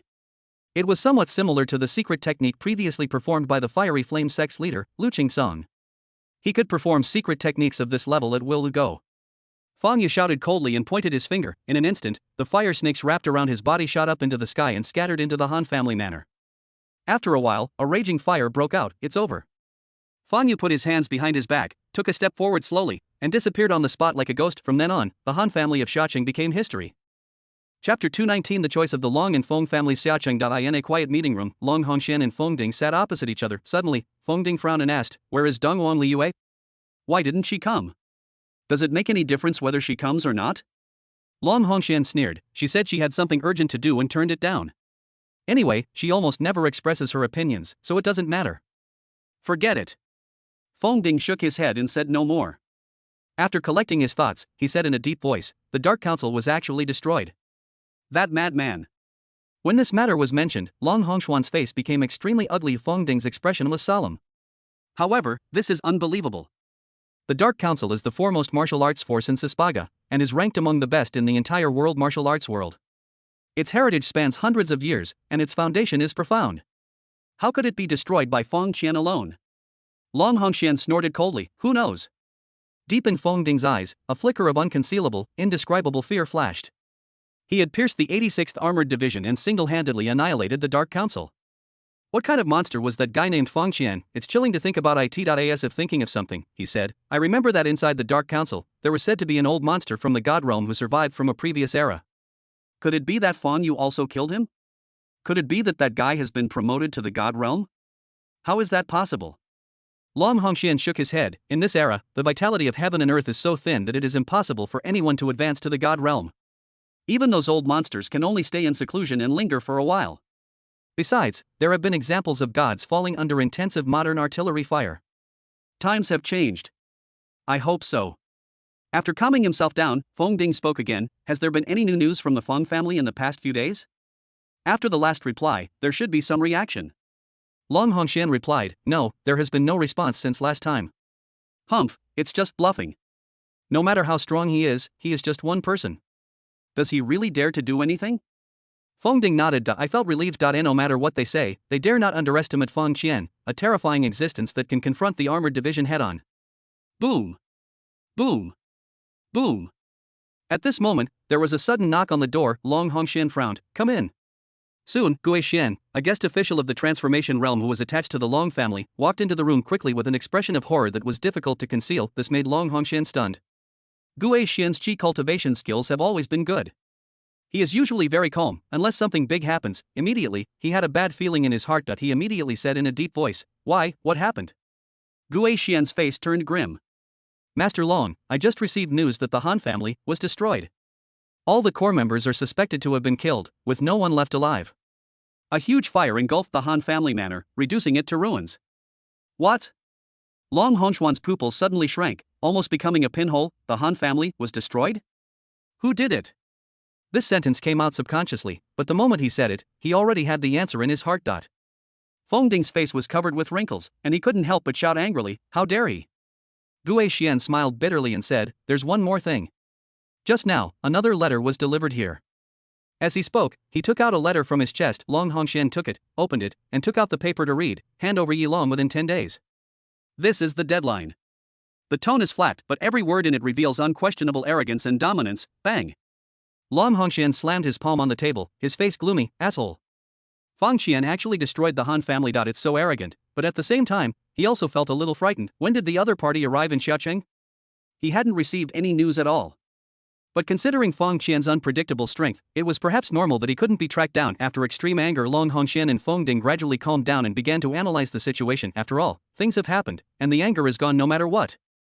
The most important thing now is how to deal with it next. Bang! Feng Ding placed his golden-laid cane on the ground and spoke slowly. "I think I should reconsider.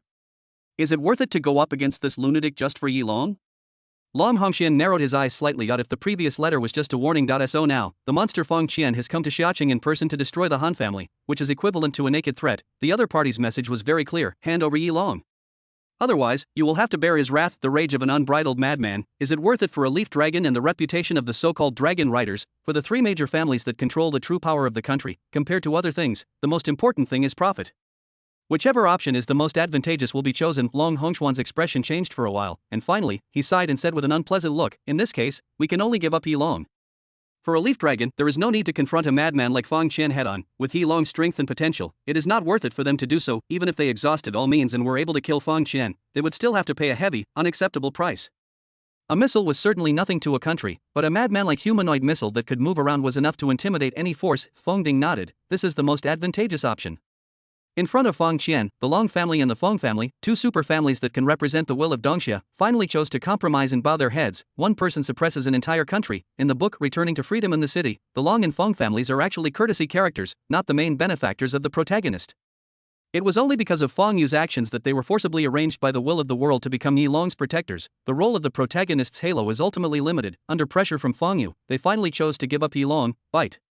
Host's villain value plus 2000, protagonist's luck value minus 2000. Chapter 220, Grand Hyatt Crown. Meet Donghuan Liyue. At the same time, Xiaocheng, Grand Hyatt Crown, a high-end and luxurious entertainment center. Here, a casual meal may cost several million yuan. Those who can come here to eat, in addition to being rich, are mostly of extraordinary status and are important figures with prominent positions. There are many luxurious private rooms here, backed by an artificial lake, and elegant pavilions. It is the preferred venue for dignitaries to discuss various cooperation matters. Therefore, although the price is expensive, but the Grand Hyatt Crown Plaza is never short of guests.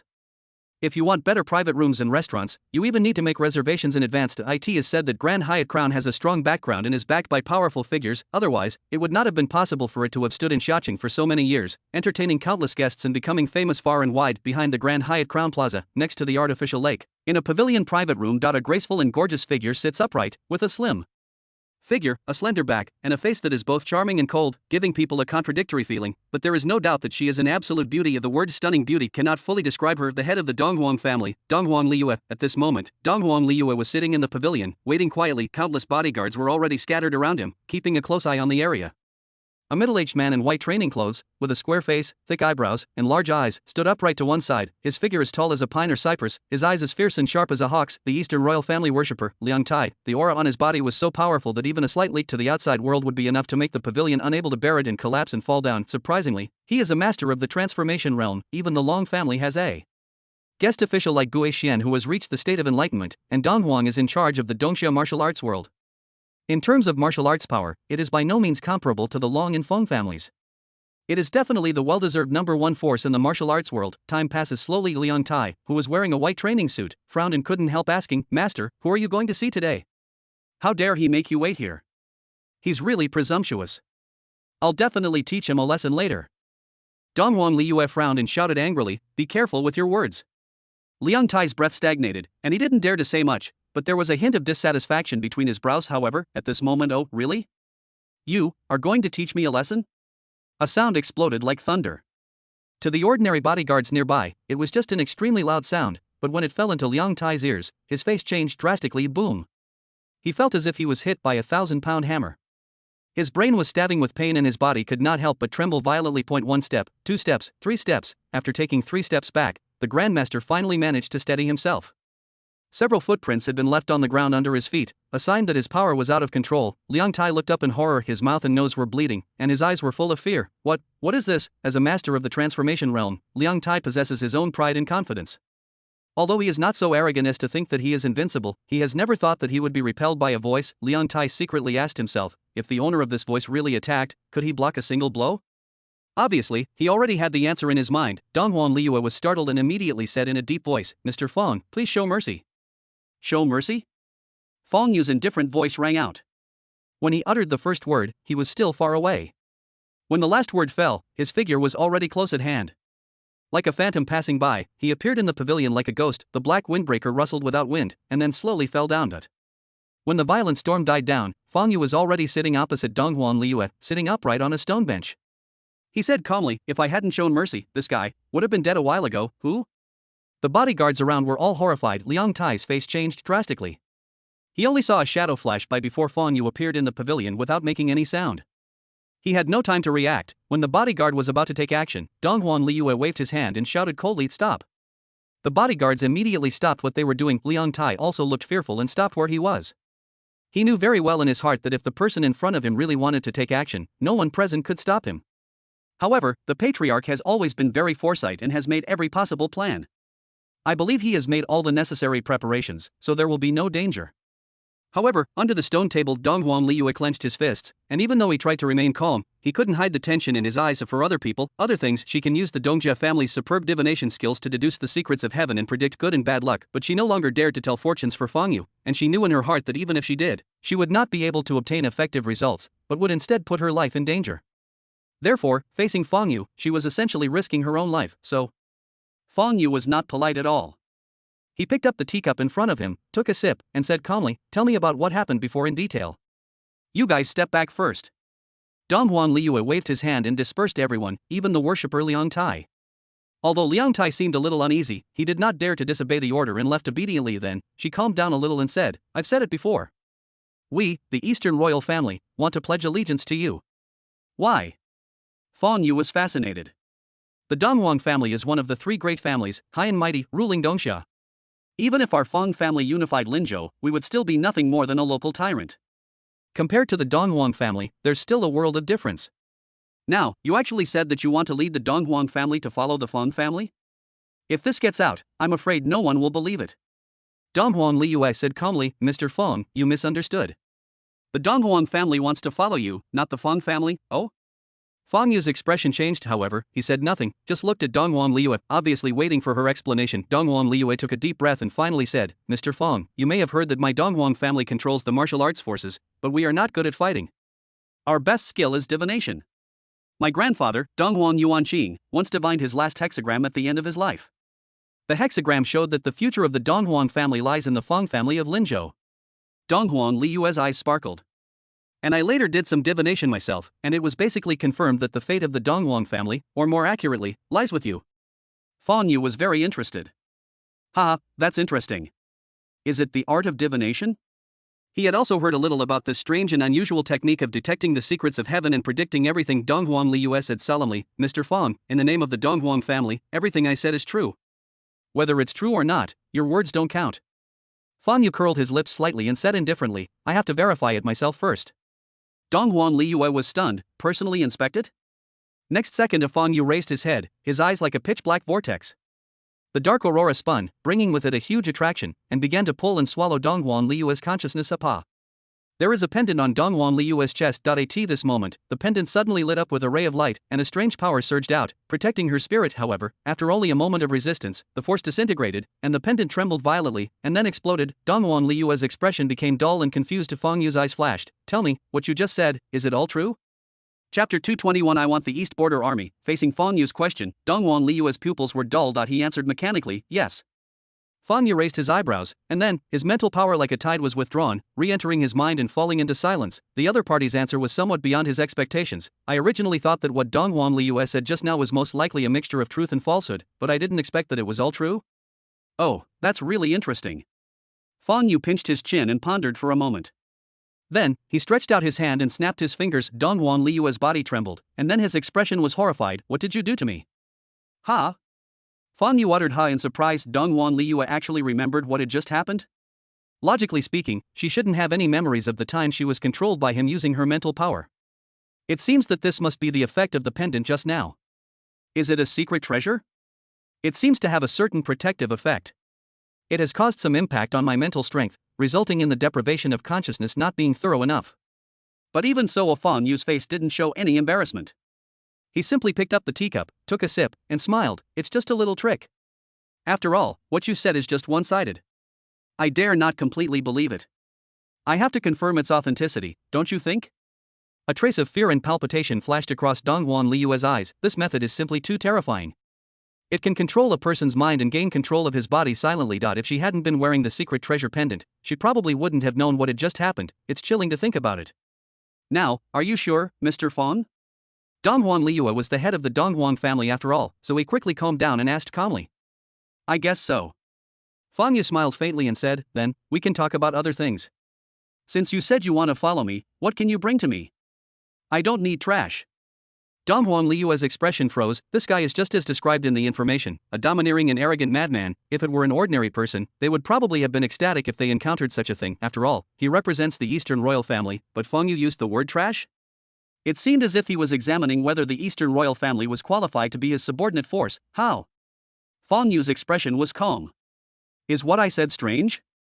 Your Dongjia family's following is not just lip service, right? Dongjia family relied on me to rise. Didn't they have to pay something in return? There is no such thing as a free lunch in this world." Donghuang Liyue leads the Dongjia family to follow him, and his own destiny will be entangled with the Dongjia family. If the Dongjia family encounters a disaster, he will need to take action to solve it. Fang Yu looked at Donghuan Liyue quietly, waiting for her response. Donghuan Liyue took a deep breath, then said in a deep voice, "The industries, intelligence agencies, and warrior forces controlled by the Donghuan family can be mobilized at any time if needed." The industries, intelligence agencies, and warrior forces of the Eastern royal family. It seems to be just a simple sentence, but it represents unimaginable energy and power. After all, the Donghuang family is one of the three major families. It can be said that 1/3 of Dongxia belongs to the Donghuang family. Click, click, click. On the side, Fang Yu bent his fingers and tapped lightly on the table, his eyes closed, as if he was thinking. The pavilion fell into silence. Donghuan Liyue breathed slightly, shocked in her heart. Even though he was not targeting him specifically, the aura that Fang Yu inadvertently revealed was like a mountain pressing down on him, making it almost impossible to breathe. He break through the 86th Armored Division and destroy the Dark Council. When these were just words on paper, although I was shocked, I didn't feel anything too much. However, when the person himself sat in front of him, Donghuan Liyue could feel the beast-like intimidation, which seemed like oppression from the level of life. It's not enough. Fang Yu suddenly spoke, breaking the silence. I also want to mobilize the power of the Eastern Frontier Army. Donghuan Liyue was stunned for a moment, and then his face changed drastically, and he couldn't help but exclaimed, "What?" The armies of the East, West, and South are different from the ragtag Northern Army. These three armies each have hundreds of thousands of elite soldiers and various large-scale thermal weapons. They are commanded by a border war god belonging to one of the three major families, and are the real confidence of the three major families to rule Dongxia. In the past, there were many families that ruled a state, so arrogant that they even looked down upon the three major families and openly challenged them. But when the army arrived and bloody suppression was carried out, everyone would know who the true ruler of the country was. The East Border Army is the army belonging to the East Royal family. Therefore, upon hearing this condition, even Donghuan Liyue couldn't help but change his expression. The East Border Army is the foundation of the East Royal family. Donghuan Liyue's expression changed. After all, no one dared to guarantee the certainty of the result of divination. Divination could lead to all kinds of unexpected events and changes.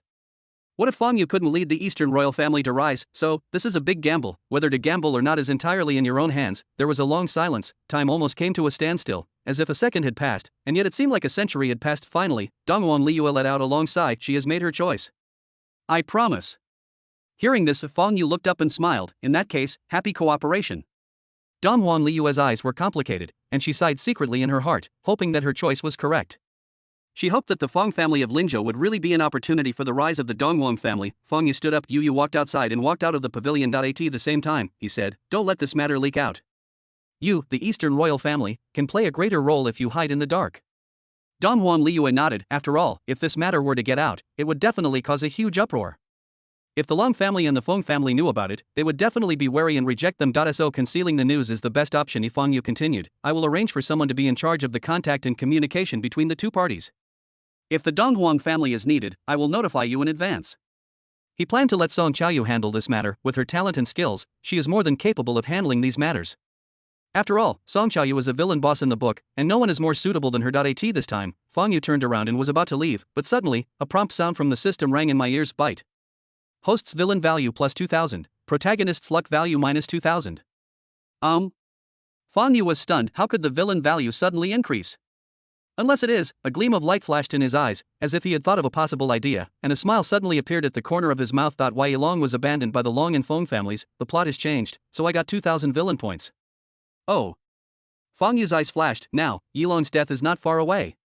Chapter 222 Accident. The system prompt sound in my ear disappeared. Fang Yu took a step forward, his figure flashed, and in a flash he left the pavilion and appeared on the surface of the artificial lake. His whole body was like a feather.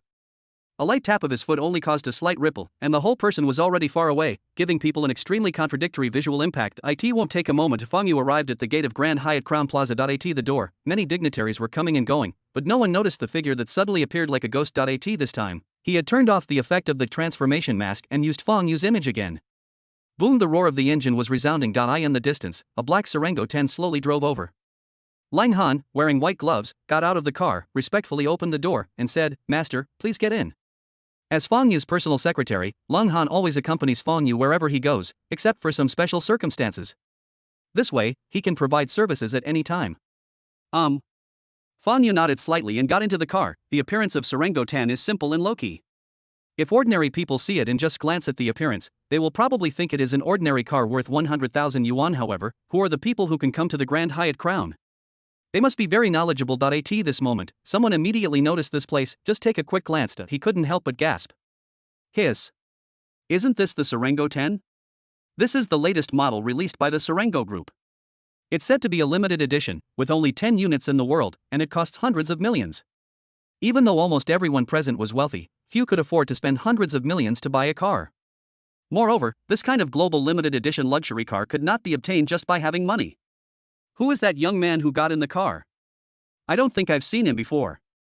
Is he one of the younger generation of Xiaoqing's big families? I don't know him. The Serengo 10 is not something that ordinary people can afford, and the fact that the owner is such a young man, whom they don't even know, is undoubtedly a bit curious. Let's go. Fang Yu gave the order as soon as he got in the car, paying no attention to the discussions outside. Yes. The driver slowly started the car and left the entertainment center. Then, the car took Fang Yu to Maple Leaf Villa District, a high-end villa area in Xiaoqing. This is Fang Yu's temporary residence. With Fang Yu's identity, he would never let himself be wronged at any time of the next day. Early morning, Fang Yu sat on the sofa, closed his eyes and thought about his next move. Then a phone call came in, and it was actually Song Chaoyu. What a coincidence that I called. I just happened to have something to tell her. Fang Yu thought to himself and picked up the phone. Hello? There was a moment of silence on the other side. Then, Song Chaoyu's voice rang out in a low tone. Thank you. The tone is complex. It reveals gratitude, joy, hatred, and a hint of relief. Oh, it seems that this is the little gift I sent? Fang Yu smiled faintly and soon realized that it must be Lei Qianjue who handed Han Wenshan and Han Wenqing, the two enemies who killed Song Chaoyu's mother, to her. Suddenly, a shrill wail was heard from the other side of the phone. Ordinary people would probably get goosebumps if they heard this, but Song Chaoyu's voice was cold and emotionless. It's too noisy. Pull out the tongues of both of them. 10 seconds later, a scream like that of a ghost was heard, and then there was no sound. Song Chaoyu said, sorry, there was a small problem. Fang Yu smiled slightly. No problem. As expected, he is the villain boss of Xiaoshan Master in the city. When he takes action, he is indeed ruthless and merciless. Han Wenqing and Han Wenshan will not be able to die easily without enduring the horrific torture of hell. But for this behavior. On the contrary, Fang Yu felt very appreciative. Being kind to the enemy is being cruel to yourself. How can you completely quell your anger if you don't let this enemy, who you have a deep hatred for, suffer the pain of purgatory before dying? By the way, there's something here. Fang Yu narrated the affairs of the Donghuang family in a concise manner. Of course, it was impossible for him to tell Yu the reason why she chose to follow Donghuang. She had no need to know this. From now on, the coordination and communication of the forces of the Eastern royal family will be left to you. Song Chaoyu was shocked. The Donghuang family? That's one of the three major families that rule Dongxia. He had been planning for many years, and the ultimate goal of the plan was nothing more than revenge on the Han family. However, the Han family could not be compared with the three major families, but now, Fang Yu actually told himself that the Eastern royal family actually chose to submit to him. Song Chaoyu let out a long sigh. Thinking about Fang Yu's actions in recent times, he felt a little numb. Even if the Eastern royal family pledges allegiance, it wouldn't be unacceptable, right? I see. Song Chaoyu said. Then the call was quickly hung up. Not long after, news came from Donghuang Liyue, confirming Fang Yu's previous guess. The Long and Feng families have indeed planned to give up Yilong. Yilong, it looks like he won't live for a few days. Fang Yu smiled and felt in a good mood. Although the trilogy's fortunes are entangled and Yilong's fortune value cannot be viewed concretely, now, the three major families have given up on Yilong, and it is obviously not far away before the other party's protagonist halo is stripped away. Just then bite. Plot reminder. The protagonist, Yilong, receives secret help from Chang Luo, the dragon rider's worshipper who appreciates him. He avoids the people of the three major families and escapes from the dragon riders. Next, Yilong plans to go to the Dongxia Martial Arts Conference to seek the cultivation material Millennium Spiritual Root to help him break through the realm of enlightenment. Chapter 223 Negotiation Bite. Plot reminder. The protagonist, Yilong, receives secret help from Chang Luo, the dragon rider's worshipper who appreciates him. He avoids the people of the three major families and escapes from the dragon riders. Next, Yilong plans to go to the Dongxia Martial Arts Conference to seek the cultivation material Millennium Spiritual Root to help him break through the realm of enlightenment. The system's plot reminder kept echoing in my ears. What? Fang Yu's eyes suddenly fixed. Why Yilong actually ran away. They are like centipedes that are dying but still cling to their bones. Before the protagonist's halo is stripped away, these guys always manage to escape by various coincidences when facing life threats. Asshole. Fang Yu's eyes were cold. Dragon Rider Priest. Qing Luo? What a fool who doesn't know how to live or die. And just at this moment, drop. A message came to Fang Yu's phone. The news comes from Donghuang Liyue. The content was very brief. The three major families intend to negotiate with you. Sure enough, not long after, Leng Han walked in from outside and said respectfully, Young master, the patriarchs of the three major families request a remote meeting with you. They said they have something to discuss with you. Three major families. Fang Yu pondered for a moment. If nothing unexpected happens, what the other party intends to discuss should be related to Yilong's escape. Promise them. Fang Yu waved his hand and gave orders immediately, yes. Lang Han bowed and began to make preparations. 20 minutes later, Fang Yu was already in the study on the second floor of the villa, sitting upright on a luxurious leather sofa. At this moment, he was using the image of Fang Qian. Except for Donghuan Liyue, the other two families did not know that Fang Qian and Fang Yu were the same person. Therefore, in their cognition, although Fang Qian nominally belonged to the Fang family, with his terrifying strength, how could he possibly submit to the Fang family and Fang Yu? Most likely, Fang Yu is just a puppet in public, and Fang Qian, the northern killing god, is the real behind-the-scenes controller of the Fang family, so the three major families chose to hold talks with Fang Qian instead of Fang Yu. Fang Yu knew exactly what they were thinking, but he didn't have the leisure to tell these people the truth, but soon, there was no need to hide his identity, because, as time goes by, Fang Yu is no longer the same as before. Fang Yu no longer needs to be wary of many things. He is very curious. What kind of expressions will the Long and Feng families, and everyone else, have when they finally know the truth? In the study. In front of Fang Yu was an extremely huge display screen to drop. Along with the sound, the display screen lit up, and a string of disordered and chaotic codes danced on it like elves. As these codes flashed, a powerful firewall was established to prevent anyone from eavesdropping on the content of this conversation. Finally, images began to appear on the display. In an elegant and luxurious room, three people sat upright, all of them exuding an extremely majestic aura. The heads of the three major families. Donghuan Liyue still maintained a cold and indifferent expression, showing no sign of abnormality.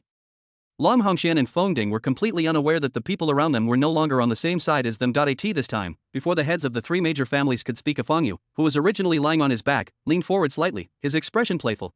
Three family heads, why don't you have a face-to-face talk? You actually chose this method. Lang Hongxian and Feng Ding's momentum suddenly faltered, although his expression remained unchanged. A subtle irritation flashed through the depths of his eyes. Don't you know why we choose encrypted remote video conferencing instead of face-to-face meetings? With their status, how could they dare to face this monster that defeated the 86th Armored Division? If Fang Qian suddenly attacked, ordinary methods would be of no use to him. Even if missiles, rockets, and some special high-tech weapons could kill Fang Qian, they could easily be injured by mistake. Snort. Lam Hongxian snorted coldly, but thinking of the purpose of today's conversation, he didn't say much, but went straight to the point. No need to talk nonsense, let's get straight to the point. He said in a deep voice, Yi Long, we had originally planned to hand it over to you, but for some reason, that guy ran away early. There was a hint of explanation in his tone. Obviously, they have placed Fang Qian on an equal footing with themselves and believe that both sides can negotiate on an equal footing. Feng Ding also said, this is an accident, we have no control over it. Accident? Fang Yu's eyes flashed with a fierce light. That's not a problem I should consider. As soon as the words fell out, a terrifying breath rose into the sky. Even though they were just separated by a screen, everyone on the other side felt a chill in their hearts. Feng Ding's expression turned grim. Mr. Feng, Yi Long's escape from the Dragon Riders is an established fact. Besides, he's just a warrior at the peak of his internal energy. Is it necessary to care so much? He really doesn't understand. Although Yi Long has great potential, he is currently just a warrior who has not yet reached the realm of perfection. Even if he had some conflicts with Fang Yu in the past, he would not be taken so seriously, right? Could it be that Yi Long is hiding some secret? Fang Yu snorted in his heart. What do these guys know? Yi Long is the protagonist. If he doesn't intervene, this now despised little character will soon be above everyone else. That's none of your business. Fang Yu said calmly. Also, how did Yi Long manage to escape? Someone must have told Yi Long the news and acted as a leaker. We are investigating this. Lang Hongxian and Feng Ding looked at each other and spoke in a deep voice. They were also very angry. Since they had already made the decision, handing over Yi Long would solve the problem, but now, Yi Long actually ran away. Oh, no need to investigate. Fang Yu smiled strangely. I know who leaked the news. Toi Long. There is a worshipper named Cheng Luo in the Dragon Riders, right? He is the one who leaked the secrets. Cheng Luo? Lang Hongxian and Feng Ding looked at each other. After realizing what was happening, Lang Hongxian immediately said to the person next to him in a deep voice, quick, go check it out. Soon, the news came. Master Long, there is indeed a tribute named Cheng Luo in the Dragon Riders. However, he is an honorary tribute. He was promoted because he performed great merit in a mission. His strength is only internal energy. Really? Lang Hongxian was stunned immediately. A trace of deep fear flashed in his eyes. Fang Yu, how did you know it was Cheng Luo? Judging from his expression, he was specifically talking about a certain person, and it didn't seem like he was just talking nonsense. As the patriarch of the Long family and the main controller of the Dragon Cavalry, I couldn't find out anything, but Fang Qian, as an outsider, knew more than me? This made Fang Qian's image in Lang Hongxuan's mind. It becomes more mysterious and unpredictable. Inside the Dragon Rider, could there be a traitor? Lang Hongxian was full of suspicion at this moment and began to be suspicious. Fang narrowed his eyes slightly, showing no intention of explaining. His eyes were sharp as knives, and he glanced at everyone coldly. This Cheng Luo, I don't want him to continue living in this world. If he dies, this matter will end here. Chapter 224. Yi family. At this time, Donghuan Liyue, who had been silent the whole time, suddenly spoke. I agree. This sudden statement made Long Hongshan and Fong Ding raise their eyebrows and look sideways, but Dong Huan Liu still had a cold look and expressionless face. Nothing could be seen from her face. Helplessly, after a little thought, the two of them said in a deep voice, "Can no problem. He is just an honorary tribute at the peak of internal strength. If he dies, he dies. In Dragon Rider, only a master who has reached the state of transformation can obtain the position of offering sacrifices. Of course, in some special cases, even if one's strength is not at the highest level, one can still obtain an honorary position and enjoy similar treatment and resources. For example, this is the case with Qing Luo. Very good." Fang Yu tapped his knees with his fingers, looking indifferent. One word can determine life or death. In the face of true strength and power, the fate of an individual is too small and vulnerable, and can be crushed like an ant at any time, unless you are like Fang Yu, who is powerful enough to challenge the rules. One person shocks an entire country. Soon codes danced on the display screen again, and all the images disappeared. Fang Yu's body leaned back slightly, his expression extremely calm. That guy called Qing Luo is just an insignificant little character, yet he dares to get involved in such a matter. If he doesn't die, who will die? Yi Long, run away. I wonder how long you can escape. Fang Yu's eyes were cold the next second. He looked at an exquisite chessboard placed on the table. He stretched out his hand, casually fiddling with the chessboard while whispering softly, as if he had the entire situation under control. Although I don't know the exact number, from the fact that he was abandoned by the three major families, it can be seen that Yi Long's luck value is no longer as good as before. The Dongxiao Martial Arts Conference. I was planning to go there too. Fang Yu's expression was profound. The reason why he planned to attend this martial arts competition was not just because of Lei Qianjue, but also for other purposes. It's a pity. I had originally prepared a good show for Yi Long. Now that he has escaped, it's not as interesting as before. Without the protagonist, the stage play can't go on. Thinking of this, Fang Yu remained still and said, "Lang Han, have you found any results on the matter I asked you to investigate?" Beside him, Lang Han stood respectfully, listening attentively. Hearing this, he immediately took a document from the wooden table on the side and placed it in front of Fang Yu. Those were pieces of personal information, biography, age, photos, occupation, all kinds of information are included. Yin Ya, patriarch of the Yi family, 55 years old, chairman of the Yi group. Lu Yun, wife of Yin Ya, patriarch of the Yi family, 54 years old, president of Boyuan Real Estate. Fang Yu's eyes swept over. All the names listed above belong to the Yi family in Ningxue City. Yenzhou, Yi family. A middle-class family in Ningxue City. Although it cannot be compared with the big families in first-class metropolises like Haiqing, at least in the local area, the Yi family is considered a well-known and prestigious family with a deep foundation and considerable strength. With Fang Yu's level, the Yi family alone would naturally not be worth his attention, but the identity of Yin Ya, the head of the Yi family, is not simple. Why Yin Ya is Yi Long's biological father. Back then, when Yi Long was still an infant, a huge upheaval occurred in the Yi family, causing Yi Long to get lost in the chaos and eventually end up in an orphanage, where he grew up and lost contact with his family. In the book The Free and Easy Master in the City. In the later part of the book, Yi Long met his family by chance. Coincidentally, at this moment, the Yi family was being targeted and framed by enemies in Ningxue City, and was in a precarious situation. After that, it was natural to first stage a drama of family recognition, and then, it was Yi Long's crazy pretense that was slapped in the face. Fang Yu's eyes swept across the information. Finally, he said calmly, "Let the Crimson Side gather and start the action. The Yi family, there is no need to stay any longer. It's just a small family in Ningxue City. Even if their clan is exterminated, it won't cause any waves." Originally, he wanted to destroy the Yi family in front of Yi Long, but now the other party has escaped and their whereabouts are unknown to Fang Yu. "I don't want to waste time anymore. The Yi family must be destroyed." Chapter 225 Chess Game. Yes. Lan Han nodded slightly, turned around and left, carrying out Fang Yu's orders. Fang Yu lowered his head and looked at the chessboard. In his eyes, the entire chessboard was reflected, and it seemed as if a world was reflected. The blazing flames rose from the bottom of his eyes, and the dazzling lightning instantly stirred up the dark clouds and spread across the sky. The world instantly turned into darkness. He murmured in a low voice, and then it roared like thunder, with extreme indifference. The Dongxiao Martial Arts Conference will be the day when everything is finally settled. As the words fell, Fang Yu casually picked up a black chess piece and placed it on the chessboard paw. The White King trembled and turned into dust. The northern part of Yenzhou, Wenling Mountains here, located in a desolate place, no one cares about it. However, no one knows that here lies the sharp knife in the shadow of this country, the official warrior force, the Dragon Riders. A large area was hollowed out inside the Wenling Mountains to build the Dragon Rider base. In the spacious and cold base headquarters, in a training room, a man in his 40s with a square complexion was practicing with his eyes closed. It is the glorious offering of the Dragon Riders, Qing Luo. While practicing, Qing Luo's mind was full of thoughts and he couldn't calm down at all. In the end, he simply stopped practicing. Qing Luo took a deep breath. I don't know if Yi Long managed to escape. As the deputy commander responsible for arresting Yi Long, he secretly leaked information and even used various methods to help Yi Long escape. As for the reason. On the one hand, Qing Luo admires Yi Long very much. The two have similar personalities and appreciate each other. On the other hand, he was very optimistic about Yi Long's potential and planned to use this opportunity to do a favor and make an investment.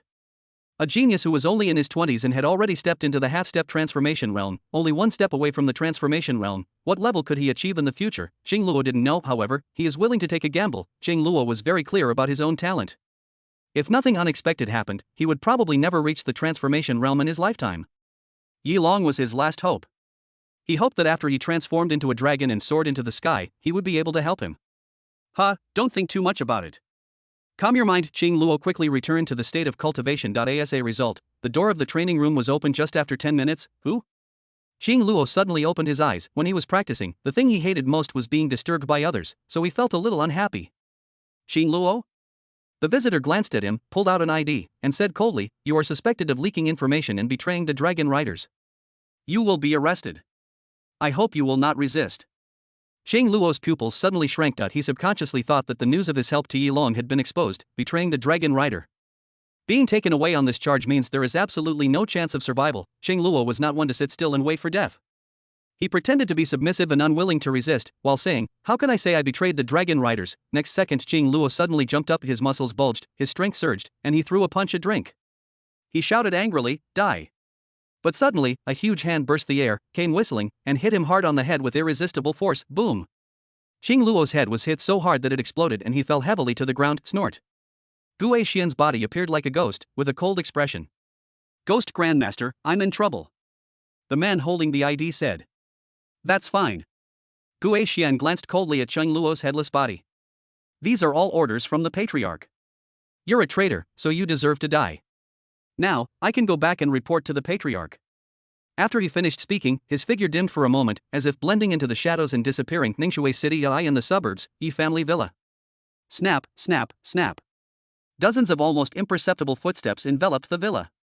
Chapter 226 Intimidation. At the same time, inside the Yi family villa area. At present, it is already late at night. The Yi family's home in the suburbs is surrounded by silence and darkness.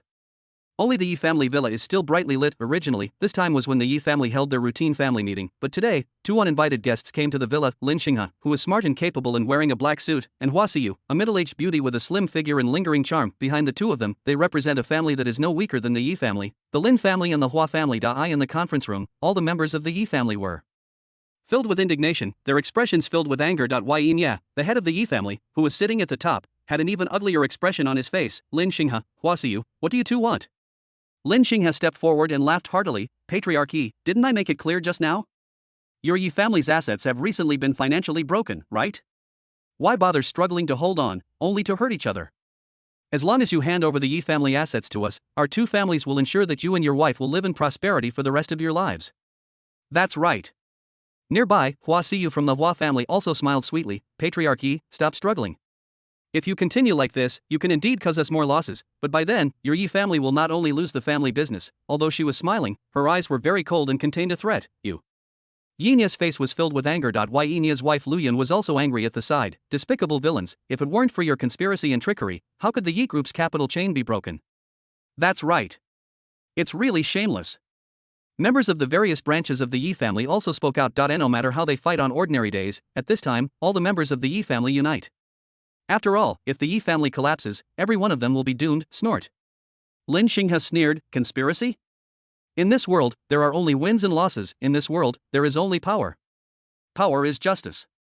Stop talking nonsense and make a decision as soon as possible, otherwise." As he spoke, the foreign man next to him, who had been silent all the time and was as tall as a mountain, took a step forward. Boom.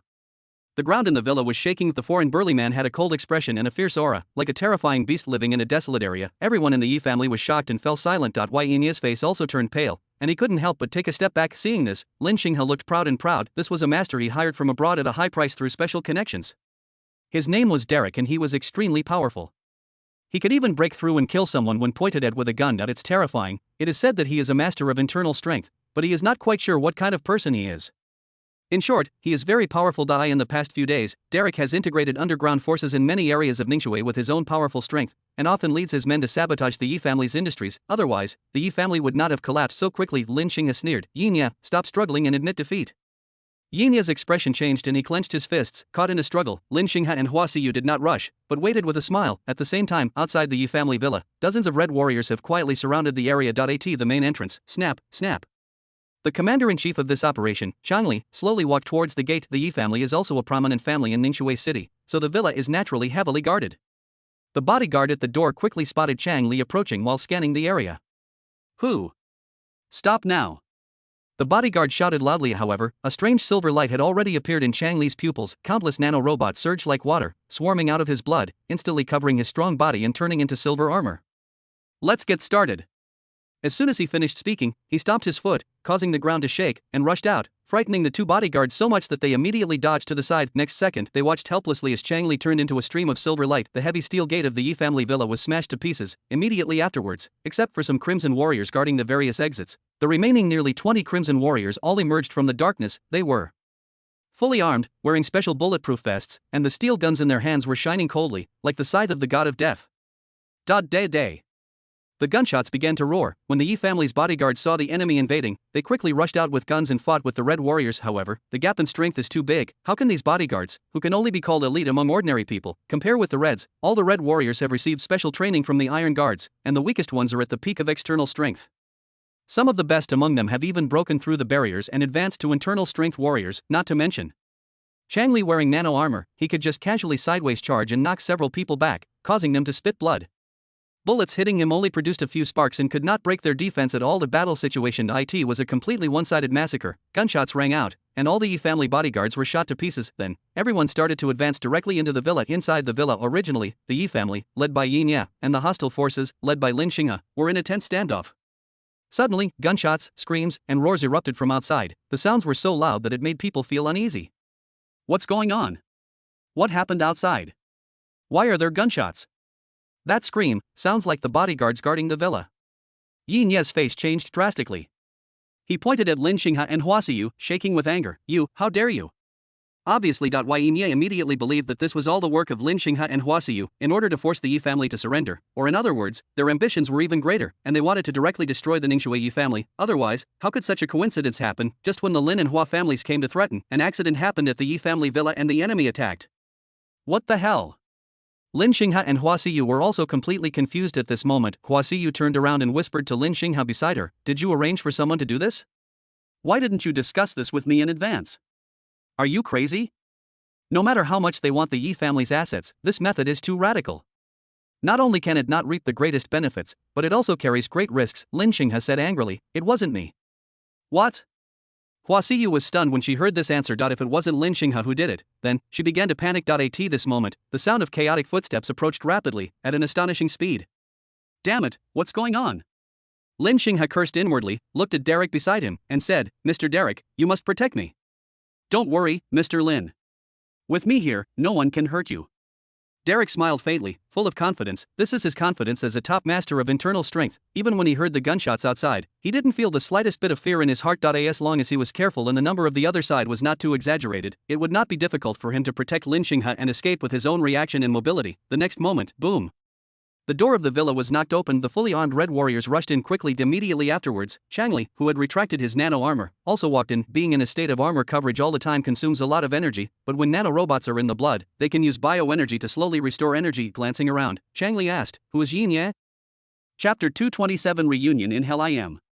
Yin Ye pushed away Luyan, who was worried about holding him, stepped forward and responded in a deep voice. As the head of the Yi family, he naturally cannot avoid this situation. Moreover, this group of people didn't recognize him.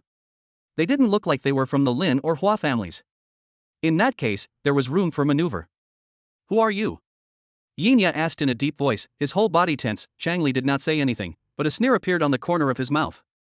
Just as he was about to order the Red Warriors to take action, the phone in his pocket suddenly rang. He took out his cell phone and took a look at it. His expression suddenly changed.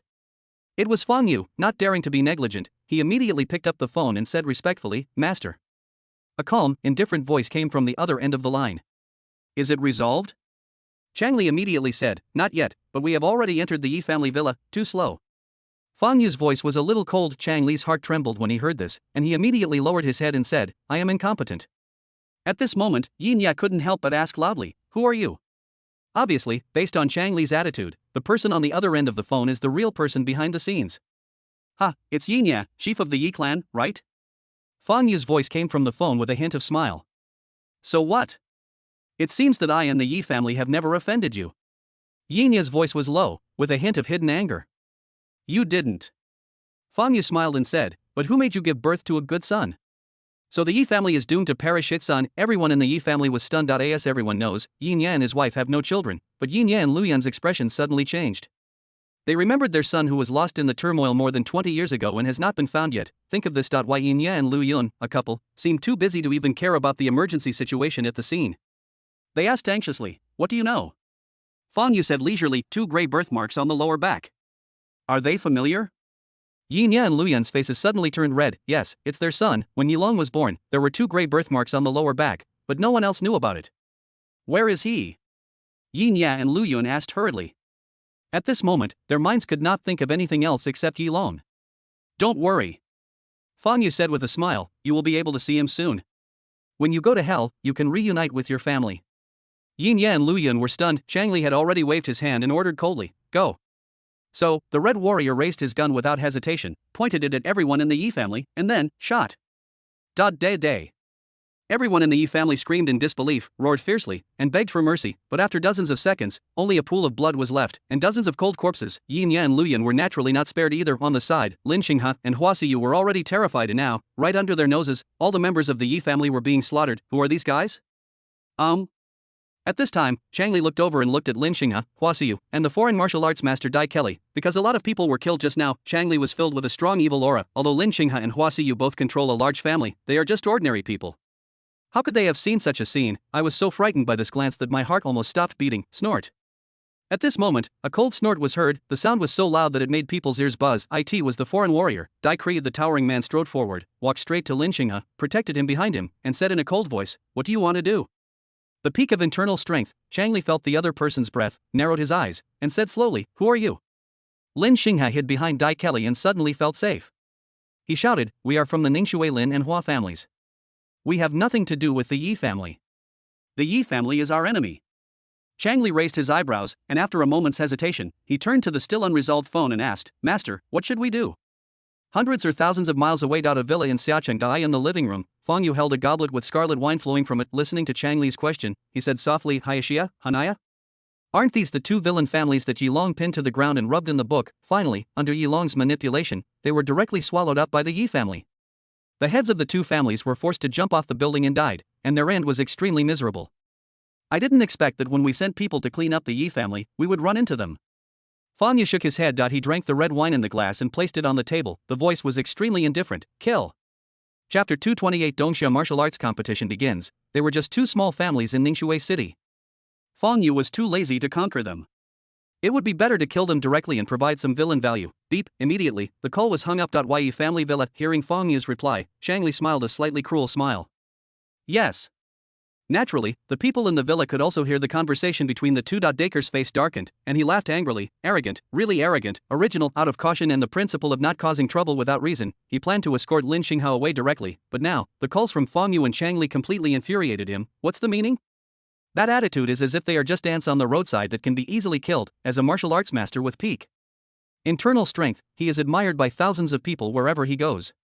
When has he ever suffered such humiliation? So Diocletian decided, let this group of people see the power of peak internal strength, let them pay a heavy price for their ignorance and arrogance. Dacre suddenly stretched out his hand and threw Lin Xinghe behind a pillar, then with a loud shout, he suddenly jumped up, move as fast as lightning. However, someone was faster than him. Almost at the same time that Decker threw Lin Xinghe out, countless gun muzzles were pointed directly at him. Then, without any hesitation, ferocious tongues of fire burst out. Day. Originally, Decree was still contemptuous and planned to use the many obstacles around him to easily dodge, but he was suddenly horrified to find that the bullets seemed to have eyes and were shooting towards him. The trajectory of his movements was predicted. Boom. After a round of gunfire, Decree fell to the ground in a mess, his arms crossed to protect his vital parts, his body covered in blood, and bullets deeply embedded in his muscles. Without the protection of true energy, the peak of internal strength cannot withstand bullets. It is just that with the help of tough body and strong vitality, it is not easy to be killed by bullets. The Red Warrior looked stern. The goal of their training is to snipe and kill martial arts masters. Back then, the 9 Red Warriors joined forces to cause Feng Xiaoyao, the former leader of the Xiaoyao sect, who still had peak internal strength even after his strength declined, to suffer a great loss, let alone Diocletian. Asshole. Dacre roared, how dare you, puff. The sound stopped abruptly, along with the sound of muscles being torn. In front of Dacre's disbelieving eyes, a large silver hand pierced through his heart, cutting off all life. Dacre's eyes were filled with horror, looking at the figure covered in silver armor, appearing in front of him like a ghost. How is this possible? The next second, Changli, who was wearing nano armor, suddenly pulled back his right hand. Decree, killed instantly. With a casual throw, the body fell to the ground. Ah, don't kill me. After killing Dacre, Changli slowly walked to the pillar where Lin Xinghao was hiding, grabbed him, whose crotch was wet from fear, and strangled him to death with a clean stroke, regardless of his pleas for mercy. Crack! Lin Xinghao's eyes widened and he died instantly. As for Hua Xiyu from the Hua family, she had already died in the previous shooting. Chang Li's entire body, a large number of nano-robots retreated like a tide. He clapped his hands. Everyone, call it a day. By the way, Master Fong told us to keep Yin Ye and Lu Yun's heads, and not to clean them up as well, yes. A few days later, a grand event in the martial arts world held every few years. The Dongxia martial arts competition has begun. All the major martial arts factions and countless independent cultivators rushed to the scene, and even a small number of wealthy and powerful people who knew the news went to observe. It was a mixed crowd, noisy and lively. Fong Yu, along with Lei Qianjue, has already headed to the venue of the Dongxia Martial Arts Conference, one of the 5 famous mountains in Dongxia. Barren Mountain. Chapter 229 Sanglong Peak. Barren Mountain. One of the 5 famous mountains in Dongxia, located in the southern region, it covers an area of hundreds of miles, is high, dangerous and deep, with flying clouds and mist. Its majestic parts are like a flying dragon across the sky, and its beautiful parts are like a fairy descending to the earth. It is known as the unparalleled scenic spot throughout the ages and the #1 fairy mountain in the world. The barren mountains are divided into outer mountains and inner mountains. The inner mountain is the highest peak of Huangshan, Sanglong Peak. The outer mountains are other continuous and undulating mountains. On weekdays, both the inner and outer mountains are open to the public for sightseeing by tourists from all over the world. It is considered a tourist attraction with a large number of visitors, people coming and going, and a bustling and lively atmosphere. But today, the entire Sanglong Peak is blocked and no tourists are allowed to enter. Although some tourists were dissatisfied, no one dared to touch the taboo after seeing the cordon and the burly men in black standing in front of the line. There are also a small number of people who are secretly speculating on the reasons for the blockade. The reason for blocking Sanglong Peak is naturally because of the Dongxia Martial Arts Conference, and the venue of the Martial Arts Conference is right there. However, visiting the outside mountains is not completely prohibited, but the number of visitors is restricted, and only a small number of tourists are allowed to visit Sanglong Peak. At the top of the peak, there is a vast manor built against Longhu Lake.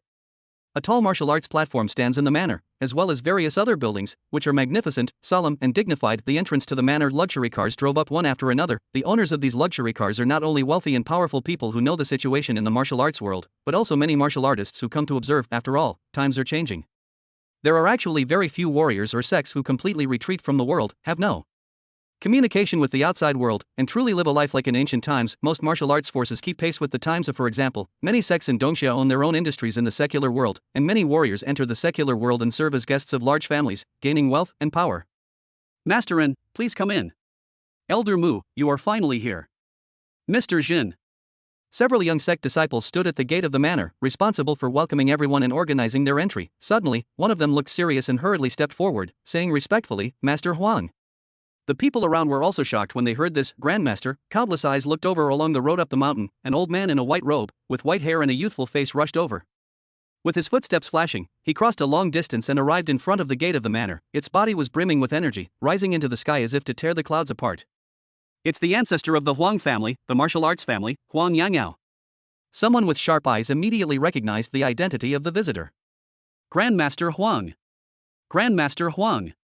Everyone present spoke respectfully, not daring to show the slightest disrespect. After all, he is a master of the realm of transformation. In the entire world, grandmasters are extremely rare.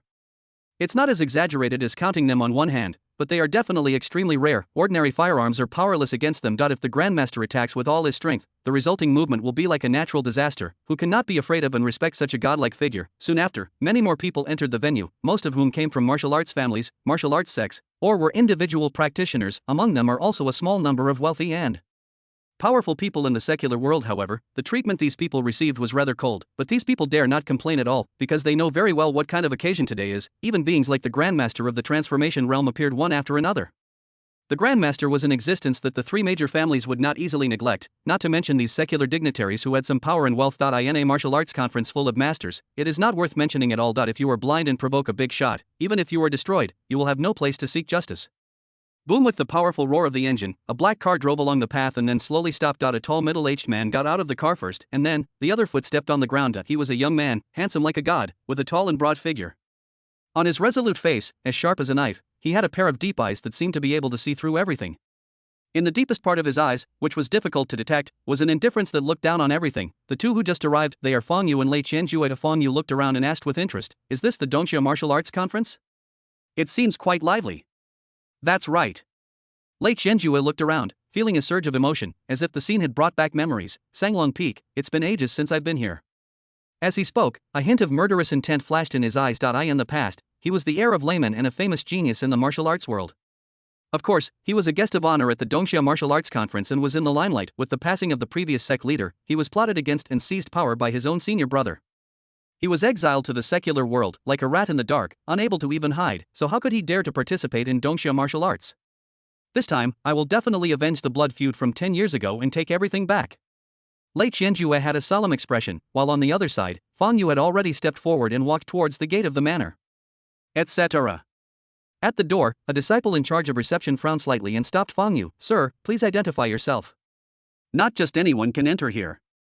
I want to participate in the martial arts competition." They are either disciples of a large sect or independent cultivators with a certain level of cultivation. If they are secular forces, they must be people with huge financial resources and status. Ordinary people are not allowed to enter. The receiving disciple came from a secluded sect.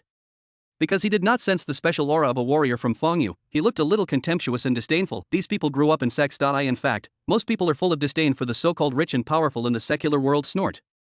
At this time, Lei Qianjue walked over and stood in front of Fong Yu. The receiving disciple was stunned and was about to say something, but in an instant, a terrifying aura like a raging storm rose from Lei Qianjue's body. Boom.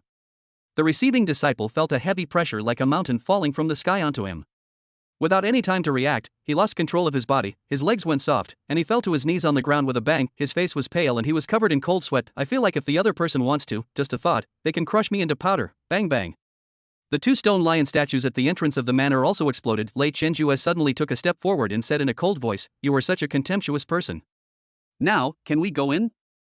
Chapter 230, The Reputation of the Northern God of Death. The receptionist was sweating profusely and trembling. "Yes, sure. Grandmaster, there is no doubt that the person in front of me is a master." He wanted to slap himself. Why was he meddling in other people's business? Everyone around them was dumbfounded, their breath almost stagnating. Was this the power of a grandmaster? They all looked at the receptionist with pity in their eyes. The authority of the grandmaster cannot be violated. This is the consensus of everyone in the martial arts world. In today's era, when the divine realm has not emerged, for all martial artists, the grandmaster of the transformation realm is the supreme god. He actually angered the grandmaster. Even the sect behind this disciple who was receiving him would not let him off easily. "Let's go," Fong Yu said slowly, standing with his hands behind his back, as if he didn't care at all, and walked into the manor with Lei Qianjue. That was just a small episode. It's not worth taking to heart at all. After the two men left, the silent crowd began to talk again, with fear and awe in their voices. "Do you know the person just now?" "I don't know him. When did a transformation grandmaster appear in the martial arts world?" Strange, no one knows him. Could he be a casual cultivator? How is that possible? Becoming a grandmaster is so difficult. Without the guidance of our ancestors and the support of vast resources, it would be impossible to achieve it. Everyone was very surprised. In the crowd, two young men who were originally talking were staring at the direction where Fong Yu and Lei Qianjue left, with expressions as if they had seen a ghost. Both of them are disciples of laymen. "That seems to be, yes, it must be him, Lei Qianjue." Faced with his companion's hesitation, the other person said firmly, "This is terrible. Quick, let's go report it to the sect master." They looked horrified and panicked, and hurriedly ran into the manor. The manor covers a large area. After Fong Yu and Lei Qianjue entered, a waiter quickly led them to the huge martial arts arena in the north of the manor. Surrounding the arena was a circle of platforms where people could sit or stand to watch the battle. At this moment, there were already quite a few people in the viewing platform. The seating arrangement is also very particular. All the masters who have reached the state of transformation sit on a specially built high platform, high above, overlooking everyone.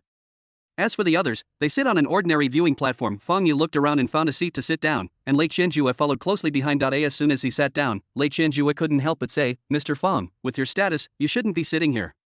Fong Yu smiled faintly. "That's fine. After all, we're not here to be friendly guests today." Lei Qianjue immediately understood and said no more. Soon, most of the participants in the martial arts competition arrived at the arena, and the scene was bustling with noise and excitement. With so many martial artists gathered together in a rare gathering, everyone discussed the major events that had occurred in the martial arts world. "Have you heard that Jingqi Sect's chief disciple Song has already advanced to the half-step transformation realm? I'm afraid it won't take many years for him to become a transformation realm grandmaster." "What? How could it be so fast?" "As expected of a genius from the Jingqi sect, he's truly amazing. TSK, what's the point of this news? If you ask me, 7 days ago, Tianji sect's leader, Su Mukin, fought against 3 sect leaders alone, and finally won by a narrow margin. That's truly amazing. I've also heard about this. The leader of the Tianji sect is probably the best in the Dongxia martial arts world, right? I think it's likely. I think so too. After all, they are 3 grandmasters, and none of them are beginners. At this time, a casual cultivator nearby sneered, "Is Su Mukin the number 1 in the martial arts world? That's ridiculous." "What did you say?" Several sect disciples immediately looked over. One of them was a disciple of Tianji sect, and at this moment, he was glaring at him. The casual cultivator, facing the gaze, remained unfazed, simply saying calmly, "Have you forgotten the Northern Killing God?" Boom. Several sect disciples trembled. The Northern Territory Killer God, this name has long been well known in the martial arts world today. In the desolate land of the north, one man defeated thousands of troops, slew through the 1,000-man elite guard of the god of war Chufeng, and left quietly as Sisbaga tore through the steel defense line of the 86th Armored Division outside the national border, broke into the city, killed Defense Minister Obadiah and Supreme Commander of the Eastern Military Region Martin, and no one could stop him. Saint Malo massacred hundreds of Dark Council members, including the Speaker and members of Parliament, and directly destroyed the martial arts force that was well known in the world's martial arts community, turning it into the dust of history. Take out any one thing, it is enough to shake the martial arts world and shock the world. Upon hearing this name, the sect disciples were speechless and remained silent. They really couldn't find any reason to refute it, although almost no one knows who this mysterious Northern Killer God is and what his identity is, but there is no doubt that the other party's strength, even from a few words, is definitely not comparable to that of Tianji sect's leader Su Mukin. Both sides, they are not on the same level at all. If we say that Su Mukin is a giant and a legend, then the Northern Killer God is just a myth. But in the end, someone couldn't help but object. Isn't the news about the Northern Killer God exaggerated? Taking on an army head-on. Even a transcendent grandmaster wouldn't be able to pull off such a feat, in my opinion. It's just a rumor. That's what I thought. Yes, it must be just a rumor. As they talked, they convinced each other, especially the disciple of Tianji sect, who simply did not believe that there was anyone stronger than his own sect leader. Snort. The casual cultivator snorted coldly. Whatever you think. On a high platform not far away, Fong Yu was originally resting with his eyes closed, but suddenly, his ears moved slightly and his expression became a little strange. Is someone talking about themselves, and naturally, the conversations of those people could not escape his keen hearing. That's really interesting. Fong Yu's expression was calm, and the corners of his mouth couldn't help but curl up slightly. He smiled and said, "If they knew that the Northern Killer God himself was sitting here, I wonder what kind of expression they would have." At this time, boom, boom, boom. The solemn bell rang, echoing throughout the manor and the entire martial arts arena. Hear the bells. Everyone's expression was serious. The ringing of the bell is a sign that the martial arts competition has officially begun. Chapter 231, Life and Death Duel, Battle of Masters. Boom. The bell fell and a shrill whistling sound was heard. Figures carrying a terrifying aura tore through the air and came roaring. In a flash, they appeared on the highest point of the martial arts arena, a specially built platform. Among them, some are old men with white hair and beards, some are strong men with ferocious muscles, and some have white hair and youthful faces with calm temperament. But the same thing is, several of them carried a terrifying aura of pressure. On the viewing platform below, many disciples' expressions were stern, and their gazes were filled with complex emotions such as envy, fear, and enthusiasm. The Grandmaster of Transformation is here, on the high platform. Among the masters of the transformation realm, there was a middle-aged man with a gorgeous crown, an embroidered robe, and a gentle and elegant temperament. With a gentle smile, he waved his hand and said loudly, "Welcome everyone to the annual Dongxia Martial Arts Conference. Today, this is a place for fighting, exchanging martial arts, and even settling grudges. You are welcome to do whatever you want." The sound turned into rolling waves and spread out. Everyone responded respectfully, "Yes." Just because the other party is the leader of Tianji sect. Su Mukin, a martial arts genius that has not appeared in the martial arts world for 100 years, he showed his talent since he was young, and then rose all the way, and soon reached the peak of the realm. A few days ago, he challenged the leaders of 3 sects at the same time, fighting 1 against 3 and defeating them single-handedly, which shocked the martial arts world. Su Mukin himself is not only an extraordinary martial artist, but also a man of great talent and strategy. Under his leadership, the Tianji sect has become the largest force in the martial arts world, and even has the tendency to become the leader of all factions. Sit. Su Mukin said to the group of masters around him, and then he sat down first. Sect Master Su's feat a few days ago was truly astonishing. Within the realm of transformation, I'm afraid you have no rivals. Huang Yangyao, the ancestor of the Huang family, clapped his hands and exclaimed in praise. Su Mukin flicked his long sleeves and laughed heartily. Fellow Taoist Huang, you are too kind." But having said that, the smug look between Su Mukin's brows could not be concealed. Master Su is too modest. That's right, Sect Master Su definitely deserves this praise. The other masters in the state of transformation all spoke. Su Mukin smiled calmly, then his expression changed. "Well, why didn't Sect Master Lei come?" Everyone looked at each other and shook their heads, and in the next second, everyone, I'm late. Suddenly, a burst of laughter came from a distance. At first, the sound was still far away, but the figure was like a phantom, and in an instant, it arrived at the martial arts stage. The man wore a black robe trimmed with dark gold and embroidered with mysterious lightning patterns. Upon closer inspection, one could see that his entire body was shrouded in countless lightning rays, like countless tiny snakes, slithering across his robe. The light was so dazzling that it was almost impossible to look directly at it. Lei Clan Master, why are you urging your true essence to be released and performing secret techniques for no reason? On the high platform, the masters were whispering to each other, their voices filled with confusion. Sumukin frowned even more. He was about to say something, Master Lei, but the figure standing proudly on the stage had already spoken softly, like thunder, shaking the entire venue. Junior brother, you were there, right? Since you're here, why don't you come out and see me? Today, we should finally resolve our grudge. The whole audience suddenly fell silent. A junior fellow apprentice? Grudge, what is the leader of the layman sect talking about? But soon, after the initial shock, many people's expressions changed, and they remembered the rumor that many people in the martial arts world were discussing. Could it be true? Mr. Fong. On the stage, Lei Qianjue looked at Fong Yu calmly. Fong Yu said slowly, go, yes. Lei Qianjue slowly stood up, took a step, and circulated his true energy. He rushed towards the martial arts arena like a light bird, murderous intent flashing in his eyes, and his momentum also soared into the sky. Lei Xiong, boom. Like a towering mountain, Lei Qianjue's body fell heavily on the Zotzi martial arts stage, creating a big hole. Lei Xiong's entire body was enveloped in lightning, his eyes flashing with a cold light. Junior brother, it really is you. I never thought that not only did you not die, but you actually achieved the state of enlightenment.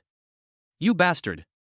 Lei Qianjue clenched his fists. Back then, I treated you as my senior brother and respected you in every way, and this is how you repay me.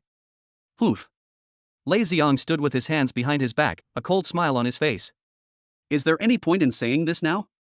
Master was confused back then, and actually wanted to pass the position of sect leader to you. I'm just correcting his mistake. Lei Qianjue shouted, shameless. Okay, stop talking nonsense. Lei Xiong said coldly, you came to the martial arts competition today to challenge me to a life and death duel, right? Very good, today, I give you this opportunity. As soon as the words fell, Lei Xiong raised his head and looked towards the platform where all the grandmasters were standing. Master Su, grandmasters. Today, in front of everyone's witnesses, I, Lei Xiong, will fight a life and death duel with Lei Qianjue. Life or death, no matter. Su Mukin's brows were furrowed. As masters like them, they naturally knew the details of layman's past very well. Why? However, after a long sigh, Su Mukin said slowly, it seems that you have made up your minds. Then, I will bear witness for you. Are you guys ready? A life and death duel is a right that everyone has in the martial arts competition. The sudden development was beyond the expectations of everyone present. According to the normal process, the young warriors should have had their time to compete and show their skills first, and then the masters of the older generation would come on stage to compete and show their strength afterwards. There will be a trade fair, all kinds of natural treasures, secret techniques, and hidden treasures may appear. But who could have imagined that this martial arts exchange meeting would start with a life and death duel and the resolution of grudges? More importantly, the two people who were going to have a life and death duel are two masters. Grandmaster, thinking of this, the eyes of the warriors present suddenly became a little hot. A duel between grandmasters, something they normally have no chance to see. Lei Xiong said calmly, I'm ready. Me too.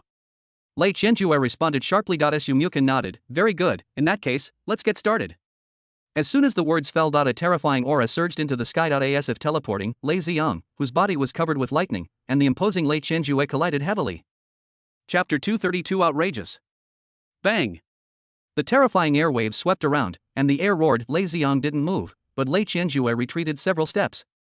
However, his expression remained unchanged as he shouted angrily, are you the only one who can use this move? As he spoke, violet lightning surged from his body, covering his robe, which was exactly the same as Lei Xiong's. Then, he dodged and rushed forward again. Come again. Ha, just in time. Lei Xiong laughed loudly and rushed forward. The lightning on his body became more concentrated and dazzling. Bang! Bang! Bang! The sound of air exploding was endless. Lei Qianjue attacked fiercely, throwing out more than a dozen punches in a flash, and Lei Xiong also threw the same number of punches to block all the attacks. Lightning flashed and flames danced. The figures of the two men almost turned into afterimages, so fast that it was unbelievable.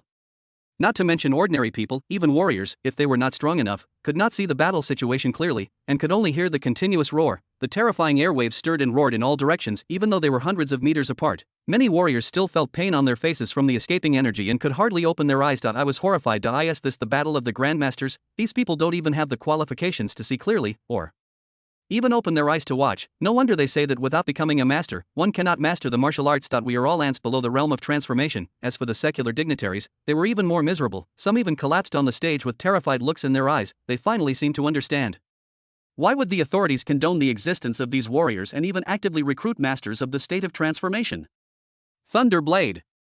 On the martial arts stage, the two men roared almost at the same time. The surging true energy surged out of their bodies, rushed out of their bodies, and turned into a sword light about 10 feet long, shining brightly. Boom. Next second, the two blades collided fiercely. A hurricane suddenly arose, and cracks appeared on the specially reinforced martial arts stage.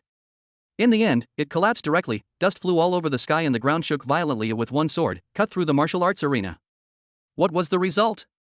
Everyone was shocked, but still tried their best to see the situation clearly. Ahem. A violent cough sounded, accompanied by the sound of blood dripping.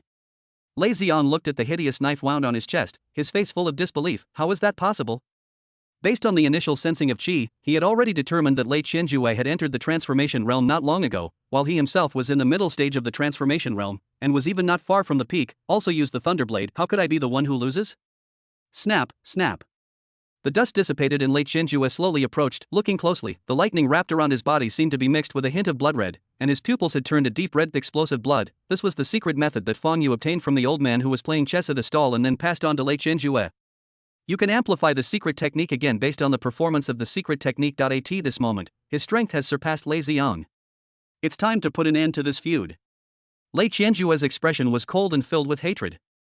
The thunder blade in his hand condensed again and slashed towards Lei Xiong. The lightning blade, condensed from true essence, exudes a sharp aura that can easily tear through even thick steel plates, let alone mortal flesh. However, Lei Qianjue suddenly discovered that there was no fear in Lei Xiong's eyes, but a hint of sarcasm. Not good. Lei Qianjue's face changed drastically, and he had a bad feeling in his heart, but it was too late to stop. A boom. The thunder sword struck down, but the one who was violently knocked away was Lei Qianjue, who had made the move. Bang! Lei Qianjue's body slammed heavily into the ground, causing the ground to crack directly, with the marks spreading for hundreds of meters. From this we can see how great the impact was. The warriors watching the fight were completely stunned. How did the battle situation suddenly reverse? Ha ha ha. Lei Xiong was covered in blood, but he was laughing wildly. Buzz. Four thumb-sized beads that sparkled with brilliant light were suspended around his body, with flashes of lightning flashing among them. Each bead carried an extremely terrifying aura, and the power contained in it seemed to be able to destroy the world. Treasure? Everyone was stunned. Lei Cheneng actually used a secret treasure in a life and death duel. Some people with more experience shouted out in shock. It's the Lei clan's ancestral secret treasure, Lei Zhenzi. What? The warriors were all shocked. Lei Zhenzi is said to be the treasure of the Lei clan. Only the successive clan leader can use it. It is extremely powerful and has killed more than one master of the transformation realm. Even though Lei Xiong was a master of the transformation realm, many warriors could not bear to watch it. A life and death duel. He was no match for his opponent, but he took out the sect's secret treasure and launched a surprise attack. Isn't this mean, or what? Immediately, someone shouted towards the platform, Master Su, doesn't this violate the rules of a life and death duel? Su Mukin's expression became serious, but he seemed a little hesitant. Layman and Tianjin have a good relationship, and in a previous secret conversation, Lei Xiong had expressed that he would definitely support Tianjin. His expression changed constantly. After a long pause, Su Mukin slowly said, a life and death duel is a one-on-one fight, with no involvement of backing forces. The use of secret treasures is not prohibited, so it doesn't count as violating the rules. Secret treasures are also part of strength.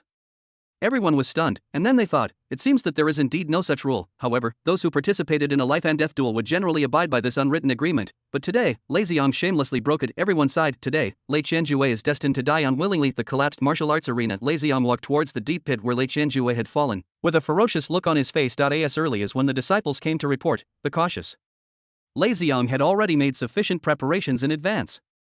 As for whether he would be criticized by others, he didn't care at all. Over the years, hadn't he endured enough gossip and contempt for his previous power grab?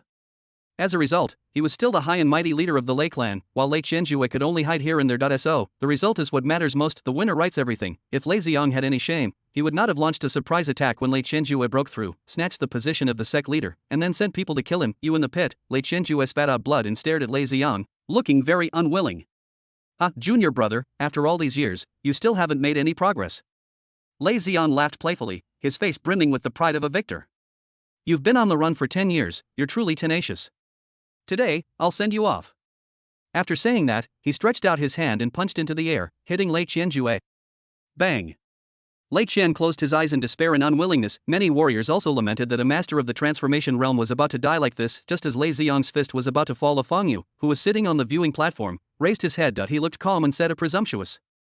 At first, the sound only reached the ears of a few people around, but as it continued to spread outward, the sound not only did not decay at all, but became louder and louder. In the end, it was like thunder rolling to the ground, turning into a deafening roar, and the entire manor seemed to tremble. Presumptuous. Many warriors covered their ears in pain, and even their blood was surging. My heart was filled with horror. What happened? That voice seemed to shake their thoughts apart. Hundreds of meters away in the martial arts arena, Lei Ziyang trembled all over and retreated several steps. These two words forced the Grandmaster to retreat like a miracle.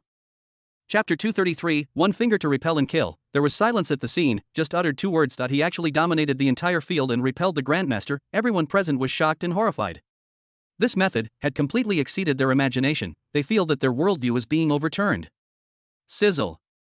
Next to the collapsed martial arts arena, Lei Ziyang retreated rapidly, and finally stomped his foot hard on the ground, finally stabilizing his body and standing in place. There was still chaos and pain in my mind. Whoa!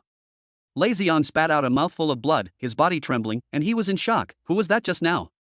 How could he be so powerful? At this time, Fang Yu slowly stood up. He lowered his eyes slightly, and his gaze crossed the void and fell on Lei Ziyang. Boom! Lei Ziyang's body suddenly stiffened, and he was terrified. An indescribable aura of terror descended from the sky, enveloping him.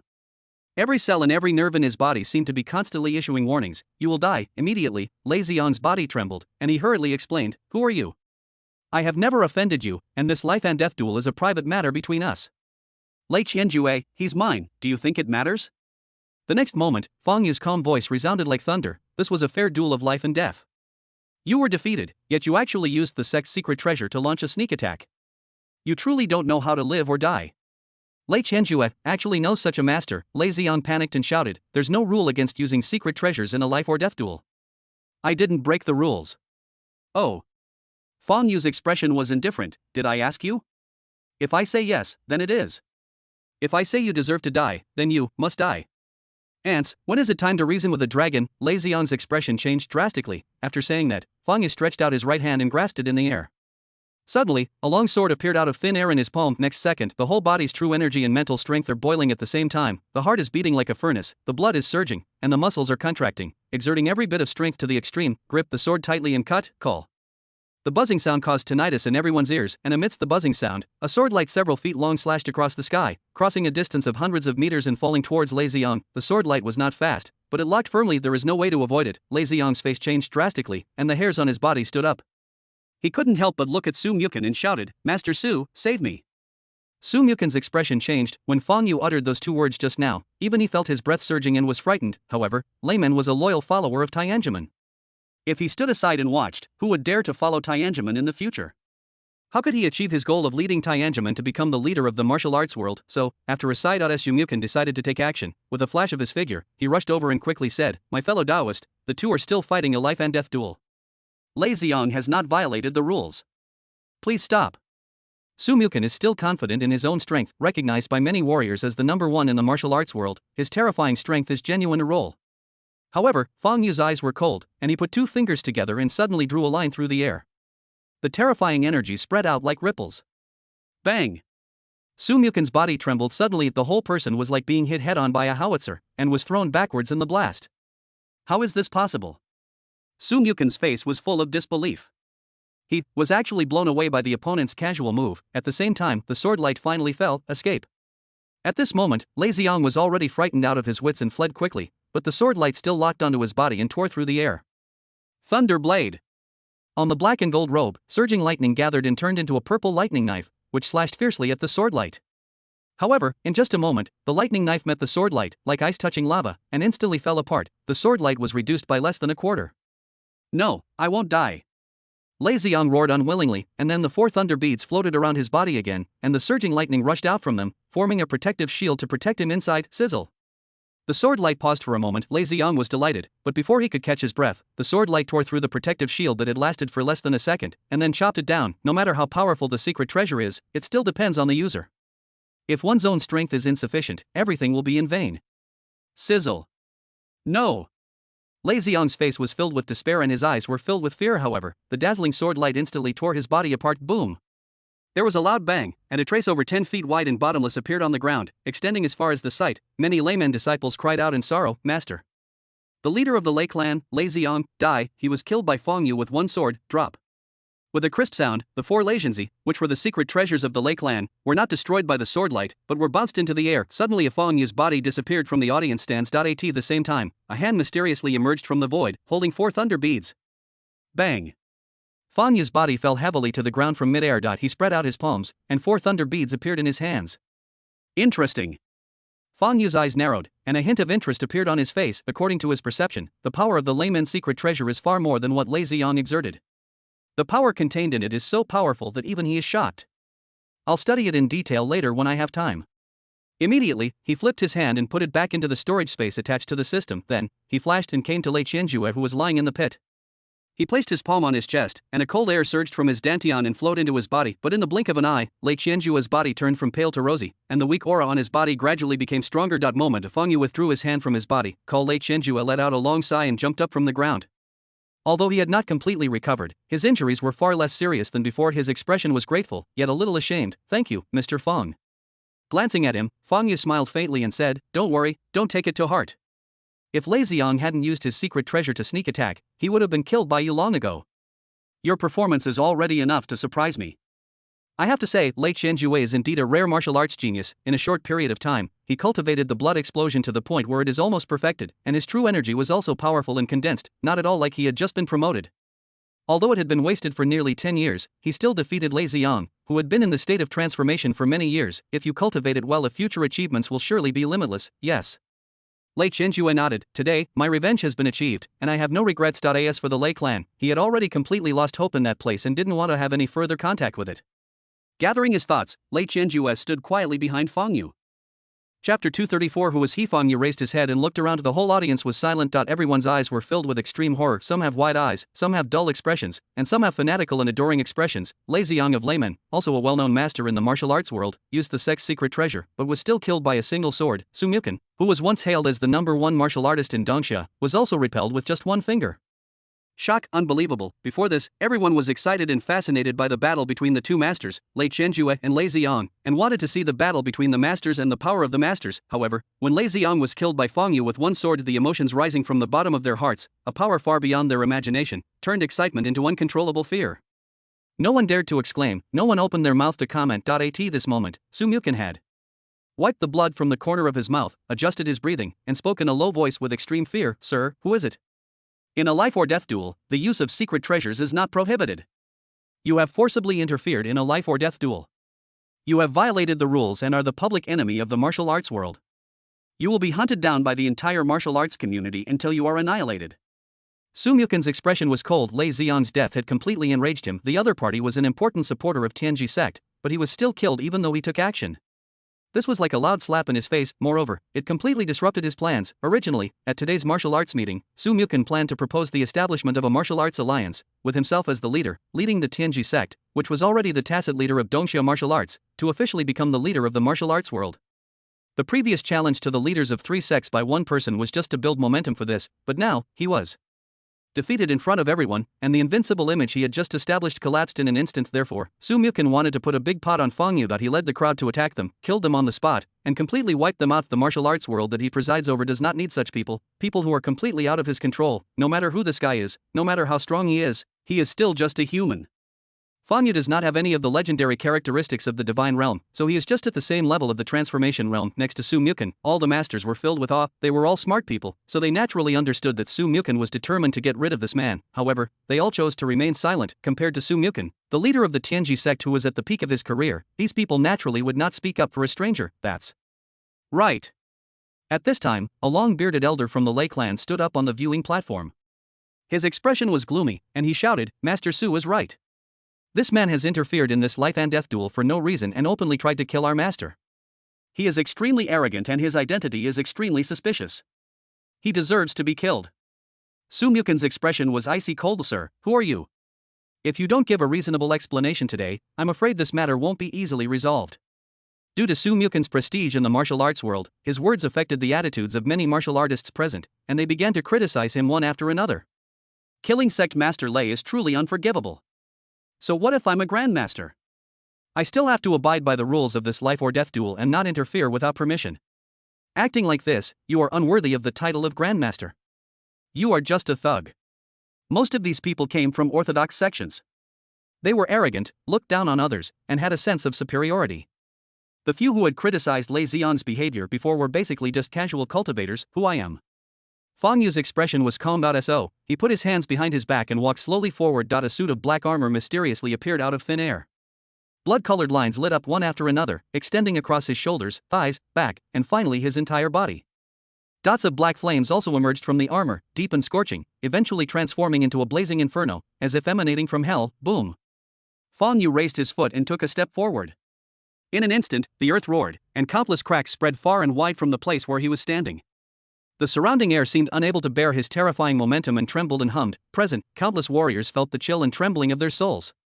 Some of those with weak willpower even felt dazed and fell to their knees. He is the master on the high platform. They all felt their bodies suddenly stiffen, as if they were being stared at by an extremely ferocious beast. That kind of trembling that comes from the soul is a crushing of levels in essence. Fang Yu has indeed not yet reached the divine realm, but his strength is no longer what can be described as the so-called realm of transformation, but has begun to transform to another level. My name is Fang Yu, from the Fang family in Linzhou. Linzhou, Fang family, everyone present was stunned. They had never heard of this martial arts family. Could it be a secular power? But how could a master of the transcendent realm be born in a secular power? On sight, there are also some secular wealthy and powerful people. One of them had a look on his face that suddenly changed. The Fang family. The Fang family that recently became the largest family in Linzhou and controlled Linzhou? The chairman of the Fang group was indeed named Fang Yu. These people narrowed their eyes and looked carefully, and at a certain moment, they were suddenly startled. It seems to be true, but no matter what, these people could not connect the eldest son and young master of the Fang family with the figure in front of them, who was covered in black armor, had an overwhelming aura, and could kill the master with one sword, like a god or demon. At this time, some warriors also remembered, some time ago. There seemed to be a widely circulated piece of news that the secular Fang family had produced a master of swordsmanship, named Fang Qian. And I have another name. Fang Yu's expression was indifferent. He slowly swept his gaze over everyone, as if he were looking at a group of ants. The northern killing god, Fang Qian. As soon as these words came out, it was like a loud thunderclap. Everyone's eyes became dull at the same time. The North, the god of death, in today's martial arts world, almost no one does not know this title. It is almost a mythical existence, the object of admiration and respect of countless warriors. And now, the myth appears before everyone's eyes, in a corner of the observation platform. A masked cultivator suddenly trembled, quietly left his seat, and walked out of the manor. The horrified crowd did not notice him. On the other side, Su Mukin and the Grandmaster on the high platform suddenly contracted their pupils. The man in front of them was the one who pierced through thousands of Chu Feng's elite guards, defeated the 86th Armored Division, and annihilated the Dark Council, the Northern Killer God, and Fang Qian. The images gradually overlap of Fang Yu, Fang Qian, the Northern Territory Killer God. All the identities are actually the same person? Chapter 235. Who said I was alone? As everyone present was horrified, the black flames on Fang Yu's body danced in the wind. He took a step and punched out in the air. Puff! The air was pierced, and accompanied by the whistling sound of a hurricane, a white airwave was drawn in the void, as if a fighter jet was passing through the sky. The next moment, a fist mark mysteriously appeared from the chest of the layman elder who had been shouting before. The powerful energy penetrated his bottom and also went through his back. Appearing behind him, the layman elder's body stiffened, and instantly exploded into a blood mist. Fang Yu's pupils were filled with a deep darkness. He withdrew his hand and said indifferently, "You were the most noisy just now. When do I need you to tell me what to do?" A fierce murderous intent flashed in his eyes. After saying that, Fang Yu looked at Su Mukin again and said calmly, "You want to kill me?" Su Mukin's face turned ashen in an instant, his expression changed, and he faced Fang Yu's murderous intent and shouted angrily with great righteousness, "No matter who you are, you intervened in the life and death duel today and killed the leader of the layman sect. You are provoking the entire martial arts association. Do you really want to make an enemy of the Dongxia martial arts community? No matter how powerful you are, you can't compete with everyone here. Retreat now. I can forgive what happened today and pretend it never happened." The tone was quite fierce but inwardly harsh. Su Mukin was already a little scared in his heart. After all, Fang Yu's reputation as a villain was paved with countless blood and corpses. Therefore, he hurriedly tied up all the warriors in the martial arts association with himself. Fang Yu said, "Leave?" Ha ha ha. After a long moment, the laughter finally stopped, and his expression suddenly turned cold. "You're so stubborn and reckless, you don't know what's good for you. Let's not even talk about whether you can represent the Dongxia martial arts world. Even if you can, so what? You dared to provoke me first, and then you tried to kill me. Therefore, today, you shall die." Su Mukin's expression changed drastically. The crown on his head was gorgeous, and his robe fluttered. He spoke in a cold tone, "No matter how strong you are only one person. Do you really want to become an enemy of the countless warriors present, and the entire Dongxia martial arts world? What he said was not all lies. With his prestige and the layers of power he has built up over the years, leaving aside the independent cultivators, he can influence at least most of the sects in the martial arts world. Fang Yu stood with his hands behind his back, black flames rising from his body, like a demon descending upon the world. Suddenly, he spoke calmly. Who said I'm alone? Su Mukin was stunned. What does this mean? Fang Yu sighed. Your martial arts sect has been hidden from the world for too long, high and mighty. Have you forgotten what the most powerful force in this world is? As soon as the words fell, boom, the ground seemed to tremble faintly. The vibration was not strong, it could even be said to be very weak, but most of the people present were warriors with keen perception, so they could naturally detect it. The martial arts arena is located on the northern edge of the manor at the top of Sanglong Peak, and is located on a high ground, so you can vaguely overlook the scenery below the mountain. When everyone looked down into the distance, their eyes suddenly became dull. Even the leader of Tianji sect, Su Mukin, is like this. Why are there so many people? How can tourists come in? No, they are not tourists, they are with amazing eyesight. Everyone finally saw clearly. At the foot of Sanglong Peak, which was supposed to be sealed off, the ground trembled. Countless figures surged in, dressed in uniform, wielding cold steel spears. Countless steel behemoths also roared towards them, crushing trees and rubble. In midair, the propellers stirred and the helicopter circled. On the ground, a heavy black pipe was lifted up and aimed obliquely at the top of Sanglong Peak. The most powerful force on this planet right now, the army, the East Border Army, affiliated with the East Royal family. Chapter 236, the army surrounds the mountain Sanglong Peak. Inside the manor, everyone was in an uproar. Army, how could an army surround Sanglong Peak? When they saw the densely packed figures of the army gathering like a torrent at the foot of the mountain, everyone felt their scalps tingling, especially the sharp murderous aura emanating from the crawling war machines, which was so terrifying even at a distance of several miles. It wasn't long before someone recognized the army at the foot of the mountain. This is the Eastern Royal Family's Eastern Border Army. Everyone was horrified and their eyes widened. How did the East Border Army appear, and why didn't they notice it before? Moreover, why did the Eastern Border Army surround Sanglong Peak? Among the three major families that rule Dongxia, the Donghuang family is responsible for managing the martial arts forces. Therefore, the warriors present are not unfamiliar with the Donghuang family. Snap, snap, snap. The sound of footsteps, like the roar of war drums, crushed everyone's fear. The next moment, Fang Yu was seen walking towards him with his hands behind his back, his hair fluttering in the wind, and the armor covering his body emitting a dazzling black light. Suddenly, a long roar came out of his mouth, like rolling thunder, spreading out with a loud bang, even crossing many distances and reaching the foot of the mountain. Suddenly, at the foot of Sanglong Peak, the soldiers of the eastern frontier army, wearing combat uniforms, raised their steel guns in their hands and embedded them in the turrets on the ground. They focused the gun barrels and aimed at Sanglong Peak. Dozens of armed helicopters slowly climbed into the clouds beyond the peak. Only the machine guns and missile tubes equipped on them were looming, releasing a cold murderous intent. Level 1 combat readiness status. As if with a single order, endless artillery fire would cut through the sky and razed Sanglong Peak to the ground. Finally, Fang Yu's gaze fell on Su Mukin. Now, whose people are more? Su Mukin's expression was already dazed. The Eastern Border Army that surrounded Sanglong Peak was brought by Fang Yu? How is this possible? The Eastern Frontier Army, loyal only to the Eastern Imperial family, would obey Fang Yu's orders. Could it be that Fang Yu was part of the Eastern Imperial family? That didn't make sense. If Fang Yu was part of the Eastern Imperial family, how could he act so recklessly and unscrupulously? Fang Yu looked indifferent as he slowly spoke, looking at Su Mukin and said, "Now, I want to kill him. Is there anyone who wants to stop me?" Hearing this, Su Mukin's heart suddenly turned cold. The warriors present fell into silence, and no one spoke. As for the masters who had originally been fawning and speaking in a flattering tone and were gathered around the leader of the Tianji sect, they all lifted their feet in tacit understanding and took a few steps back. Warriors do possess extraordinary strength far beyond that of ordinary people. But even these arrogant warriors wouldn't think they could compete with modern armies. Otherwise, they wouldn't be forced to retreat into the mountains, fade out from the secular world, and hand over control of the world to others. It's not that the three major families are unable to wipe out the martial arts world, but they just don't want to bear the price. Looking at the terrifying steel torrent below the mountain, no one can even think of resisting. Therefore, before they figured out the situation, they didn't dare to offend Fang Yu. He watched as the masters who had previously surrounded him like stars surrounding the moon all quietly moved away. The sects and forces that had originally vowed to support the Tianji sect and him, the sect master of the Tianji sect, all pretended not to see it and kept their heads down in silence. Su Mukin's face turned ashen. Fang Yu continued to walk towards him, smiling faintly. It seems that the power you think you control is not what you imagined.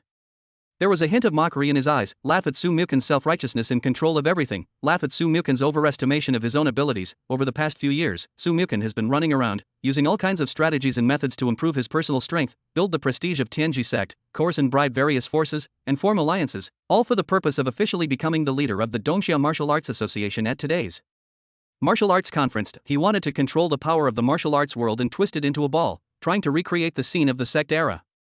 At the very least, he wanted to be on equal footing with the three major families.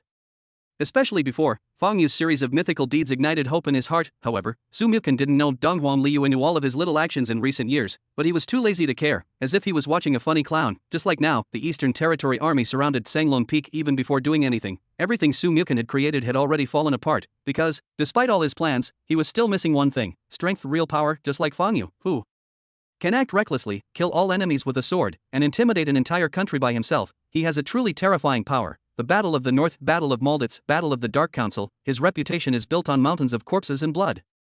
However, Su Mukan misjudged the power he possessed.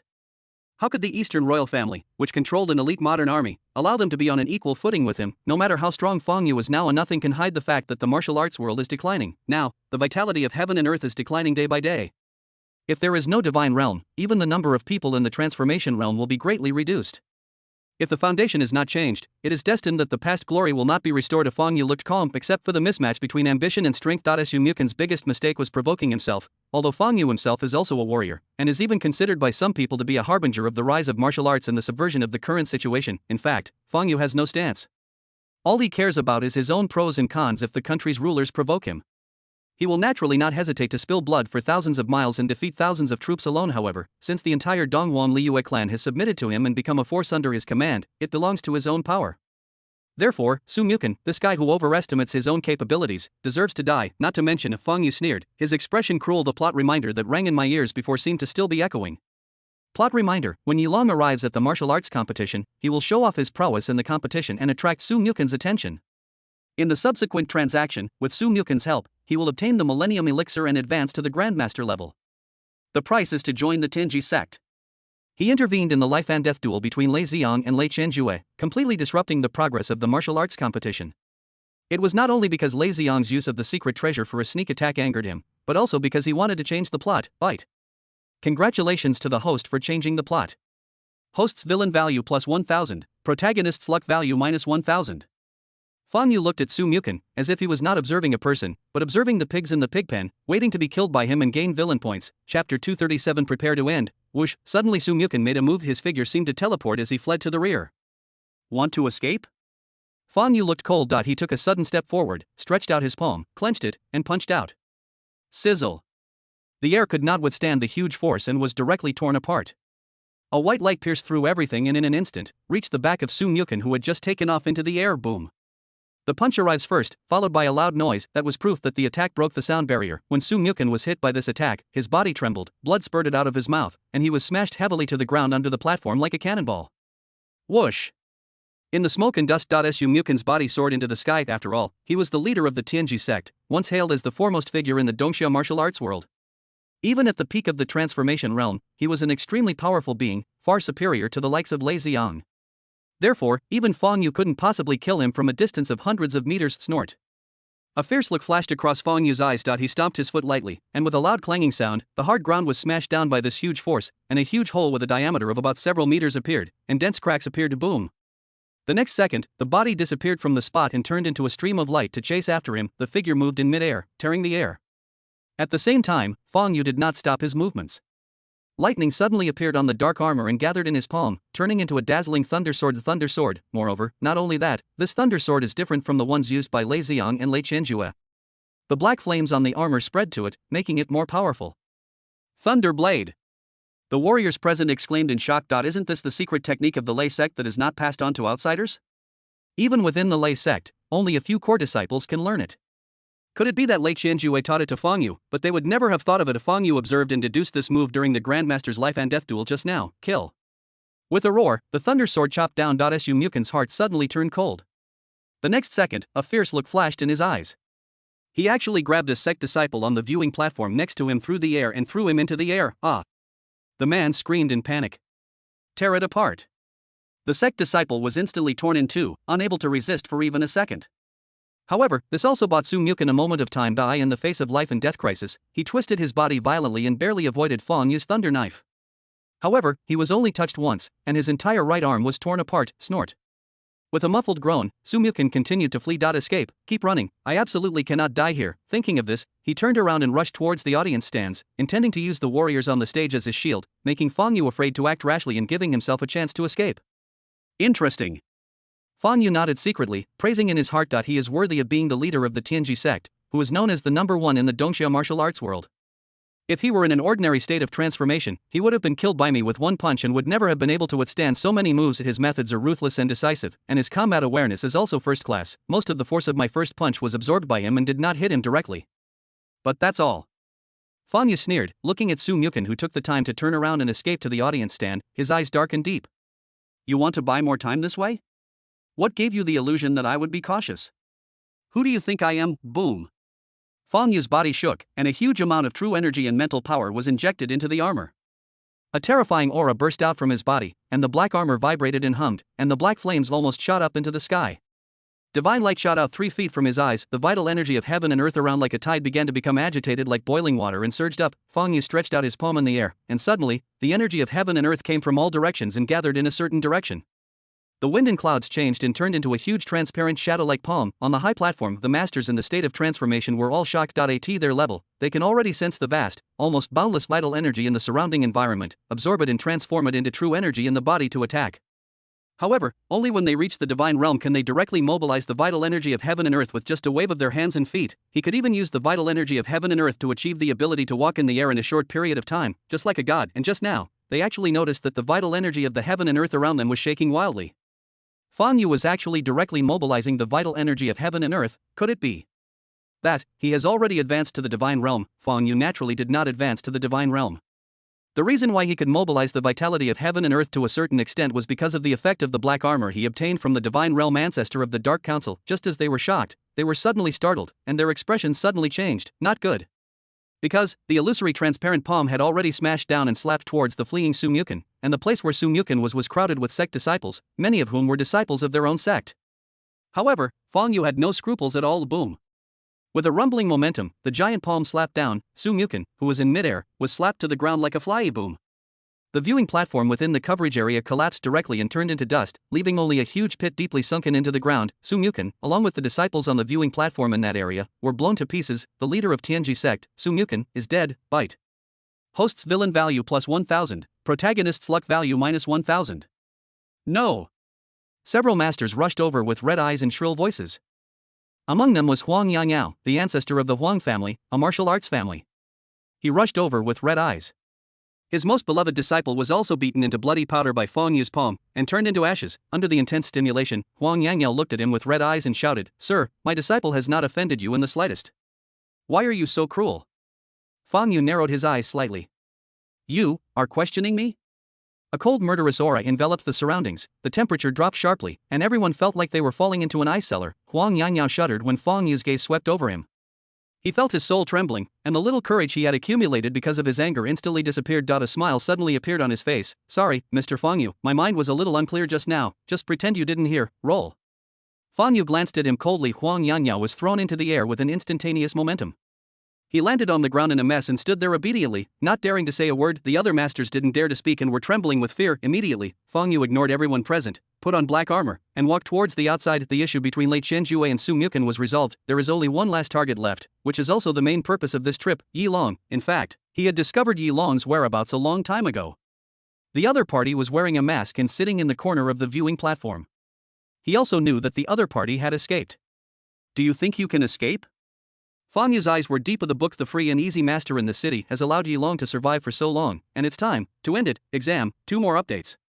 Chapter 238 details 10 minutes ago, barren mountains and outer mountain areas. Although the number of visitors is limited, many tourists are still allowed to enter and sightsee as usual. There were 4 young men who looked like college students, chattering away. There were 4 people, 1 boy and 3 girls.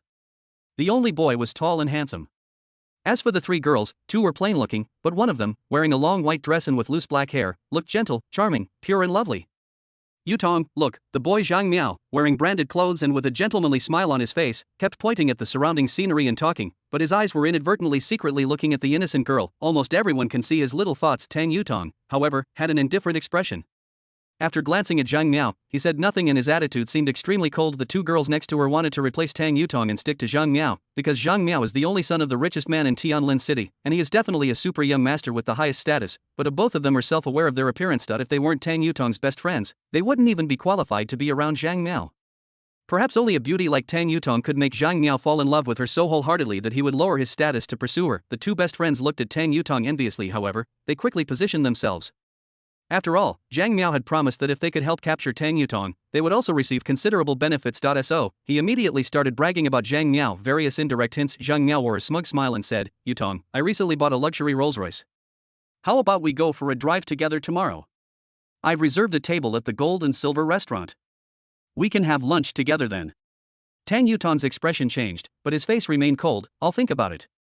In fact, she was already moved. As for the expression now, it's just an act. After all, only things that cannot be easily obtained are the most precious, and Tang Yutong knows this very well. In other words, she's just a green tea bitch who keeps you suspenseful. Wow, that's amazing.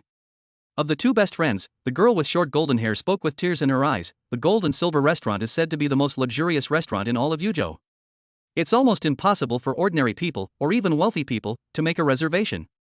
That's right, don't you see what young Master Zhang's status is? Another chubby friend also said, he's the eldest son of the richest family in Tianlin City. What can't he do? Zhang Miao seemed a little complacent. He was obviously very comfortable and satisfied with the flattery from the two. Snort. At this moment, Tang Yutong habitually put on airs again. If you're so amazing, how come you couldn't even show me around Sanglong Peak today as you promised? As he spoke, he pointed to the Sanglong Peak shrouded in clouds. Upon hearing this, Zhang Miao's expression suddenly changed slightly, and a trace of fear flashed in his eyes. As the son of the richest man in Tianlin City, his level is naturally different from that of ordinary people. Therefore, he actually has some understanding of what is on Sanglong Peak today. If it is an ordinary scenic spot, with Zhang Miao's temper, anyone who dared to stop him from visiting would definitely make a big fuss, but this time, he simply didn't dare. On Sanglong Peak, it is definitely not an existence that I can afford to provoke. Sometimes, the higher your status, the more you realize how insignificant and humble you are. Therefore, facing Tang Yutong's words, Zhang Miao could only smile. Awkwardly. This time there was a sound of footsteps. Several men in uniform entered the outer mountain scenic area with stern expressions. They addressed the already small number of visitors and said, all those who are not involved, please evacuate the area of the desolate mountain. Otherwise, you will bear the consequences. Tang Yutong and the other three were right next to them. Hearing this, Tang Yutong couldn't help but feel a little annoyed. They had originally agreed to go to Sanglong Peak for the view, but because Sanglong Peak was blocked, they could only visit the outer mountains. And now, even the outer mountains are going to be gone? Is there something wrong? She looked at Zhang Miao angrily, intending to ask him to think of a solution. Zhang Miao, don't you have a lot of connections?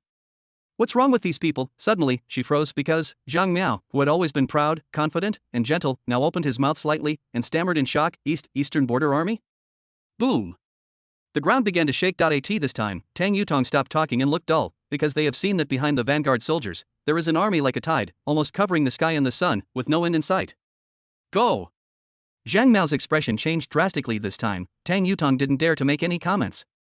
Together with her two best friends and other panicked tourists, they hurriedly evacuated the scenic area along the nearby path. Halfway, Tang Yutong, Zhang Miao, and the other four couldn't help but stop and look in horror. Snap, snap, snap. The endless Eastern Border Army continued to pour in, seemingly without end, converging towards the foot of Sanglong Peak. The other three were just shocked, but Zhang Miao, who knew the news about Sanglong Peak and recognized the identity of the Eastern Border Army, was already filled with trembling and horror. The world is going to change. In the vast Eastern Border Army, the off-road armored vehicle slowly stopped and a figure walked down from it. Master. The guard members all said respectfully. Dong Huan Liyue had a cold expression, an awe-inspiring aura, and was extremely graceful. Looking up, her gaze seemed to cross the distance and fall on the top of Sanglong Peak. Dong Huan Liyue frowned slightly, thinking to herself, what is this madman Fang Yu planning to do now? Fang Yu is moody and his behavior often goes against common sense. Therefore, Dong Huan Liyue had no idea about his behavior. However, since I have decided to follow him, I have no choice but to go all the way. Dong Huan Liyue sighed in his heart. I hope my decision, that's right. However, Dong Huan Liyue felt somewhat puzzled. Fang Yu has always been very cautious, and he has never completely let down his guard against himself. Why this time? Her eyes swept across the surging army. If I order artillery fire now, I will bombard Sanglong Peak indiscriminately. Even Fang Yu wouldn't be able to survive, right? Just as she was thinking this in her heart, sudden boom. A long roar suddenly exploded like thunder. It even crossed a long distance and reached far down the mountain. This long roar spread far and wide in the Eastern Frontier Army. Then, the senior generals in the combat sequence suddenly stiffened and their eyes became empty. Immediately, orders were issued one after another. The entire Eastern Frontier Army entered a first-level combat readiness state. This gigantic war machine was poised for action, its sharp murderous aura almost piercing the dome. Dong Huan Liyue was stunned and roared in disbelief, asshole. What's going on? Who gave the order to enter combat readiness? Go check, yes. After a while, news came from the army in all directions. Master, the order was issued simultaneously by the commanders of all the major combat sequences. Hearing this, Donghuan Liu suddenly turned her head and looked towards Sanglong Peak. The long roar just now seemed to be Fang Yu. Before, when Fang Yu came to him to ask for the mobilization of the Eastern Frontier Army, he had met the highest generals and commanders of each major combat sequence. She understood that Fang Yu must have done something at that time. Donghuan Liu suddenly remembered the method Fang Yu used on her when she first met him at Grand Hyatt Crown Plaza. She stood there, her expression changing constantly. Just now she was still wondering why Fang Yu would put herself in danger and let her control his life and death, but now, he told her the answer. Fang Yu never leaves any loopholes. I will never put my life and death in the hands of others. When he decided to mobilize the East Border Army, the East Border Army no longer belonged to her. Donghuan Liu. Chapter 239, the end of the trilogy. At the same time, on the other side, on a hidden path leading to the foot of Sanglong Peak, a masked figure is running for his life, his figure flashing. It was Yi Long. He had a vague premonition that Fang Yu came to the martial arts competition just for him. Damn it. Yi Long cursed in his heart, then he heard a long howl. It was just a sound, but it made Yi Long's blood surge and his body unstable. But before he could get scared, his body suddenly froze. Boom. It was like a switch was flipped. Why Yi Long felt as if his brain was hit by a huge hammer weighing 10,000 pounds, causing a sharp pain. Before his eyes, a blood-red world appeared, and in the center of this world, a terrifying and boundless eye slowly opened. At that moment, Yi Long felt like he was falling into the abyss. In reality, the surroundings were calm. Why Yi Long stood there with a dull look in his eyes, cold sweat pouring down his forehead. Time passed slowly, veins bulged on his face, and a terrifying aura continued to burst out from his body, as if he was fighting a fierce battle with something with the vitality in him. They are actually slowly passing away. If this continues, he will die without a doubt. Roar. At some point, Yi Long suddenly let out a shocking roar. A strong wind suddenly arose, and the surrounding heaven and earth energy suddenly surged wildly, penetrating into Yi Long's body and being refined into true energy. At the critical moment of life and death, Yi Long, without the help of rare talents, relied on his own potential to cross the chasm and advance to the Grandmaster of the Transformation Realm. The moment of advancement, Yi Long's mental power increased dramatically. The next moment, in his mind, the huge pupil closed, and the whole world fell apart. Huff, Yi Long suddenly opened his eyes, breathing heavily. Just now, what the hell was that thing? He felt a surge of fear in his heart, and his whole body was soaked in cold sweat. I almost died. Fortunately, I managed to pull through, and with the help of this pressure, I successfully advanced to the transcendent realm. Yi Long clenched his fist slightly. I felt the surging power in my body and was pleasantly surprised. Why suddenly, a long sigh was heard strangely when this voice sounded. The surroundings suddenly became quiet, as if even the flow of the wind had stopped, and everything was frozen. In Yi Long's deathly pale expression. Snap, snap, snap. Fang Yu stood with his hands behind his back and walked slowly towards him. Black flames danced wildly on the armor he was wearing. With an aura as heavy as a mountain, he pressed heavily on Yi Long. You are indeed a person blessed with good fortune.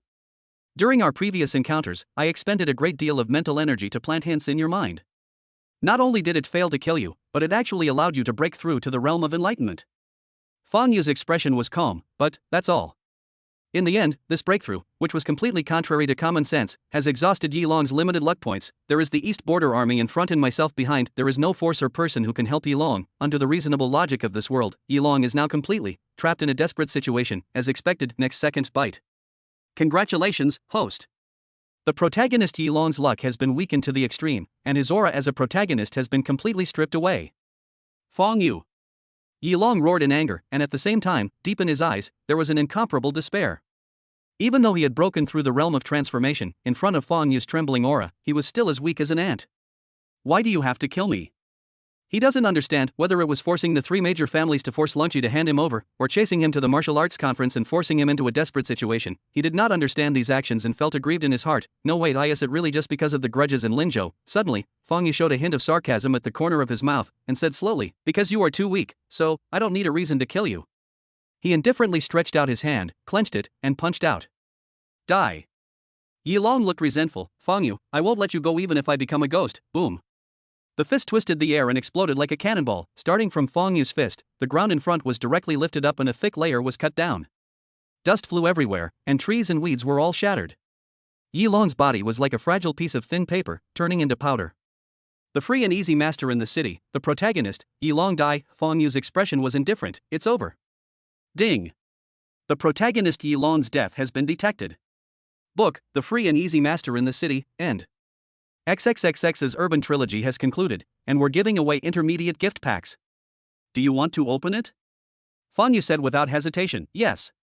Intermediate gift pack is opening. Ding, congratulations to the host for obtaining 3 Advent Jade pendants. Ding, congratulations to the host for obtaining the Absolute Sword 3 Styles, God Level, X1. Ding, congratulations to the host for achieving the Invincible Shadow State X1. Chapter 240 The soul is in disarray. The system prompt sound kept echoing in my ears. Looking at the 3 rewards from the intermediate gift package, Feng Yu felt relaxed all over. But he was not in a hurry to check the details of the 3 rewards. Instead, he looked towards the place where Yi Long died. Feng Yu's eyes were neither sad nor happy, and he sighed leisurely. Even if you become a ghost, you won't let me go? Sorry, you won't have this chance. As he spoke, Feng Yu stretched out his palm and pointed in that direction. Suddenly, strange fluctuations began to spread from his body, turning into a huge suction force. System function plundered. Plunder. For those who died at the hands of the host, you can devour their souls. Spend 1000 villain points to randomly extract a skill from the opponent and transfer it to yourself. Spend 5000 villain points to selectively extract a specific skill. Note, the protagonist's skills cannot be plundered, and some special skills cannot be extracted. Although, the plundering system function cannot extract the protagonist's skills, but a cold glint flashed across Feng Yu's eyes. The system didn't say that it can't devour souls. Boom. The void vibrates. Suddenly, out of nothingness, something strange happened. A transparent shadow emerged from the place where Yi Long fell. Upon closer inspection, it looked very similar to Yi Long's soul. Yi Long's soul. This is currently an extremely mysterious and difficult to reach field for both martial arts and science. But now, because of the system's plundering function, Yi Long's soul was directly extracted. The soul shadow struggled, roared, and twisted. Even a faint look of fear can be seen. It seems unbelievable. But Feng Yu just stretched out his hand and shook it gently. As the sound of a water bag being squeezed and bursting was heard, Yi Long's soul, which was extracted by the system, suddenly collapsed and compressed inward, and then exploded into wisps of black smoke as thick as fingers, and finally disappeared in Feng Yu's hand, reduced to ashes. Bite. This soul cannot extract skills, the system kept reminding me in my ears, but Feng Yu didn't care. After all, his goal was just to kill Yi Long, and he didn't care about the so-called skills. All this. He looked down the mountain, opened his mouth, and let out another long howled boom. The sound waves vibrated in the air, creating ripples. When the whistling sound spread again in the Eastern Frontier Army, the commanders of the major combat sequences suddenly noticed something and issued orders one after another to lift the first-level combat readiness status. After that, their behavior began to return to normal. At this time, they just felt a little confused and dazed. What are you doing? Surrounded by a large army and guarded by elite experts, Donghuang Liyue raised his eyebrows. Is it over? Although she didn't know what exactly happened on Sanglong Peak, but now it seems that he and others are no longer needed. Call for some reason. Donghuang Liyue couldn't help but breathe a sigh of relief just now. She was really worried that this madman Feng Yu would really manipulate the East Border Army to launch an extermination-style artillery attack on Sanglong Peak. Calm your mind. Donghuang Liyue's expression was gloomy. He waved his hand and said coldly, withdraw. The ground shook again, and the murderous Eastern Border Army, like a tide, withdrew from Sanglong Peak in an orderly manner until they left the desolate mountain. But such a large-scale military mobilization, naturally, it is impossible not to attract anyone's attention. As the news spread, the attention of the entire Dongxia began to converge here. Sanglong Peak, Dongxia Martial Arts Conference. What exactly happened here? Sanglong Peak, trail. After killing Yi Long, Feng Yu stood there, waiting. Quietly. Bite. The system prompt sounded again. Feng Yu's expression suddenly changed. Here it comes. Since the last part of the trilogy, the book, The Happy Master in the City, has officially ended, then according to convention, the new book should also be released. Due to the death of Yi Long, the protagonist of Xiaoyao Master in the City, a new book has been opened. New book title, Rebirth of the Urban Mad Immortal. The book's plot officially begins 1 year later. Buzz. The information of books descended from the void like an invisible and intangible torrent of information, penetrated into Feng Yu's mind, and turned into memories that seem to have existed since time immemorial, deeply engraved in his soul. Feng Yu's expression suddenly changed. Rebirth of a crazy urban immortal. As someone who had read many online novels in his previous life, the moment he saw the title of the book, he knew what he was going to face next without even checking the book. Information, obviously. He is nothing more than a powerful being who dominated the world of cultivation in his previous life. Due to various reasons such as failure in overcoming the tribulation, being backstabbed by his brothers, being besieged by the crowd, etc., he returned to his original planet and returned to the time when he was still weak. Then, relying on his experience in his previous life, he made up for his regrets and returned to the top of the world. This kind of text, the protagonist is usually invincible. As an old monster who has lived for countless years, he has cultivation experience far beyond this world. Naturally, he can quickly improve his strength in a very short period of time. Moreover, various means of saving his life are endless. Feng Yu's expression was solemn. This was completely beyond his expectations. He had never thought that he would be faced with a book of this level after the trilogy was completed. This kind of difficulty is totally incomparable to the previous books. Power, money, how could such an existence take such a thing seriously? As for their individual strength, it wasn't a problem for the other party. Due to their past life cultivation memories, their strength increased at a terrifying rate. For someone like Yilong who obtained the inheritance at the very beginning, the speed of cultivation is already abnormal. In just a few months, he advanced from an ordinary person to a master of the realm of transformation. However, in front of the protagonist of this time, Yilong is probably not good enough. This time's book is completely hell mode. At the same time, it is undoubtedly the biggest crisis Fang Yu has faced since his rebirth. Fang Yu was stunned. Is there anything else? Because the energy level of the newly opened book is too high, a special copy world will be provided for the host to enhance his strength. Chapter 241 Breakthrough, Divine Realm. Oh! A gleam of brilliance flashed in Fang Yu's eyes. As expected, they don't let me directly conquer a protagonist of this level. That's quite interesting. System, what exactly does this special copy mean? System reply: a special copy that will transport the protagonist to a world created by another single book to conduct strategy exploration. In the dungeon world, the host needs to do the same things as in the original world, weaken the protagonist's luck and kill them. However, in the dungeon world, the host will change the plot and plunder opportunities each time to weaken the protagonist's luck. Instead of immediately gaining villain points, they will be distributed uniformly after killing the protagonist and completely conquering the book. The host will randomly select the dungeon world to open. After the selection is complete, the host can choose whether to enter or not. They will have a maximum of 2 random draws. Before the new book is officially released, you can enter up to 2 dungeon worlds. Note 1, the plot reminder function is invalid in the dungeon world. Note 2, villain values are not allowed in the dungeon world. Note 3, the time flow ratio between the replica world and the original world is 10:1. Note 4, once you enter the dungeon world, you cannot leave unless you die or the book is conquered. So that's how it is. Fang Yu pondered and thought carefully. In general, it gives you a buffer period of 2 more book copies, and you can earn more villain points to enhance your own strength. Although there are some restrictions, it is not a big problem. More importantly, the time flow ratio between the copy world and the original world is 10:1. In other words, before the launch of Rebirth of the Urban Mad Immortal, he had a full 10 years to conquer the copy world. There is plenty of time. He didn't think it would take him 10 years to complete 2 books.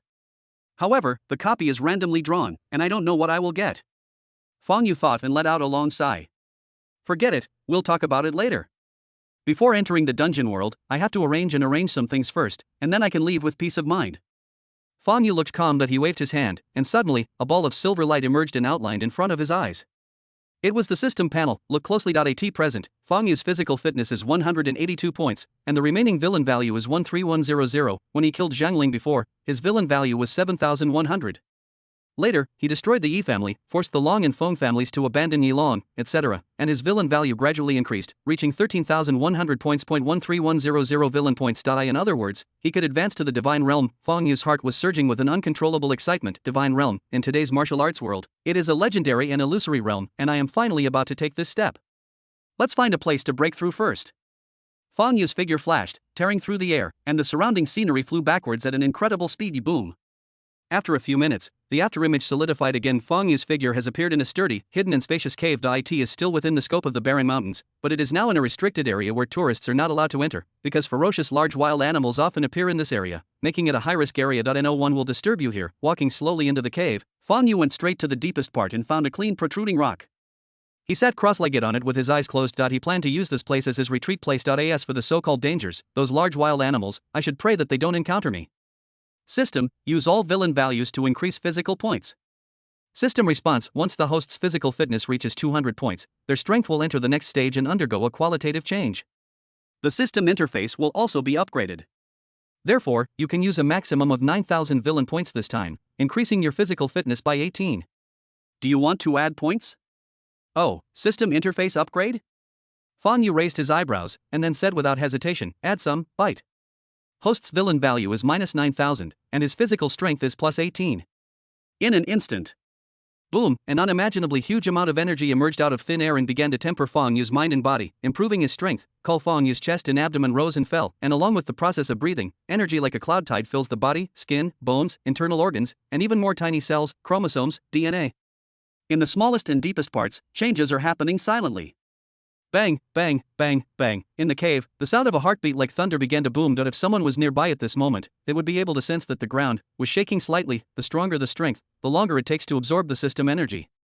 This breakthrough to the Divine Realm will definitely not be completed in just a few days. But compared to other powerful warriors who often spend several years or even more than 10 years in seclusion, Fang Yu's speed is almost like cheating. In this way, time passed slowly. In a blink of an eye, nearly 3 months have passed.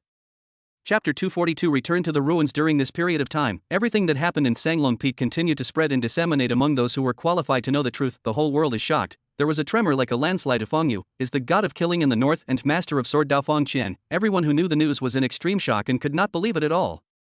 However, the facts were already in front of them and they had no choice but to believe it. On Sanglong Peak, Fong Yu killed 2 more masters, which was shocking. The hundreds of thousands of troops from the eastern border surrounding the mountain made everyone even more unpredictable, and they had all kinds of speculations about the relationship between Fong Yu and the eastern royal family. Some are happy, some are worried, and some smell the scent of opportunity. Nearly 3 months. ATA level that ordinary people cannot reach. The situation is surging, but no matter what, now, no one dares to have any thoughts about the Fong family or Fong Yu. But Fong Yu didn't know all this. In a barren mountain, a restricted area, outside the cave where Fong Yu was in seclusion, roar, a roar was heard, and a huge tiger lazily crawled over. Suddenly, it twitched its nose, looking a little confused. Following the smell and the faint trembling of the ground, it came to the outside of a dark cave. Roar. Suddenly, the tiger sensed a hint of danger and stopped. The look in his eyes showed surprise and uncertainty. At this time, the shaking of the ground had stopped. The next second a long roar sounded like thunder, and the entire mountain was shaking slightly. Boom. Then, Fong Yu stood with his hands behind his back and walked out slowly, his eyes shining like the red sun. Today, I am in the realm of God. As soon as he finished speaking, the energy of the surrounding heaven and earth suddenly boiled over as if his words had powered. He raised his foot and took a step forward. Supported by the vital energy of heaven and earth, he actually walked in the void, just like the legendary immortal Roar. At this moment, the tiger was already defecating and pissing, collapsed on the ground, trembling, with a look of fear in its eyes. Fong Yu didn't even look at him, but the enormous pressure was about to crush him. The gap in strength between the two sides was too big, and it was already a suppression at the life level. Fong Yu stood in the air, the black windbreaker on her body rustled and danced in the wind, and her black hair fluttered.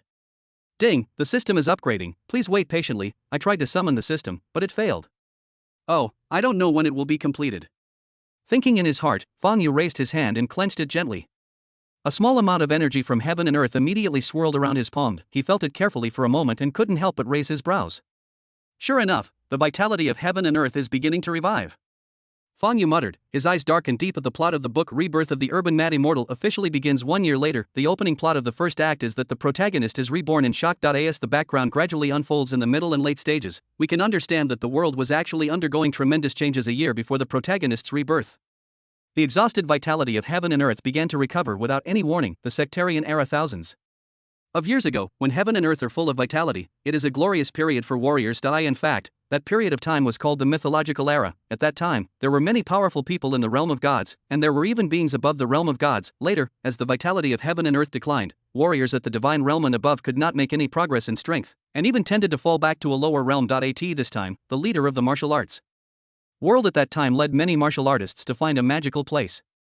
There was a space crack that led to a desolate, uninhabited folded space. However, its area is much smaller than the outer continents, roughly equivalent to the size of a medium-sized country. Therefore, the leader of the martial arts world at that time led many powerful warriors to set up an unprecedented formation, which could continuously introduce vitality from the outside world into it, and use the vitality of a planet to nourish this small world. At the same time, a powerful formation was set up to isolate the two worlds, and they were closed from then on, no longer communicating with the outside world. This space. It is called Guishu in ancient history. Now, as the vitality of the outside world has declined to the extreme of the formation that separates the two places can no longer be controlled and activated, because the center of the formation located in the outside world requires a large amount of heaven and earth energy to communicate and open. Moreover, too much time has passed and various problems have arisen in the formation itself. Therefore, the two worlds have fallen into a state of complete isolation. However, as the vitality of the outside world recovered, a powerful figure in Guishu sensed it and began to lead the masters to bombard the out-of-control isolation formation, hoping to return to the outside world. Fong Yu's eyes were deep.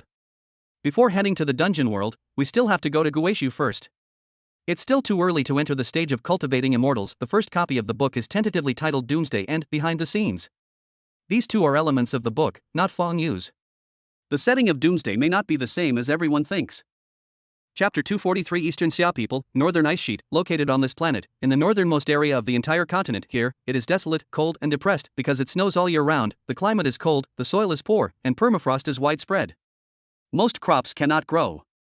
The population here is sparse and there is no country. There are only some small villages and tribes. Of course, precisely because of the harsh environment here and the various dangerous terrains, it is also a holy place for many adventurers.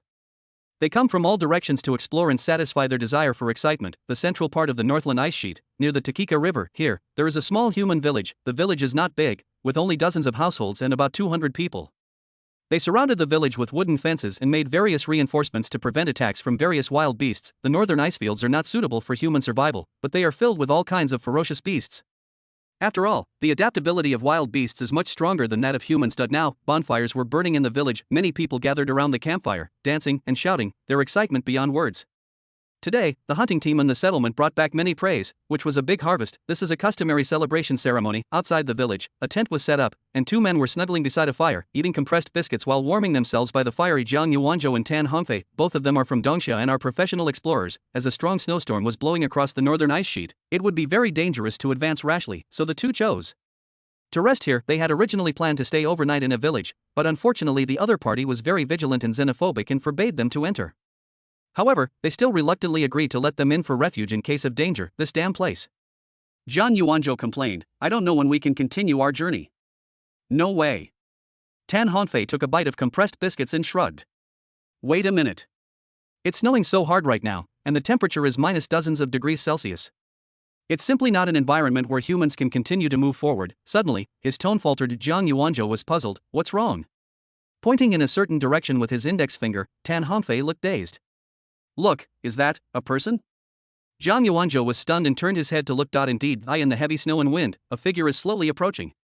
Woo woo, the wind is howling. In a short while, the two finally saw the appearance of the person who came out. He is in his 20s, tall and straight, handsome, resolute and cold, wearing a black windbreaker, with his hair fluttering in the wind. Jiang Yuanzhou and Tan Hongfei were stunned. Dongsha people, the people who came were only wearing thin windbreakers, as if they didn't feel the cold at all. However, they were wearing thick winter clothes, but they were shivering with cold. Moreover, the other party didn't carry any equipment. Is this a ghost? The young man approached and asked. Excuse me, here. Sudden, not far away, a shrill roar was heard. Run! Run! The voice interrupted the conversation between the two parties. The young man frowned and turned his head to look. On the other side, the villagers who were celebrating stopped what they were doing and looked stunned. They recognized immediately that the person who kept shouting and telling everyone to run away was the tribe's first warrior, Hodgson. Today, Hodgson is responsible for leading several young men to go out for guard and patrol. Hodgson continued to yell in terror, run. As soon as he finished speaking, a huge figure suddenly appeared behind Hodgson. With a sweep of its claws, his body was directly split into two, and he died tragically on the spot. What? Everyone was horrified. At the same time, he could see the figure clearly. A huge brown bear with a body length of more than 4 meters and thick fur. In the northern icefields, all kinds of large wild beasts have evolved to be more ferocious and brutal than those in the interior of the continent. Their strength is terrifying. Like demons, brown bears, in particular, are the kings of the northern icefields. Their thick skin and flesh mean that even ordinary bullets may not cause fatal damage. Run. Jiang Yuanzhou and Tan Fei Hong were already frightened out of their wits. They didn't bother to pay attention to the young man and rushed into the village in a hurry. This time, the people inside did not stop them, or they no longer had the intention to do so. Carry the child.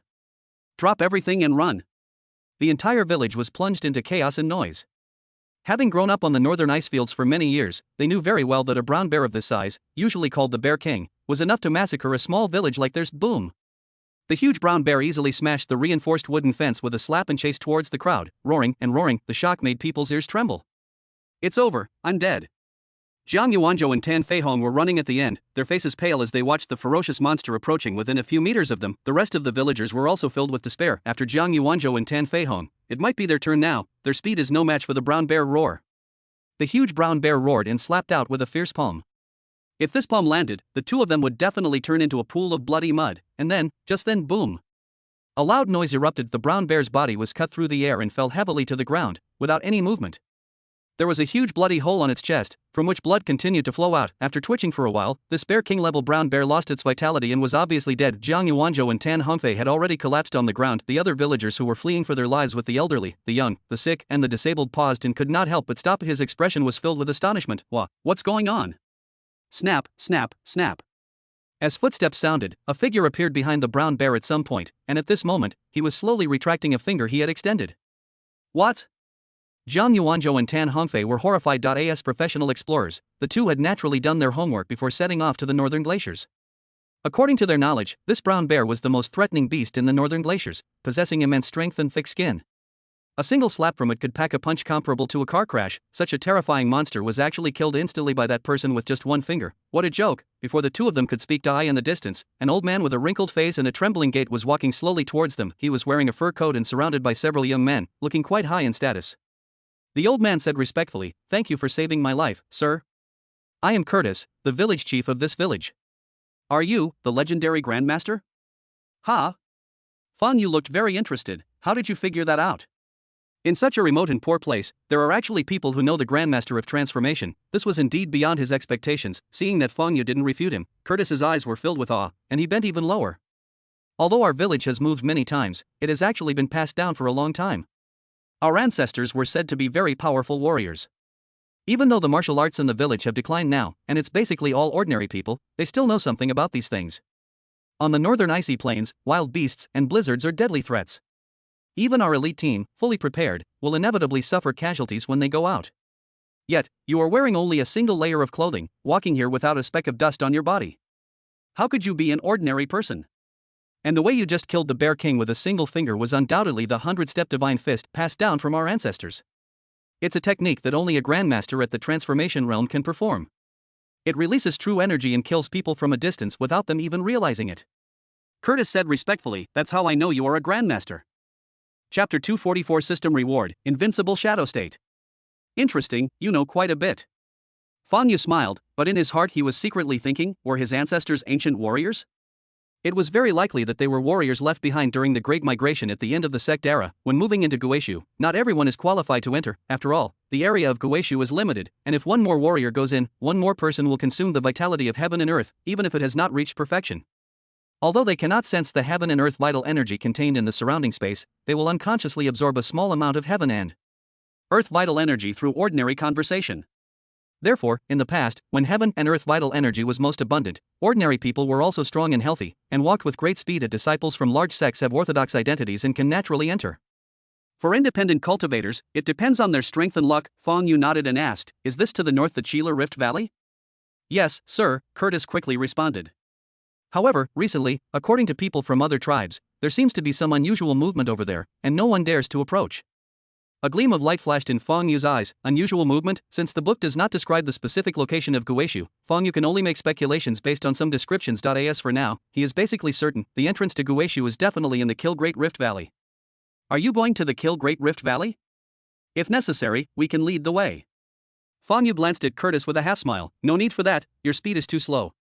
How could you not see through the other person's little intention to please you? Curtis was suddenly a little embarrassed. Yes, Fang Yu is a master of the transformation realm, and people like him will only become a burden. The next moment, Fang Yu took a step forward and disappeared from the spot, but his voice could be heard from afar. "You are wrong about one thing.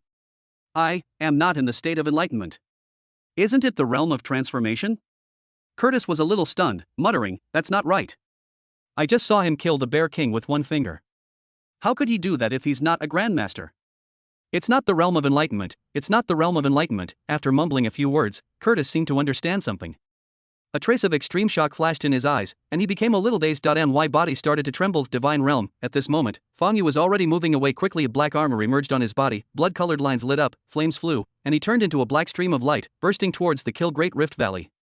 The Kill Rift Valley is located near the northernmost edge of the continent. As Fang Yu continued to approach, the temperature around him became lower and lower. The cold wind was howling, like a cold knife hitting people's faces. At the same time, snowflakes were also carried away by the strong wind, completely blocking the view. Snort. Fang Yu looked calm, his body shook, and suddenly, black flames danced wildly, with a heat that could melt steel, causing all the snowflakes within a radius of 100 feet to instantly vaporize, and the line of sight began to gradually open. Boom. It felt like being at the bottom of the sea 1,000 meters deep, with terrifying pressure suddenly sweeping in from all directions and squeezing in. Fang Yu's eyes narrowed. The surrounding space began to become a little abnormal, and pressure came from this. Soon, not far away, a huge crack appeared across the earth, stretching for hundreds of kilometers and thousands of meters wide. It was like the mouth of a giant beast, dark and deep, ready to devour anyone. Kill Great Rift Valley. However, Fang Yu's attention was not focused on this. Instead, he looked up at the sky, which was obscured by the blizzard, without sunlight, but with faintly visible black cracks. Guishu arrive. Fang Yu's figure suddenly stopped, the vital energy in his body surged, and he stood in the air. Boom! Boom! Boom! Around the faintly visible black crack, the air vibrated and roars continued to burst out. Fang Yu's eyes were stern. Even though he was still thousands of meters away, he could clearly sense that someone in Guishu on the other side of the black crack was constantly bombarding the passage. Due to the passage of time, various problems have arisen in the isolation formation and it cannot be fully opened. However, at the same time, the defensive capabilities of the broken formation are no longer as strong as before and are more easily destroyed. Snort. Fang Yu snorted coldly. According to the plot in the book, about 2 months before the protagonist's rebirth, the formation was broken and the two realms were connected. Then, these warriors inherited from the era of the sex will gradually descend, gradually appearing in the public eye, stirring up great turmoil. With the revival of vitality, warriors continue to emerge. In a very short time, warriors once again become the most respected existence, slowly changing the original pattern and order. In addition, the existence of Guishu is an important place for the protagonist of Rebirth of the Urban Mad Immortal. Although the vitality of the outside world is gradually recovering, it will still not be comparable to that of Guishu for a long time. So after gaining a certain level of strength, the protagonist found a way to sneak into Guishu and began to rapidly improve his strength. At the same time, he also pretended to be very powerful in Guishu. If the protagonist who has been reborn as a mad urban immortal is allowed to step into Guishu, he will gradually slip out of control. Therefore, Fang Yu wants to change all this. However, with my current strength, I cannot shake the space channel. Fang Yu looked calm. The formation that separates the two worlds was created by gathering the strength of the entire martial arts world. There are even many beings in the divine realm, and even above the divine realm. It is definitely not something that I can fight against now, but Fang Yu waved his hand and muttered to himself, "System." During the time he was on the road, the system had completed the interface update and upgrade. Silver light condensed and outlined in front of him, revealing a system interface that only he could see. The strongest villain system host, Fang Yu personal wealth, 876.5 billion charm, 30 vitality points, 1 skills, 3 sword styles, god level, fighting skills, perfect, soul capture, perfect, medical skills, Xin Tian medical classic, perfect, villain value, 4100 current trigger book, rebirth of the Urban Mad Immortal. The changes in the system interface were not big, just some subtle changes. Fang Yu's eyes fell on the column of vitality points. The original constitution points turned into vitality points. Upon reaching the divine realm, warriors can mobilize the vital energy of heaven and earth at will. What fills their bodies is no longer true essence, but the more powerful and purer vital energy of heaven and earth. 1 point of vitality means that you have just been promoted to the divine realm. Of course, this number only represents the realm, and does not represent Fang Yu's true combat power. Fang Yu's true combat power is far stronger than that of an ordinary god realm cultivator. However, at this level of the god realm, the control of power will not be weak, and the gap brought by Fang Yu's fighting technique, perfection, will gradually narrow. Increase vitality points for all villains. Fang Yu's expression was calm. 2000 villain value can increase 0.1 vitality point. Do you want to increase it? Yes. Ding, villain value minus 4000, vitality points plus 0.2. Fang Yu felt the energy pouring into his body, his strength constantly increasing. He let out a long sigh. System, use Invincible Shadow State. One of the 3 rewards from the Invincible Shadow Intermediate Gift Pack, Bite. After using the Invincible Shadow State, the host will merge with the shadow of the powerful, and the strength will be greatly increased, lasting for 5 minutes. Are you sure you want to use it? Fang Yu's expression was extremely cold. Yes. Chapter 245, Seal Guishu, boom. As soon as he finished speaking, the surroundings suddenly became quiet. The wind was originally howling, but at this moment, the wind seemed to have stopped flowing, and even the air in space became stagnant. A vague and illusory figure appeared out of thin air. Then, it entered Fang Yu's body from behind and disappeared. Next second, Fang Yu's aura began to rise wildly, as if there was no end, and his aura continued to rise. Double 5 times 10 times keep improving. There was a darkness in Fang Yu's eyes. At a certain moment, a light seemed to light up in his pupils, like lightning swirling and condensing in the dark clouds, suddenly bursting into a brilliant light. Black armored it is now completely illuminated. Fang Yu stood in the air with his hands behind his back. Black and red flames danced wildly on his armor, transforming into a violent force that easily set off a huge wave and engulfed everything around him. Even the space is shaking and buzzing. Fang Yu clenched his fists, looked down, and murmured, "Is this the invincible shadow state?" The feeling of truly holding power. One of his motivations for reading the book, besides staying alive and avoiding becoming a stepping stone for the protagonist, the most important thing was to get a glimpse of the pinnacle of power, at this moment, even if it's only for 5 minutes, but his strength is compared with before like the bright moon against fireflies. What a world of difference. Then he laughed wildly, and his hoarse voice spread across the sky, stirring up dark clouds and blizzards, and the terrifying momentum covered everything. In the huge space crack that is faintly visible in the air, there seemed to be a sound of doubt and surprise, and the roar disappeared. An unimaginable force broke through the limits and emerged from it, turning into several huge and almost invisible illusory figures with earth-shaking momentum, appearing in the air. That momentum, even beyond the realm of God, above the divine realm, there is a sense of spreading. It seems to be investigating the changes happening in the outside world. Fang Yu's eyes flashed, and a loud voice came out of his mouth, "Get out." A voice that he then shattered several phantoms that suddenly appeared and transmitted some of the power. Who? There seemed to be a faint angry voice coming from the entrance of Guishu. Immediately afterwards, a force even more powerful than before, after being weakened layer by layer, emerged from it again. I said, lightning flashed in Fang Yu's eyes, and murderous intent emerged. "Get out." Next second, he stretched out his hand, clenched it, and punched out. So, earth-shattering, the terrifying force almost shattered the space, and the vital energy of heaven and earth within a radius of hundreds of miles was drained away. Boom. Several shadows were shattered again. Not only that, the power entered the black crack, instantly tearing the outer part of the formation apart, and then distorted the space, almost completely closing the passage. Before the space was closed, the remaining power of this attack rushed into it, spanning the two realms. Roar. From the other side of the passage, there were faint roars of shock and anger, as well as shrill screams. Next to a huge formation, several gods had horror in their eyes and turned to ashes in an instant. Meanwhile, several figures with earth-shaking momentum who transmitted their power to the outside world were blown away for dozens of miles, and even smashed mountains into pieces, despite the burst of all their strength.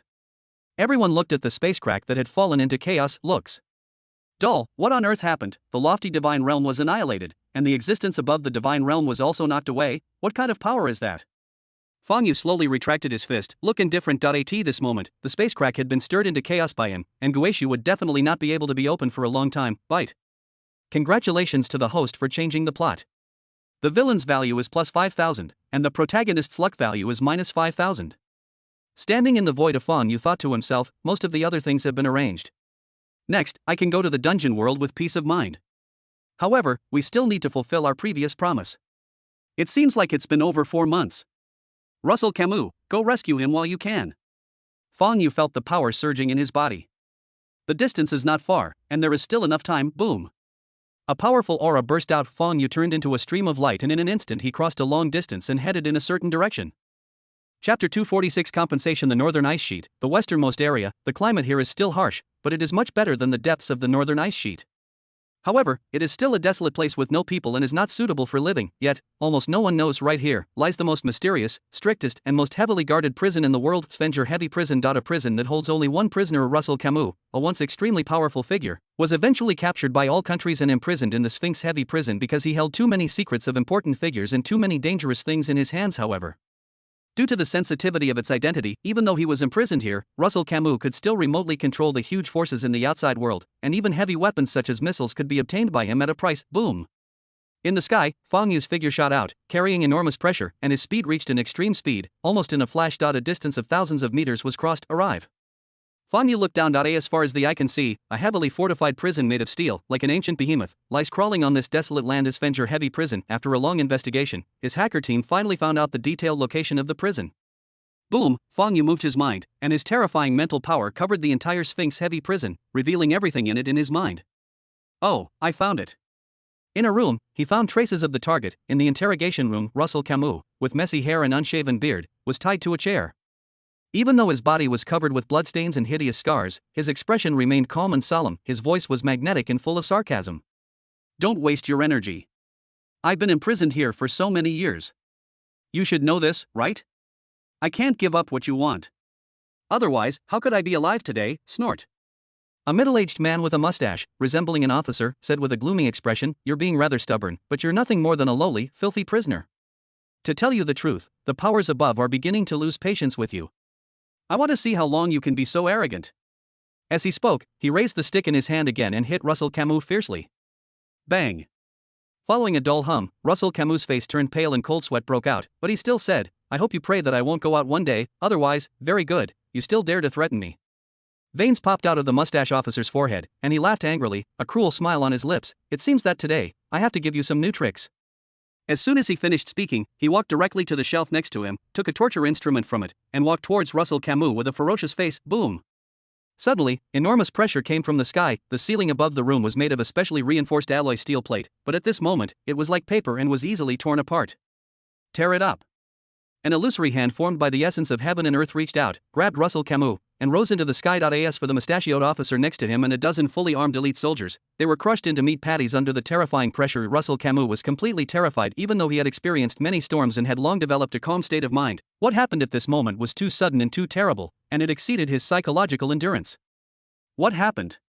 His mind went blank. When he came to his senses, he looked around and found himself hundreds of meters in the air, with strong winds howling around him and a big hand grabbing him. Suddenly Russell Camus felt a chill in his soul, because a pair of eyes were already fixed on him, scanning him up and down, like a sharp sword, cutting through his flesh and examining his soul. Fang Yu said calmly, "Roselle Camus?" I am." Russell Camus' voice was hesitant and he even stuttered. No matter how powerful he is or how many means he has, he is just an ordinary person. The means Fang Yu displayed at this moment are like those of ghosts and gods, beyond the means of ordinary people. Who are you, he? Fang Yu raised the corner of his mouth and said, don't be too nervous. We are old friends. Didn't I promise to rescue you from Sphinx prison? Promise. Russell Camus was stunned at first, and then his expression suddenly changed. He remembered. No wonder the voice sounded familiar. It was clearly the voice that had contacted me through an encrypted satellite phone to conduct a transaction. At that time, Russell Camus was just taking a gamble and didn't hold much hope after all. Even if Fang Yu was really a martial artist in the transformation realm as he claimed, it would probably be impossible for him to break out of Sphinx prison. As expected, the promised 4 months passed without any news. Originally, Russell Camus had given up hope and was furiously preparing to send someone to investigate Fang Yu's detailed information and make him pay with blood. At this moment, there was only boundless relief in his heart. Fortunately, I haven't done anything yet, otherwise, I would have been reduced to ashes by now. Buzz. In the Sphenger prison below, the alarm sounded loudly, and the entire prison was on full alert. Russell Camus has escaped. Large-scale garrison troops began to mobilize. This even includes missile forces, which have established air defense areas. In the overwhelming scan, Fang Yu, who had not deliberately hidden his figure, was also discovered. Report to the commander, an unidentified object has been spotted in the air. In the monitoring room, a soldier reported to his superior. Kill it down for me first. Rhodes, the supreme commander guarding Sphinx prison, roared angrily because of Russell Camus' escape. He had lost his mind. Even if he had to kill him on the spot, he would never let him escape. Otherwise, he couldn't imagine what kind of punishment he would face. Whoosh. Whoosh. Whoosh. Several missiles, trailing flames, streaked across the sky and attacked suddenly, facing the fierce murderous intent coming towards him. Fang Yu suddenly smiled. We agreed to rescue you in 4 months, but now it seems the time has passed, so I'll give you some compensation. Compensate? Russell Camus was going crazy. Wait, this is not the point, right? He had already seen the missiles whizzing towards him. If he didn't hide, he would die. Yes. Fang Yu, however, kept talking to himself. You've been imprisoned here for so many years, I'm sure you're extremely resentful and hate this place. So, I'll be kind enough to help you erase this place. Murderous intent burst out from his eyes. There was no warmth in those dark pupils. He had originally just wanted to rescue Russell Camus and be done with it, but they actually dared to attack him? They were courting death, so don't blame him. As soon as the words fell, a terrifying aura erupted from Fang Yu. It penetrates the earth and the world, as if it is about to break through the sky. Russell Camus felt as if his soul was about to be shattered. It seemed as if the other party could send him to hell with just a thought. Chapter 247, Giant palm covering the sky. Boom. Countless huge amounts of vital energy gathered together and turned into an extremely huge palm, covering the prison and blocking out the sky and the sun. What is that? Inside the prison, whether it was seen directly from the outside world or through images in the room, everyone saw the huge hand that seemed to hold up the heavens and the earth. Oh my God, Rhodes, the highest officer of the prison, muttered in a daze. Next second, the giant palm, carrying terrifying pressure, came crashing down. At this moment, all creatures like cockroaches and rats in Sphinx-heavy prison suddenly died. The wind is blowing and the clouds are rolling. Bang, bang, bang. The terrifying force instantly destroyed the entire prison. With a roar, all the glass shattered at once, then vaporized. Steel pipes twisted and collapsed along with the concrete, scattering in all directions. Boom.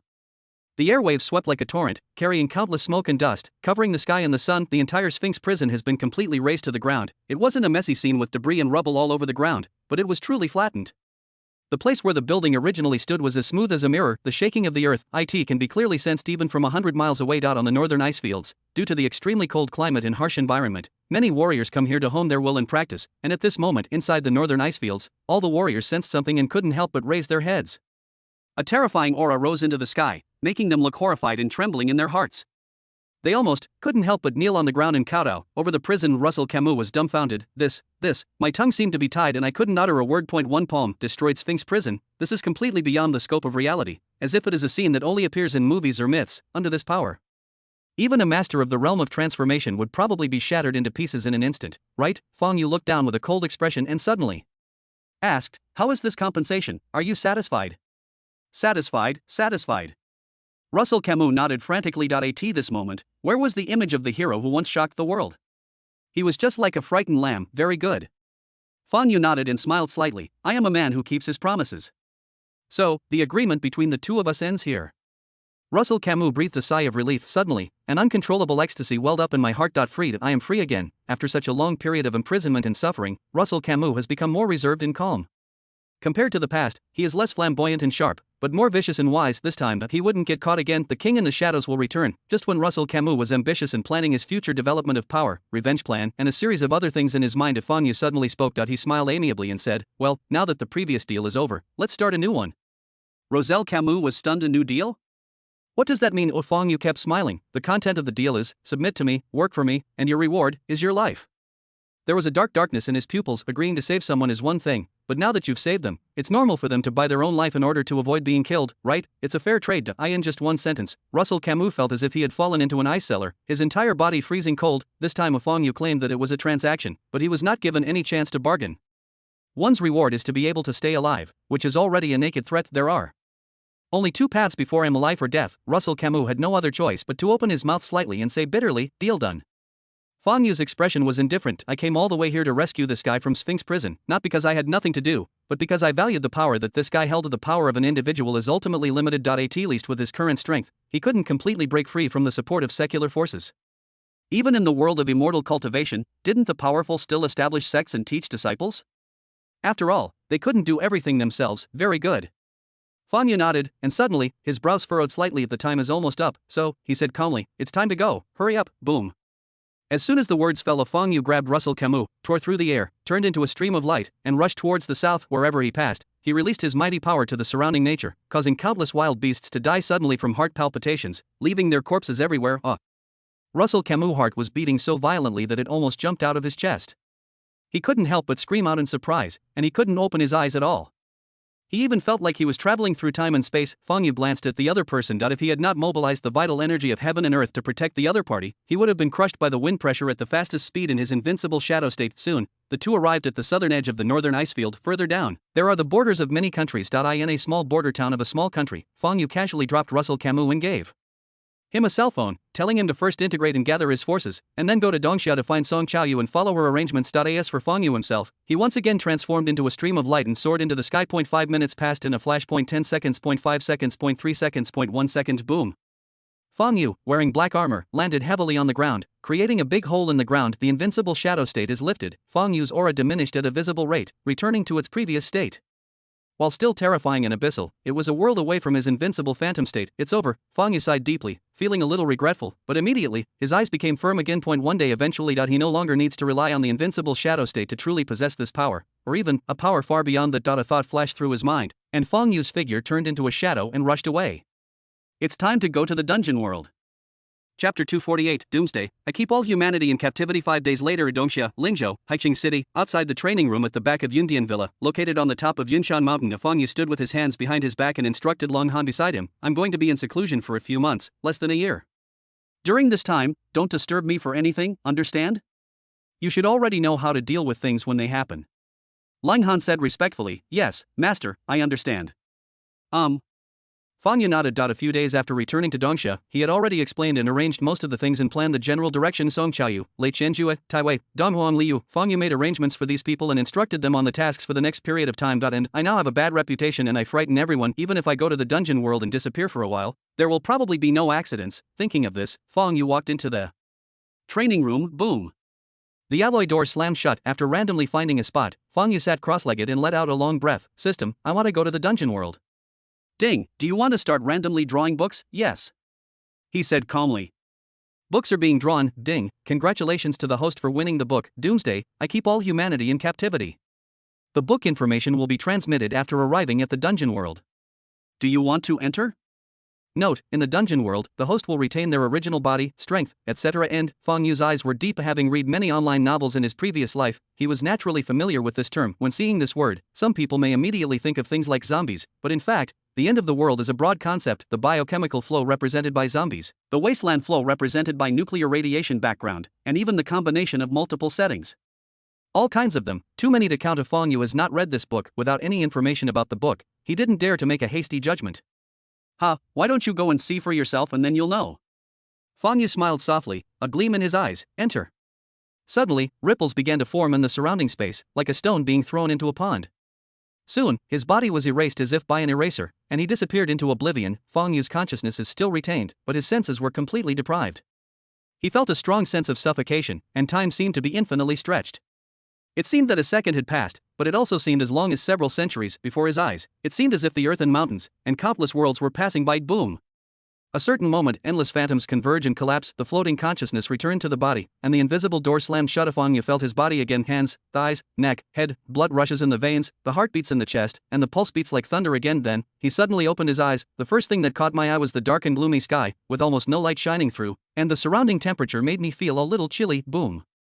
The car's engine vibrated and roared. Fong found that he was sitting in a green Jeep, driving across a wasteland.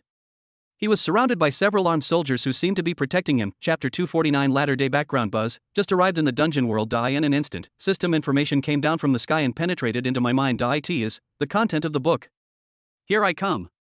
Fong closed his eyes slightly, quietly digesting the information, but after a moment, he couldn't help but frown, not because of the book information obtained this time is not as detailed as before in the main world, but incomplete and rough. Because it's a copy world? Fong pondered, his eyes flickering. However, the basic background of this world is still described in detail. This world is called Yuanqing. The time at this moment is the 75th year of the Cataclysm era. It is still a world of technological civilization similar to the previous one, but 75 years ago, a catastrophe came. First, a world war broke out, and nuclear bombs exploded everywhere, destroying the world and civilization. The dust brought by the nuclear explosion formed dark clouds, covering the world. As a result, the temperature of the entire world remained below zero all year round, plant growth slowed down, food was in short supply, cities were destroyed, and humans lost their place to live. And these. It's not the most deadly. It seems that due to the influence of nuclear radiation, mutations began to break out, and many creatures were contaminated and mutated, whether they were humans or animals. After the human mutation will become a zombie, or a giant. After the wild beast mutates, it is called a mutant beast. These guys, collectively known as mutant creatures, lost their wisdom and reason after the mutation. They only knew how to kill and attack crazily, tearing into pieces all the aliens they saw. Among these mutated creatures, zombies are the easiest to deal with.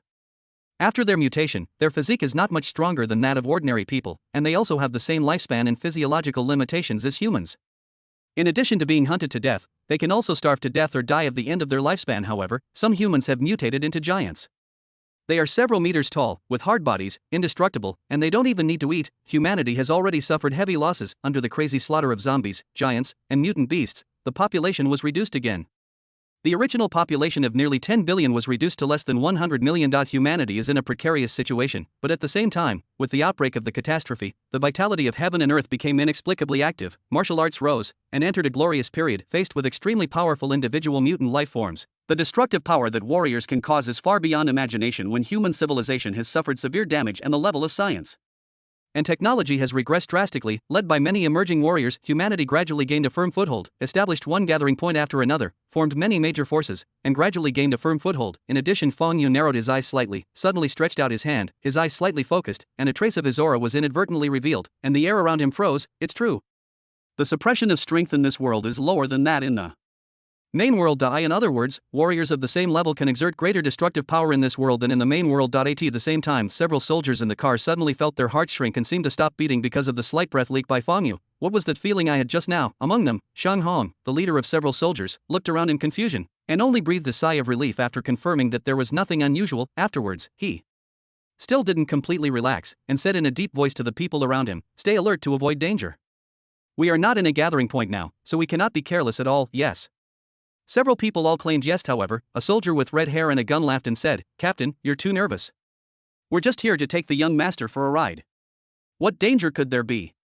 This is still a safe area. Here, even the weakest zombies are rare, let alone other creatures, huh?" Shan Hong glared at him angrily and said, "Shut up your crow mouth." The red-haired warrior shrank his neck and stopped talking. Then, Shan Hong looked at Fong Yu, took a deep breath, and said, "Young master, please be careful and stay safe. If you encounter any problems, hide behind us.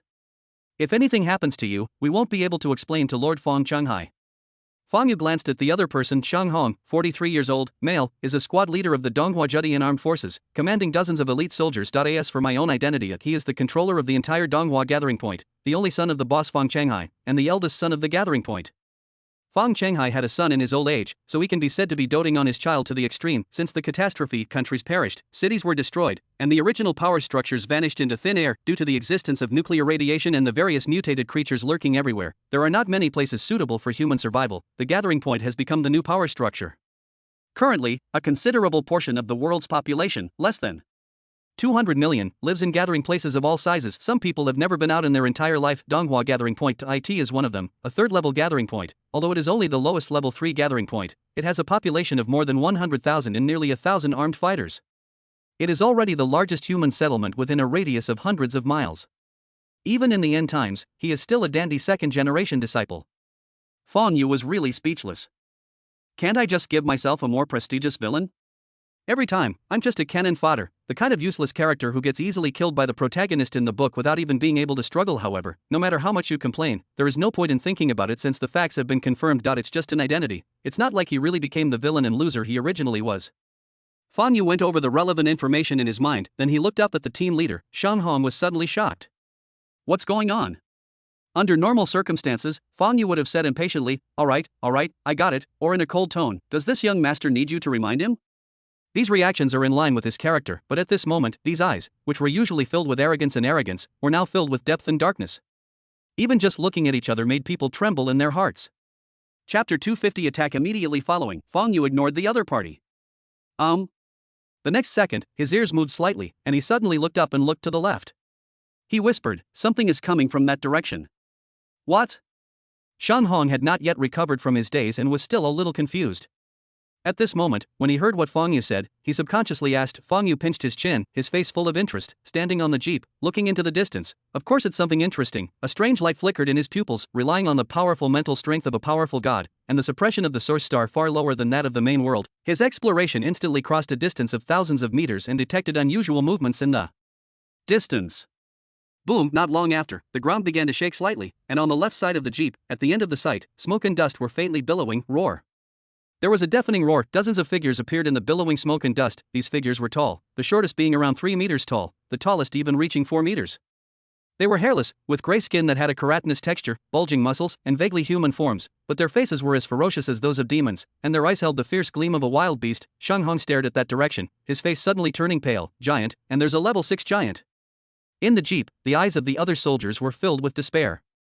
How could there be a giant in the safe zone? The martial arts of Yuanqing are also based on the essence of heaven and earth, and are almost the same as those of the main world. The stages of martial arts are basically the same, the only difference is Yuanqing's suppression of warriors' strength is lower, and the names of the martial arts divisions are different. Quasi-warrior, warrior, general, god of war, they correspond to the external strength, internal strength, transformation realm, and divine realm of the main world respectively. In this world, only those who mastered the use of internal energy, achieving a force of 1,000 pounds, even capable of competing with even a small amount of firearms, were called warriors. As for those who merely practiced external martial arts, strengthening their skin, muscles, and bones, and possessing a limited external strength stronger than that of ordinary people, they were merely called quasi-warriors. This is the division of human warriors. As for mutant creatures such as zombies, giants, and mutant beasts, they are divided into levels 1 to 12. Levels 1 to 3 correspond to quasi-martial artists, that is, the entry, mastery, and peak of external strength, and so on. All the way to levels 9 to 12, corresponding to the god of war, which is the realm of gods in the main world. A level 6 giant is the peak of martial arts and internal strength. This is the strength that only Fang Chenghai, the boss of the 3rd level gathering point Donghua gathering point and also the strongest man, has. Moreover, even if Fang Chenghai himself was really here, he might not be able to fight against a level 6 giant, because the same realm of the strength of giants and mutant beasts is stronger than that of ordinary humans. Their thick keratinized exterior gives them incredible defense, immense strength, and tenacious vitality, significantly weakening the effects of thermal weapons. Therefore, a single warrior poses a far greater threat to high-level mutants. This is also one of the reasons why warriors are respected. Shan Hong's face turned pale. This is a safe zone. At the beginning, the first city had sent people to conduct a large-scale sweep, so there shouldn't be an influx of mutant life in a short period of time. What's more, they are actually level 6 giants. What makes it even harder to resist is that behind the level 6 giant, there are more than 20 lower-level giants. Shan Hong looked at the red-haired warrior and cursed, "You crow's mouth." The other person's face was pale and bitter. Who would have thought that he would be so unlucky just by saying it casually? Could it be that his mouth was really blessed? Oh shit. Shan Hong gritted his teeth fiercely, looking at the level 6 giant that was getting closer and closer. His eyes were red as he gritted his teeth and said, "Let's fight these beasts. Isn't it just death? In this world, no one can live forever. Even if they die, they have to take others with them." Upon hearing this, the other soldiers pointed their submachine guns and rifles at the charging giant with crazy looks on their faces. They knew they would die today, unless a miracle happens. In the face of death, everyone fell into a state of hysteria. "Get out of the way." At this time, a faint voice sounded. Shan Hong turned around in astonishment, looking at Fang Yu who suddenly spoke, his mind a little confused. Etc. Just now, it seemed that it was Master Fang who discovered the abnormality before any of them. "This is Deng Deng." For some reason, as soon as Fang Yu finished speaking, their bodies involuntarily moved to the side, making room in the specially modified jeep with a convertible top and a trunk. Next second, in the stunned eyes of everyone, Fang Yu bent his knees slightly and suddenly jumped off the jeep that was moving at full speed. Mr. Fang. Everyone couldn't help but exclaim in surprise to Is Fang Yu crazy? Or, knowing that he can't survive, he wants to commit suicide, boom. Landed heavily. Fang Yu's expression was calm, he put his hands behind his back and walked slowly forward. Giant? That's interesting. This is a good opportunity to collect some data and information, roar. The level 6 giant roared and rushed out of the group of giants, rushing towards Fang Yu, with bloodthirsty and excited light flashing in his eyes. That is the breath of prey, that's right. Rush. Chapter 251 Escaped, crack. The jeep's tires scraped against the ground rapidly, but due to inertia, the jeep still rushed out for a considerable distance. Now it is obviously impossible to turn back. Quick, shoot. At this time, Shang Hong reacted the fastest, holding the submachine gun and pulling the trigger. The other soldiers reacted one after another and fired wildly. If Fang Yu died, even if they were lucky enough to escape back to the gathering point, they would definitely not be able to escape death, so they had to make sure Fang Yu was alive, although he said that he would drag a few people down with him. But who would want to die as long as they can survive? Day. Hot bullets poured out of the gun barrel and shot towards the huge level 6 giant. However, the bullets hit the level 6 giant as if they hit a thick steel plate, sending up bursts of sparks and the sound of iron colliding with iron. Only dents appeared on the gray stratum corneum, without causing any substantial damage. The pain, on the contrary, only aroused the giant's rage. Damn it! Shang Hong couldn't help but curse. With their firepower, it was not enough to pose a threat to the level 6 giant, roar. The level 6 giant left the giant behind him far behind, his eyes red, and rushed towards them. There was no emotion in Fang Yu's eyes. He just murmured, 46 meters per second. This is already beyond the normal speed of most cars.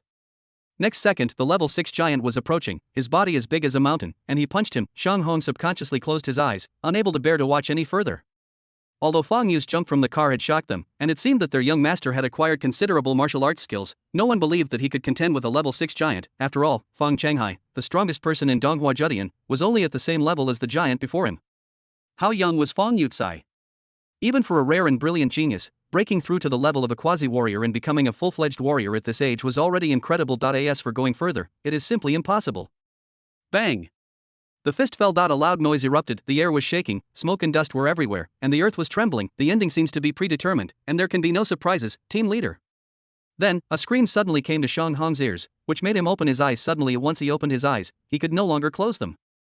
His eyes grew wider and wider, as if they were about to burst. The other soldiers around him in the jeep had the same reaction. This is, what on earth did they see? Incredible, totally unbelievable. The smoke and dust slowly dissipated, the vision gradually became clear, and the scene in the distance appeared. The 6th level giant's fist, which was as powerful as 1,000 pounds, did not fall down, but was constantly shaking and hovering in the air, because a slender finger was already pressing against the heavy fist that was as big as a millstone and covered with grey keratin. The finger looked so fragile, as if it would break with a slight bend, but at this moment, it blocked the attack of a level 6 giant. One finger can stop a level 6 giant. Is this really something humans can do? Strength, about 60 tons. Fang Yu frowned slightly. If the speed of this level 6 mutant giant was normal, then if its strength was compared, it would be far superior to other warriors of the same level. Although these mutant creatures are just brainless beasts, their fighting methods are clumsy and crude, and they cannot use secret techniques to increase their combat power like human warriors. But even so, with such a huge gap in power, if human warriors face mutant creatures at the same level, they will probably still lose more than they win. Roar! The 6th level giant's ferocious aura stagnated, there seemed to be some confusion in its eyes. Its punch should be enough to easily tear through steel and collapse walls, but it was unable to smash the tiny human in front of it into a meat paste. Fang Yu looked up. With his height, he even had to look up to see the face of this level 6 giant. Compared with the two, he was like a dwarf. However, in the eyes of the people around them, at a certain moment, the roles between the two seemed to be reversed. Fang Yu's figure grew infinitely taller, standing upright, while the level 6 giant, who was nearly 4 meters tall, seemed to have turned into a humble reptile crawling on the ground. Next second, Fang Yu narrowed his eyes slightly. You are standing too high. I don't like the feeling of being looked down upon. He lifted his foot. A kick landed on the knee of the level 6 giant. Bang! The tall giant's knees shattered instantly and he couldn't help but kneel on the ground. The beast's instinct made this level 6 giant start to struggle subconsciously. However, the next second, boom! A terrifying sense of oppression descended. The level 6 giant was completely pressed to the ground. The level 6 giant yelled angrily, exerted force with his intact leg, slowly straightened his body, and his muscles expanded, and his body was already half standing up. However, at this time a hint of sarcasm and stern smile suddenly appeared at the corner of Fang Yu's mouth. Then, in the perception of the 6th level giant, the sky collapsed, the enormous pressure that had previously forced it to use all its strength to overcome suddenly increased dozens or even hundreds of times almost in an instant. Bang! A trace of wild animal fear flashed across his eyes. The level 6 giant only lasted less than 1/10 of a second before he exploded into a ball of thick blood mist. Fang Yu looked up, looking at the dozens of giants from afar. The light in his eyes shot out, like a cold wind, covering the surroundings. Dozens of low-level giants were running and suddenly stopped, their eyes filled with instinctive fear. Even wild beasts have emotions and can feel the class oppression that comes from the level of life. Roar gradually, under the envelopment of that overwhelming momentum, the remaining dozens of giants, instead of moving forward, slowly bent their waists, and then, in a crawling posture, slowly retreated. Finally, at some point, he turned around and escaped for his life. Chapter 252. The protagonist, Jiang Huai. Dozens of giants quickly fled. Shang Hong and several other soldiers in the jeep were now numb in the face, their hearts filled with horror, and completely speechless. Everything that was happening before their eyes had already surpassed their common sense and their understanding of the world. The giant actually escaped. How is this possible? When will these ferocious mutant creatures flee before humans? Compared to Fang Yu's almost instantaneous killing of a level 6 giant, seeing dozens of giants fleeing was even more shocking to them. On the surface, humanity has temporarily gained a foothold and reached a balance with the mutant creatures, but in fact, even in the last decade, a large number of gathering points have been destroyed every year, except for those super large gathering points and powerful forces. Other small and medium-sized gathering points are likely to collapse at any time, turning into ruins and ashes in a very short time and becoming food for mutant creatures. 75 years have passed since the disaster. Human beings' fear of mutant creatures has long been deeply rooted in people's minds and has become an indelible nightmare in everyone's heart. No one can compete with them except the high-ranking warriors or large-scale armies. There are undoubtedly many strong people who can kill dozens of giants alone, but it was the first time that Shang Hong and others saw and heard that a giant would flee in fear when facing a human. So, when seeing this scene, the shock and impact they felt in their hearts were difficult to describe in words. Miracle, this is a miracle. Shang Hong murmured that when they saw the giant before, they thought they were doomed unless a miracle happened, and now the miracle really happened before their eyes. Looking at the dozens of giants fleeing, Fang Yu was too lazy to chase them. Instead, he turned around and took a step forward. In an instant, he crossed a distance of several hundred meters and returned to the jeep. Fang, Master Fang. Everyone was shocked by the terrifying speed. They didn't dare to breathe, their hearts were filled with doubts. As Fang Yu was the young master of Donghua Judian, they were naturally familiar with him. In my impression, Fang Yu is just a man who relies on his status to eat, drink and have fun, and is arrogant and domineering. When did he possess such terrifying strength, killing a level 6 giant instantly? This requires at least a general to do, right? War general. There is a huge gap between the level of warriors. At that level, even in those super large gathering places, there is no doubt that he is definitely a big shot who is high above everyone else. They couldn't believe it in their hearts, but the facts were right before their eyes. Let's go back first. Fang Yu stepped onto the jeep and said calmly, although my speed of traveling is definitely faster than that of a car, traveling by myself is not as comfortable as riding in a car. Yes. Although full of doubts, Shang Hong and others did not dare to refute, but responded hurriedly. After a while, the car slowly started and drove towards the Donghua gathering point. Fang Yu narrowed his eyes slightly, thinking to himself, this Donghua gathering point is the largest human settlement in the surrounding area. It should be quite prestigious. I should go there first to learn more about the situation.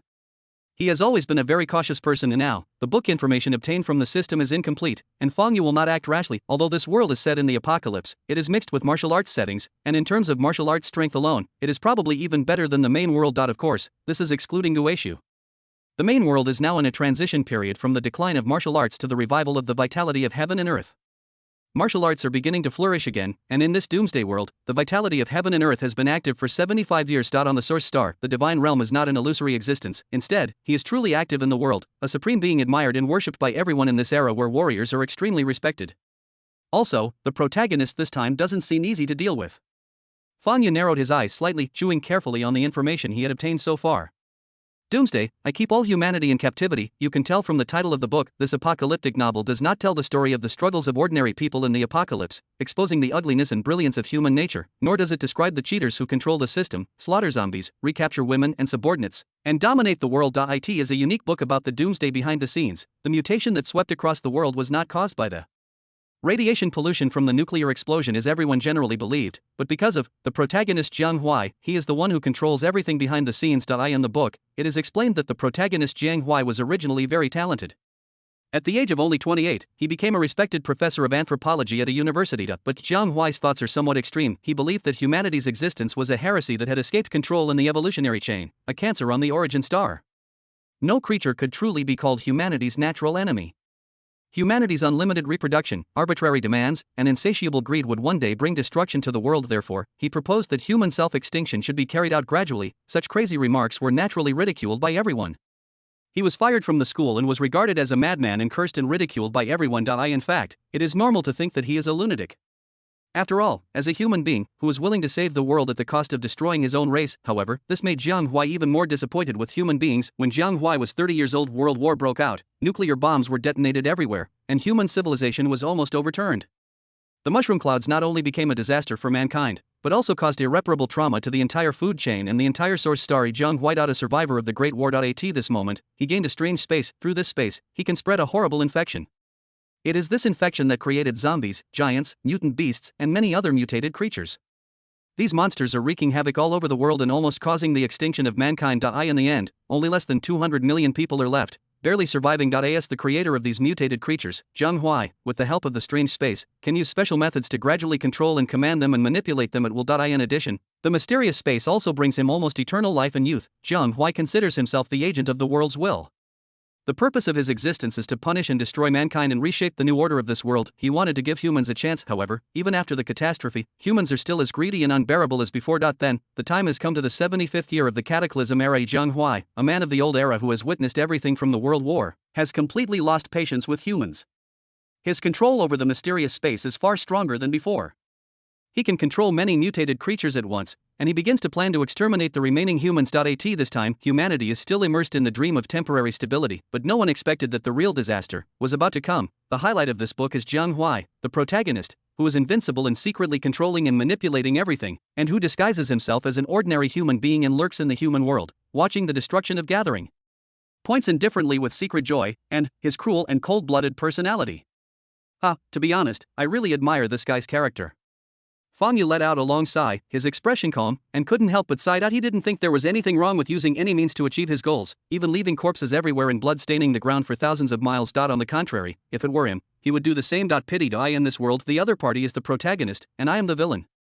The two are destined to be in opposition, so Jiang Huai must die, even though he is no longer the same stupid young master and will no longer experience the same fate. Under the influence of the world's will, the two will inevitably collide in different forms, but Fang Yu's eyes were deep. In fact, the difference between him and Jiang Huai is also very obvious. Although Jiang Huai looks cold-blooded and cruel, his ultimate goal is for Yu Enqing, for the entire world, and for the so-called justice. Fang Yu sneered, an idealist with a global vision?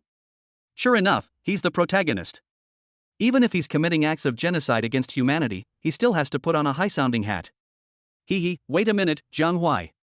Wait for me to kill you. Chapter 253 Donghua Gathering Point. The jeep was driving on the road. The surrounding area is barren black scorched earth, and occasionally you can see twisted and winding black trees, which are hideous and dry. The area around the Donghua Gathering Point was also the site of a large number of nuclear bomb explosions during the war. However, because the surrounding ecosystem has a strong self-repair ability, there has not been much remaining pollution over the past few decades. Since most of the continent is now occupied by mutant life forms, low pollution areas like this have become rare resources. In this era, living is already difficult. Who cares about radiation pollution? The jeep was moving at full speed, and soon, Shang Hong shouted, "Master, we've arrived at the gathering point." Fang Yu looked up. As expected, the outline of a ruin began to emerge faintly in front of them. It seemed to be a city before the disaster. At this moment, in the ruins of the city, an iron fence made of barbed wire surrounded it, marking out an area. Behind the iron railings is a city wall about 10 meters high, with traces of repairs and damage everywhere. Between the iron railings and the city walls, there are several tall sentry posts, with several soldiers standing on them. Looking around with alert eyes, Fang Yu raised his eyebrows and suddenly said, "This gathering place is really shabby." Forehead Shang Hong was stunned, not knowing how to respond for a moment. In the end, he could only say cautiously, "Master, being able to live in a relatively safe gathering place is already a blessing for many people. You know, nearly 30% of the population lives outside without any protection." For Shang Hong, who grew up in Donghua Judian, the central street in the gathering point was already the most prosperous place he could imagine. After the mission, going for a drink with his men was simply the greatest happiness in life. Fang Yu didn't respond, just shook his head secretly. The situation of human beings in this world is worse than he thought. A weak third-level gathering point like Donghua Gathering Point is really vulnerable in the face of large-scale mutant creatures. Jiang Huai's goal is to destroy humanity, then naturally, the remaining 200 million humans in the wasteland can, to some extent, be regarded as friendly forces, standing on the same side with him. If humans survive, the mutants will be eliminated. Jiang Huai's luck value will naturally disappear, and the protagonist's halo will be stripped away. On the contrary, as long as there are enough mutant creatures in the world, Jiang Huai will still have a chance to make a comeback. In Fang Yu's heart, he actually doesn't care about the life and death of the human beings in this world. But if all humans are destroyed, he will have to fight Jiang Huai alone. How many mutant lives are there in this world? Anyway, it is definitely an extremely terrifying number. Even if one is at the god level, it is impossible for one person to fight against millions or tens of millions of mutant creatures alone. Even if there were 1 million ordinary people, it would be enough for Feng Yu to kill them until he was exhausted. Therefore, Feng Yu needs power, a huge power. He wants to control and integrate the remaining human forces in this world to fight against mutant creatures. In my mind, I kept thinking about the next plan. The jeep had already driven to an entrance in front of the iron fence. Let him go. Shan Hong shouted loudly at the sentry post. The soldier on the sentry post noticed this and didn't say anything. Instead, he gestured to the back, and no one opened the iron bars. Shan Hong's face darkened. Are you deaf? Open the door. I'm Shan Hong, the squad leader of the combat unit. And didn't you see clearly who was in the car? The iron bars are still not opened. Asshole. Shan Hong was furious and jumped out of the car, intending to question. Just then, a man in his 30s, wearing a fine woolen coat, walked up to the sentry post with a mocking smile on his face. Hey, you're back?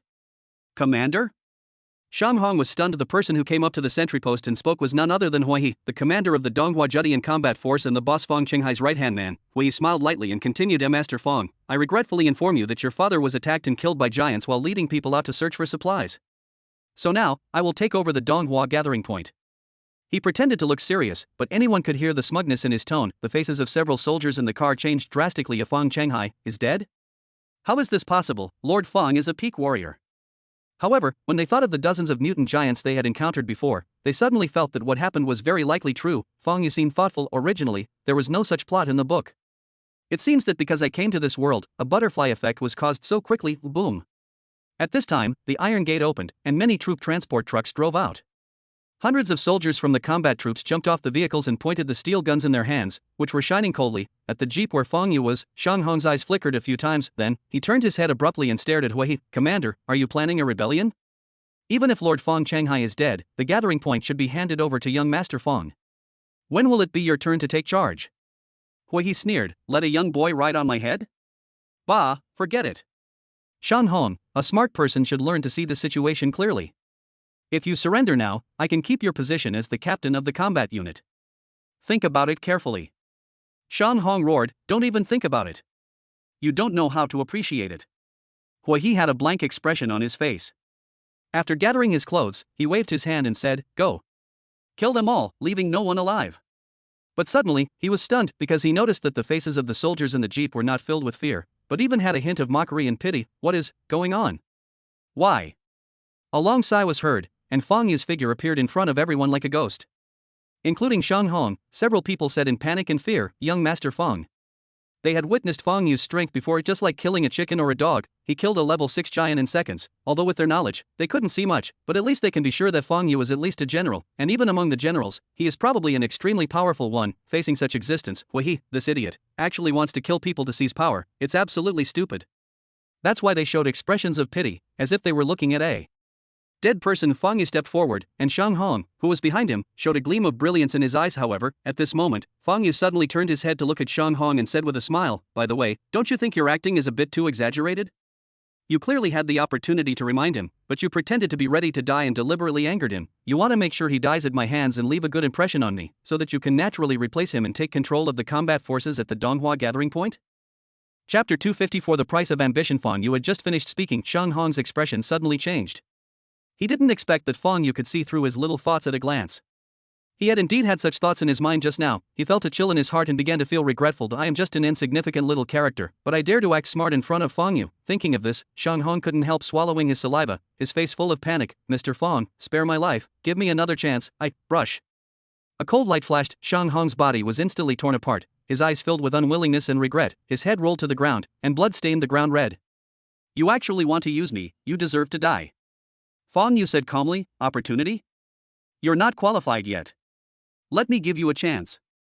Originally, even if Shan Hong remained silent and did not remind Hui He about his own strength, he would not let Hui He go, because Feng Yu has always hated such traitors. For the betrayer. He has always been ruthless. Although the identity of the eldest young master of Donghua Judian was only inherited from the system, however, since Hui He dared to offend him and put himself in danger, he would have to pay the price. If Shan Hong knew all this, he would probably regret it to death. I'm fine, why?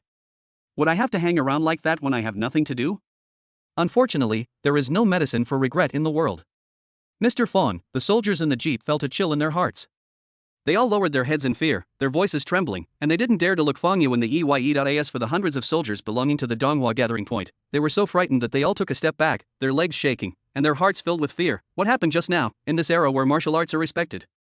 Shan Hong was able to become the squad leader of the Donghua Gathering Point combat force and manage dozens of soldiers. Naturally, he was quite powerful and had already reached the peak of quasi-warrior, that is, the peak of external strength in the main world. In the future, it is very likely that he will become a warrior. However, Fang Yu just stood there with his hands behind his back, and no one saw him make any movement, but Shan Hong's body had already been torn apart. This method immediately frightened them and made them lose the courage to ACT the outpost, where he was also stunned, and a bad premonition suddenly surged in his heart. He felt that he seemed to have made an extremely wrong choice, but at this moment, the arrow was already on the string and he had to shoot. So, he immediately flew into a rage. Go. Kill him. Whoever dares not do it, I will execute him later. Hundreds of warriors, even without heavy weapons, are enough to surround and kill the top warriors. The long-standing and deeply ingrained perception made him simply not believe that Fang Yu could be so strong. Snort. Fang Yu stepped forward and said in a cold voice, if you lay down your weapons and surrender, I will spare your life. If you remain stubborn and refuse to change your ways, I will kill you without mercy. Kill. Among the hundreds of soldiers, about 100 were Hua He's direct subordinates. At this moment, listening to Hua He's orders, they finally took action. The bullets were like Thor's whip, forming a stream of scorching bullets, whizzing towards them. Fang Yu looked calm, standing still without dodging or evading. Hua He, who was above him, was overjoyed that the other party was so arrogant. Ding ding ding. Next second, there was a sound of steel colliding. All the people who fired the shots had their eyes wide open in astonishment, because the bullets did not kill Fang Yu, but instead seemed to be stuck in glue, solidifying around Fang Yu and not moving at all. An invisible and intangible transparent air shield enveloped Fang Yu, blocking all attacks. War. General. Someone widened his eyes and cried out in horror. In this world, the suppression on warriors is lower, and warriors of the same level can exert more powerful strength. But even so, even a top warrior cannot avoid being injured when facing so many bullets. What's more, the invisible protective shield around Fang Yu, it was clearly the true energy that only a general could possess, which was released and condensed into a shape to protect the body of Fang Yu. Is he a war general? Act recklessly. Fang Yu's expression was cold. He originally thought that these guys were also human beings and could play a role in dealing with mutant creatures in the future, so he did not kill them at the beginning, but gave them a chance. But some of them, despite his own warning, he still took action. This has undoubtedly touched the bottom line of his patience. Court death. Fang Yu stretched out his hand, a long sword emerged from the void, and then he slashed out with one sword. Boom. A sword light slashed across the sky, cutting through the void and passing through hundreds of Donghua Gathering Point warriors. All the 109 people who had fired the gun just now were killed. A strange streak of blood appeared on their necks, and then their heads rolled off their necks one after another. The surviving soldiers screamed with horror in their eyes, and subconsciously touched their necks to make sure their heads were still there. Fortunately, it's still there. After a few seconds, they all breathed a sigh of relief. How is this possible? At the sentry post, when he was horrified and his face turned pale. I originally thought that today was my lucky day, but suddenly I received the news that Fang Changhai died while out looking for supplies. After all, the Donghua Gathering Point is located in a mild nuclear radiation zone, the soil is full of pollution, and most of the land is simply unable to grow crops. Even if there is a small amount of production, it is definitely not enough to feed the population of the entire gathering point. Therefore, it is necessary to explore the ruins of the old city, seize some supplies, and exchange them for food from large gathering points and major forces. The safe zone has been looted countless times and has been almost dug up deep, so if you want to obtain valuable supplies, you have to take the risk and go to areas that have not been raided or marked. Therefore, if you are not careful, you will encounter powerful giants and mutant beasts, which is very dangerous. Fang Changhai accidentally died during this process. This news made Hua He ecstatic. In the eyes of others, as the commander of the combat troops at the gathering point, he was already a big shot who was second only to the emperor, but for him, being under Fang Changhai for so many years had already made him tired and no longer satisfied his ambitions. So, as soon as Fang Changhai died, he immediately showed his fangs. He led his own direct subordinates, and through threats and promises, he quickly took control of the remaining combat troops. In his opinion, all he had to do was get rid of Fang Yu, then Donghua Gathering Point will rightfully belong to him. This was the plan that He had originally imagined in his mind. It was perfect, but at this moment, the beautiful dream was ruthlessly shattered. When he saw hundreds of his direct subordinates being killed by a single sword, his legs began to go weak. He turned around and frantically tried to escape from the outpost into the gathering point. Commander Hua, where do you want to go? The sound was like rolling thunder, resounding in Hua He's ears, making his body seem rusty, as if it was no longer under the control of his brain, and he was completely fixed in place. Fang Yu looked up at the sentry post with a calm expression, then, he stretched out his right hand and made a light grab towards Hua He from a distance. No! Suddenly, in that direction, the vital energy of heaven and earth suddenly boiled up, driving the air into hundreds of wind blades, which directly turned the terrified Hua He into countless pieces. Hua He, die, people always have to pay a price for their ambitions. Chapter 255 Breakthrough Point, Panga Creatures. After killing Hua He, Fang Yu retracted his gaze and looked at the surviving Donghua Gathering Point soldiers next to a dozen troop transport trucks. Mr. Fang. Before he could say anything, these people had already thrown down their guns with panic-stricken expressions on their faces and knelt on the ground with fear on their faces. Fang Yu just said coldly, "Open the door." Most of these people were just coerced and bewitched by Hui He, and he was too lazy to care too much. Since they didn't shoot at him just now, he would spare their lives. Rather than dying at his own hands, it would be better to die on the battlefield fighting mutant creatures in the future and contribute to the strategy of his book. Yes. Everyone stood up hurriedly since Hui He was dead. Naturally, no one dared to stop him. Fang Yu got back on the jeep, and the outer iron gate and the inner 10-meter-high city wall gate opened one after another, allowing him to travel smoothly all the way. Next, the scene inside the gathering point made Fang Yu frown. Within the Donghua gathering point, the roads are dilapidated and narrow, and the houses are generally less than 3 stories high. Most of these were rebuilt after the gathering point was demarcated. After all, the original high-rise buildings were almost completely destroyed. Among them, there are still a few buildings that remain from before the catastrophe era. Even though they are dilapidated, after simple and basic repairs, they are still densely populated with people. Most of the pedestrians on the road were thin, wearing worn, wrinkled and stuck-together clothes, with messy hair, and some were even naked. Many of them had numb and confused expressions on their faces. It seems that the purpose of living is simply to live, nothing else. However, when he saw Fang Yu and others riding in a jeep roaring on the road, a trace of awe and envy flashed in his eyes. Fang Yu shook his head secretly. This Donghua gathering point is indeed just a lowest-level, third-level gathering point. It can only provide the most basic life security to the residents of the gathering point, and even the most basic food and clothing may not be guaranteed. However, Fang Yu was just expressing his feelings. He had neither the ability nor the desire to help these people. He came to this world just to kill the protagonist and get the strategy books. Nothing else was within his consideration. After a while, the car passed through the messy streets and a fairly spacious square appeared in front of us. On the left side of the square is a relatively new, spacious 5-story building, which contrasts sharply with the surrounding buildings. This is Fang Qinghai's private residence. Now that Fang Qinghai is dead and the rebellious Hui He has been suppressed, it is natural that this place belongs to Fang Yu. Master. The guard at the door said respectfully. Fang Yu jumped off the jeep, and a red-haired warrior named Qifeng also got off and followed Fang Yu. He was previously Shang Hong's deputy and deputy captain of the team. Usually, most of the time he is with Shang Hong and obeys Fang Yu's orders. Fang Yu stood at the door, thought for a moment, and said, "Please prepare some supplies for me, a better car. Oh, and I also need a map that is as detailed as possible." "Yes, I'll prepare it right away." Qifeng was stunned. "Mr. Feng, are you going on a long journey?" However, he did not dare to ask too much about Fang Yu's affairs. After answering, he immediately retreated to prepare. "Well, as soon as possible." Fang Yu nodded. He doesn't plan to stay here for too long. After all, the identity of the eldest master of Donghua Judian is just an identity given by the system, and he doesn't intend to waste too much time here. Send Qifeng away. Fang Yu walked up the stairs alone and reached the top floor of the 5th floor. The deepest part is a spacious office, furnished with refurbished desks and chairs found from the ruins of a bygone city. On one side of the room, there is a bookshelf with more than 20 books on it. Some are literary works left over from the old times, but most of them are books that introduce the world situation, how to survive in the wilderness, and some common and dangerous mutant creatures, and are more practical. Crunch. Fang Yu picked up a few useful books, pulled out a chair, and started browsing. Due to the incomplete information in the book. In addition, this time we came to a completely different apocalyptic world. Therefore, he doesn't know enough about many plots and a lot of information about this world. Before he could officially start the action, he needed to understand some things in detail. A few hours later, Fang Yu put down the book in his hand, closed his eyes slightly, and thought about his next plan. This time, it seems that the target is only the protagonist Jiang Hui, but if he wants to kill Jiang Hui, he must fight against the terrifying army of mutant creatures. This is definitely not something he can do alone. No matter how powerful the divine realm is, there are limits. There are several gods in this world, but this cannot reverse the power gap between humans and mutant creatures. Otherwise, humans would have launched a counterattack and recaptured the lost areas long ago. Why would they have been huddled in the safe zone? What I need to do is to stop this from happening. Fang Yu pondered and was suddenly speechless. Why did he feel like he was the protagonist this time? After all, it stands to reason that those who stand on the side of humans are often the protagonists. However, Doomsday, I Keep All Humanity in Captivity is a dark book, and the protagonist's goal is to exterminate humanity. Therefore, the enemy of my enemy is my friend. However, the difference is that in Fang Yu's eyes, the 200 million surviving humans in this world are not objects to be saved. They are just chips and tools that he must master in order to obtain the strategy book. Only by uniting all human forces can we unleash our greatest power. Otherwise, they would be defeated one by Jiang Hui. But without a doubt, in this process, Fang Yu will definitely encounter huge resistance. This is determined by the inferior nature of human beings. Even in the end times, there is never a lack of struggles for power and profit. Most forces only want to maintain their current interests and do not want to change anything. Fang Yu's expression was calm, but his eyes were filled with cold, murderous intent. Necessary bloodshed and death are inevitable. I have no patience for soft tactics. Anyone who dares to resist will be killed. However, integrating human forces is not an easy task. We need to first break through a little bit and then gradually chip away at them.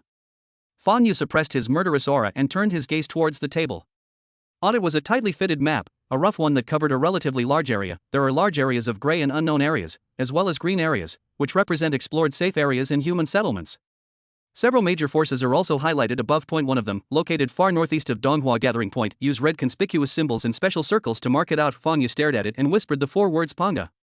Fang Yu's eyes were deep. This is what he intends to use as a breakthrough point. Pango Biological Company is one of the 8 major forces of mankind today. In the book, this is a force that plays a lot of roles, because the president of Pango Biology is the first person in the book to realize that there may be someone controlling the mutated creatures. It also caused a lot of trouble to Jiang White after all. If the protagonist has no enemies and no twists and turns in the entire book, the story will undoubtedly lose its appeal and people will lose interest in continuing to read. President of Pangu Biotechnology, this is a character specially created by the author of Doomsday, I Keep All Humanity in Captivity, based on the information from a series of books about Pangu creatures in his mind. A complete plan has gradually begun to form in Fang Yu's mind. Chapter 256. Leaving just then, there was a knock on the door of the room. Fang Yu restrained his thoughts slightly, looked up, and said, "Come in."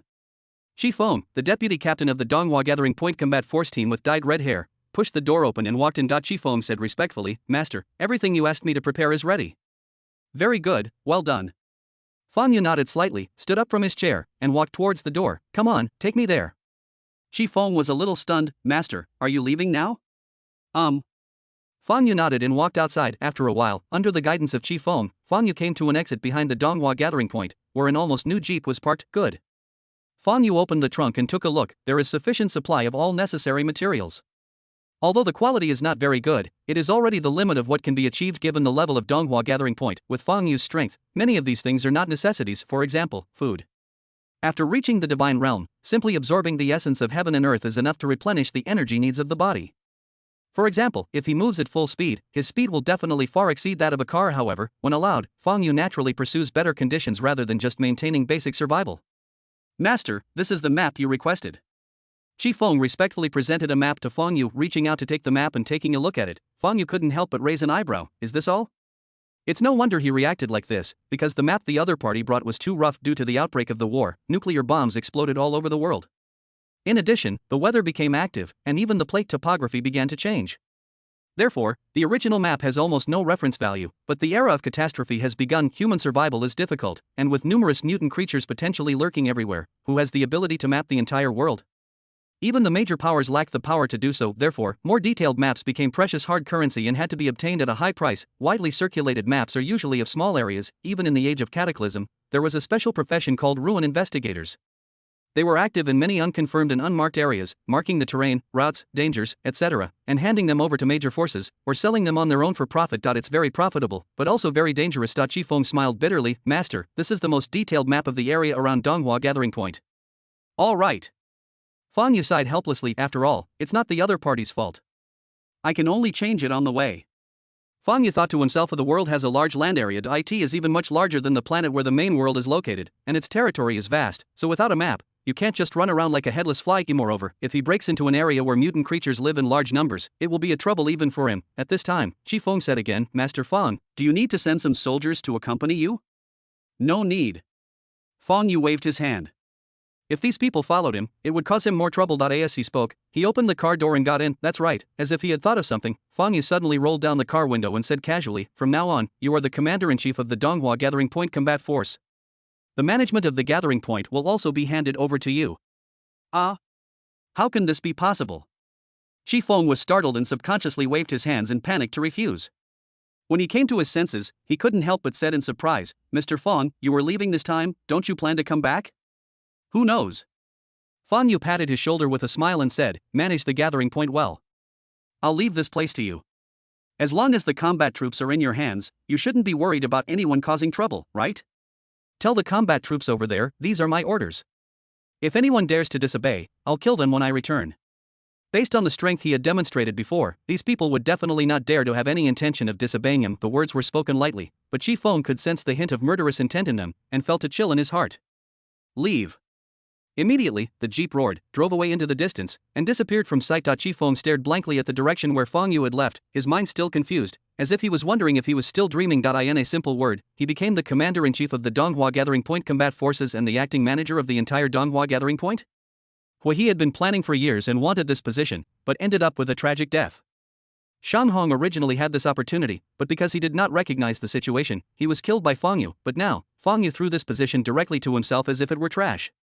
Before, he was just a deputy captain of a small team. In one sentence, change your destiny. This is Fang Yu's principle.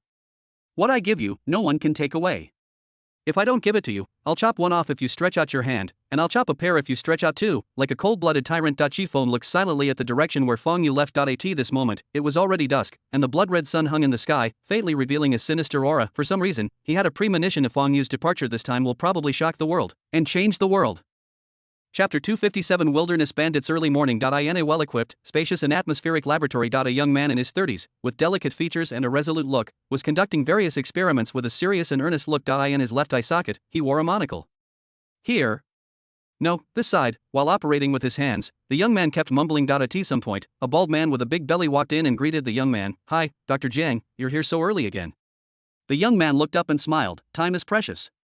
You. The bald man shook his head and laughed. We should also pay attention to the balance between work and rest.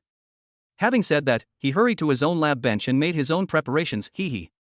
Jiang Hui looked up and adjusted his single-frame glasses, a strange light flashing in his eyes. Completely destroying humanity is a difficult project. Time is precious. Source star, the sky above my head still looks like a ghost, dark, cold, damp, depressing. The dark clouds formed by the nuclear explosion shrouded the entire world. However, the situation was actually much better than the first few decades of the Cataclysm era. According to the speculation of some powerful scientists, around the 145th year of the Cataclysm era, the dust covering the sky will completely settle and be purified, and humanity will once again see blue skies and light. But this kind of thing, for most people living on this land, it doesn't matter at all. They don't care at all. What they need to think about is how to get food and water for tomorrow and whether they can survive to the next day. 145th year of the Cataclysm era, in the age of Cataclysm, where the average life expectancy is less than 40 years, this is too far away for them. Boom! In the midst of ruins, the engine suddenly started to roar. A green Jeep was driving on a bumpy road. Fang Yu drove the Jeep, speeding through the ruins. On the way, he kept thinking in his mind. There's still plenty of time. Fang Yu controlled the steering wheel with one hand and pinched his chin with the other. There's not much fuel left in the trunk, but it should be enough to get us to Kailan City. From then on, we'll just abandon the car and walk. The Jeep continued to drive among the ruins of the city. In less than an hour, the surrounding broken walls and debris gradually disappeared, and a desolate wasteland came into view. That's right. Fang Yu's eyes flickered, and he suddenly spoke, muttering to himself, System, are these replica worlds real worlds? Yes. The system responded, the copy world is a real world with a physical structure. It is not fictional. It's just that the level of the current copy world is lower than the main world the host was in before. Fang Yu seemed to be thinking about something. A world with lower levels and ranks? So, because of this whole reason, warriors in this world are less suppressed and can unleash even greater destructive power? Yes. The higher the level and hierarchy of a world, the stronger the suppression, which means the world is more stable. In fact, if a life form with excessive strength descends into a low-level world, it is enough to cause the world to collapse. Fang Yu nodded, then pondered again. I said before that you can only leave this world after completing the book's strategy. So, is there a situation where the book's plot ends, the protagonist survives to the end, and I, as the villain, still survive? He seemed interested. What would happen if this happened? The system was silent for a moment, then replied, this situation will not theoretically occur. As long as the world will exist, at the end of the book, one of the protagonist and the host will definitely die. Oh, I see. Fang Yu smiled and said, it doesn't matter. He will be the one to die anyway. The tone was plain and calm, but the simple words were filled with extreme dominance, and the aura soared into the sky, as if to break through the sky. Oh, there's another question. Fang Yu pondered for a moment and asked, if I successfully obtain the book and leave this world, will I be able to return later? Or, can I take the things in this dungeon world with me? This matter is very important, the system responded. After completing the dungeon book, the host can spend a certain amount of villain value to return to that world again. If you want to bring life from that world to the main world, you need to spend the corresponding villain value based on the specific situation of the object you are taking away. It actually works.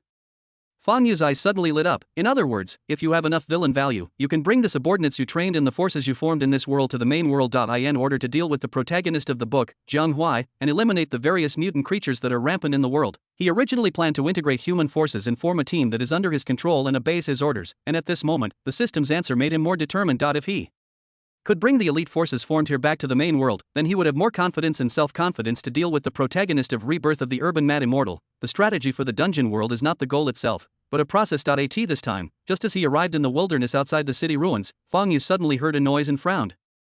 There seemed to be movement behind a small mound in front of him. Someone seems to be there? Behind the small mound, in the distance, many people were gathered together. Most of them were pale and thin, wearing incomplete and tattered clothes. Many of them had disgusting infections on their skin. There are probably hundreds of people. At this moment, these people looked frightened and anxious, all holding their heads and squatting on the ground. Next to them were more than a dozen men with guns, all with fierce expressions. Some of them were counting some supplies on the ground. Next to them was an off-road vehicle and several modified heavy motorcycles. After a while, a bald man, holding a submachine gun in one hand and a large sack in the other, came up to a man who looked like the leader and said quickly, "This is everything we looted from these guys, call." The man called the head looked to be in his 40s and was strong. He was sitting on a large rock nearby.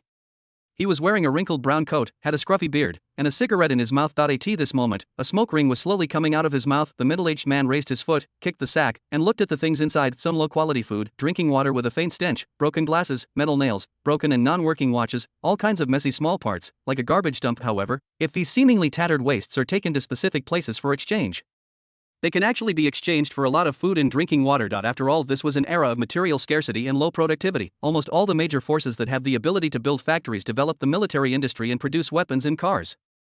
Who would waste energy and resources to produce non-essential civilian goods? Very few, and even if you want to make it, it may not be possible. Therefore, some gadgets from the old world, after being repaired and restored, are worth a lot of money to some upper-class people, who are willing to spend a lot of money to buy them.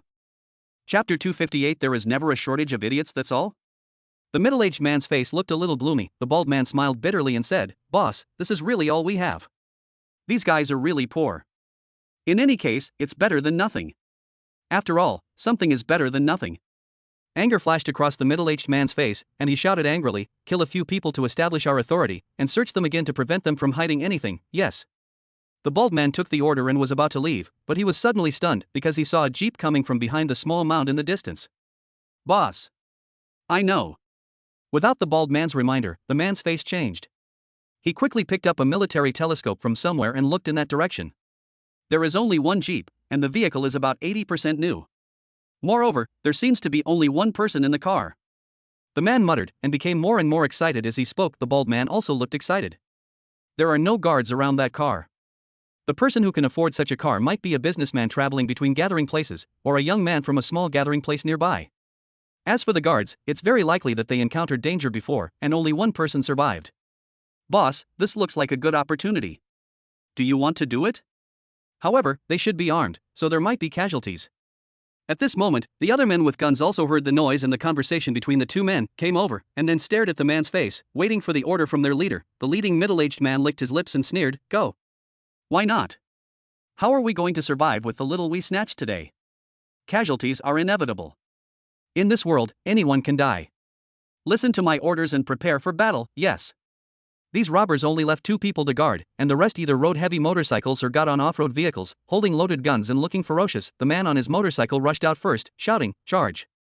Immediately, a number of gasoline-powered motor vehicles rushed out with a roar, and then at a certain moment, they suddenly dispersed and surrounded the jeep. They appear to be well disciplined and their actions are very skilled. The distance between the two sides is shortening step by step. 800 meters, 600 meters, 500 meters. Now, when they were about 500 meters away from the moving jeep, the strong man in the front, the leader of the group of robbers, controlled the motorcycle with one hand and held up a submachine gun with the other hand, and fired at the tires of the jeep. Although the jeep tried to dodge, the man's shooting skills were so accurate that he still managed to smash both tires. Squeak.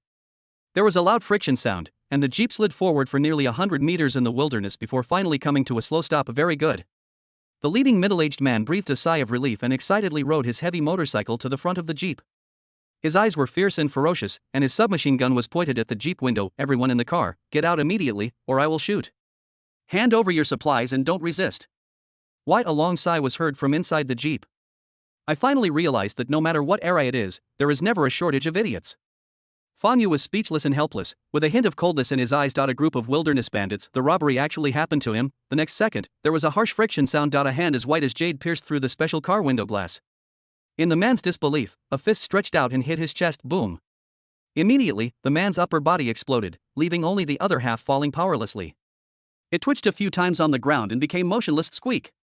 The dozen or so people who were driving motor vehicles behind them suddenly stopped, then turned their cars around frantically and fled in the opposite direction. Their bodies were shaking like sieves and they were filled with fear. What kind of monster have I provoked? A warrior. The other party was definitely a powerful warrior. They were no match for these lowly wilderness bandits.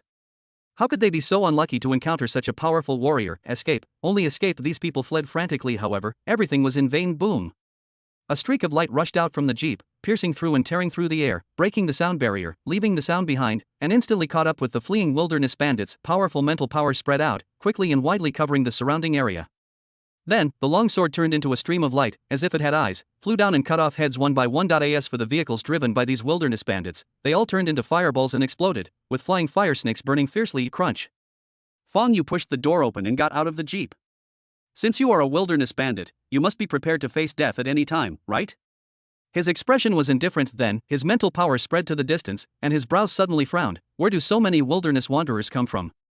Of the remaining population in this world, 70% live in gathering points, but the area and resources of the gathering points are very limited, so 30% of humans are wandering around in the outside world. These people are called wilderness wanderers.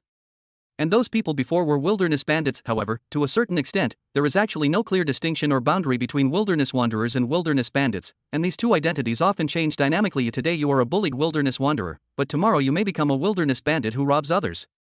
Go and have a look. Fang Yu walked towards that direction. He seemed to be walking, and his pace was extremely slow, but with each step he took, he had already covered a very long distance. His figure flashed several times and he arrived in front of the hundreds of wilderness wanderers. Everyone was startled by Fang Yu, who suddenly appeared like an afterimage. These hundreds of people witnessed the scene where the group of robbers tried to rob the jeep but turned into fireballs and died. When they saw Fang Yu suddenly appear, they understood what was going on. After a little thought, immediately, the look in his eyes when he looked at Fang Yu was filled with deep shock and awe. Fang Yu glanced at them and asked, "Who are you?" A middle-aged man in the crowd mustered up the courage to step forward and explain, "Sir, we were originally residents of a small settlement that wasn't even considered level 3. Not long ago, our stronghold was destroyed by mutant creatures, and only we escaped. Now, we become wanderers in the wilderness." Fang Yu frowned slightly and licked his lips. The fact that this group of unarmed people were able to come here alive means that their original settlement must have been located in a safe zone nearby. Otherwise, they would have become food for the mutant beasts long ago. In addition, he encountered dozens of giants in the safe zone right after he was reborn, including some level 6 giants. This made it easy for him to think that Zhang Huai had already begun to take action. In order to prevent the major forces from banding together, Zhang Huai adopted a strategy of gradual erosion. By the time the major forces reacted, it was already too late. It seems that I must take action as soon as possible. At this moment, the middle-aged man glanced at Fang Yu and asked cautiously, "Sir, are you going to Kailan City as well?" "Oh, why do you say that?" Fang Yu raised his eyebrows. The city of Kailan was indeed the place he planned to pass by on his way to his target location, and he planned to make a detailed map of the surrounding area there. But how did this wilderness wanderer guess this? A middle-aged men are more respectful, sir. Kailan City is currently accepting wilderness wanderers. As long as they pass a certain review, they can become official residents of Kailan City. At the same time, they are also recruiting warriors and above. That's why I guess you might be going to Kailan City as well. Hey everyone, I have 2 exams tomorrow and need to review, so there will only be 2 updates. Error correction. Huiyang City in the previous chapter was changed to Kailan City. Chapter 259. From today on, your life belongs to me. Absorb refugees and warriors? Fang Yu raised his eyebrows to eye. In this era where warriors are respected, no matter which gathering point, no one would think that they have more warriors under their command. However, there are very few gathering points willing to absorb wilderness wanderers. After all, most wilderness wanderers have lived in an environment with severe pollution and radiation for a long time. They have poor physical conditions and short life expectancy. Moreover, because they have been exposed to too much pollution, they basically have no potential for martial arts development. Fang Yu asked, "Do you know why the city of Kailan wants to absorb wilderness wanderers?" The middle-aged man shook his head. "Sir, I don't know about that."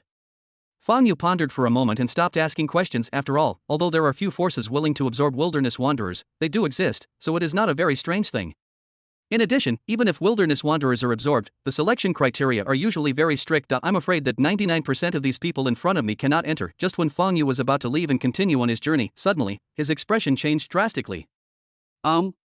Because just now, there was a strange movement in the storage space attached to the system. What's going on? Thinking in his mind, Fang Yu's thoughts surged, and he immediately probed into the storage space to see what was happening. However, the source of the abnormal movement surprised him. It turned out to be the secret treasure obtained when he killed layman sect leader Lei Xiang at the Dongxia Martial Arts Conference. Lei Zhenzi. Buzz.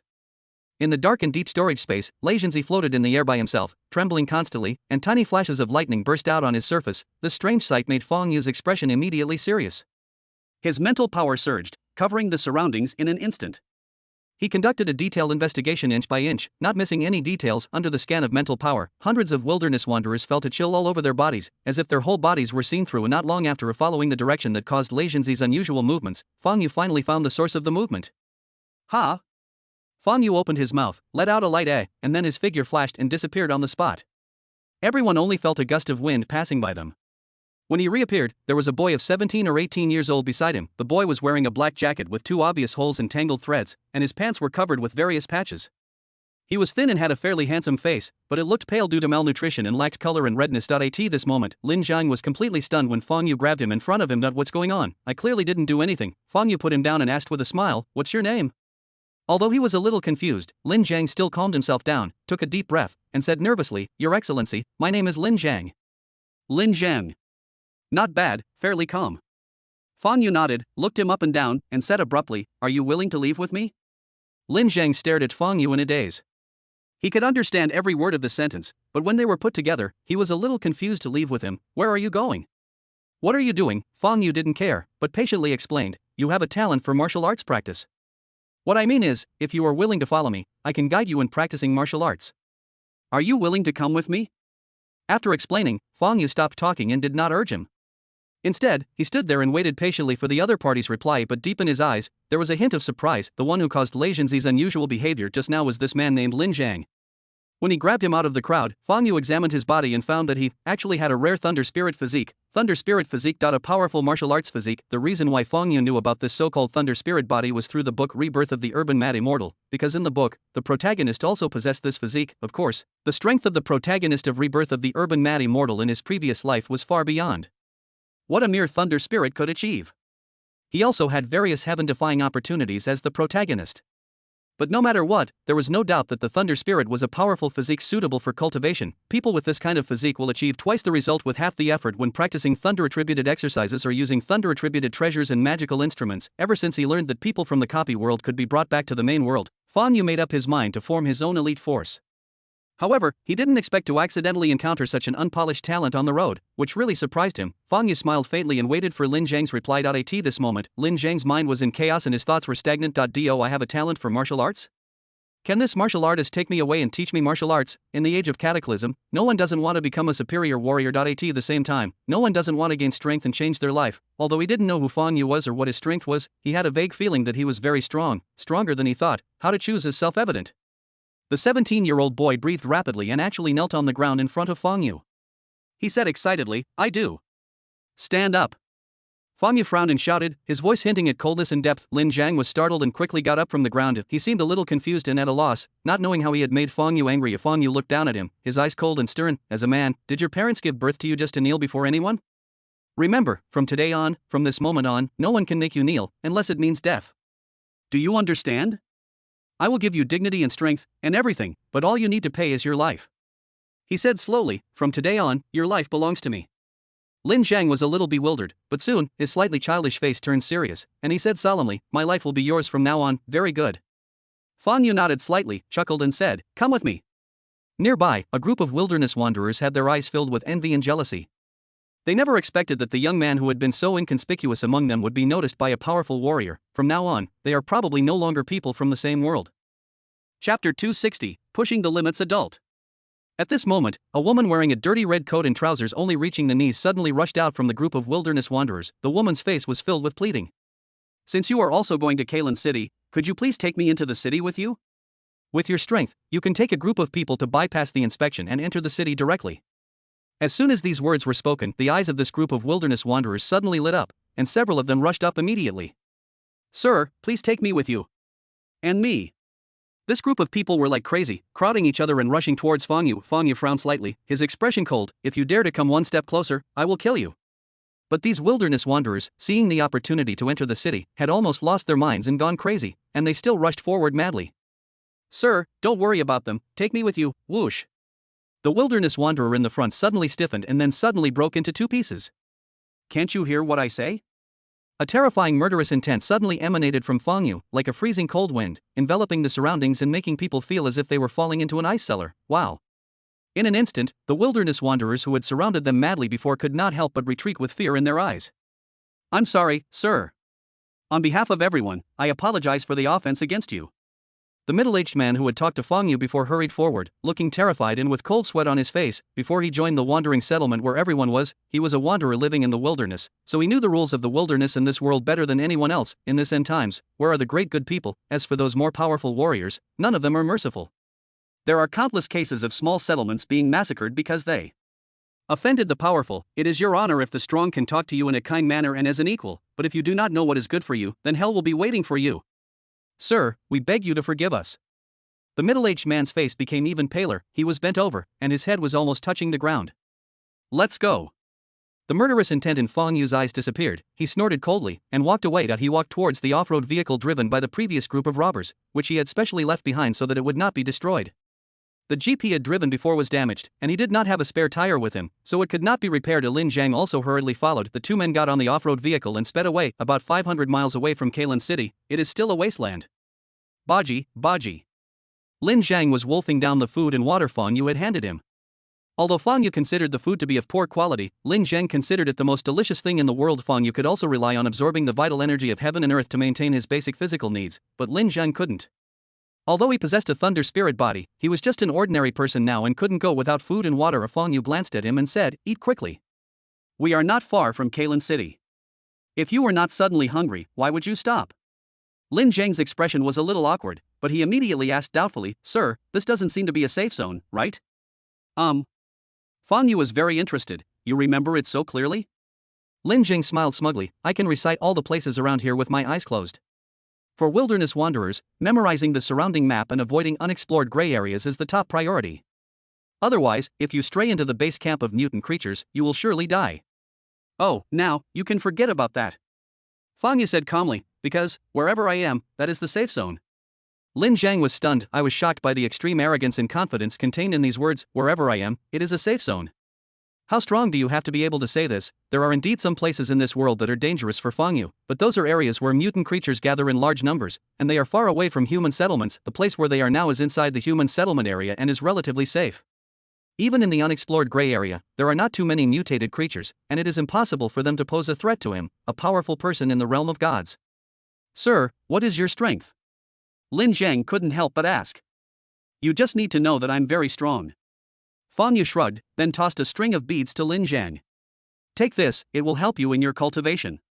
These were the 4 Legenzi that Lei Xiang obtained. He once took the time to study this secret treasure, but found that he was not suitable for using it and could not exert its maximum power. However, it could be handed over to Lin Jiang, who possessed a thunder spirit body. Legenzi can not only be used for attack and defense, but is also a secret treasure for daily practice. It can absorb the essence of heaven and earth on its own and transform it into the power of thunder and lightning. Fang Yu had a vague feeling, this Legenzi seems to be incomplete. The 4 Legenzi in Lei Xiang's hand may only be a part of it. The power of its complete form is probably far beyond his imagination. However, if it is handed over to Lin Jiang, it will be completely sufficient. He had obtained the Lei clan's cultivation techniques from Lei Qianjue. With the terrifying cultivation speed of the Lei spirit body and the assistance of Legenzi, it would probably not take long for Lin Jiang to grow to a useful level without having to go through more than 10 years or even dozens of years of hard training like ordinary warriors. After packing up, the two set off again. Target, Kailan City. Chapter 261 One Finger Kailan City Secondary Gathering Point. Any place that can call itself a city is at least a second-level gathering point, or even higher. The city of Kailan is a second-level settlement, and among the second-level settlements, it is also one of the stronger ones. It has a population of 600,000, a garrison of 30,000, and a wall that is more than 20 meters high, which is majestic compared to the shabby appearance of the rundown town of Donghua Gathering Point. The city of Kailan is finally beginning to look like a real human settlement. Everyone, listen up. Anyone who wishes to obtain official Kailan City residency and a residence certificate, please come through the side door. Remember, there are 2 passages. Those with martial arts skills go to the right, and those without go to the left. Don't go the wrong way. Near the gate of Kailan City, a fat man wearing a military uniform, who was slightly bloated and looked like an officer, was yelling at the people entering the city, spitting everywhere. As he spoke, his finger kept pointing at the side door next to the main door. There, 2 passages split. The left passage was for those without martial arts training, mostly ragged wanderers in the wilderness. As for the right passage, it was for those with martial arts training, some of whom were residents from other gathering points, and some were investigators who made a living by investigating gray areas and drawing maps. Certainly, only those who are not official residents of Kailan City and want to join Kailan City need to go to the side door to register and test, and then determine whether they can obtain a residence certificate and what kind of residence and job they will be assigned based on.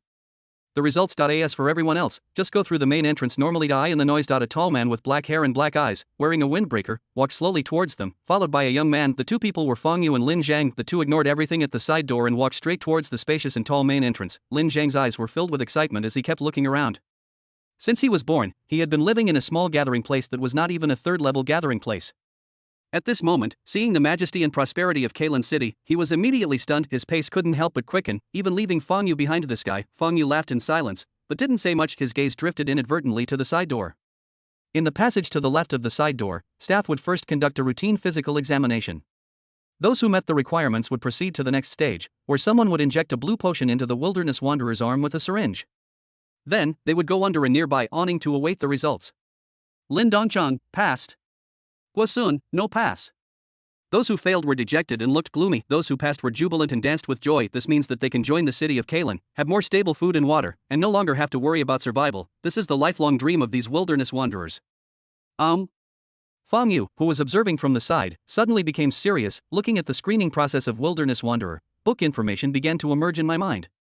I see, Kailan City, Fang Yu muttered as he browsed through the incomplete book information, a hint of murderous intent flashing across his eyes, but soon, he calmed down his emotions and followed Lin Jing towards the main gate as if nothing had happened. At the main gate, a soldier with a lazy look was sitting at a table. He looked at Fang Yu and Lin Zheng approaching, raised his eyelids slightly, and said with a hint of arrogance, "Entering the city? Pay the entrance fee first. The price is written on the sign next to it. Check it out for yourself." As a member of the regular army of the second-level gathering point, Kailan City, and possessing the strength of a warrior, and serving as the squad leader of the city defense army, Mant has always been very arrogant, and ordinary people are not taken seriously by him at all. Fang Yu looks very young, and Lin Zhang looks even more like a teenager. This naturally made Mant even more disdainful, and his attitude unconsciously became somewhat casual and contemptuous after paying the entrance fee for the two of them. Fang Yu looked at Mant, who was sitting at the city gate. Judging from his appearance, he was obviously different from the other people he met along the way, and they did not seem to be of the same race. The war broke out and the era of catastrophe arrived. The disaster not only caused the population to decrease and the topography of the continental plates to change, but also caused the populations of various regions and countries to mix together and live and reside together. Go over there and test your strength. Seeing that the two had paid the entrance fee, Mant casually pointed to a large tripod next to him. The large tripod is bronze in color, simple and majestic, more than 3 meters high, heavy and solid. The belly of the tripod is nearly circular, supported by 4 pillars underneath, and behind the tripod are connected to sophisticated instruments and display screens. Strength tester. Unlike ordinary strength testers, this is a strength tester specially made in Kailan City. Simply strike with all your might against the large cauldron, which is anchored to the ground with a solid alloy. The corresponding strength value will appear on the display. This ancient cauldron was unearthed from the ruins of ancient times by a small expedition team from Kailan City. Its unique material allows for nearly lossless transmission of force with greater accuracy than other materials, hence its use in a strength tester. The city of Kailan needs this to briefly count the strength of those entering the city. Of course, if a strong person intends to conceal something, it would be impossible to discover it, even if someone is watching nearby. If Fang Yu looked at Lin Zhang, "You can go get tested first." Lin Zhang nodded, eager to try. Boom. The next second, Lin Zhang took a horse stance, took a step forward, and punched out. Bang! The giant cauldron made of special solid materials weighed dozens of tons. If an ordinary person hit it, he probably wouldn't even make a groan. But Lin Zhang's punch actually made the cauldron tremble slightly. The terrifying power is shocking. The inspector behind the machine looked at the number on the display with surprise. Peak of Quasi-Warrior. The peak of Quasi-Warrior, that is, the peak of external strength. The city defender Mant, who had originally not paid much attention, suddenly widened his eyes and his face was full of shock. Quasi-Warrior peak. This guy, who looked only 17 or 18, probably even underage, actually already possessed the martial arts cultivation of a quasi-martial artist? With this kind of training speed, he was almost certain to reach the realm of a martial artist in the future. If these people knew that Lin Zhang was an ordinary person less than a month ago, they would probably be even more shocked. "My lord, how is it?" Lin Zhang turned around and said with a little excitement. "Good." Fang Yu nodded. Lin Zhang's cultivation speed exceeded his expectations. According to the description of the protagonist in Rebirth of the Urban Mad Immortal, before reaching the divine realm, the owner of the Thunder Spirit physique will hardly encounter any obstacles and can move forward unimpeded. "Oh, this thing is quite interesting." Fang Yu pinched his chin, looked at the large tripod standing in front of him, and the corners of his mouth curled up slightly. Then, he stretched out a finger and pointed at the ancient and majestic giant tripod. His movements were not quick, as if he was reaching out to touch his lover's face. Mant recovered from his shock looking at Fang Yu's actions. "I couldn't help but sneer. Sensational." Because of the commotion caused by the young man Lin Zhang just now, many people around were paying attention to him. When they saw Fang Yu's actions, a playful look suddenly appeared on the corners of their mouths. Seeing the impatient look on the faces of the people entering the city from behind, Man sat up from his chair and was about to step forward and yell, "Hey, stop wasting your time here." At this time, Fang Yu's finger finally gently touched the giant tripod. Boom. It was like the collapse of heaven and earth roar suddenly burst out. There were ripples in the air and the ground shook violently, like an earthquake. The sound was so loud that it could even shatter one's eardrums. In silence, in the passage to the left of the side door, all the test tubes containing the blue unknown liquid shattered instantly. At the city gate, everyone covered their ears with painful expressions. Then they were horrified to see that a crack appeared on the big cauldron that Fang Yu pointed his finger at. Then, the crack grew bigger and continued to spread to the surroundings. Bang! Finally, at a certain moment, the huge cauldron that was strong enough to easily withstand the peak strength of a warrior suddenly broke into pieces and turned into dust and dissipated in the sky. Bang! Bang! The piercing and loud sound, like a ringing bell, echoed all around, even crossing the city wall and reaching far into the city of Kalen, causing countless people to look up in astonishment. Chapter 262 The City Lord Invites Me. Gudong. Man stood there in a daze, watching the cauldron turn into dust and drift all over the sky. He cried out in horror, "War, war general. Definitely a warrior, only a warrior who can release his true essence and undergo a qualitative change in strength can possess such terrifying power. This young man wearing a black windbreaker and with flowing black hair is actually a general. How is this possible?" At the city gate entrance, all those waiting to enter also had expressions of horror on their faces. "Let's go." After doing all this, Fang Yu ignored everything around him, grabbed Lin Zhang, who was also stunned, and fled into the city. Only the city gate was left. All silence. Man stood there blankly for a long time, then finally reacted, took a step forward, and hurried into the city. A powerful warrior appeared in the city of Kalen. This kind of thing must be reported to the city lord. Regardless of whether the opponent just happened to pass through Kalen city on the way, the appearance of a warrior level strong men must not be ignored. A powerful general level warrior is capable of commanding a second level gathering point with hundreds of thousands or even millions of people. For example, the mayor of the city of Kalen is a powerful general-level warrior. In this world age of cataclysm. No matter where or which force they belong to, generals can be considered as senior officials and hold power. Kalen City, East District. Fang Yu and Lin Zhang were walking leisurely on the street. Compared to Donghua Gathering Point, the environment inside Kalen City is much better.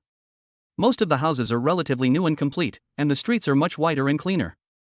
There are various shops, hotels, etc. on the roadside. Although it cannot be compared with the prosperous metropolis before the disaster, it is already quite good in this era. On the streets, pedestrians were hurrying back and forth. Although their faces were still filled with fatigue and numbness, at least they did not have the fear of facing death at any time and anywhere like the wanderers in the wilderness outside. Lin Zhang looked at all this curiously, his eyes full of amazement, as if he had come to a new world. After a while, he hesitated for a moment, but couldn't help asking, "Sir, are you a general?" Fang Yu's finger just now had completely shocked him. The slight sense of pride in his heart due to the rapid increase in strength disappeared without a trace. With his current strength as a quasi-warrior, one punch could only make the cauldron tremble slightly, and it couldn't even shake it. However, Fang Yu just lightly pointed his finger in the cauldron and the strength tester was directly shattered. This gap is so big that it is despairing. Fang Yu smiled faintly and didn't say much, but in Lin Zhang's view, this behavior was undoubtedly tacit approval. "According to the time, it's about time, right?" Fang Yu murmured softly at a certain moment. "My lord, what did you say?" Lin Zhang didn't quite hear clearly. Fang Yu smiled slightly. After making such a big fuss, the mayor of Kalen City should have reacted, right? Just when Lin Zhang was puzzled, he suddenly noticed a series of terrifying auras rising into the sky and rushing towards her. Fang Yu smiled faintly. "Here I come." Boom! Boom! Boom!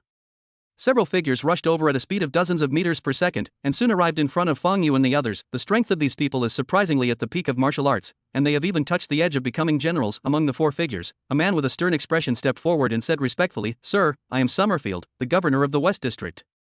The other three are the controllers of the East, South, and North Districts respectively. Lord Fang, as a general, it is truly an honor for our city of Kalen to come here. I, Voigt, the mayor of Kalen, hope you will come and meet me." Chapter 263 Trader Can. Fang Yu's eyes were deep and he agreed immediately, including Summerfield. The four of them breathed a sigh of relief, with a hint of smile on their faces. "In that case, please follow me, sir. The city lord is already waiting for you." Originally, everyone was very nervous. After all, it was unclear whether Fang Yu was an enemy or not, and they didn't know why he came to Kalen City. Most strong people have strange tempers, so it is not impossible for them to suddenly kill someone. However, Fang Yu seemed very easy to talk to, which made them feel relieved. Summerfield bent down slightly and gestured with his hand. With the speed of everyone, they arrived at the city lord's mansion in a short while. The city lord's mansion is located in the central area of Karen City. A luxurious and huge building in the center. The boundaries surrounding the city lord's mansion were two completely different worlds. Outside, the houses were gray, simple, and utilitarian, no taller than 10 stories. Meanwhile, the city lord's mansion was utterly luxurious, like a manor from before the cataclysm. Outside the city lord's mansion, there are a total of 2,000 elite soldiers. They are the elite of the regular army of Kalen City. They are wearing uniforms and fully armed. They are deployed on the road leading to the interior of the city lord's mansion. Some of them are even equipped with heavy weapons. This power, even a general-level warrior can stop it. If it were the main world, these people might have been able to hunt down the Grandmaster of the Transformation Realm. But in this world, the world's suppression is weaker, so the power that martial arts can exert is stronger. This amount of troops is not enough to eliminate the general. Led by the controller of District 4, Fong Yu quickly arrived at the deepest hall of the city lord's mansion. As for Lin Zhang, he followed him. A man with a kind smile and gentle appearance was already waiting there. Ha ha ha. Voight laughed heartily, walked up to Fong Yu, and said, I am Voight, the Lord of Kalen City. What is your name? He's just a passerby. His name doesn't matter. Fong Yu said in a flat tone. Voight was stunned for a moment, then the smile on his face became even more intense. In his opinion, Fong Yu's words just now undoubtedly meant that he was just passing through Kalen City, had no interest in Kalen City, and had no intention of interfering in the structure and power here. Please take a seat. Voight led Fong Yu to a wooden chair in the hall, which was filled with a faint fragrance. He waved his hand, and a waiter came forward and poured mellow red wine for the two of them. Then they began to exchange pleasantries. Looking quite excited, Fong Yu picked up the wine glass and took a sip. At a certain moment, he bent his fingers, tapped lightly on the table, and closed his eyes slightly. The terrifying mental power surged out like a vast ocean and radiated in all directions. Even General Voight was unaware of this investigation. There was a strong murderous intent emanating from the surroundings of the city lord's mansion hall, vaguely emanating. He's really cautious. If I had shown any intention of interfering with the power of Kalen City, I'm afraid this guy would have killed me by now, right? A hint of sneer inadvertently appeared at the corner of Fong Yu's mouth. Suddenly, he smiled and said, the Lord City Lord's residence is really nice. It makes people envious. Voight laughed heartily. Why bother me? With our strength and status, we can't get what we want.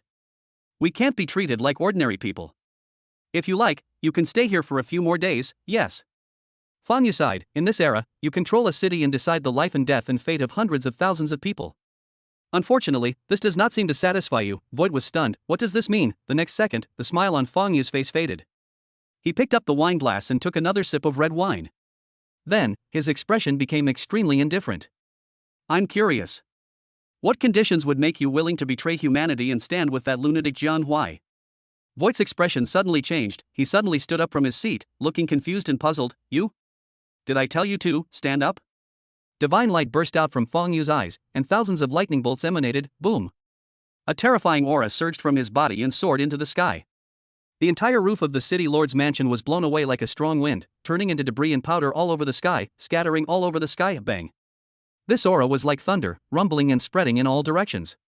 Even everyone in the entire city of Kalen, whether ordinary people or warriors, felt as if a mountain was pressing down on them, producing a sense of oppression from the soul, and even couldn't help but bow their heads and kneel. Within a radius of several kilometers, the vital energy of heaven and earth was boiling like the sea and gathering together. The terrifying might pressed down like a mountain pressing down from the sky, as if a peerless ferocious beast was reviving and roaring. The ground around the entire city lord's mansion seemed to be collapsing inch by inch. As for Voight, who was standing nearby, the moment the huge pressure appeared, he bent his knees and knelt heavily on the ground. The ground was even crushed by the knees. Voight was horrified, his heart trembling, and his voice revealed extreme fear. Mars? Chapter 264. Killing Voight. Boom! The pressure descended from the sky, like the arrival of God. Voight's face turned red, and the hard ground beneath him broke into pieces with a creaking sound, collapsing and sinking downwards.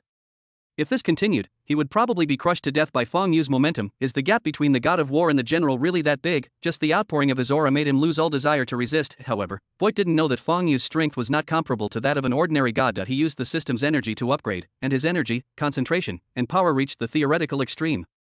What he lacked in combat experience and application ability, he fully made up for with the help of skills. In the same realm, Fong Yu is invincible. Even when he was in the state of transformation, he had achieved an unprecedented record of defeating a god in the state of transformation. My Lord God of War, this is a misunderstanding, a misunderstanding. I have no idea who the person you are talking about is. It has nothing to do with me. I am truly wronged. Voight roared with all his might. Oh, really?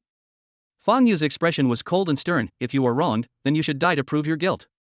As he spoke, the next moment, the enormous pressure suddenly became even stronger. Voight's face turned pale. He knew that Fong Yu was determined to kill him. Immediately, he gritted his teeth and roared, drink. A strange light suddenly flashed in his eyes, and then his body began to undergo some unknown changes. His muscles swelled rapidly, and his skin began to turn faintly gray, a bit like the mutant giant that Feng Yu encountered in the wilderness when he first came to this world. However, it still retains the original human appearance characteristics to a great extent. Along with this change, Voight's aura also continued to rise and surge, reaching the peak of a general almost in an instant, and then, it was still rising. Feng Yu's eyes turned cold. Really, Voight and Jiang Huai are involved in the book. Over the decades since Jiang Huai obtained the mysterious space, he has gradually developed more abilities through continuous research and familiarity. For example, he used the mysterious space to develop a special mutant virus, which was an infinitely weakened version of the horrific infection he had spread, which created a large number of mutant lives and almost led to the complete extinction of mankind after the war. The horrific infection that created the Age of Cataclysm was a force from a mysterious dimension, and it could only be used once. However, the mutant virus that Jiang Huai had developed using the mysterious space could be produced continuously. Although the yield was shockingly low and there were many limitations to its implantation, the effect was terrifying. While retaining its sanity, the user could achieve a rapid increase in strength in a short period of time at the cost of their life or even their soul. Originally, Feng Yu didn't think much about it, but it was not until he was outside the city of Kalen and saw the staff injecting the blue potion into the wilderness wanderers who wanted to join Kalen City for testing and screening that he suddenly felt something was wrong. Because it was mentioned in the book that Jiang Huai conducted many human experiments in order to study the mutant virus, and the experimental subjects were wilderness wanderers who had no sense of existence and were not easy to attract attention. In experiments, the outcome for losers is often death, but how could Jiang Huai, who was about to extinct even human beings, care about a few wanderers in the wilderness? Feng Yu's eyes were deep due to the incomplete information in the book. He had not known that there was a problem in Kalen City. If he had not noticed it by accident, he might have let Voight escape. Roar. The transformation was finally completed. Voight roared again, veins popped out all over his body, and a cloud of blood mist burst out from his body. Then, he finally broke through Feng Yu's momentum suppression. Escape, run away now. Without hesitation, Voight transformed into a streak of light and rushed out of the city lord's mansion in an instant, rushing away. At the same time, he roared, kill him. Feng Yu couldn't help but sneer, escape? That's a bit too naive. Voight was originally a general-level warrior, and with the activation of the mutant virus, his strength increased further, so his speed was also extremely fast. Whoosh. The whole person was like a stream of light, passing through the city of Kalen. This huge commotion naturally attracted the attention of many people, especially the warriors, who were particularly aware of it. They were still immersed in the terrifying pressure that had just made them shudder and palpitate. Then, he saw Voight fleeing in panic. Such a powerful aura. Who is it? What's going on? Many warriors looked up, and after seeing clearly, their bodies were shocked. Lord Voight? This is the city lord. In Kalen City, naturally, no one does not know the city lord Voight, the ruler of Kalen City.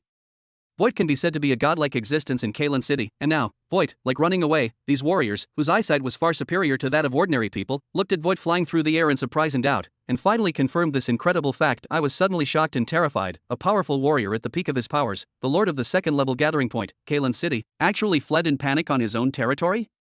What could be chasing him? In the next second, the incredulous crowd then understood why Voight wanted to run away. Boom.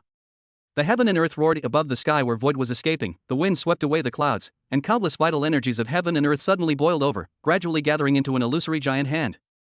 The giant hand covered the sky and the sun, and slapped down heavily with the force of thunder. Voight, who was originally running away frantically, seemed to sense something at a certain moment and looked up. This sight scared him to death. No! Voight was furious. The degree of his body changes worsened again, and his eyes began to lose his rationality. Speed, once again raised to a higher level, but what made Voight despair was that the illusory giant palm formed by the essence of heaven and earth locked him firmly, leaving him with no escape. Bang! The moment the Yuan-Chi palm touched Voight's body, his body shattered like a fragile piece of paper and was directly blasted into nothingness. A roar erupted and the air trembled. The entire city of Kalen seemed to be shaken by the earthquake. It's like the power of heaven. In the city, the warriors had dazed eyes. The city lord was dead. He was slapped to death by a huge palm that fell from the sky like an ant. How is this possible? What kind of strength does one need to be able to do such a thing? Combined with the incredibly huge and terrifying pressure that enveloped the entire city of Kalen, they gradually came up with an unbelievable guess. Mars, only the legendary god of war can possess such incredible power. Chapter 265. One person, one step, Castle Lord's residence. Snort. Feng Yu snorted coldly, his eyes flickering, and he slowly retracted his outstretched hand. Then, he looked at Summerfield and the other four who were also pressed to the ground by his violent aura and had just stood up after Voight led Feng Yu into the hall. The controllers of the 4 districts, including Summerfield, also followed in and stood respectfully beside him, waiting on his left and right. Originally, they were all standing there with smiles on their faces and relaxed expressions. Afterwards, they were forced to kneel on the ground and could not move due to the sudden burst of Feng Yu's aura. When they came to their senses, the city Lord Voigt had been killed in one move. When this case came over, these 4 people, whose status in Kalen City was almost second only to the city Lord Voigt, were so scared that their hearts almost stopped beating. Fong Yu said indifferently, "You guys, I'm afraid you can't escape responsibility either?" The 4 people who had just stood up felt their legs go weak and they knelt down on the ground in unison, shouting in fear, "Sir, we don't know who Jiang Huai is. The city lord never told us. We have nothing to do with this matter." Fong Yu remained expressionless. It's better to kill 1,000 people by mistake than to let one go.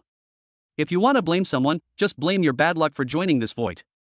Under the horrified eyes of the 4 people, Fong Yu waved his hand gently, and several people exploded like balloons punctured by needles, turning into countless pieces. He doesn't have time to identify them one by one. They are just a few ants at the peak of martial arts. Just kill them. They are innocent, so what? After finishing all this, Fong looked at Lin Zhang beside him and instructed, "Stay here and don't go out."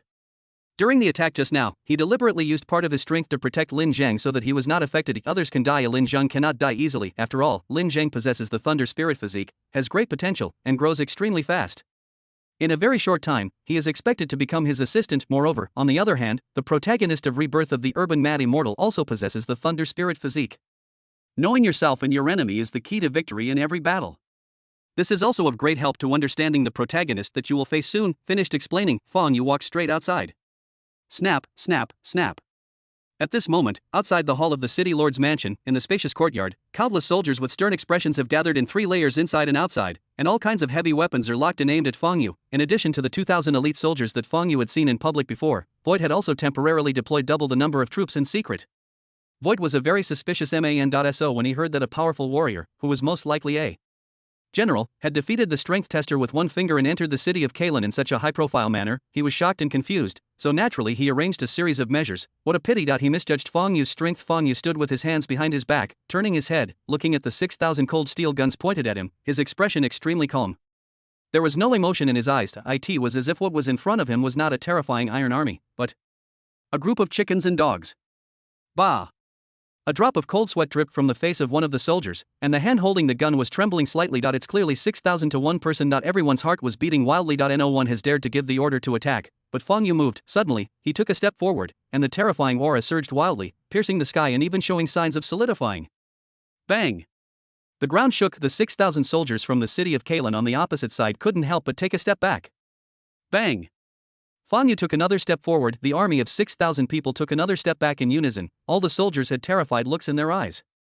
In their perception, the one slowly walking towards them seemed not to be a human, but a peerless and ferocious beast that stood tall and majestic, ferocious and tyrannical. Just one kick can crush them into pieces. In their pupils, there was no room for anything else between heaven and earth. There was only a figure wearing a black windbreaker and with flying hair, slowly approaching them. Behind him, there seemed to be a sea of corpses and blood, with waves of blood surging to the sky. The 6,000 people in front of him were all elite soldiers from the regular army of Kalen City. Yet he had also experienced battles with other gathering points, and even with zombies, giants, and other mutant beasts, but they had never encountered such a situation. Just one person, just walking towards them step by step, made them terrified. Fong Yu took 7 steps forward, and the 6,000 people also retreated 7 steps. No matter they are ordinary people, quasi-warriors with martial arts skills, or even warriors, there are no exceptions, only one person, but it made the army tremble. Chapter 266, If there is any disobedience, the city will be massacred. Crack. In extreme fear, the soldiers subconsciously raised their guns, loaded them, and pointed them at Fong Yu. It seemed that only this could bring a little comfort to their hearts. At some point, one of the commanders, also a close confidant of city Lord Voigt, a gloomy middle-aged man, suppressed his inner fear and roared, "Go! Avenge the city lord." Before he finished speaking, Fong Yu stretched out a finger and flicked it. Bang! A huge bloody hole appeared on the man's chest. His eyes were filled with shock, his lips moved slightly, and he fell to the ground limply. "If you want to die, then I will satisfy you, but why drag others along with you?" Fong Yu had a deadpan expression, then he looked up again and said, "I hate it when someone points a gun at me." He waved his hand, and a long alloy sword emerged, creating ripples in the air. Hundreds of soldiers in the front were all cut in two, and blood spurted out. Wow! Everyone looked terrified and subconsciously put down their guns. Fong Yu said calmly, "Void is dead. Are you still going to resist and be buried with him?" Everyone looked at each other, feeling the murderous intent coming from Fong Yu. Finally, a commander threw down his gun, stepped forward, and said, "Sir, I, Lawrence Up, pledge my loyalty to you." There was a person at the beginning. Soon, all 6,000 elite soldiers dropped their guns and bowed their heads to Fong Yu. "We pledge our loyalty to you, Your Excellency." In this era, the so-called absolute loyalty no longer exists. What everyone cares about most is whether they can survive. Life. Is the most important thing, and it just so happens that Fong Yu holds the power over their life and death. Fong Yu smiled and said, very good. Plans cannot keep up with changes. He originally planned to just pass by in Kailan City, but now it seems that it will become his first stronghold. However, this is also good. It's not convenient to take Lin Zhang with us for the next plan. If we control Kalong City, we can let Lin Zhang practice here without any worries, which will be beneficial for future operations. Moreover, we may be able to learn something about Jiang Huai. Fong Yu thought to himself. However, Voight has been in charge of Kailan City for many years. Now that he has suddenly passed away, it is inevitable that some ignorant people will jump out and make trouble if I take control of this place. I don't have time to waste on such things. Thinking in my heart. A cold glint flashed across his eyes. If you want to clean up these guys, you don't have to do it yourself. Voight, the owner of Kailan City, is dead. From now on, Kailan City will be under the Fong name. From this moment on, Kailan City will be sealed off for 3 days. If there are any stubborn rebels in the city after 3 days, the whole city will be massacred. Fong Yu's icy voice suddenly erupted, stirring countless heavenly and earthly vital energies. Combined with his spiritual power far exceeding that of an ordinary god, his voice instantly spread throughout the entirety of Kailan City. Instantly, the terrifying and extreme pressure caused everyone in Kailan City to freeze in place, unable to move. 3 days later, anyone who refuses to surrender in Kailan will be massacred. In the era of catastrophe, human life is worthless, but on the contrary, everyone has an even more morbid desire to survive, to live. In order to survive, they are willing to sell their bodies, their souls, their dignity, and even kill people. The power displayed by Fong Yu, this was enough to make the people of Kailan City realize that they were not someone they could resist. Therefore, the next 3 days, including the regular army of Kailan City and the leaders of functional departments, all those who do not want to die will find all the remnants and diehards of Voight and tear them to pieces in order to save their own lives.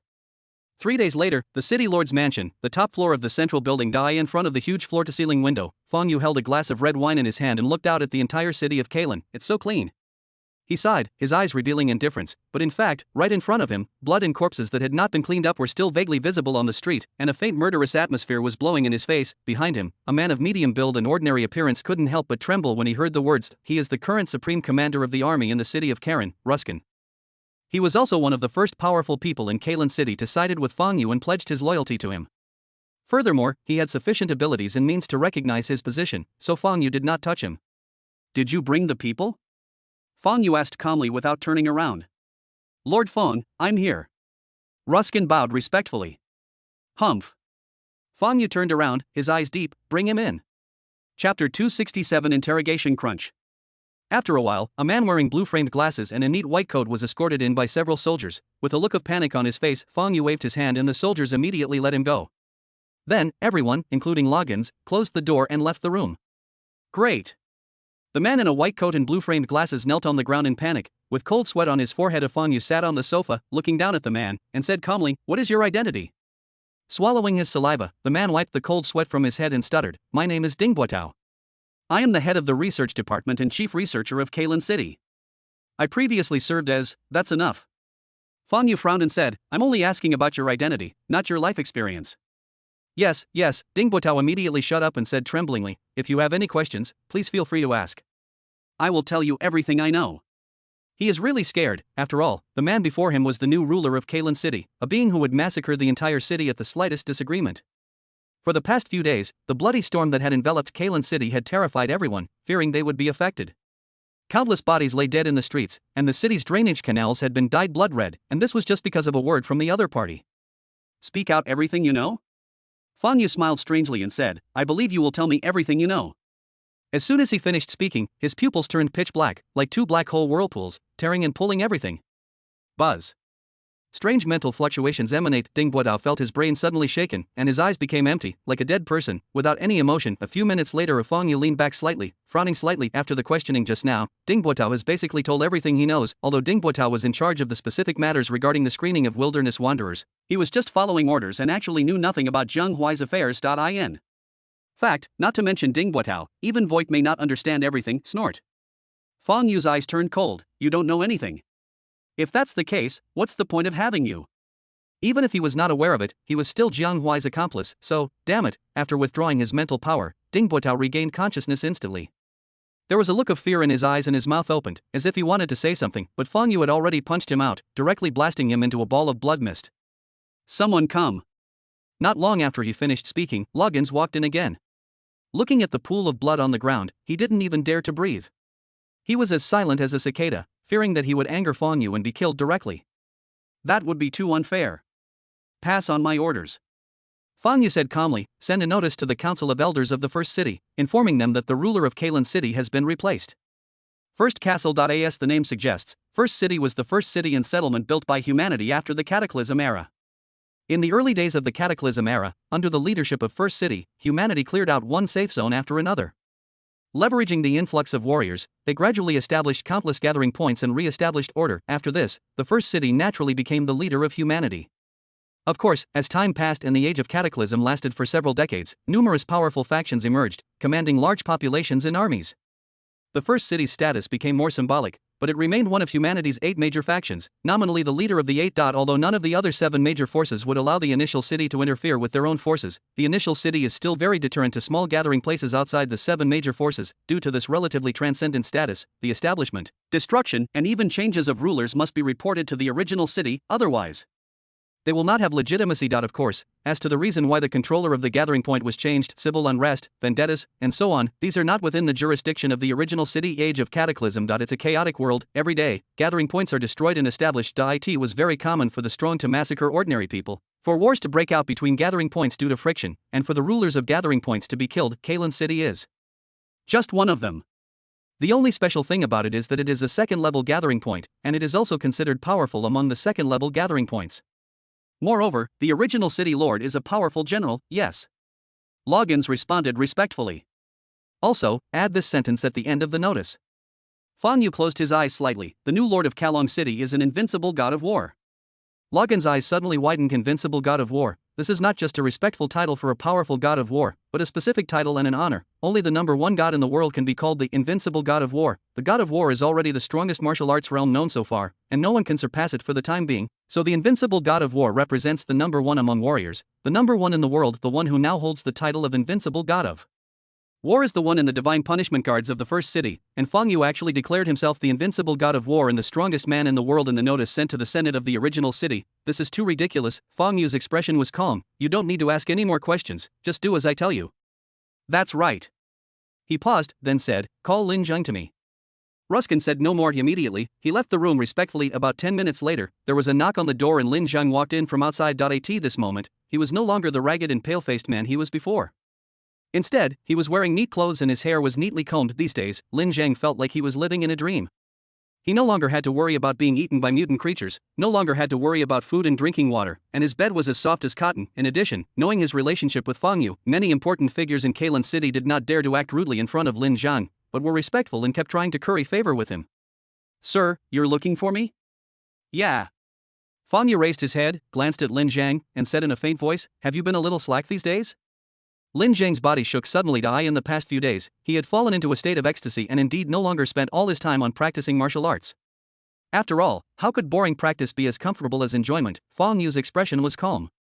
Do you think that the purpose of practicing martial arts is to obtain high-quality food and water, luxurious housing, and make everyone bow down to you? And now that you have enjoyed all of this, you don't want to work hard anymore? Ridiculous. His expression suddenly turned cold, and his voice shook the room. You need to figure out what you relied on to get everything you have now. Was it you? No, it was me. And the reason I brought you with me is because of your special physique and your talent. But if you fail to meet my expectations of you, then you will be as useless to me as those wilderness wanderers. I will abandon you without hesitation. I don't need useless people among my men. Boom. Fang Yu's words were like a heavy hammer, waking up Lin Zheng, who had been living in a dream for the past few days. That's right, everything I have comes from Fang Yu. Without Fang Yu, he is nothing. In the Age of Cataclysm, the vitality of heaven and earth revived, and there were many people with martial arts skills. What was he, a quasi-martial artist at the peak of his powers? Lin Zheng came to his senses immediately, with a look of shame and a hint of determination on his face. Sir, I know I was wrong. I will practice diligently from now on and will never let you down. I will strive to be able to help you one day. Fang Yu's expression softened slightly. Judging from Lin Zheng's eyes, he has really come to his senses and is not just trying to fool himself. Otherwise, Fang Yu might really have to consider giving up Lin Zheng. After all, no matter how strong a physique is, if the owner does not have a heart that pursues strength and peak, he is nothing but a waste. Lin Zheng is indeed a precious gem, but if it cannot be carved into exquisite jewelry, it will have no value. Chapter 268. The Jade Pendant arrives. Fang Yu stood up and said calmly, you remember, in this world, the only thing you can trust is the power in your hands.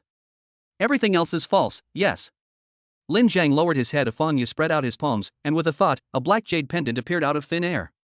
It had a texture like ceramic and was as hard as steel. This jade pendant is engraved with mysterious and strange patterns, and strange and peculiar aura emanates from it. The jade pendant that was opened in the previous intermediate gift pack. Fang Yu focused his gaze, and lines of system information began to appear before his eyes. Advent jade pendant, leaving a trace of spiritual imprint on it. It can transmit all the power of the person who left the spiritual imprint to the wearer regardless of distance and loss. Take this. As he spoke, Fang Yu raised the jade pendant in his hand and threw it towards Lin Zhang. This is Lin Zhang hurriedly reached out to catch it. He was stunned and confused as to why Fang Yu suddenly gave him a strange jade pendant. He looked at it carefully and felt a thrilling breath coming from it, which seemed a little familiar at the same time. You don't need to know what it is now, Fang Yu instructed, but remember, from now on, no matter what time it is, you must wear this jade pendant with you. Even when eating or sleeping, you must not take it off. I understand. I will always carry this jade pendant with me. Seeing Fang Yu's serious look, Lin Zhang realized that the matter was not simple, and immediately made a promise. Okay, back off. Fang Yu waved his hand, signaling Lin Zhang to leave. Suddenly, this room on the top floor of the tallest building in the city lord's mansion became empty, with only Fang Yu left. Pa.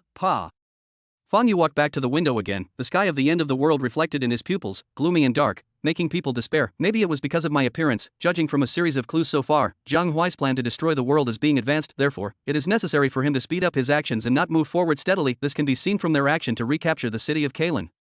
They no longer care about casualties and pursue the fastest speed. If there are still rebels in Kailan City within 3 days, what he said about massacring the city will not be empty talk. Originally, Fang Yu still had a thought in his mind that the few remaining humans would be the vital force to fight against Jiang Huai and deal with mutant creatures in the future, so he didn't want to kill them, but now, he has figured it out. What he needed was power that he could control in his hands, rather than fighting alone and being a loose sand, vulnerable to mutant creatures, and even being a waste that would hold him back at the critical moment. So Fang Yu looked indifferent. The decision these forces need to make is simple: surrender, or perish. At this moment, Fang Yu suddenly smiled, as if he had thought of something. Besides, I wonder if he will take the bait. According to the information in the book, Jiang Huai has spies in the Senate of the initial city. So the notice I send out will definitely be known to Jiang Huai. After all, Void is his man. Can the title of Invincible God of War, combined with what happened in Kailan City, lure out this protagonist? Chapter 269: The protagonist and the villain face off. The next day, Fang Yu left Kailan City alone without attracting anyone's attention. This time, he did not choose any means of transportation. Instead, the vital energy of heaven and earth around him boiled and turned into a stream of light, flying away with enormous pressure. The goal of this time IT is Pangu Biological Company, one of the 8 major forces that occupies an important plot and position in the book. It was the night of the second day after Fang Yu left Kailan City. At the main gate outside the city of Kailan, the person in charge of guarding the entrance was still Mant, the captain of the city defense army whom Fang Yu had met before. Beside him were dozens of fully armed soldiers to prevent any accidents. Originally, Mant is a staunch follower of the city lord. However, he was a guy who was used to changing his stance according to the situation. Within the 3-day deadline given by Fang Yu to massacre the city, this slippery guy chose to surrender to Fang Yu, the new ruler of Kailan City, without hesitation, and killed the rebels to show his position. Okay, it's almost time for today. Close the city gates. Yawning, Mant stood up from the chair he was sitting on, stretched his body, and spoke to the dozens of soldiers. After taking a look at the gate of Kailan City, Mant felt emotional. Who would have thought that the young man whom he was responsible for collecting the entrance fee and letting people into the city a few days ago would become the new controller of this huge second-level gathering point? It's really unbelievable. Feeling emotional, Mant was about to walk into the city, but suddenly he heard footsteps behind him. Mant turned his head and looked. At the end of his sight, there were no pedestrians in the dark night, but there was a figure slowly walking towards him. The figure was covered in a black robe.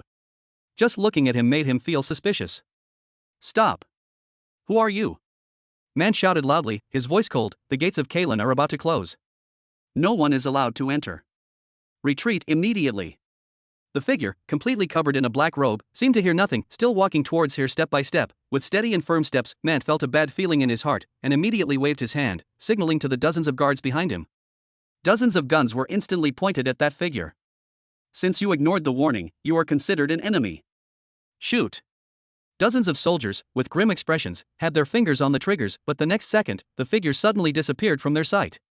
When they noticed it again, the other party had passed by them like a shadow, including Mant. Dozens of soldiers fell to the ground with astonishment on their faces, and all life in their bodies was gone. Under the black robe, Jiang Huai adjusted his monocle. Then, his figure flashed and he quickly rushed into the city. Along the way, no one could discover his whereabouts. Ignoring the perception and defense of countless elite soldiers and warriors, Jiang Huai passed by numerous houses and streets, and went directly to the central city and entered the city lord's mansion. At this moment, he paused, standing in place. He seemed to be sensing something. Then, at a certain moment, he identified a direction and disappeared. That direction is the room where Lin Jiang lives. Who is this Fang Yu? If he killed Voight simply to gain control of Kailan City, then why were all the people I was in contact with eliminated? Furthermore, would a powerful person who can be confirmed as a god of war take a second-level gathering point seriously? Also, he actually calls himself the invincible god of war? Ha, interesting. Jiang Huai shuttled back and forth, his expression calm. There must be something wrong with this guy. Now that Fang Yu has left Kailan City, we can start with the guy next to him and gather some information. We can also use him as a bargaining chip if we can get him in our hands. At this moment, in the room, Lin Jiang was practicing the layman kung fu taught by Fang Yu, but his hair stood on end and he was suddenly startled. A strong sense of crisis rises from my heart. Bang! The next second, the door exploded, and Jiang Huai, who was covered in a black robe, stretched out a hand from under the robe and grabbed Lin Jiang. Lin Jiang had no time to resist, but his current strength was only at the peak of the quasi-warrior level. He had not yet broken through to the warrior level and was still too weak. My heart was filled with fear. How could someone break in here without making any noise? Where are the soldiers outside?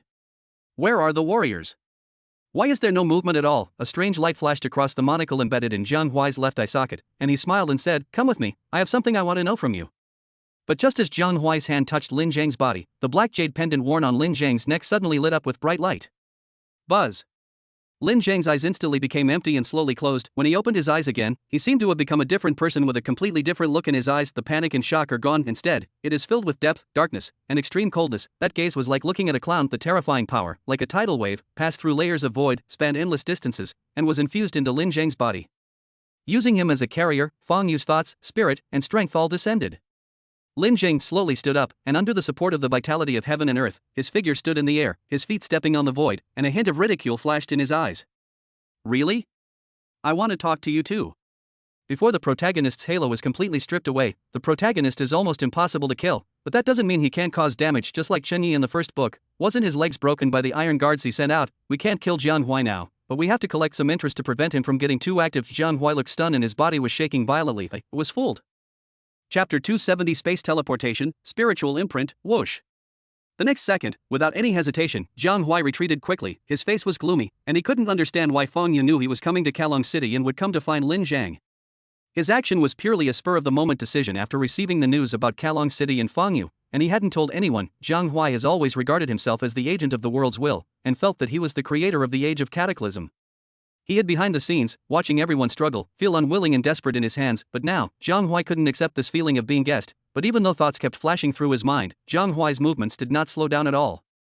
His figure turned into an afterimage, passing through the air and flying away at a high speed. Although in the book, Jiang Huai hardly has to do anything himself, but instead manipulates and controls everything behind the scenes. But because he has a nearly eternal lifespan, over the years, despite his very ordinary martial arts talent, he has already acquired considerable martial arts skills. Mid-war, moreover, he also possesses many special means to make up for his shortcomings in personal combat power. However, the person Jiang Huai has to face is Fang Yu. Then, the next second, the heaven and earth shook violently. With the room where Lin Jiang had practiced before as the center point, everything within a radius of hundreds of meters was suddenly torn into pieces by the vital energy hurricane. Bang! Although he ran fast enough, he was only touched by the vital energy hurricane. Jiang Huai still felt as if he was hit by a 1,000-meter-high wave. He trembled violently and couldn't help but spit out a mouthful of blood. His whole body was weak. Boom! The loud noise woke up everyone in the city lord's mansion. Gritting his teeth, Jiang Huai endured the severe pain in his body and continued to flee into the distance. Snap, snap, snap. As if walking upstairs, Lin Jiang stepped up into the void step by step, staring at Jiang Huai's receding figure, and said coldly, "Get back." Finished. He crossed his arms and his shoulders shook. Suddenly the primordial energy of heaven and earth suddenly boiled, transforming into numerous vortexes of primordial energy.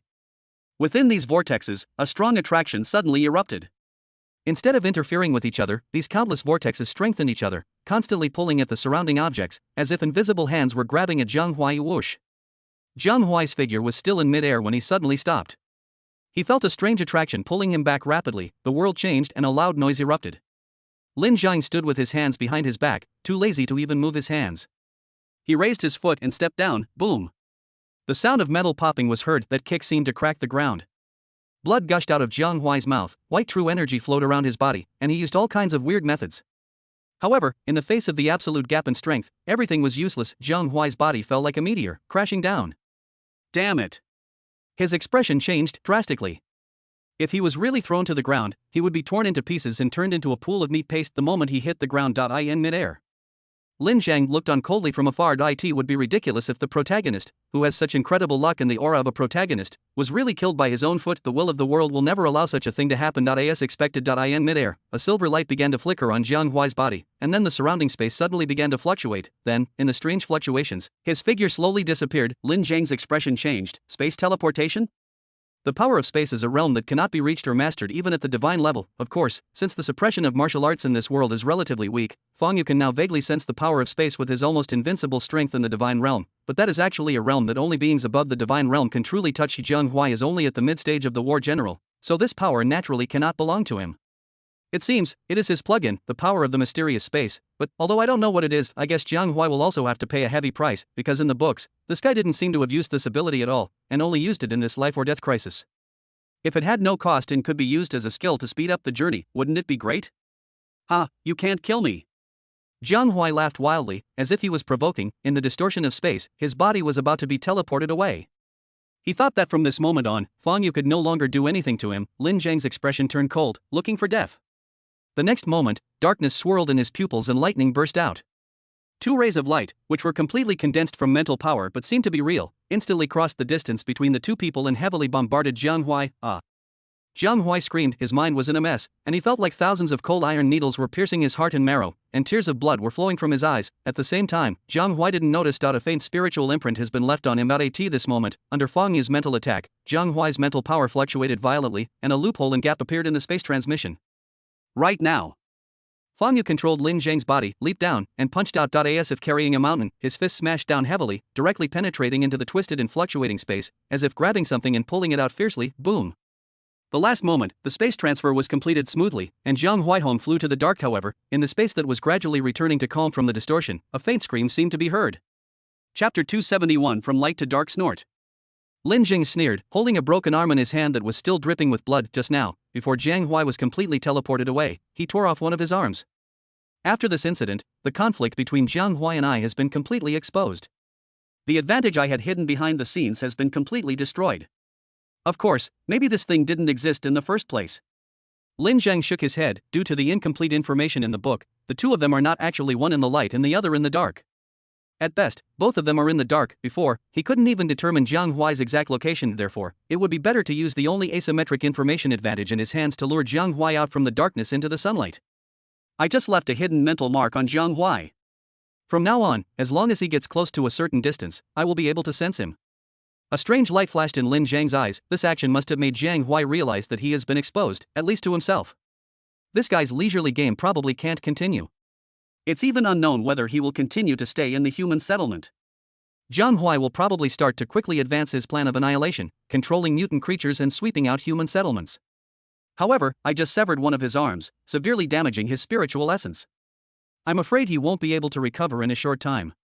During this period of time, I need to quickly integrate human forces and prepare for the coming storm.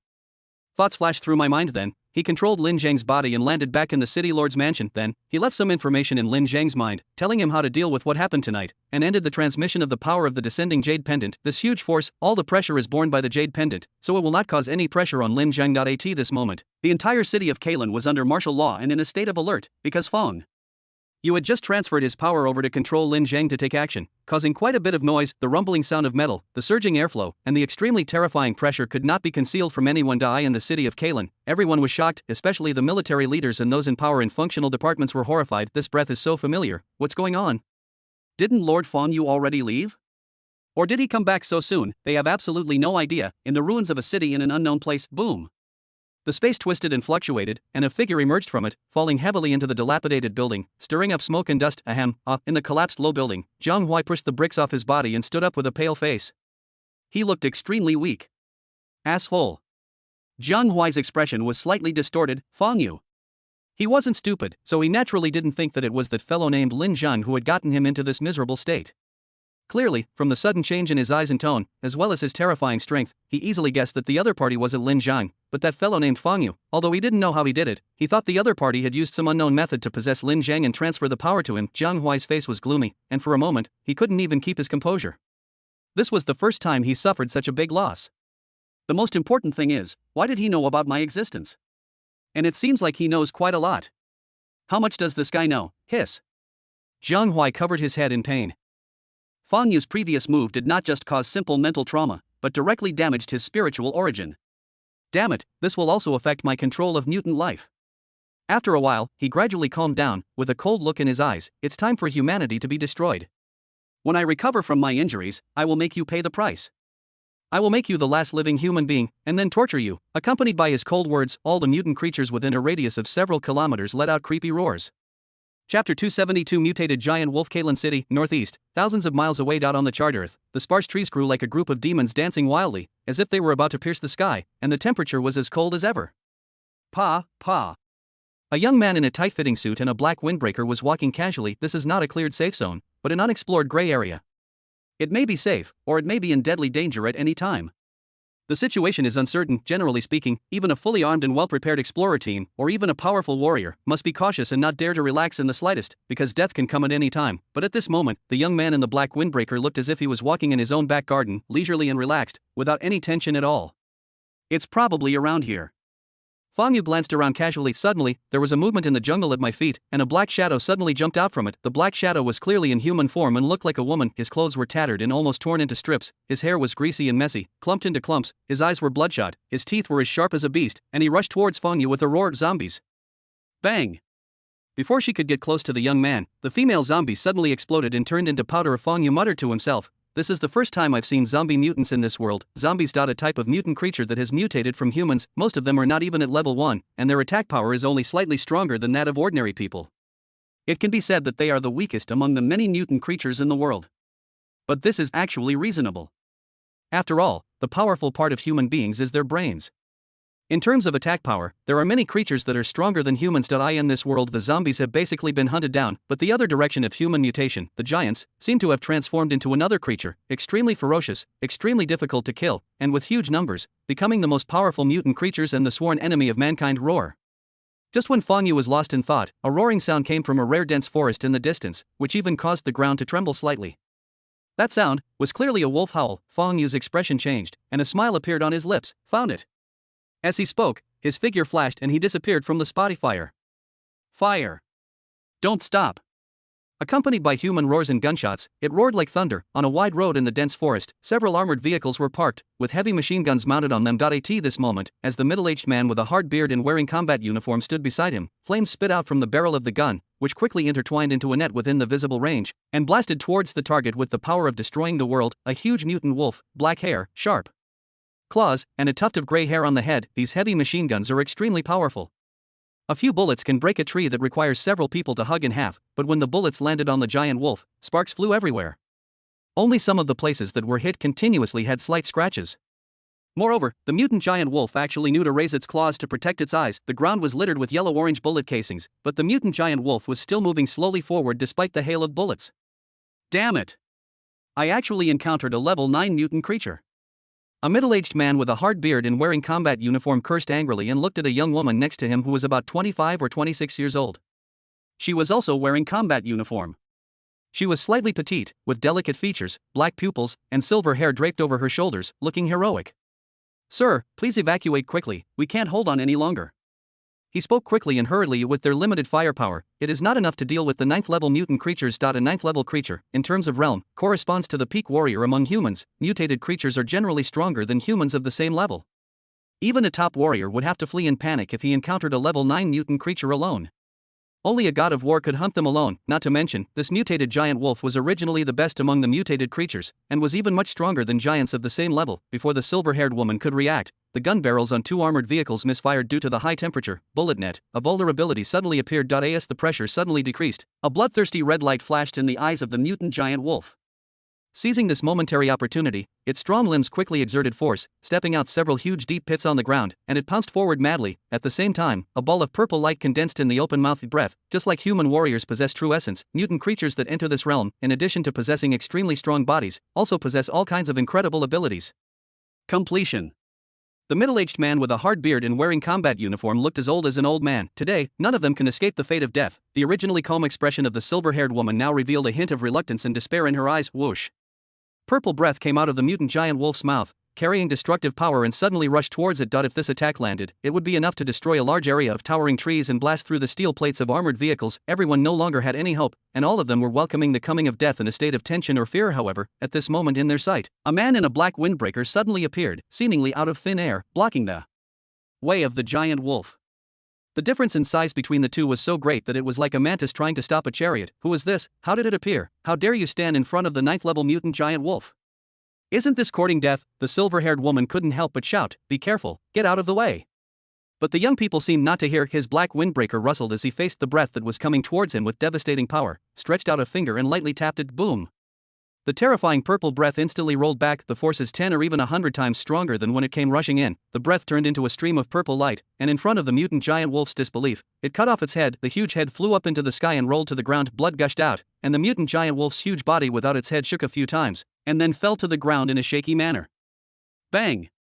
Dust is flying. All the soldiers present opened their eyes wide in astonishment, and some even rubbed their eyes, wondering if they were dazzled. The words the silver-haired girl shouted out felt choked in her throat. How is this possible? Retreat in code. Chapter 273 Pango Biological Team Sluggish. Consternation, unbelievable. Gulu, gurgle, gurgle. The sound of the mutant giant wolf's head rolling on the ground was like thunder, waking everyone up. Mutated giant wolf, dead. That's a level 9 mutant creature, an existence more powerful than the top warriors among humans. Just now, even the advanced heavy machine gun installed on the armored vehicle, which was as powerful as a machine gun, could not cause too much damage to the beast. Its hard skin was like a solid wall of iron and steel, almost unbreakable. A single mutant wolf like this could easily wipe out a level 3 gathering point.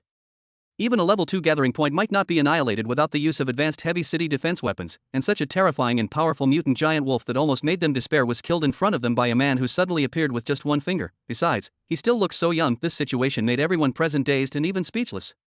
May I ask your name? At this time, it was the woman who seemed to have the highest status, with silver hair, a pretty face, and about 25 or 26 years old, who spoke. She stepped forward, curiosity glittering in her eyes. To be able to kill a level 9 mutant giant wolf with a single finger, there is no doubt that he must be a powerful god of war.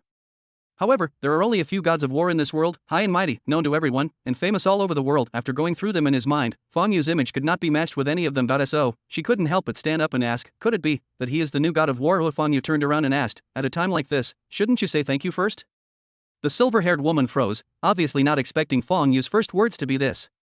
However, Fong Yu had indeed saved their lives, so this request was only natural. She took a deep breath and said helplessly, thank you for your help.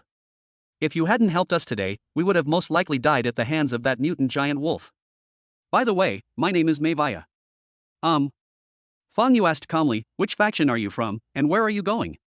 The middle-aged man in combat uniform glanced at Fong Yu cautiously and said carefully, we are, but before he could finish his words, the silver-haired woman, Mayvaya, interrupted the man and said calmly, we are from Pango Biology.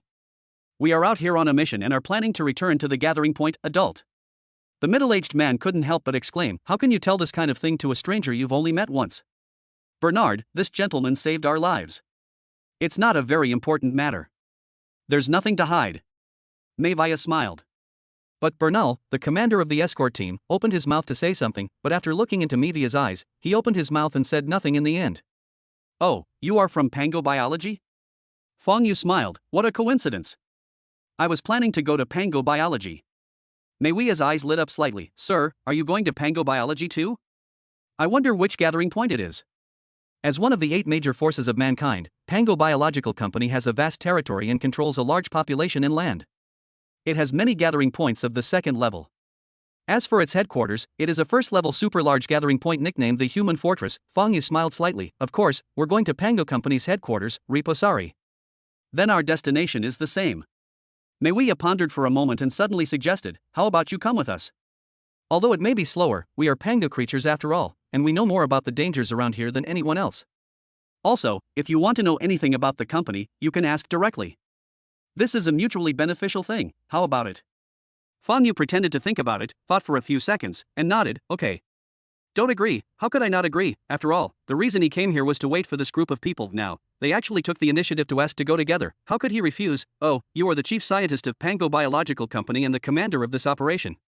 Do these people obey your command? Fong Yu asked. At this moment, he was sitting in a moving off-road vehicle in the convoy, and Mayvaya was sitting next to him. In the driver's seat was the previous team commander driving the car. That's right, Mayvaya said this, lifting the hair beside her ear and smiling brightly. Her nearly perfect figure and delicate facial features reveal a unique charm, or this charm is filled with rare cleanliness and clarity. At the end of this cataclysmic era, the hypocritical cloak of civilization was torn apart, and the equality between men and women that had been advocated for a long time was instantly shattered. The foundation for the survival of various major forces, in addition to powerful warriors, is the army. To maintain the survival of the gathering point, each gathering point maintained a relatively high proportion of the military. As a result, the status of men was infinitely expanded, while the status of women was constantly squeezed. In this era, women mostly depended on men for their existence and were regarded as tools for reproduction. There are countless cases of women having sex with men just for a little food. In an era where even survival is not guaranteed, there is no need for, and such an illusory existence as morality does not exist, even in a super large first-level gathering place. There are definitely people who starve to death on the streets. This is the end of the world, the dim sky and the ruins on the ground. Reminded Fong Yu of this fact all the time, it's just that he stands too high, so some things don't enter his eyes at all. Of course, he is not a great saint who saves the world, a messenger of God who brings light and justice. That is what the protagonist of a novel should do. Unfortunately, there is no son of destiny in this world who rises from the ruins and leads mankind to rebuild order. There is only a paranoid and cold-blooded madman who regards humans as prey to be slaughtered and tries to exterminate humans and purify the source star in order to prove himself. However, because of the existence of the protagonist, he and the humans in this world are on the same front, and the interests of both sides are consistent. Chapter 274 Mei Wei's true identity. Fong Yu collected his wandering thoughts and smiled gently. Therefore, the clean aura and look that Mei Wei exudes are relatively rare. This is rarely seen in women in this world. As for the reason, it is very simple. A gleam of brilliance flashed in his eyes, but quickly disappeared. Sir Fong Yu, why did you come to Reposari this time?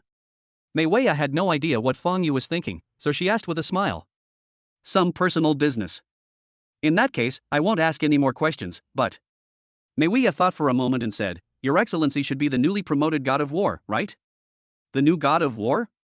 I guess so. Fong Yu said casually that he had just been promoted to the god realm not long before coming to the copy world. He was indeed a new god of war, right? It is indeed so. Mei Wei's beautiful eyes lit up slightly. Are you from one of the 8 major forces? Not really. My men control a secondary gathering point themselves. Fong Yu said indifferently, What do you want to do by asking these questions? Mei Wei smiled faintly. It's very simple. I wonder if you are interested in joining Pango Biology. No faction would refuse a war god level expert. I believe that as long as you spread the word, other major forces, even the first city, will extend an olive branch to you, right?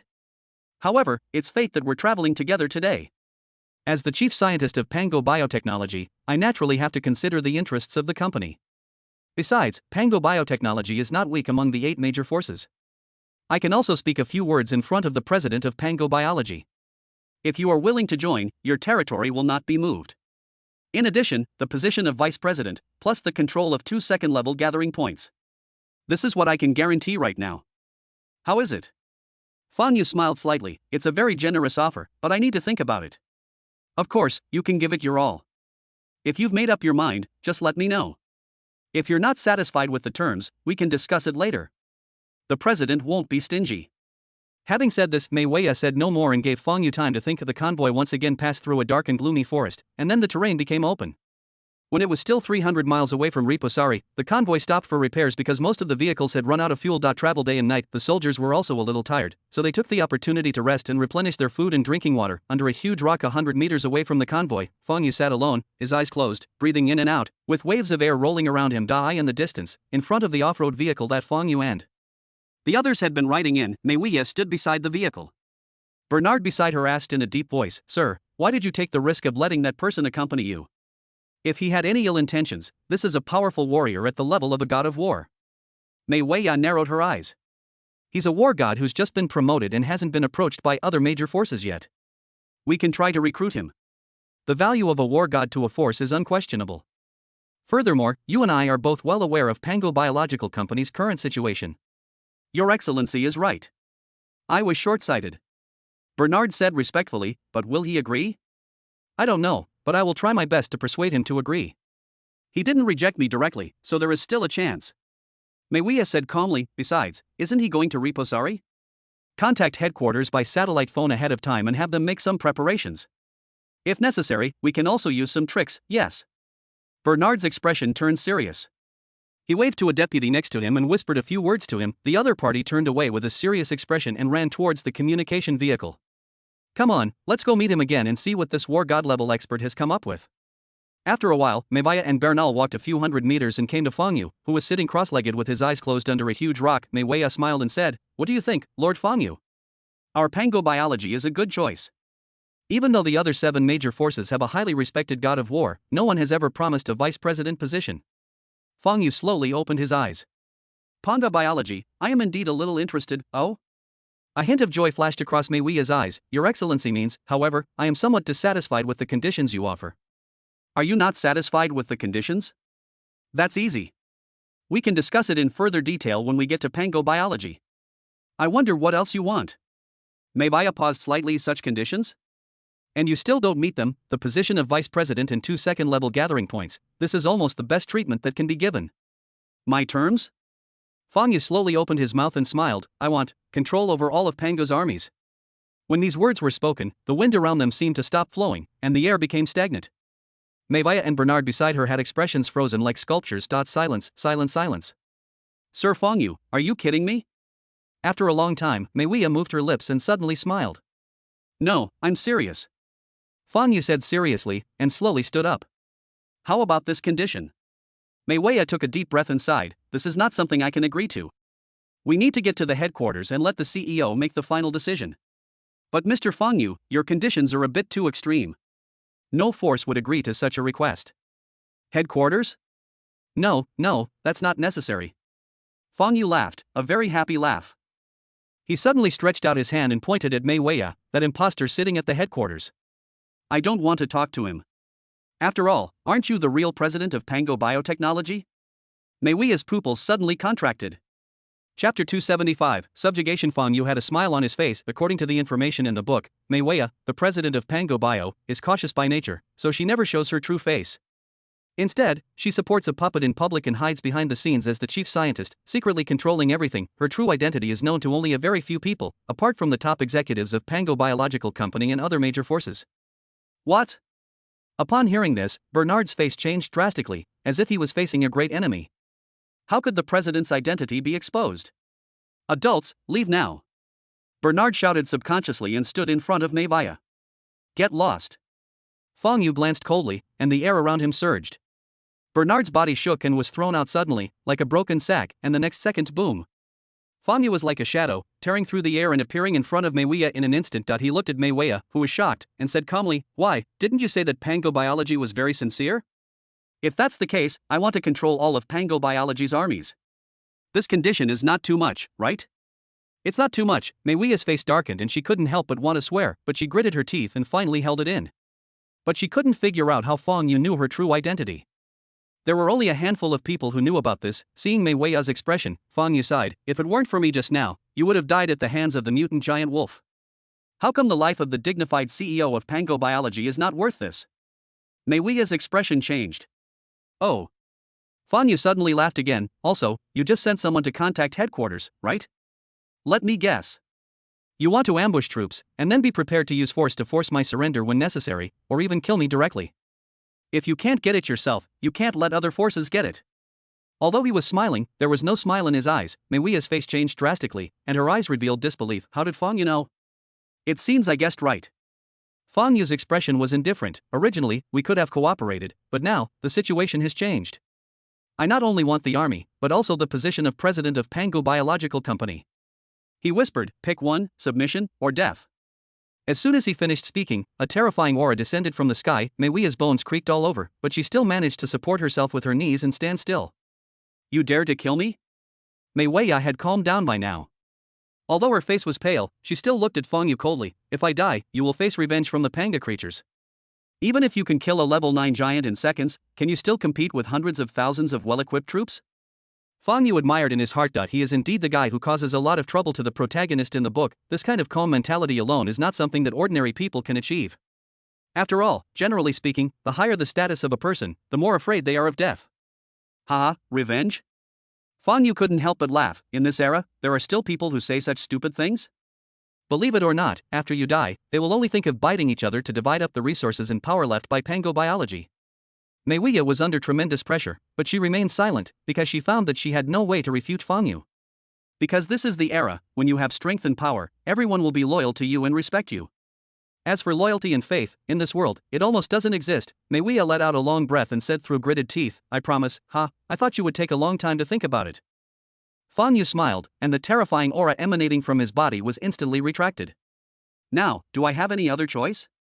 Meiwei's body went limp, she gasped for breath, and said coldly, if I refuse, you'll probably kill me, right? I don't see any fear in your eyes, only madness and murderous intent. I don't want to die, so I have no choice but to agree. Oh, you are quite frank. Fang Yu smiled and said, however, the promises of people like you are usually not to be trusted. As he spoke, a divine light flashed in his eyes and he glared at Meiwei deeply, boom. Meiwei's brain felt like it had been hit hard, her face turned pale, and she couldn't help but take a few steps back. What did you do? It's just a little trick. After all, if you suddenly turn against me when we get to Pango Biology headquarters, wouldn't I be in big trouble? Fang Yu smiled faintly, so naturally I have to add a layer of protection. I have left a mental mark in your mind.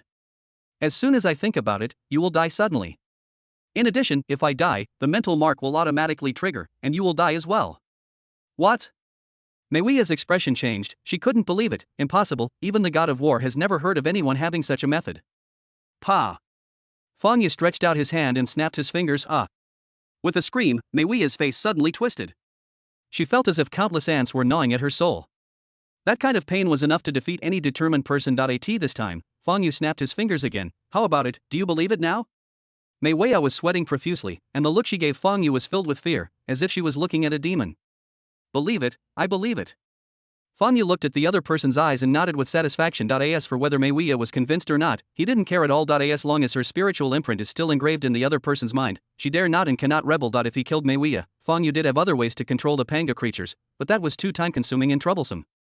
He just wanted a Panga creature that he could control, and an army to help him fight the mutant creatures.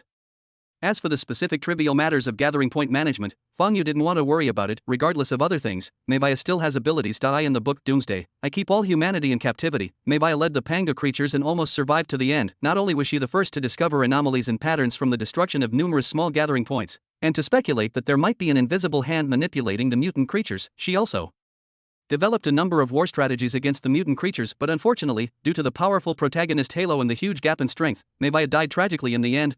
He is also a hero in the book. Fang Yu doesn't hate people who are resourceful and ambitious. Lei Qianjue, Dongwang Liu, Song Qiaoyu. Don't these people have their own ambitions and ideas? Not necessarily, or rather, there must be, but they can grasp the right measure and put themselves in the right position. Let's go. Fang Yu said leisurely, standing with his hands behind his back, and walked straight towards the convoy. Meiwei's expression changed. She gritted her teeth, pulled Bernard beside her, and followed. Chapter 276 Release notice soon, the repaired convoy set off again. The distance of more than 300 miles was quickly crossed and everyone arrived at their destination, Riposari, Pango Biological Company, headquarters, a super-large first-level gathering point. In the wilderness, a city wall dozens of meters high rose from the ground, completely surrounding the entire gathering point. Standing under the city wall, you couldn't even see the end of the wall at a glance. It was continuous and seemed endless. On the city walls, heavy weapons were set up, with the gun barrels aimed at the city below. Marcus, a soldier in charge of today's garrison at the main gate, looked down at the city and saw the approaching convoy. He shouted, "Open the gate! The chief and his team are back!" Boom! The city gate opened with a loud noise, the tires rubbed against the ground as the convoy drove in quickly, raising dust. The soldiers along the way were respectful. In the end times, the status of scientists and researchers was very high. No one knew Meiwei's true identity, but her status as chief scientist was enough to earn their respect. The convoy drove unhindered directly into the central area and the tallest floor. Just an hour after this, a notice and message, like a hurricane, swept through the entire gathering place at an incredible speed. Pango Biological Company will soon have a new president who will also serve as the commander of the army. Suddenly, rumors spread everywhere and became rampant. Hey, did you hear the news? Nonsense. Soldiers have posted notices throughout the gathering point and announced it over the radio. These things have nothing to do with us civilians. Listen to me, just stay home and don't talk nonsense. The news came out. For most ordinary people in the gathering point, it doesn't have much impact. After all, things at the level of the president of Pango Biological are too far away from them. No matter who is in the top position, they still have to make a normal living. The population controlled by Pango Biotechnology has exceeded 10 million. Riposari, as the headquarters and one of the first-level gathering points, has a population of 3 million. Therefore, for ordinary people, there is no chance to come into contact with the top management of the company. They don't even have the concept of that level of existence in their minds, and the other side, this caused a huge shock among the company's management, especially on the military side. It caused a huge storm. In the western part of Reposari, near the city wall, a huge iron fence was erected, enclosing an area of dozens of acres. The gate was guarded by heavily armed soldiers, and a sign was hung high on the iron fence: military restricted area, trespassers will be killed. This is the camp of the 400,000-strong garrison of Reposari. The reason why the 8 major forces were able to occupy vast territories, possess rich resources, and win over a large population was because of their absolute strength. At this moment, in a meeting room in a building in the military camp, 7 or 8 high-ranking military officials gathered around a long table. The terrifying aura emanating from them almost made the entire room shake. In administrative departments, ordinary people may be able to hold high positions, but in the military, in this era where martial arts are respected, if one's own strength is not strong enough, he or she will not be able to win the support of the people. Has the president replied yet? At the top of the long table, a middle-aged man of medium build and bronze skin asked in a cold voice. Commander, no. One person shook his head and said, since the news broke, there has been no news from the president, no explanation at all. Has the identity of the so-called new president been determined? I've only confirmed that he's not from the company and is currently living in a luxurious villa in the central area. As for more detailed information, I haven't found any. A snort. The bronze-skinned man snorted coldly, and the whole building shook when his sharp and cold gaze swept over them. The people present, these generals who held real power in the army, all bowed their heads deeply because the man sitting at the top is the supreme leader of Pangu's biological army, the strongest warrior at the top of the world, Commander Fitzgerald. Chapter 277, It is impolite not to reciprocate. Fitzgerald's face darkened. Where did this guy come from? How did he become the new CEO out of nowhere? More importantly, he actually sent someone here to demand the transfer of control of the entire army. This incident made him realize the crisis. Even Mevaya only has the command of the army. Report. At this moment, a messenger rushed in from outside and shouted, Commander-in-Chief, the new president has sent a message and will come to inspect the military camp in 3 days. Bang! Fitzgerald's expression turned cold, and he slammed his fist on the table. It seems that this new president is quite impatient. Commander, no matter what decision you make, we will follow you to the death. Among the 7 or 8 people present, a tall and strong man spoke in a muffled voice. We swear to follow the commander until death.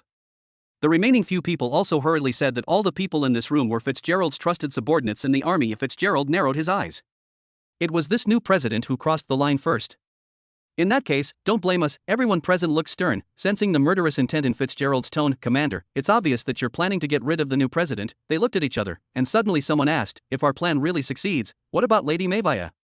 Mentioning Mevaya, even the iron-blooded leader Fitzgerald's eyes flashed with fear. However, after thinking for a moment, he said coldly, Lady Mevaya, if you can pretend that nothing happened and maintain the same state as before, it would naturally be the best. If, then we have no choice but to do it once and for all. Contact our people in the administrative department and let them know in advance. Mevaya has a strong foundation and strong methods. If the worst happens, we'll need their help. Also, we can't just wait passively. Instead of letting the other side prepare fully, why not take the initiative and attack? Fitzgerald called a soldier from outside and said, Go and inform the new president that there will be a martial arts competition in the barracks tomorrow. Invite him to come and watch. Yes. The soldiers took orders and left. Fitzgerald's eyes were fierce and cold. Success or failure depends on this one move. Gathering point. In the central area, in a luxurious single-family villa. On the sofa in the hall, Feng Yu sat upright, sipping a cup of tea and closing his eyes in deep thought. Crunch. Outside the villa, Mevaya, wearing a black velvet coat, walked in, sat down in front of Feng Yu, took a deep breath and said, The news has been spread. Feng Yu didn't say anything, just stared at Mevaya. Stared at by this gaze, Mewaya's eyes suddenly froze, then she stood up from the sofa and stood aside. Feng Yu's eyes were calm. I thought you didn't even understand the basic rules of respect and inferiority. How can you sit here while I'm here? Remember, this won't happen again. If it happens again, my reminder won't be so gentle. Mevaya suddenly remembered the pain that felt like her soul was being gnawed away, and her body trembled instantly. Feng Yu changed the subject and took another leisurely sip of tea. Tell me, what news did you bring this time? Mevaya calmed herself down and said, Fitzgerald has gathered his confidants and is holding a secret meeting. This guy has always valued the power he holds. If you want to completely control the army this time, he might make some moves. So I suggested before that it's best to take it slow and steady. Slowly and gradually? Feng Yu laughed dumbly, drank the tea in the cup in one gulp, and played with the cup in his hand. Is this necessary? If he really dares to do anything, then just kill him, adult. At this moment, a servant came over and said respectfully, Sir, Commander Fitzgerald invites you to watch the soldiers' competition in the barracks tomorrow. Feng Yu paused. He actually came. The corners of his mouth curled up slightly. Since the commander has invited me so kindly, how can I not go? Send me a message. I will be there tomorrow. The servant turned and left. However, the former President Mei Weiya, who was standing nearby, felt a little cold and felt that the temperature around her had dropped a little. Fong Yu closed his eyes and thought, but a hint of murderous intent was already emanating from him. Why are there such blind people everywhere? It really makes me angry. The next day, early morning, Pango Biology, military camp. In front of a row of soldiers' barracks, there is a spacious and tidy square. Normally during this time period, there would be soldiers conducting drills in this square, but today, it was completely cleared out, and the surroundings were extremely quiet. Commander Fitzgerald and the 7 or 8 confidants who were in the conference room that day stood straight and tall in the square. After a while, led by the guards, Fong Yu passed through one door after another and arrived here. He glanced around casually, without any strange look on his face, but deep in his eyes, there was a hint of sarcasm. So young? These generals all had looks of astonishment on their faces. Are you kidding me? The new president who rules over tens of millions of people is actually a young man who looks to be in his early 20s. Fitzgerald's eyes flashed with contempt and even more anger. That kind of anger was like the tiger in the fable who had never seen a donkey before, but after seeing through the donkey's abilities, became furious at his own unnecessary fear of it. With an expressionless face, he glanced at a general next to him. The tall and strong general in combat uniform strode forward, laughing heartily. We are honored to have the new president here. After quickly approaching Fong Yu, the general's smile suddenly disappeared and his face turned cold. Bang! His figure turned into an afterimage, and a punch carrying a huge amount of true energy squeezed the air and blasted towards Fong Yu. Boom! This punch was powerful enough to penetrate thick steel plates. The general was grinning at first, but suddenly, his body stiffened because, even though he punched with all his strength, he failed to hit Fong Yu at all. Instead, his punch stopped when it was still 1 foot away. The air in front of him seemed to solidify, forming an unbreakable air shield. How is this possible? He raised his neck stiffly, but only saw a smiling face. Fong Yu smiled warmly. The military's way of welcoming and greeting is truly grand. It's impolite not to reciprocate, so I should return the favor. Nope, the other person's face was full of horror. As he spoke, Fong Yu stretched out his right hand, clenched his fist, and pushed it out lightly with a bang. The general who attacked and killed him turned into a ball of blood mist and exploded. Chapter 278 Artillery Coverage. Silence. The surroundings suddenly fell into silence. The pupils of Fitzgerald and others suddenly shrank, and their hearts felt like they were being held by a big hand, filled with incomparable palpitations. Seeing Fong Yu, who was alone and without any bodyguards, actually went deep into the military camp under the guidance of soldiers, Fitzgerald did not react on the surface, but he was actually overjoyed in his heart. He kept sneering in his heart, being so arrogant and presumptuous. Isn't this courting death? According to Fitzgerald's plot, Fong Yu would be killed by the general-level warrior, and then he would take action to kill the general who thought he was working for him, and successfully clear himself of any connection. However, everything came to an abrupt halt before the first step of the plan was completed. The general-level warrior who was responsible for the attack was killed with 1 punch. Not even a complete corpse was left. What kind of strength does it take to do this? Fitzgerald thought that he was much stronger than the man who just died, but he also knew that he could never kill the man with 1 punch. Mars, these 2 words suddenly jumped out of his mind, causing his body to tremble. The other side of Fong Yu retracted his fist, shook his head slightly, and looked indifferent. Oh, it seems that the way I greeted you was a little too enthusiastic? Sorry, I will be more careful next time. Said. His eyes fell on the soldier beside him who was leading him into the barracks. Sir, I don't know anything. The soldier panicked instantly, his legs went limp, and he wanted to kneel on the ground and beg for mercy, but before he could say a word, Fong Yu slapped him on the head, cracking his skull on the spot. His head turned into a mess and he was completely lifeless. I don't have the time to discern. Since you showed up at this time and in this place, you can only be eliminated as an accomplice. If I were to be assassinated successfully, you would definitely be silenced as well. If you want to blame someone, blame these rebels. Fong Yu looked calm, but he withdrew his gaze, his eyes showing no sadness or joy. He put his hands behind his back and walked forward step by step. Every time his foot landed, a deep pit would appear on the hard square. Boom! The roar of metal continued to burst out. It was like the deafening sound of a war drum, beating in the hearts of Fitzgerald and others in front. Fitzgerald opened his mouth and suddenly roared, "Do it!" In several buildings in the distance, the sound of windows shattering was endless, and loud noises burst out, roaring in all directions. Day. Countless bullets whizzed past, flashing cold light. Those are not bullets from a heavy machine gun, but from a machine gun. A machine gun, also known as a machine gun, is a weapon with a caliber greater than 20 mm that uses a continuous firing mechanism. It is primarily used as a self-defense weapon against fighter jets or infantry fighting vehicles. The largest bullet can be as long as a palm. Thousands of bullets can be fired every second. Even after the force decays over several thousand meters, it can still maintain its lethality. With enough of them, even an intact building can be forcibly destroyed. Even the thick steel plates of armored vehicles cannot achieve this level of power. On the city wall outside Reposari that stretches for dozens of miles, a large number of machine guns of this number were installed with sufficient firepower. Even a peak level 9th level mutant at the general level could be killed on the spot. As for a powerful human, even one at the general level, if they couldn't dodge in time and didn't use their protective essence, a single direct hit from a few bullets would cut them in half. Even with their protective essence, they wouldn't last more than a few seconds. After all, in terms of defense alone, humans can never compare with mutant creatures. At this moment, countless machine guns hidden and installed in the building roared and poured bullets towards Fong Yu's direction. Boom! Boom! Boom! The ground collapsed, and countless clouds of dust rose into the sky. The huge commotion could be heard by everyone in the camp. However, many soldiers had been ordered not to come out to investigate.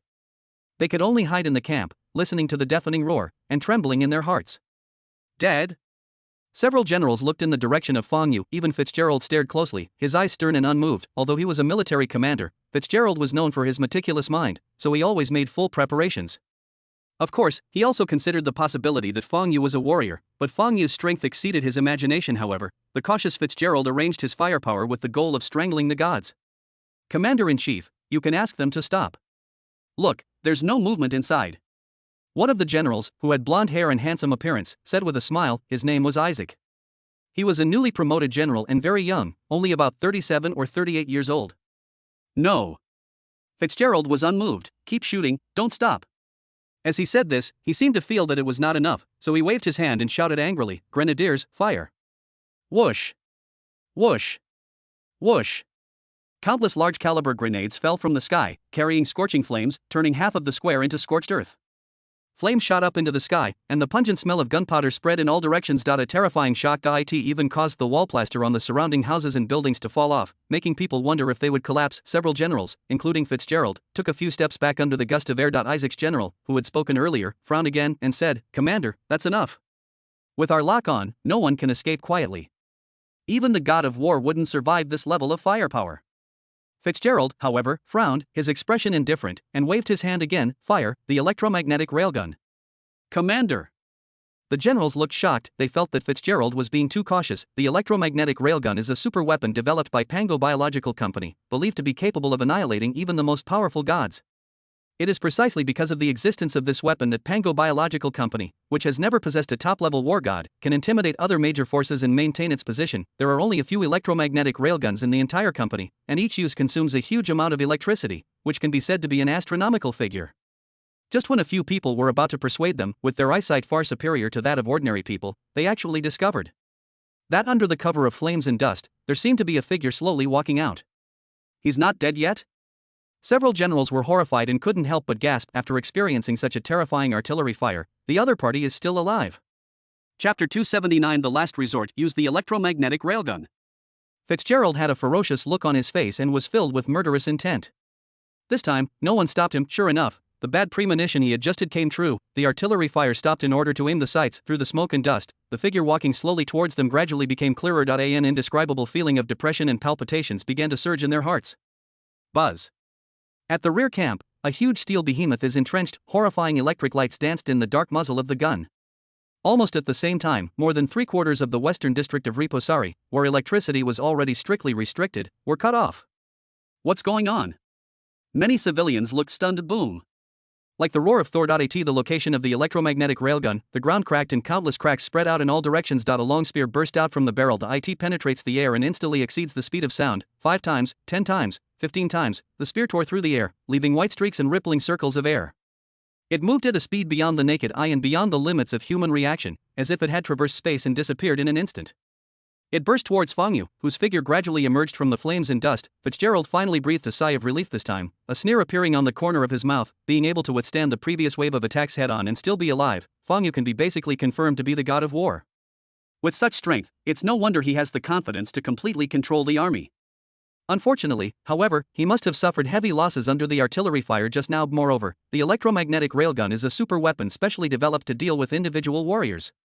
Even if you are a god-level warrior, as long as you enter its range, you will be killed on the spot. However, because it requires a large amount of electricity to use once and is huge in size, it actually has many limitations. However, in the next second everyone, including Fitzgerald, stared with their eyes wide open, as if they were falling into an ice cellar. How is that possible? Because there was a hand as white as jade, covered with strands of wind blades, protruding from the thick dust. Mysterious jade hand. The moves I learned from the Dragon Rider priest. Fong Yu's hand seemed to cross the void and directly grasped the spear fired from the electromagnetic railgun. Boom. The force, which was enough to penetrate dozens of meters of steel plates, pierce hundreds of meters of earth, and even destroy a hill, burst out from between Feng Yu's 5 fingers, but was grasped by his hands and instantly fell into stillness, no longer moving at all. As if violating the law of kinetic energy, all the power disappeared without a trace. You, Fitzgerald, the bronze-skinned commander of hundreds of thousands of troops, trembled with his lips, as if he had seen a ghost. Suddenly, he turned sharply, transformed into a stream of white light, and swept towards the rear. Behind him, he still has hundreds of thousands of troops. I still have a chance. However, he had completely forgotten that the command of a large-scale army was only possessed by the company president. Besides, how could Feng Yu let him escape? Give it back to you. Feng Yu's eyes were cold, and he threw the spear in his hand like a javelin. The spear pierced through the air and arrived in an instant, directly piercing Fitzgerald's body, exploding into a cloud of blood mist. Bang! With his eyes wide open in despair, Fitzgerald's body fell to the ground. Adult. The generals were horrified. You should worry about yourselves first. The cold voice echoed in their ears like a long howl. I don't know when. Feng Yu had already come to the side of these people. Bang! He stretched out his hand and punched out with such fierce force that he directly knocked one of them to pieces. Sir, please let me go. I was just confused for a moment. One of the generals suddenly knelt on the ground, hoping to save himself. He shouted loudly, I am very good at leading troops in battle and gathering intelligence. I am still useful. Sir, please spare my life. Whoosh. Feng Yu kicked out casually, blowing his head apart, and his headless body fell to the ground twitching. His eyes were indifferent. I don't need traitors. After saying that, he took a step forward. Boom.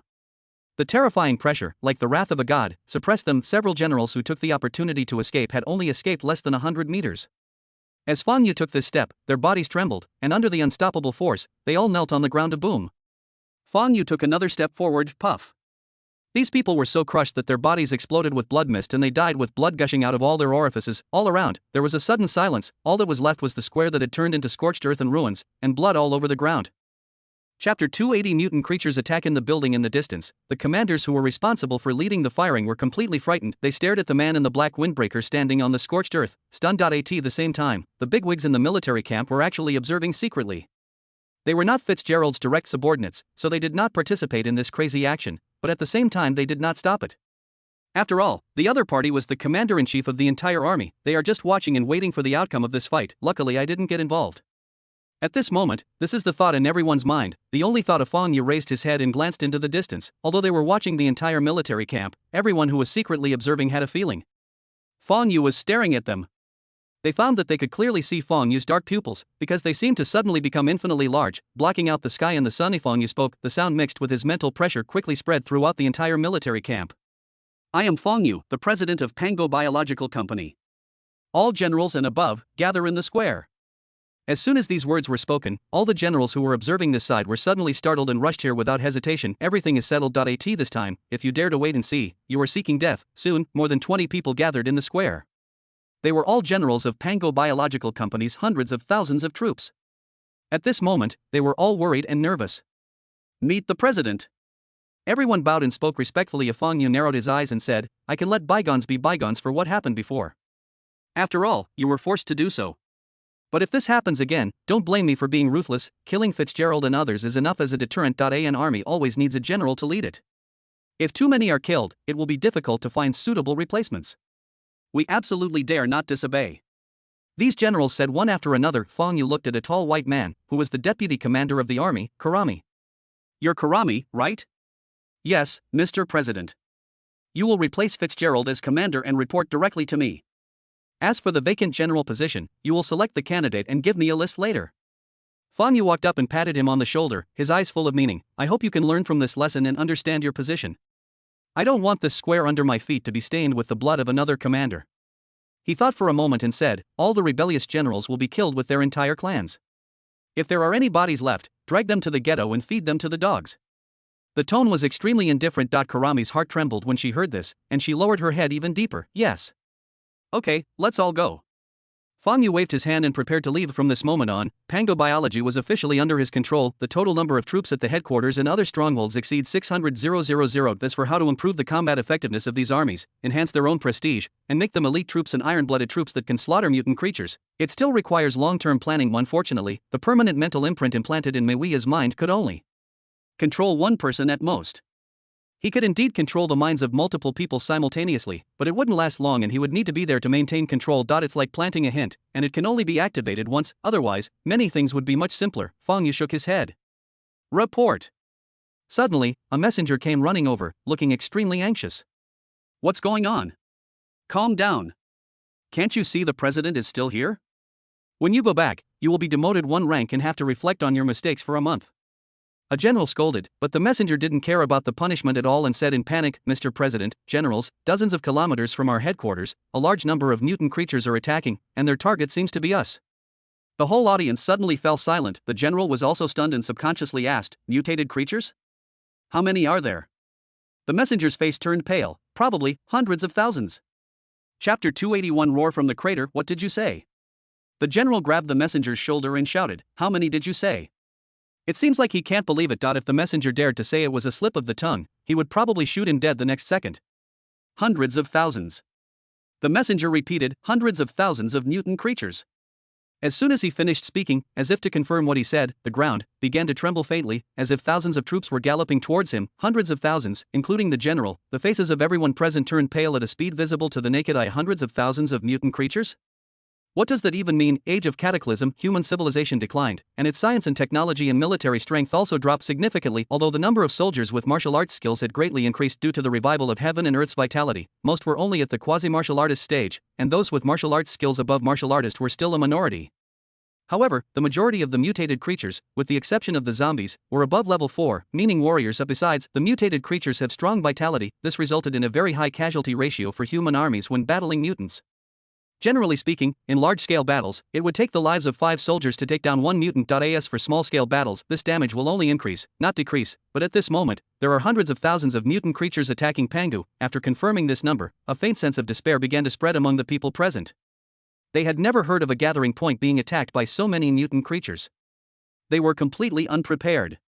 Or rather, the vast majority of gathering points were not prepared for a large-scale attack by mutant creatures. They have long been accustomed to the tug-of-war between the two sides. The overall strength of mutant creatures is higher than that of humans, but humans hide in large gathering places, and mutant creatures will not invade. It was this kind of inertial thinking that caused humans to suffer a crushing defeat when Jiang Huai started to attack them. Kurami. Fang Yu suddenly spoke, his expression calm. Notify all troops, prepare for battle. It's just a few 100,000 mutant creatures, what are you afraid of? Anyone who dares to retreat will be killed without mercy. Anyone who delays military operations will be killed without mercy, yes. Kurami's heart trembled, and she suppressed her fear and responded. Also, tell everyone.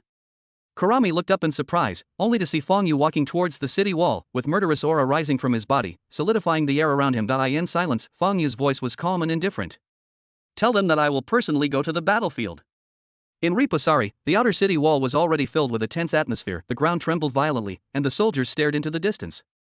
A sea of mutated creatures stretched as far as the eye could see, seemingly endless, with no end in sight. Among them were giant mutant wolves, giant mutant bears, and even the most vulnerable zombies, vulnerable to being trampled to death by their companions at any moment. The most numerous of these were giants mutated from humans. The soldiers' hands that were operating their weapons were shaking slightly. The mutant creatures have not yet entered the attack range, so they can only wait nervously and patiently. Meiya, wearing a black robe, stood at a corner of the city wall, staring into the distance. The president of Pango Bio has become Fang Yu, but Fang Yu still retains her position as vice president so that she can maximize her value. After all, this guy has caused a lot of trouble for the protagonist in the book, and commanded the army to bring heavy losses to the mutant creatures. Are you here early?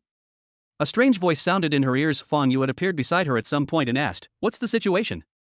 On the spacious and long city wall, they were completely inconspicuous and almost no one noticed the two people. Meiya took a deep breath and spoke directly. Without further ado, there are approximately 300,000 mutant creatures attacking this time. They gathered so suddenly that even the scouts on the front lines were unable to react. This number is definitely not a coincidence. Oh, that's what I thought.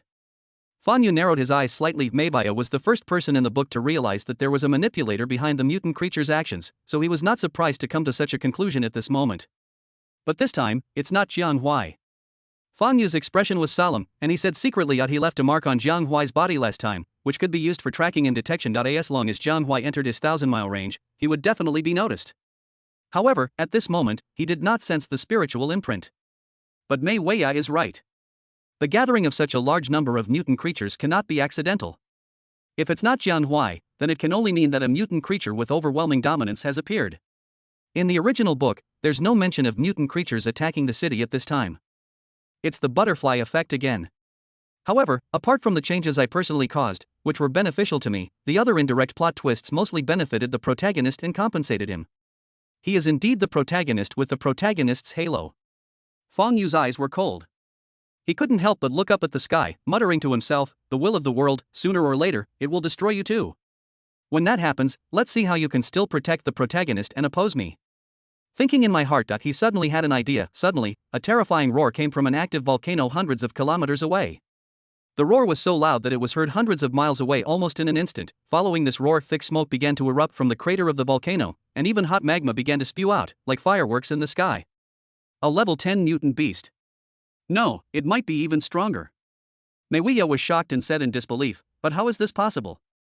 Level 10 to 12 mutant beasts are only set to match the war god level among humans. According to current research, mutant creatures cannot break through the god realm due to their body structure and mutations. Mutated creatures above level 9 have never existed. There is always a price to pay for every gain. The mutated creatures gain strength and possess powerful bodies, surpassing the strength of human warriors of the same level. But at the same time, due to the high degree of physical mutation and the severe pollution they suffer, they are unable to resonate with the vital energy of heaven and earth and enter the divine realm. The strongest mutant beast known so far is only level 9. This moment, the roar that erupted from the crater was definitely not something a 9th level creature could possess. Chapter 282 3 Styles of Absolute Sword, Cutting the Air. I see. Feng Yu looked at the thick smoke in the distance, his eyes flickering. It seems that this wave of mutant creatures was caused by this guy. Meiya could only get a rough idea, but Feng Yu was different. From the roar just now, he could clearly sense the earth-shattering power contained in it. God of War Peak, a true level 12 mutant beast, along with the earth-shaking roar, the mutant creatures became more violent and charged faster. After a while, the distance between the two sides quickly narrowed, almost entering the range of the heavy weapons defending the city. Take control of the situation. When I'm not here, you will be in charge of the on-site command. Feng Yu suddenly said. And you? Meiya asked in surprise. Feng Yu had already walked towards the edge of the city wall. With every step he took, he trampled on the void. In the end, he had completely walked out of the city wall and stood in the void. The wind howled, blowing his clothes. The soldiers were originally nervous. They were all shocked to notice this phenomenon, and found Feng Yu standing in midair, standing in front of everyone. Feng Yu opened his mouth, his deep and majestic voice spreading throughout the entire city wall. My fellow warriors, I am Feng Yu, the new president of Pango Bio. The first sentence shocked many soldiers. New president? They did know about the new president's appointment, but in their mind, he was supposed to be dressed in a fancy suit, sitting in a central office, looking majestic and making decisions for the entire gathering. But now, is he the new president? Floating in the air? This is war god level. The new president is actually the god of war? We at Pango Biology actually have a god of war too. Shocked discussions came one after another, even making them temporarily forget the existence of the mutant creatures. Feng Yu's powerful voice came again. Today's battle, with hundreds of thousands of mutant creatures attacking, is a matter of life and death for Pangu. Behind you are your families, your friends, and everything you have. If you lose, all of this will be destroyed. His voice was deep and carried throughout the city walls, exploding in everyone's ears. Since the age of Cataclysm, these mutant creatures have killed countless humans. Are you truly pigs, kept within these city walls, waiting to be slaughtered? Are they beasts, or are you? There is an undetectable spiritual power in the voice, and it became bigger and bigger, until finally, it seemed to have turned into a roar of thunder. Pick up your weapons. You have no way out. No matter how you deceive yourselves with the illusion of peace, only one side will survive, humans or mutants. I will be with you and lead you to slaughter all the mutants, kill. The words fell. At the same time, Feng Yu was already taken a step into the air. The long sword hummed, and something strange emerged from his hand. His eyes closed slightly, and 4 words gradually emerged in his mind: 3 styles of the ultimate sword. After completing the trilogy, one of the rewards for the intermediate gift pack is a lucky skill, a god level skill that surpasses the perfect level god level skill. 3 styles of the ultimate sword. As the name suggests, it is 3 types of kendo skills. With Feng Yu's current strength, he can only use the first move. He has never had the chance to use this move since he obtained it, but at this moment, with 300,000 mutant creatures approaching, this power is enough for him to use the 3 moves of the ultimate sword. Chapter 283, The First City, Elders Meeting. Feng Yu licked his lips. The next second, he raised the sword in his hand. With this action, the aura of his body surged, and terrifying energy surged in his body like a tide, making almost everyone on the city wall feel the trembling pressure. The first of the 3 ultimate sword moves, Zhenkong. Feng Yu shouted angrily and slashed out with his sword. When the sword fell, the void shook, space trembled, and everything around seemed to be frozen in an instant, no longer moving. Only a thin black line penetrated from where Fong Yu was, and quickly spread towards the place where the mutant lifeforms were below. There seemed to be a terrifying attraction coming from the thin black line. That is the sign that the space has been broken. In this world where martial arts repression is even lower, relying on the invincible strength of the divine realm, plus the divine sword skills granted by the system, Fong Yu cuts through space with one sword, even if it's just a crack so tiny that it's barely visible. On the ground, amidst a flood of hundreds of thousands of mutant creatures, a giant bear, once ferocious in appearance, was moving its sturdy limbs and running frantically. At one point, it suddenly felt its head lighten, and then it was shocked to see its headless body still running forward. Puff. The next second, this phenomenon happened to other mutant creatures, regardless of their strength. The various mutant creatures rushing forward fell down in large numbers like wheat being harvested. A total of 50,000. With one move, 50,000 mutant creatures were killed. Fong Yu put away his sword, his face turned extremely pale, and his aura was weak. Even for him, this move would cause a huge drain on his energy, but he still stood in the void and said coldly, "Kill everyone." On the city wall, the army of Pango creatures was silent for a moment. The soldiers' eyes were filled with astonishment, killing tens of thousands of mutant creatures with one move? Even if this move would cause a huge loss of energy, it was already like a miracle to them. Then, the soldiers, who had already been influenced by Fong Yu's previous words that contained spiritual power, were now even more excited and full of vigor. Kill, kill. Kill all these beasts. Even the high-ranking CEO is standing at the forefront of the battlefield. Can they still be afraid of death and not fight? The mutant creatures finally came into range, and the many weapons on the city walls began to roar. Countless bullets shot towards the ground like Thor's whip, turning the mutant creatures into sieves. Plop, plop. Countless mutant creatures fell to the ground, and the mutant creatures behind them stepped on the corpses and continued to move forward. Fong Yu's face was pale, but he couldn't help nodding as he watched this scene. This is exactly the effect he wants. The gathering point fell, homes were destroyed, and humans were slaughtered? Fong Yu actually didn't care about these things at all. What did they have to do with him? However, he doesn't care, but these soldiers do. In those words just now, Fong Yu could be said to have used his management skills to the fullest, instantly stirring up the emotions and bloodiness of all the soldiers. Of course, he also used his mental power to exert influence while speaking, which was partly due to this. This battle cannot be lost. At present, human beings are deeply immersed in the fear of mutant creatures. They can only surround gathering points with high walls and survive. He needs a victory to break through this deep-rooted concept. Then, Fong Yu raised his head and looked towards the crater in the distance, his eyes narrowed slightly. Catch the leader first. Once we get rid of this thing, these brainless mutants will immediately collapse and fall apart without any attack. As he spoke, he took a step forward, and the sound of metallic explosion was heard in the air. With a flash of his figure, he rushed towards the volcano 100 miles away. Although this is extremely energy-consuming, marching on the ground in the face of a charge from hundreds of thousands of mutant creatures is simply courting death. At the same time, in the far north of the wasteland, the first city, the Age of Cataclysm, the first gathering point established by mankind. When the city was first established, due to objective historical reasons at the time, the ancient slavery system was restored. Even decades later, it is still in use today, with the Senate holding great power, the nobility at the top, and the slaves being treated like pigs and dogs. However, due to its control over the powerful divine punishment knights and the Silver Knights, the first city is still undoubtedly one of the 8 major forces, and, at least in name, it is the leader and commander of all gathering points. The first city, the Senate Hall. The elders, dressed in luxurious robes, sat in a circle. Who is this guy called Fong Yu? Among them, an elder flipped through the documents in his hand and said in a deep voice. We don't know the details yet, said another short elder, his eyes cold. This guy came from the south and displayed his god of war prowess in the second-level gathering point, Kalen City. He killed the original city lord, slaughtered the rebels, and completely controlled the gathering point.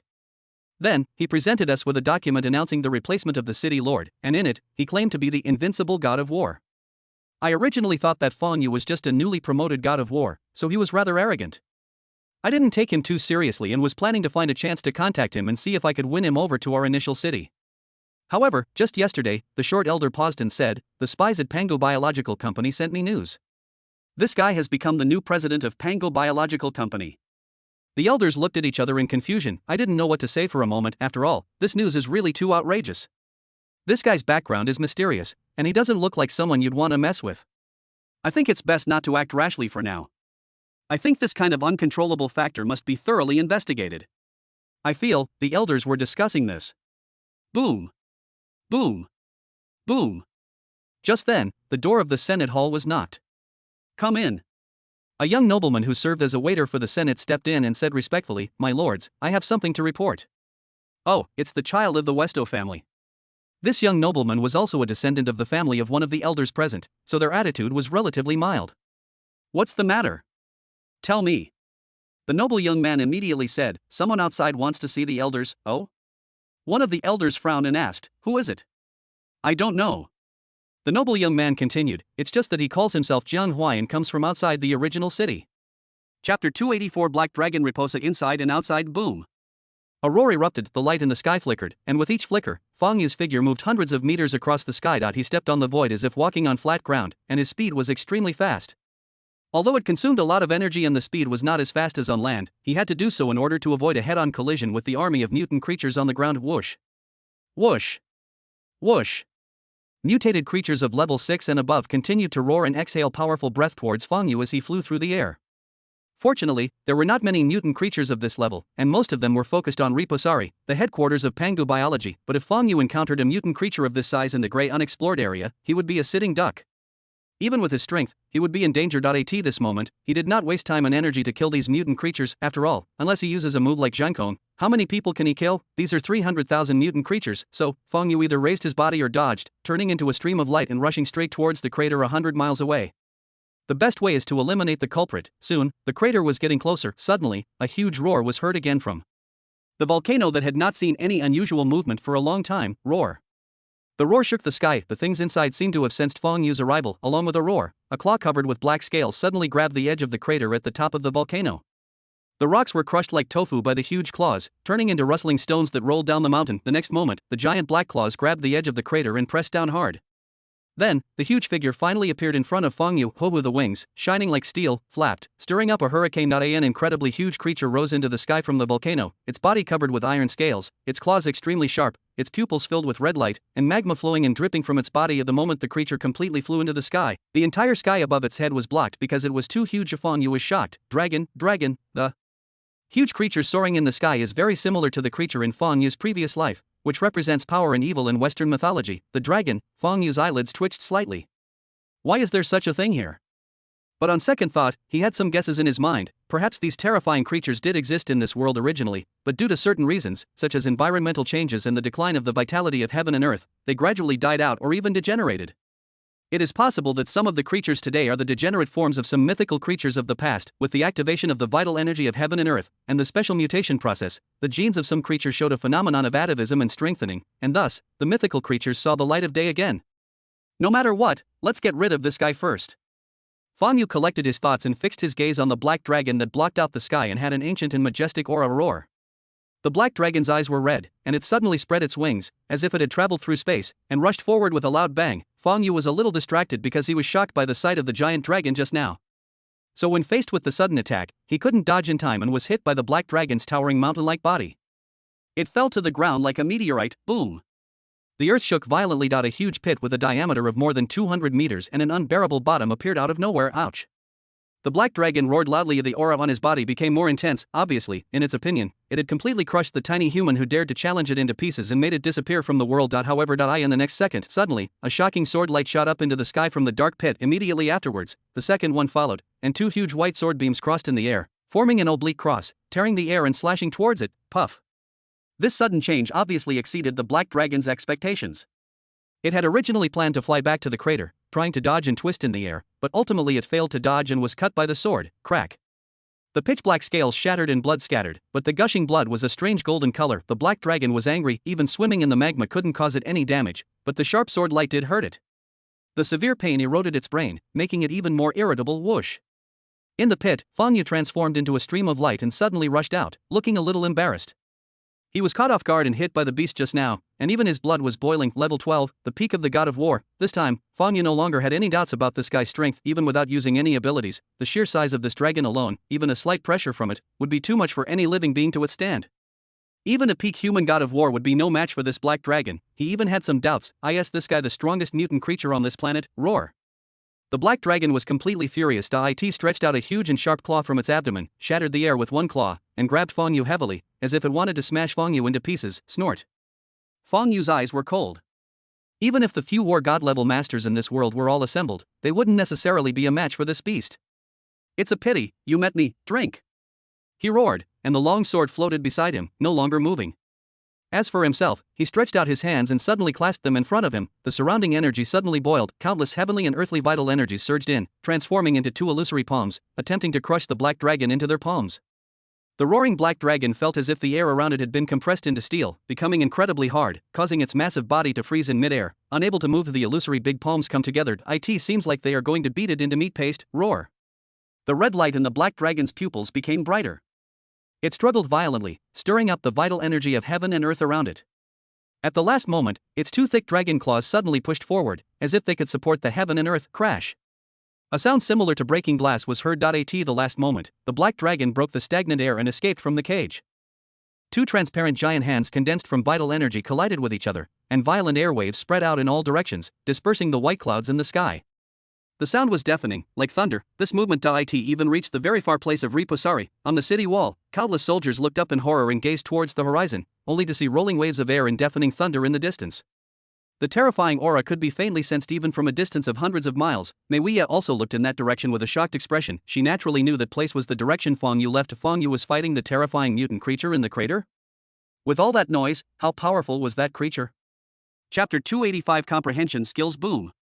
The city wall shook violently. Meiya suddenly lost her balance and almost fell. The mutated creatures are attacking the city wall again. Even though it is a super large first level gathering point, the outer city wall is dozens of meters high and has undergone special reinforcement. But even so, it is impossible to withstand the continuous impact of so many mutant creatures if the walls collapse.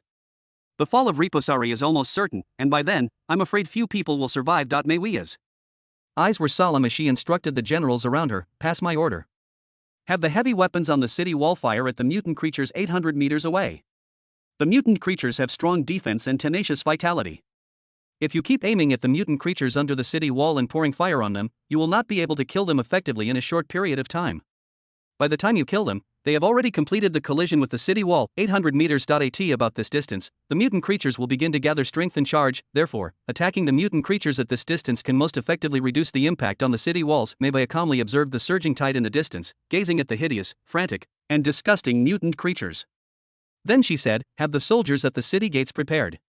Open the gates at the right time and meet the enemy head-on. Several generals froze in thought, and said subconsciously, Lady Meiya, if that were to happen, it would probably cause a huge number of casualties. Meiya's tone was solemn. This is a war, someone has to die. Someone has to stand in the front. If the city wall is breached, then no matter how many troops remain inside, how long can they resist against mutant creatures of this scale? No matter what, the city wall cannot be breached. Do as I say. Several generals hurried to give orders. After all, Meiya was once the president of Pango Bio, and her influence was still there, so she still held the position of vice president. Therefore, even after her tone became more serious, these generals still dared not disobey. Feng Yu went to the crater because he thought it was the cause of this wave of mutant creatures? This possibility is indeed very high. I hope everything goes smoothly for him. Otherwise, with just the strength of Riposari's troops, they won't be able to contend with this number of mutant creatures. 100 miles away, the crater. Bang! Bang! Bang! The figures of Black Dragon and Feng Yu flashed across each other in midair. The roar of metal resounded. The violent shockwave dissipated wildly, tearing the air apart and forming vacuum zones. The Black Dragon roared, and the scales on its huge body peeled off in many places, revealing a bloody mess. However, Feng Yu's eyes were cold and he laughed loudly. Haha, interesting, enjoyable, really enjoyable. Since arriving in this world, all the enemies he had encountered had been nothing more than chickens and dogs, vulnerable to attack and easily crushed to death with a single blow. But now, battling this black dragon, he felt a rare surge of fighting spirit. The icy energy of Xintian Medical Classic circulated throughout the body, restoring physical strength. Feng Yu's eyes flickered, and even, he became stronger as the battle went on. However, the opponent, the black dragon, didn't think so. The more he fought, the more frightened his roar became. The black dragon roared again, then flapped its wings. Suddenly, its huge head appeared not far above Feng Yu, with its mouth wide open. Dragon breath. A red breath like magma gushed out madly, instantly crossing the distance of hundreds of meters between the two people, and came with the power to destroy the world. There was a murderous and bloodthirsty red light in the black dragon's eyes. For a dragon, dragon breath is its most powerful attack method, not to mention the considerable energy absorbed from volcanic magma within it, making it even hotter and more powerful, and also containing the power of corrosion. With one strike, even a mountain could be pierced through, and even a vast lake could be instantly vaporized, turning into nothingness. A puff. The air seemed to be corroded and pierced. The black dragon roared. In its opinion, the guy in front of it who had caused its serious injuries was definitely dead. Good to come. Feng Yu roared to the sky, facing the attack. He did not dodge or evade, but closed his eyes. It's like giving up resistance. Next second, eye in the black dragon's puzzled eyes. Feng Yu opened his eyes as he faced the breath that had the power to destroy the world. Suddenly, he stretched out his hands, like a couple hugging, and gently embraced the dragon's breath.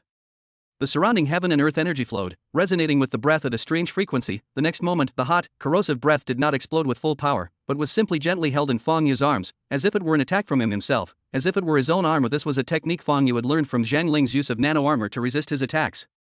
By leveraging a common frequency, they resonated, offsetting the opponent's power, and even more terrifyingly, as Feng Yu was doing now, transforming the opponent's power into his own. This is easy to say, but it is extremely difficult to implement in practice. Feng Yu does not have the terrifying computing power of countless nanorobots, but he relies on his huge and easily controllable mental power to perform detailed perception. Bite. The host has mastered the skill synchronized. Congratulations to the host for achieving the intermediate level of synchronization. Congratulations to the host for achieving the advanced level of synchronization. Congratulations to the host for mastering synchronize. Reward villain value plus 3000. Note, since this is in a dungeon world, this villain value will be calculated together with all villain values obtained after the dungeon is completed. Chapter 286. What the hell? Are you scared? Feng Yu was stunned. Comprehending skills? And villain value? Oh, that's interesting. However, according to the rules, villain points earned during a dungeon, including those for changing the plot and plundering opportunities, can only be calculated after the dungeon is over. So, they are not very useful for the time being. Feng Yu gathered his thoughts and grinned at the black dragon. I'll give it back to you. As he spoke, he gently pushed the breath in his hand forward to boom. The breath travels through layers of space. He returned along the same route, twisted the air, and hit the unsuspecting black dragon hard. Roar. There was a loud roar, and the blazing fire formed a tornado that swept around. The black dragon was like being hit by a small nuclear weapon. Its scales collapsed and golden blood splattered from its abdomen like rain. Its huge body was shaken apart by the impact and fell towards the crater. Feng Yu stomped his foot in midair, blasting the air apart. He turned around, bursting with air-tearing speed, and instantly caught up to Black Dragon. Then, with a sinister aim, he landed a powerful punch on Black Dragon's abdomen, where the injury was most severe. Boom. The Black Dragon's huge body slammed into a rocky open space next to the crater. Feng Yu stood in the air, with the corners of his mouth slightly raised, and the long sword floating beside him suddenly flew into his hand. The first of the 3 ultimate sword moves, slash the air. Although the Zhankong attack he had just used with all his strength at the city wall had not yet fully recovered and its power would be much smaller, he could still use it again. Boom, the vital energy of heaven and earth surged again, and the cold murderous intent firmly locked onto the 12-level mutant black dragon that was struggling to stand up. The space trembles, thin black lines began to appear faintly. Just when Feng Yu's momentum reached its peak and he was about to strike with his sword, the black dragon roared, then fell to the ground, looking at Feng Yu with a flattering expression. That's right, it's all about pleasing. The trembling and flattery in his eyes were almost human-like, completely surpassing that of ordinary beasts. Feng Yu's momentum stagnated, his eyes were a little confused and out of focus. What the hell was going on? He looked at the black dragon below, which was shaking its head gently like a puppy, without any dignity or momentum. He felt it was weird no matter how he looked at it. After thinking about it, Feng Yu raised the sword in his hand and felt that it would be better to chop it off. Roar. The black dragon roared in fear. The fluctuations of mental power accompanied by roars entered Feng Yu's ears. Feng Yu narrowed his eyes, sensing the information coming into his mind. This guy said he wants to surrender, by following me, in exchange for a chance to live? He pondered for a moment. This creature's intelligence level was quite high. As the first known mutant to reach the God of War level, he was indeed quite extraordinary. Moreover, he was the first mutant he had seen that could flexibly utilize its mental power. Other mutated creatures are only physically strong and almost do not know how to use mental power. This is because they have lost their intelligence due to mutation and only retain instincts, so they naturally cannot use mental power. Feng Yu's expression changed as if he had thought of something. Immediately, a voice accompanied by spiritual power spread far away. Are you controlling all the mutant beasts outside? The black dragon roared softly. The spiritual fluctuations containing implicit information came again along with the roar. Relying on strength and genetic suppression to create a deterrent, guiding these mutants to attack the nearest human settlement? It's not true manipulation, at least not with a single finger. 300,000 is already its limit. Feng Yu received this information. Finally, it was decided to recapture this black dragon. Firstly, this guy was incredibly powerful. If he didn't use slashing air, it would take some time and effort to kill him. The damage he could inflict against mutants was absolutely terrifying. Secondly, the black dragon's dragon power can deter a large number of mutant creatures. Although it cannot be truly controlled like Jiang Huai, it can at least make a considerable number of mutant creatures lose their hostility and stop attacking them. If this black dragon can be tamed, it will be of great use. However, we need to make sure this guy doesn't turn against us. After all, he's a mutant creature, and a most arrogant and powerful dragon. Even though he seems to be a disgrace among dragons and has no backbone, Feng Yu planned to plant a spiritual mark on this black dragon. Of course, if this were to happen, the mental imprint in Mivia's mind would dissipate. If Feng Yu could only plant one of these powerful spiritual imprints that had a lasting effect and could be activated at any time. However, it is obviously more valuable to use it on the black dragon at this moment. Chapter 287, Subduing the Black Dragon Whoosh. Fang Yu flashed in midair and instantly appeared beside the black dragon. Seeing Fang Yu suddenly appear, the black dragon shuddered with fear, and its claws, as thick as a hill,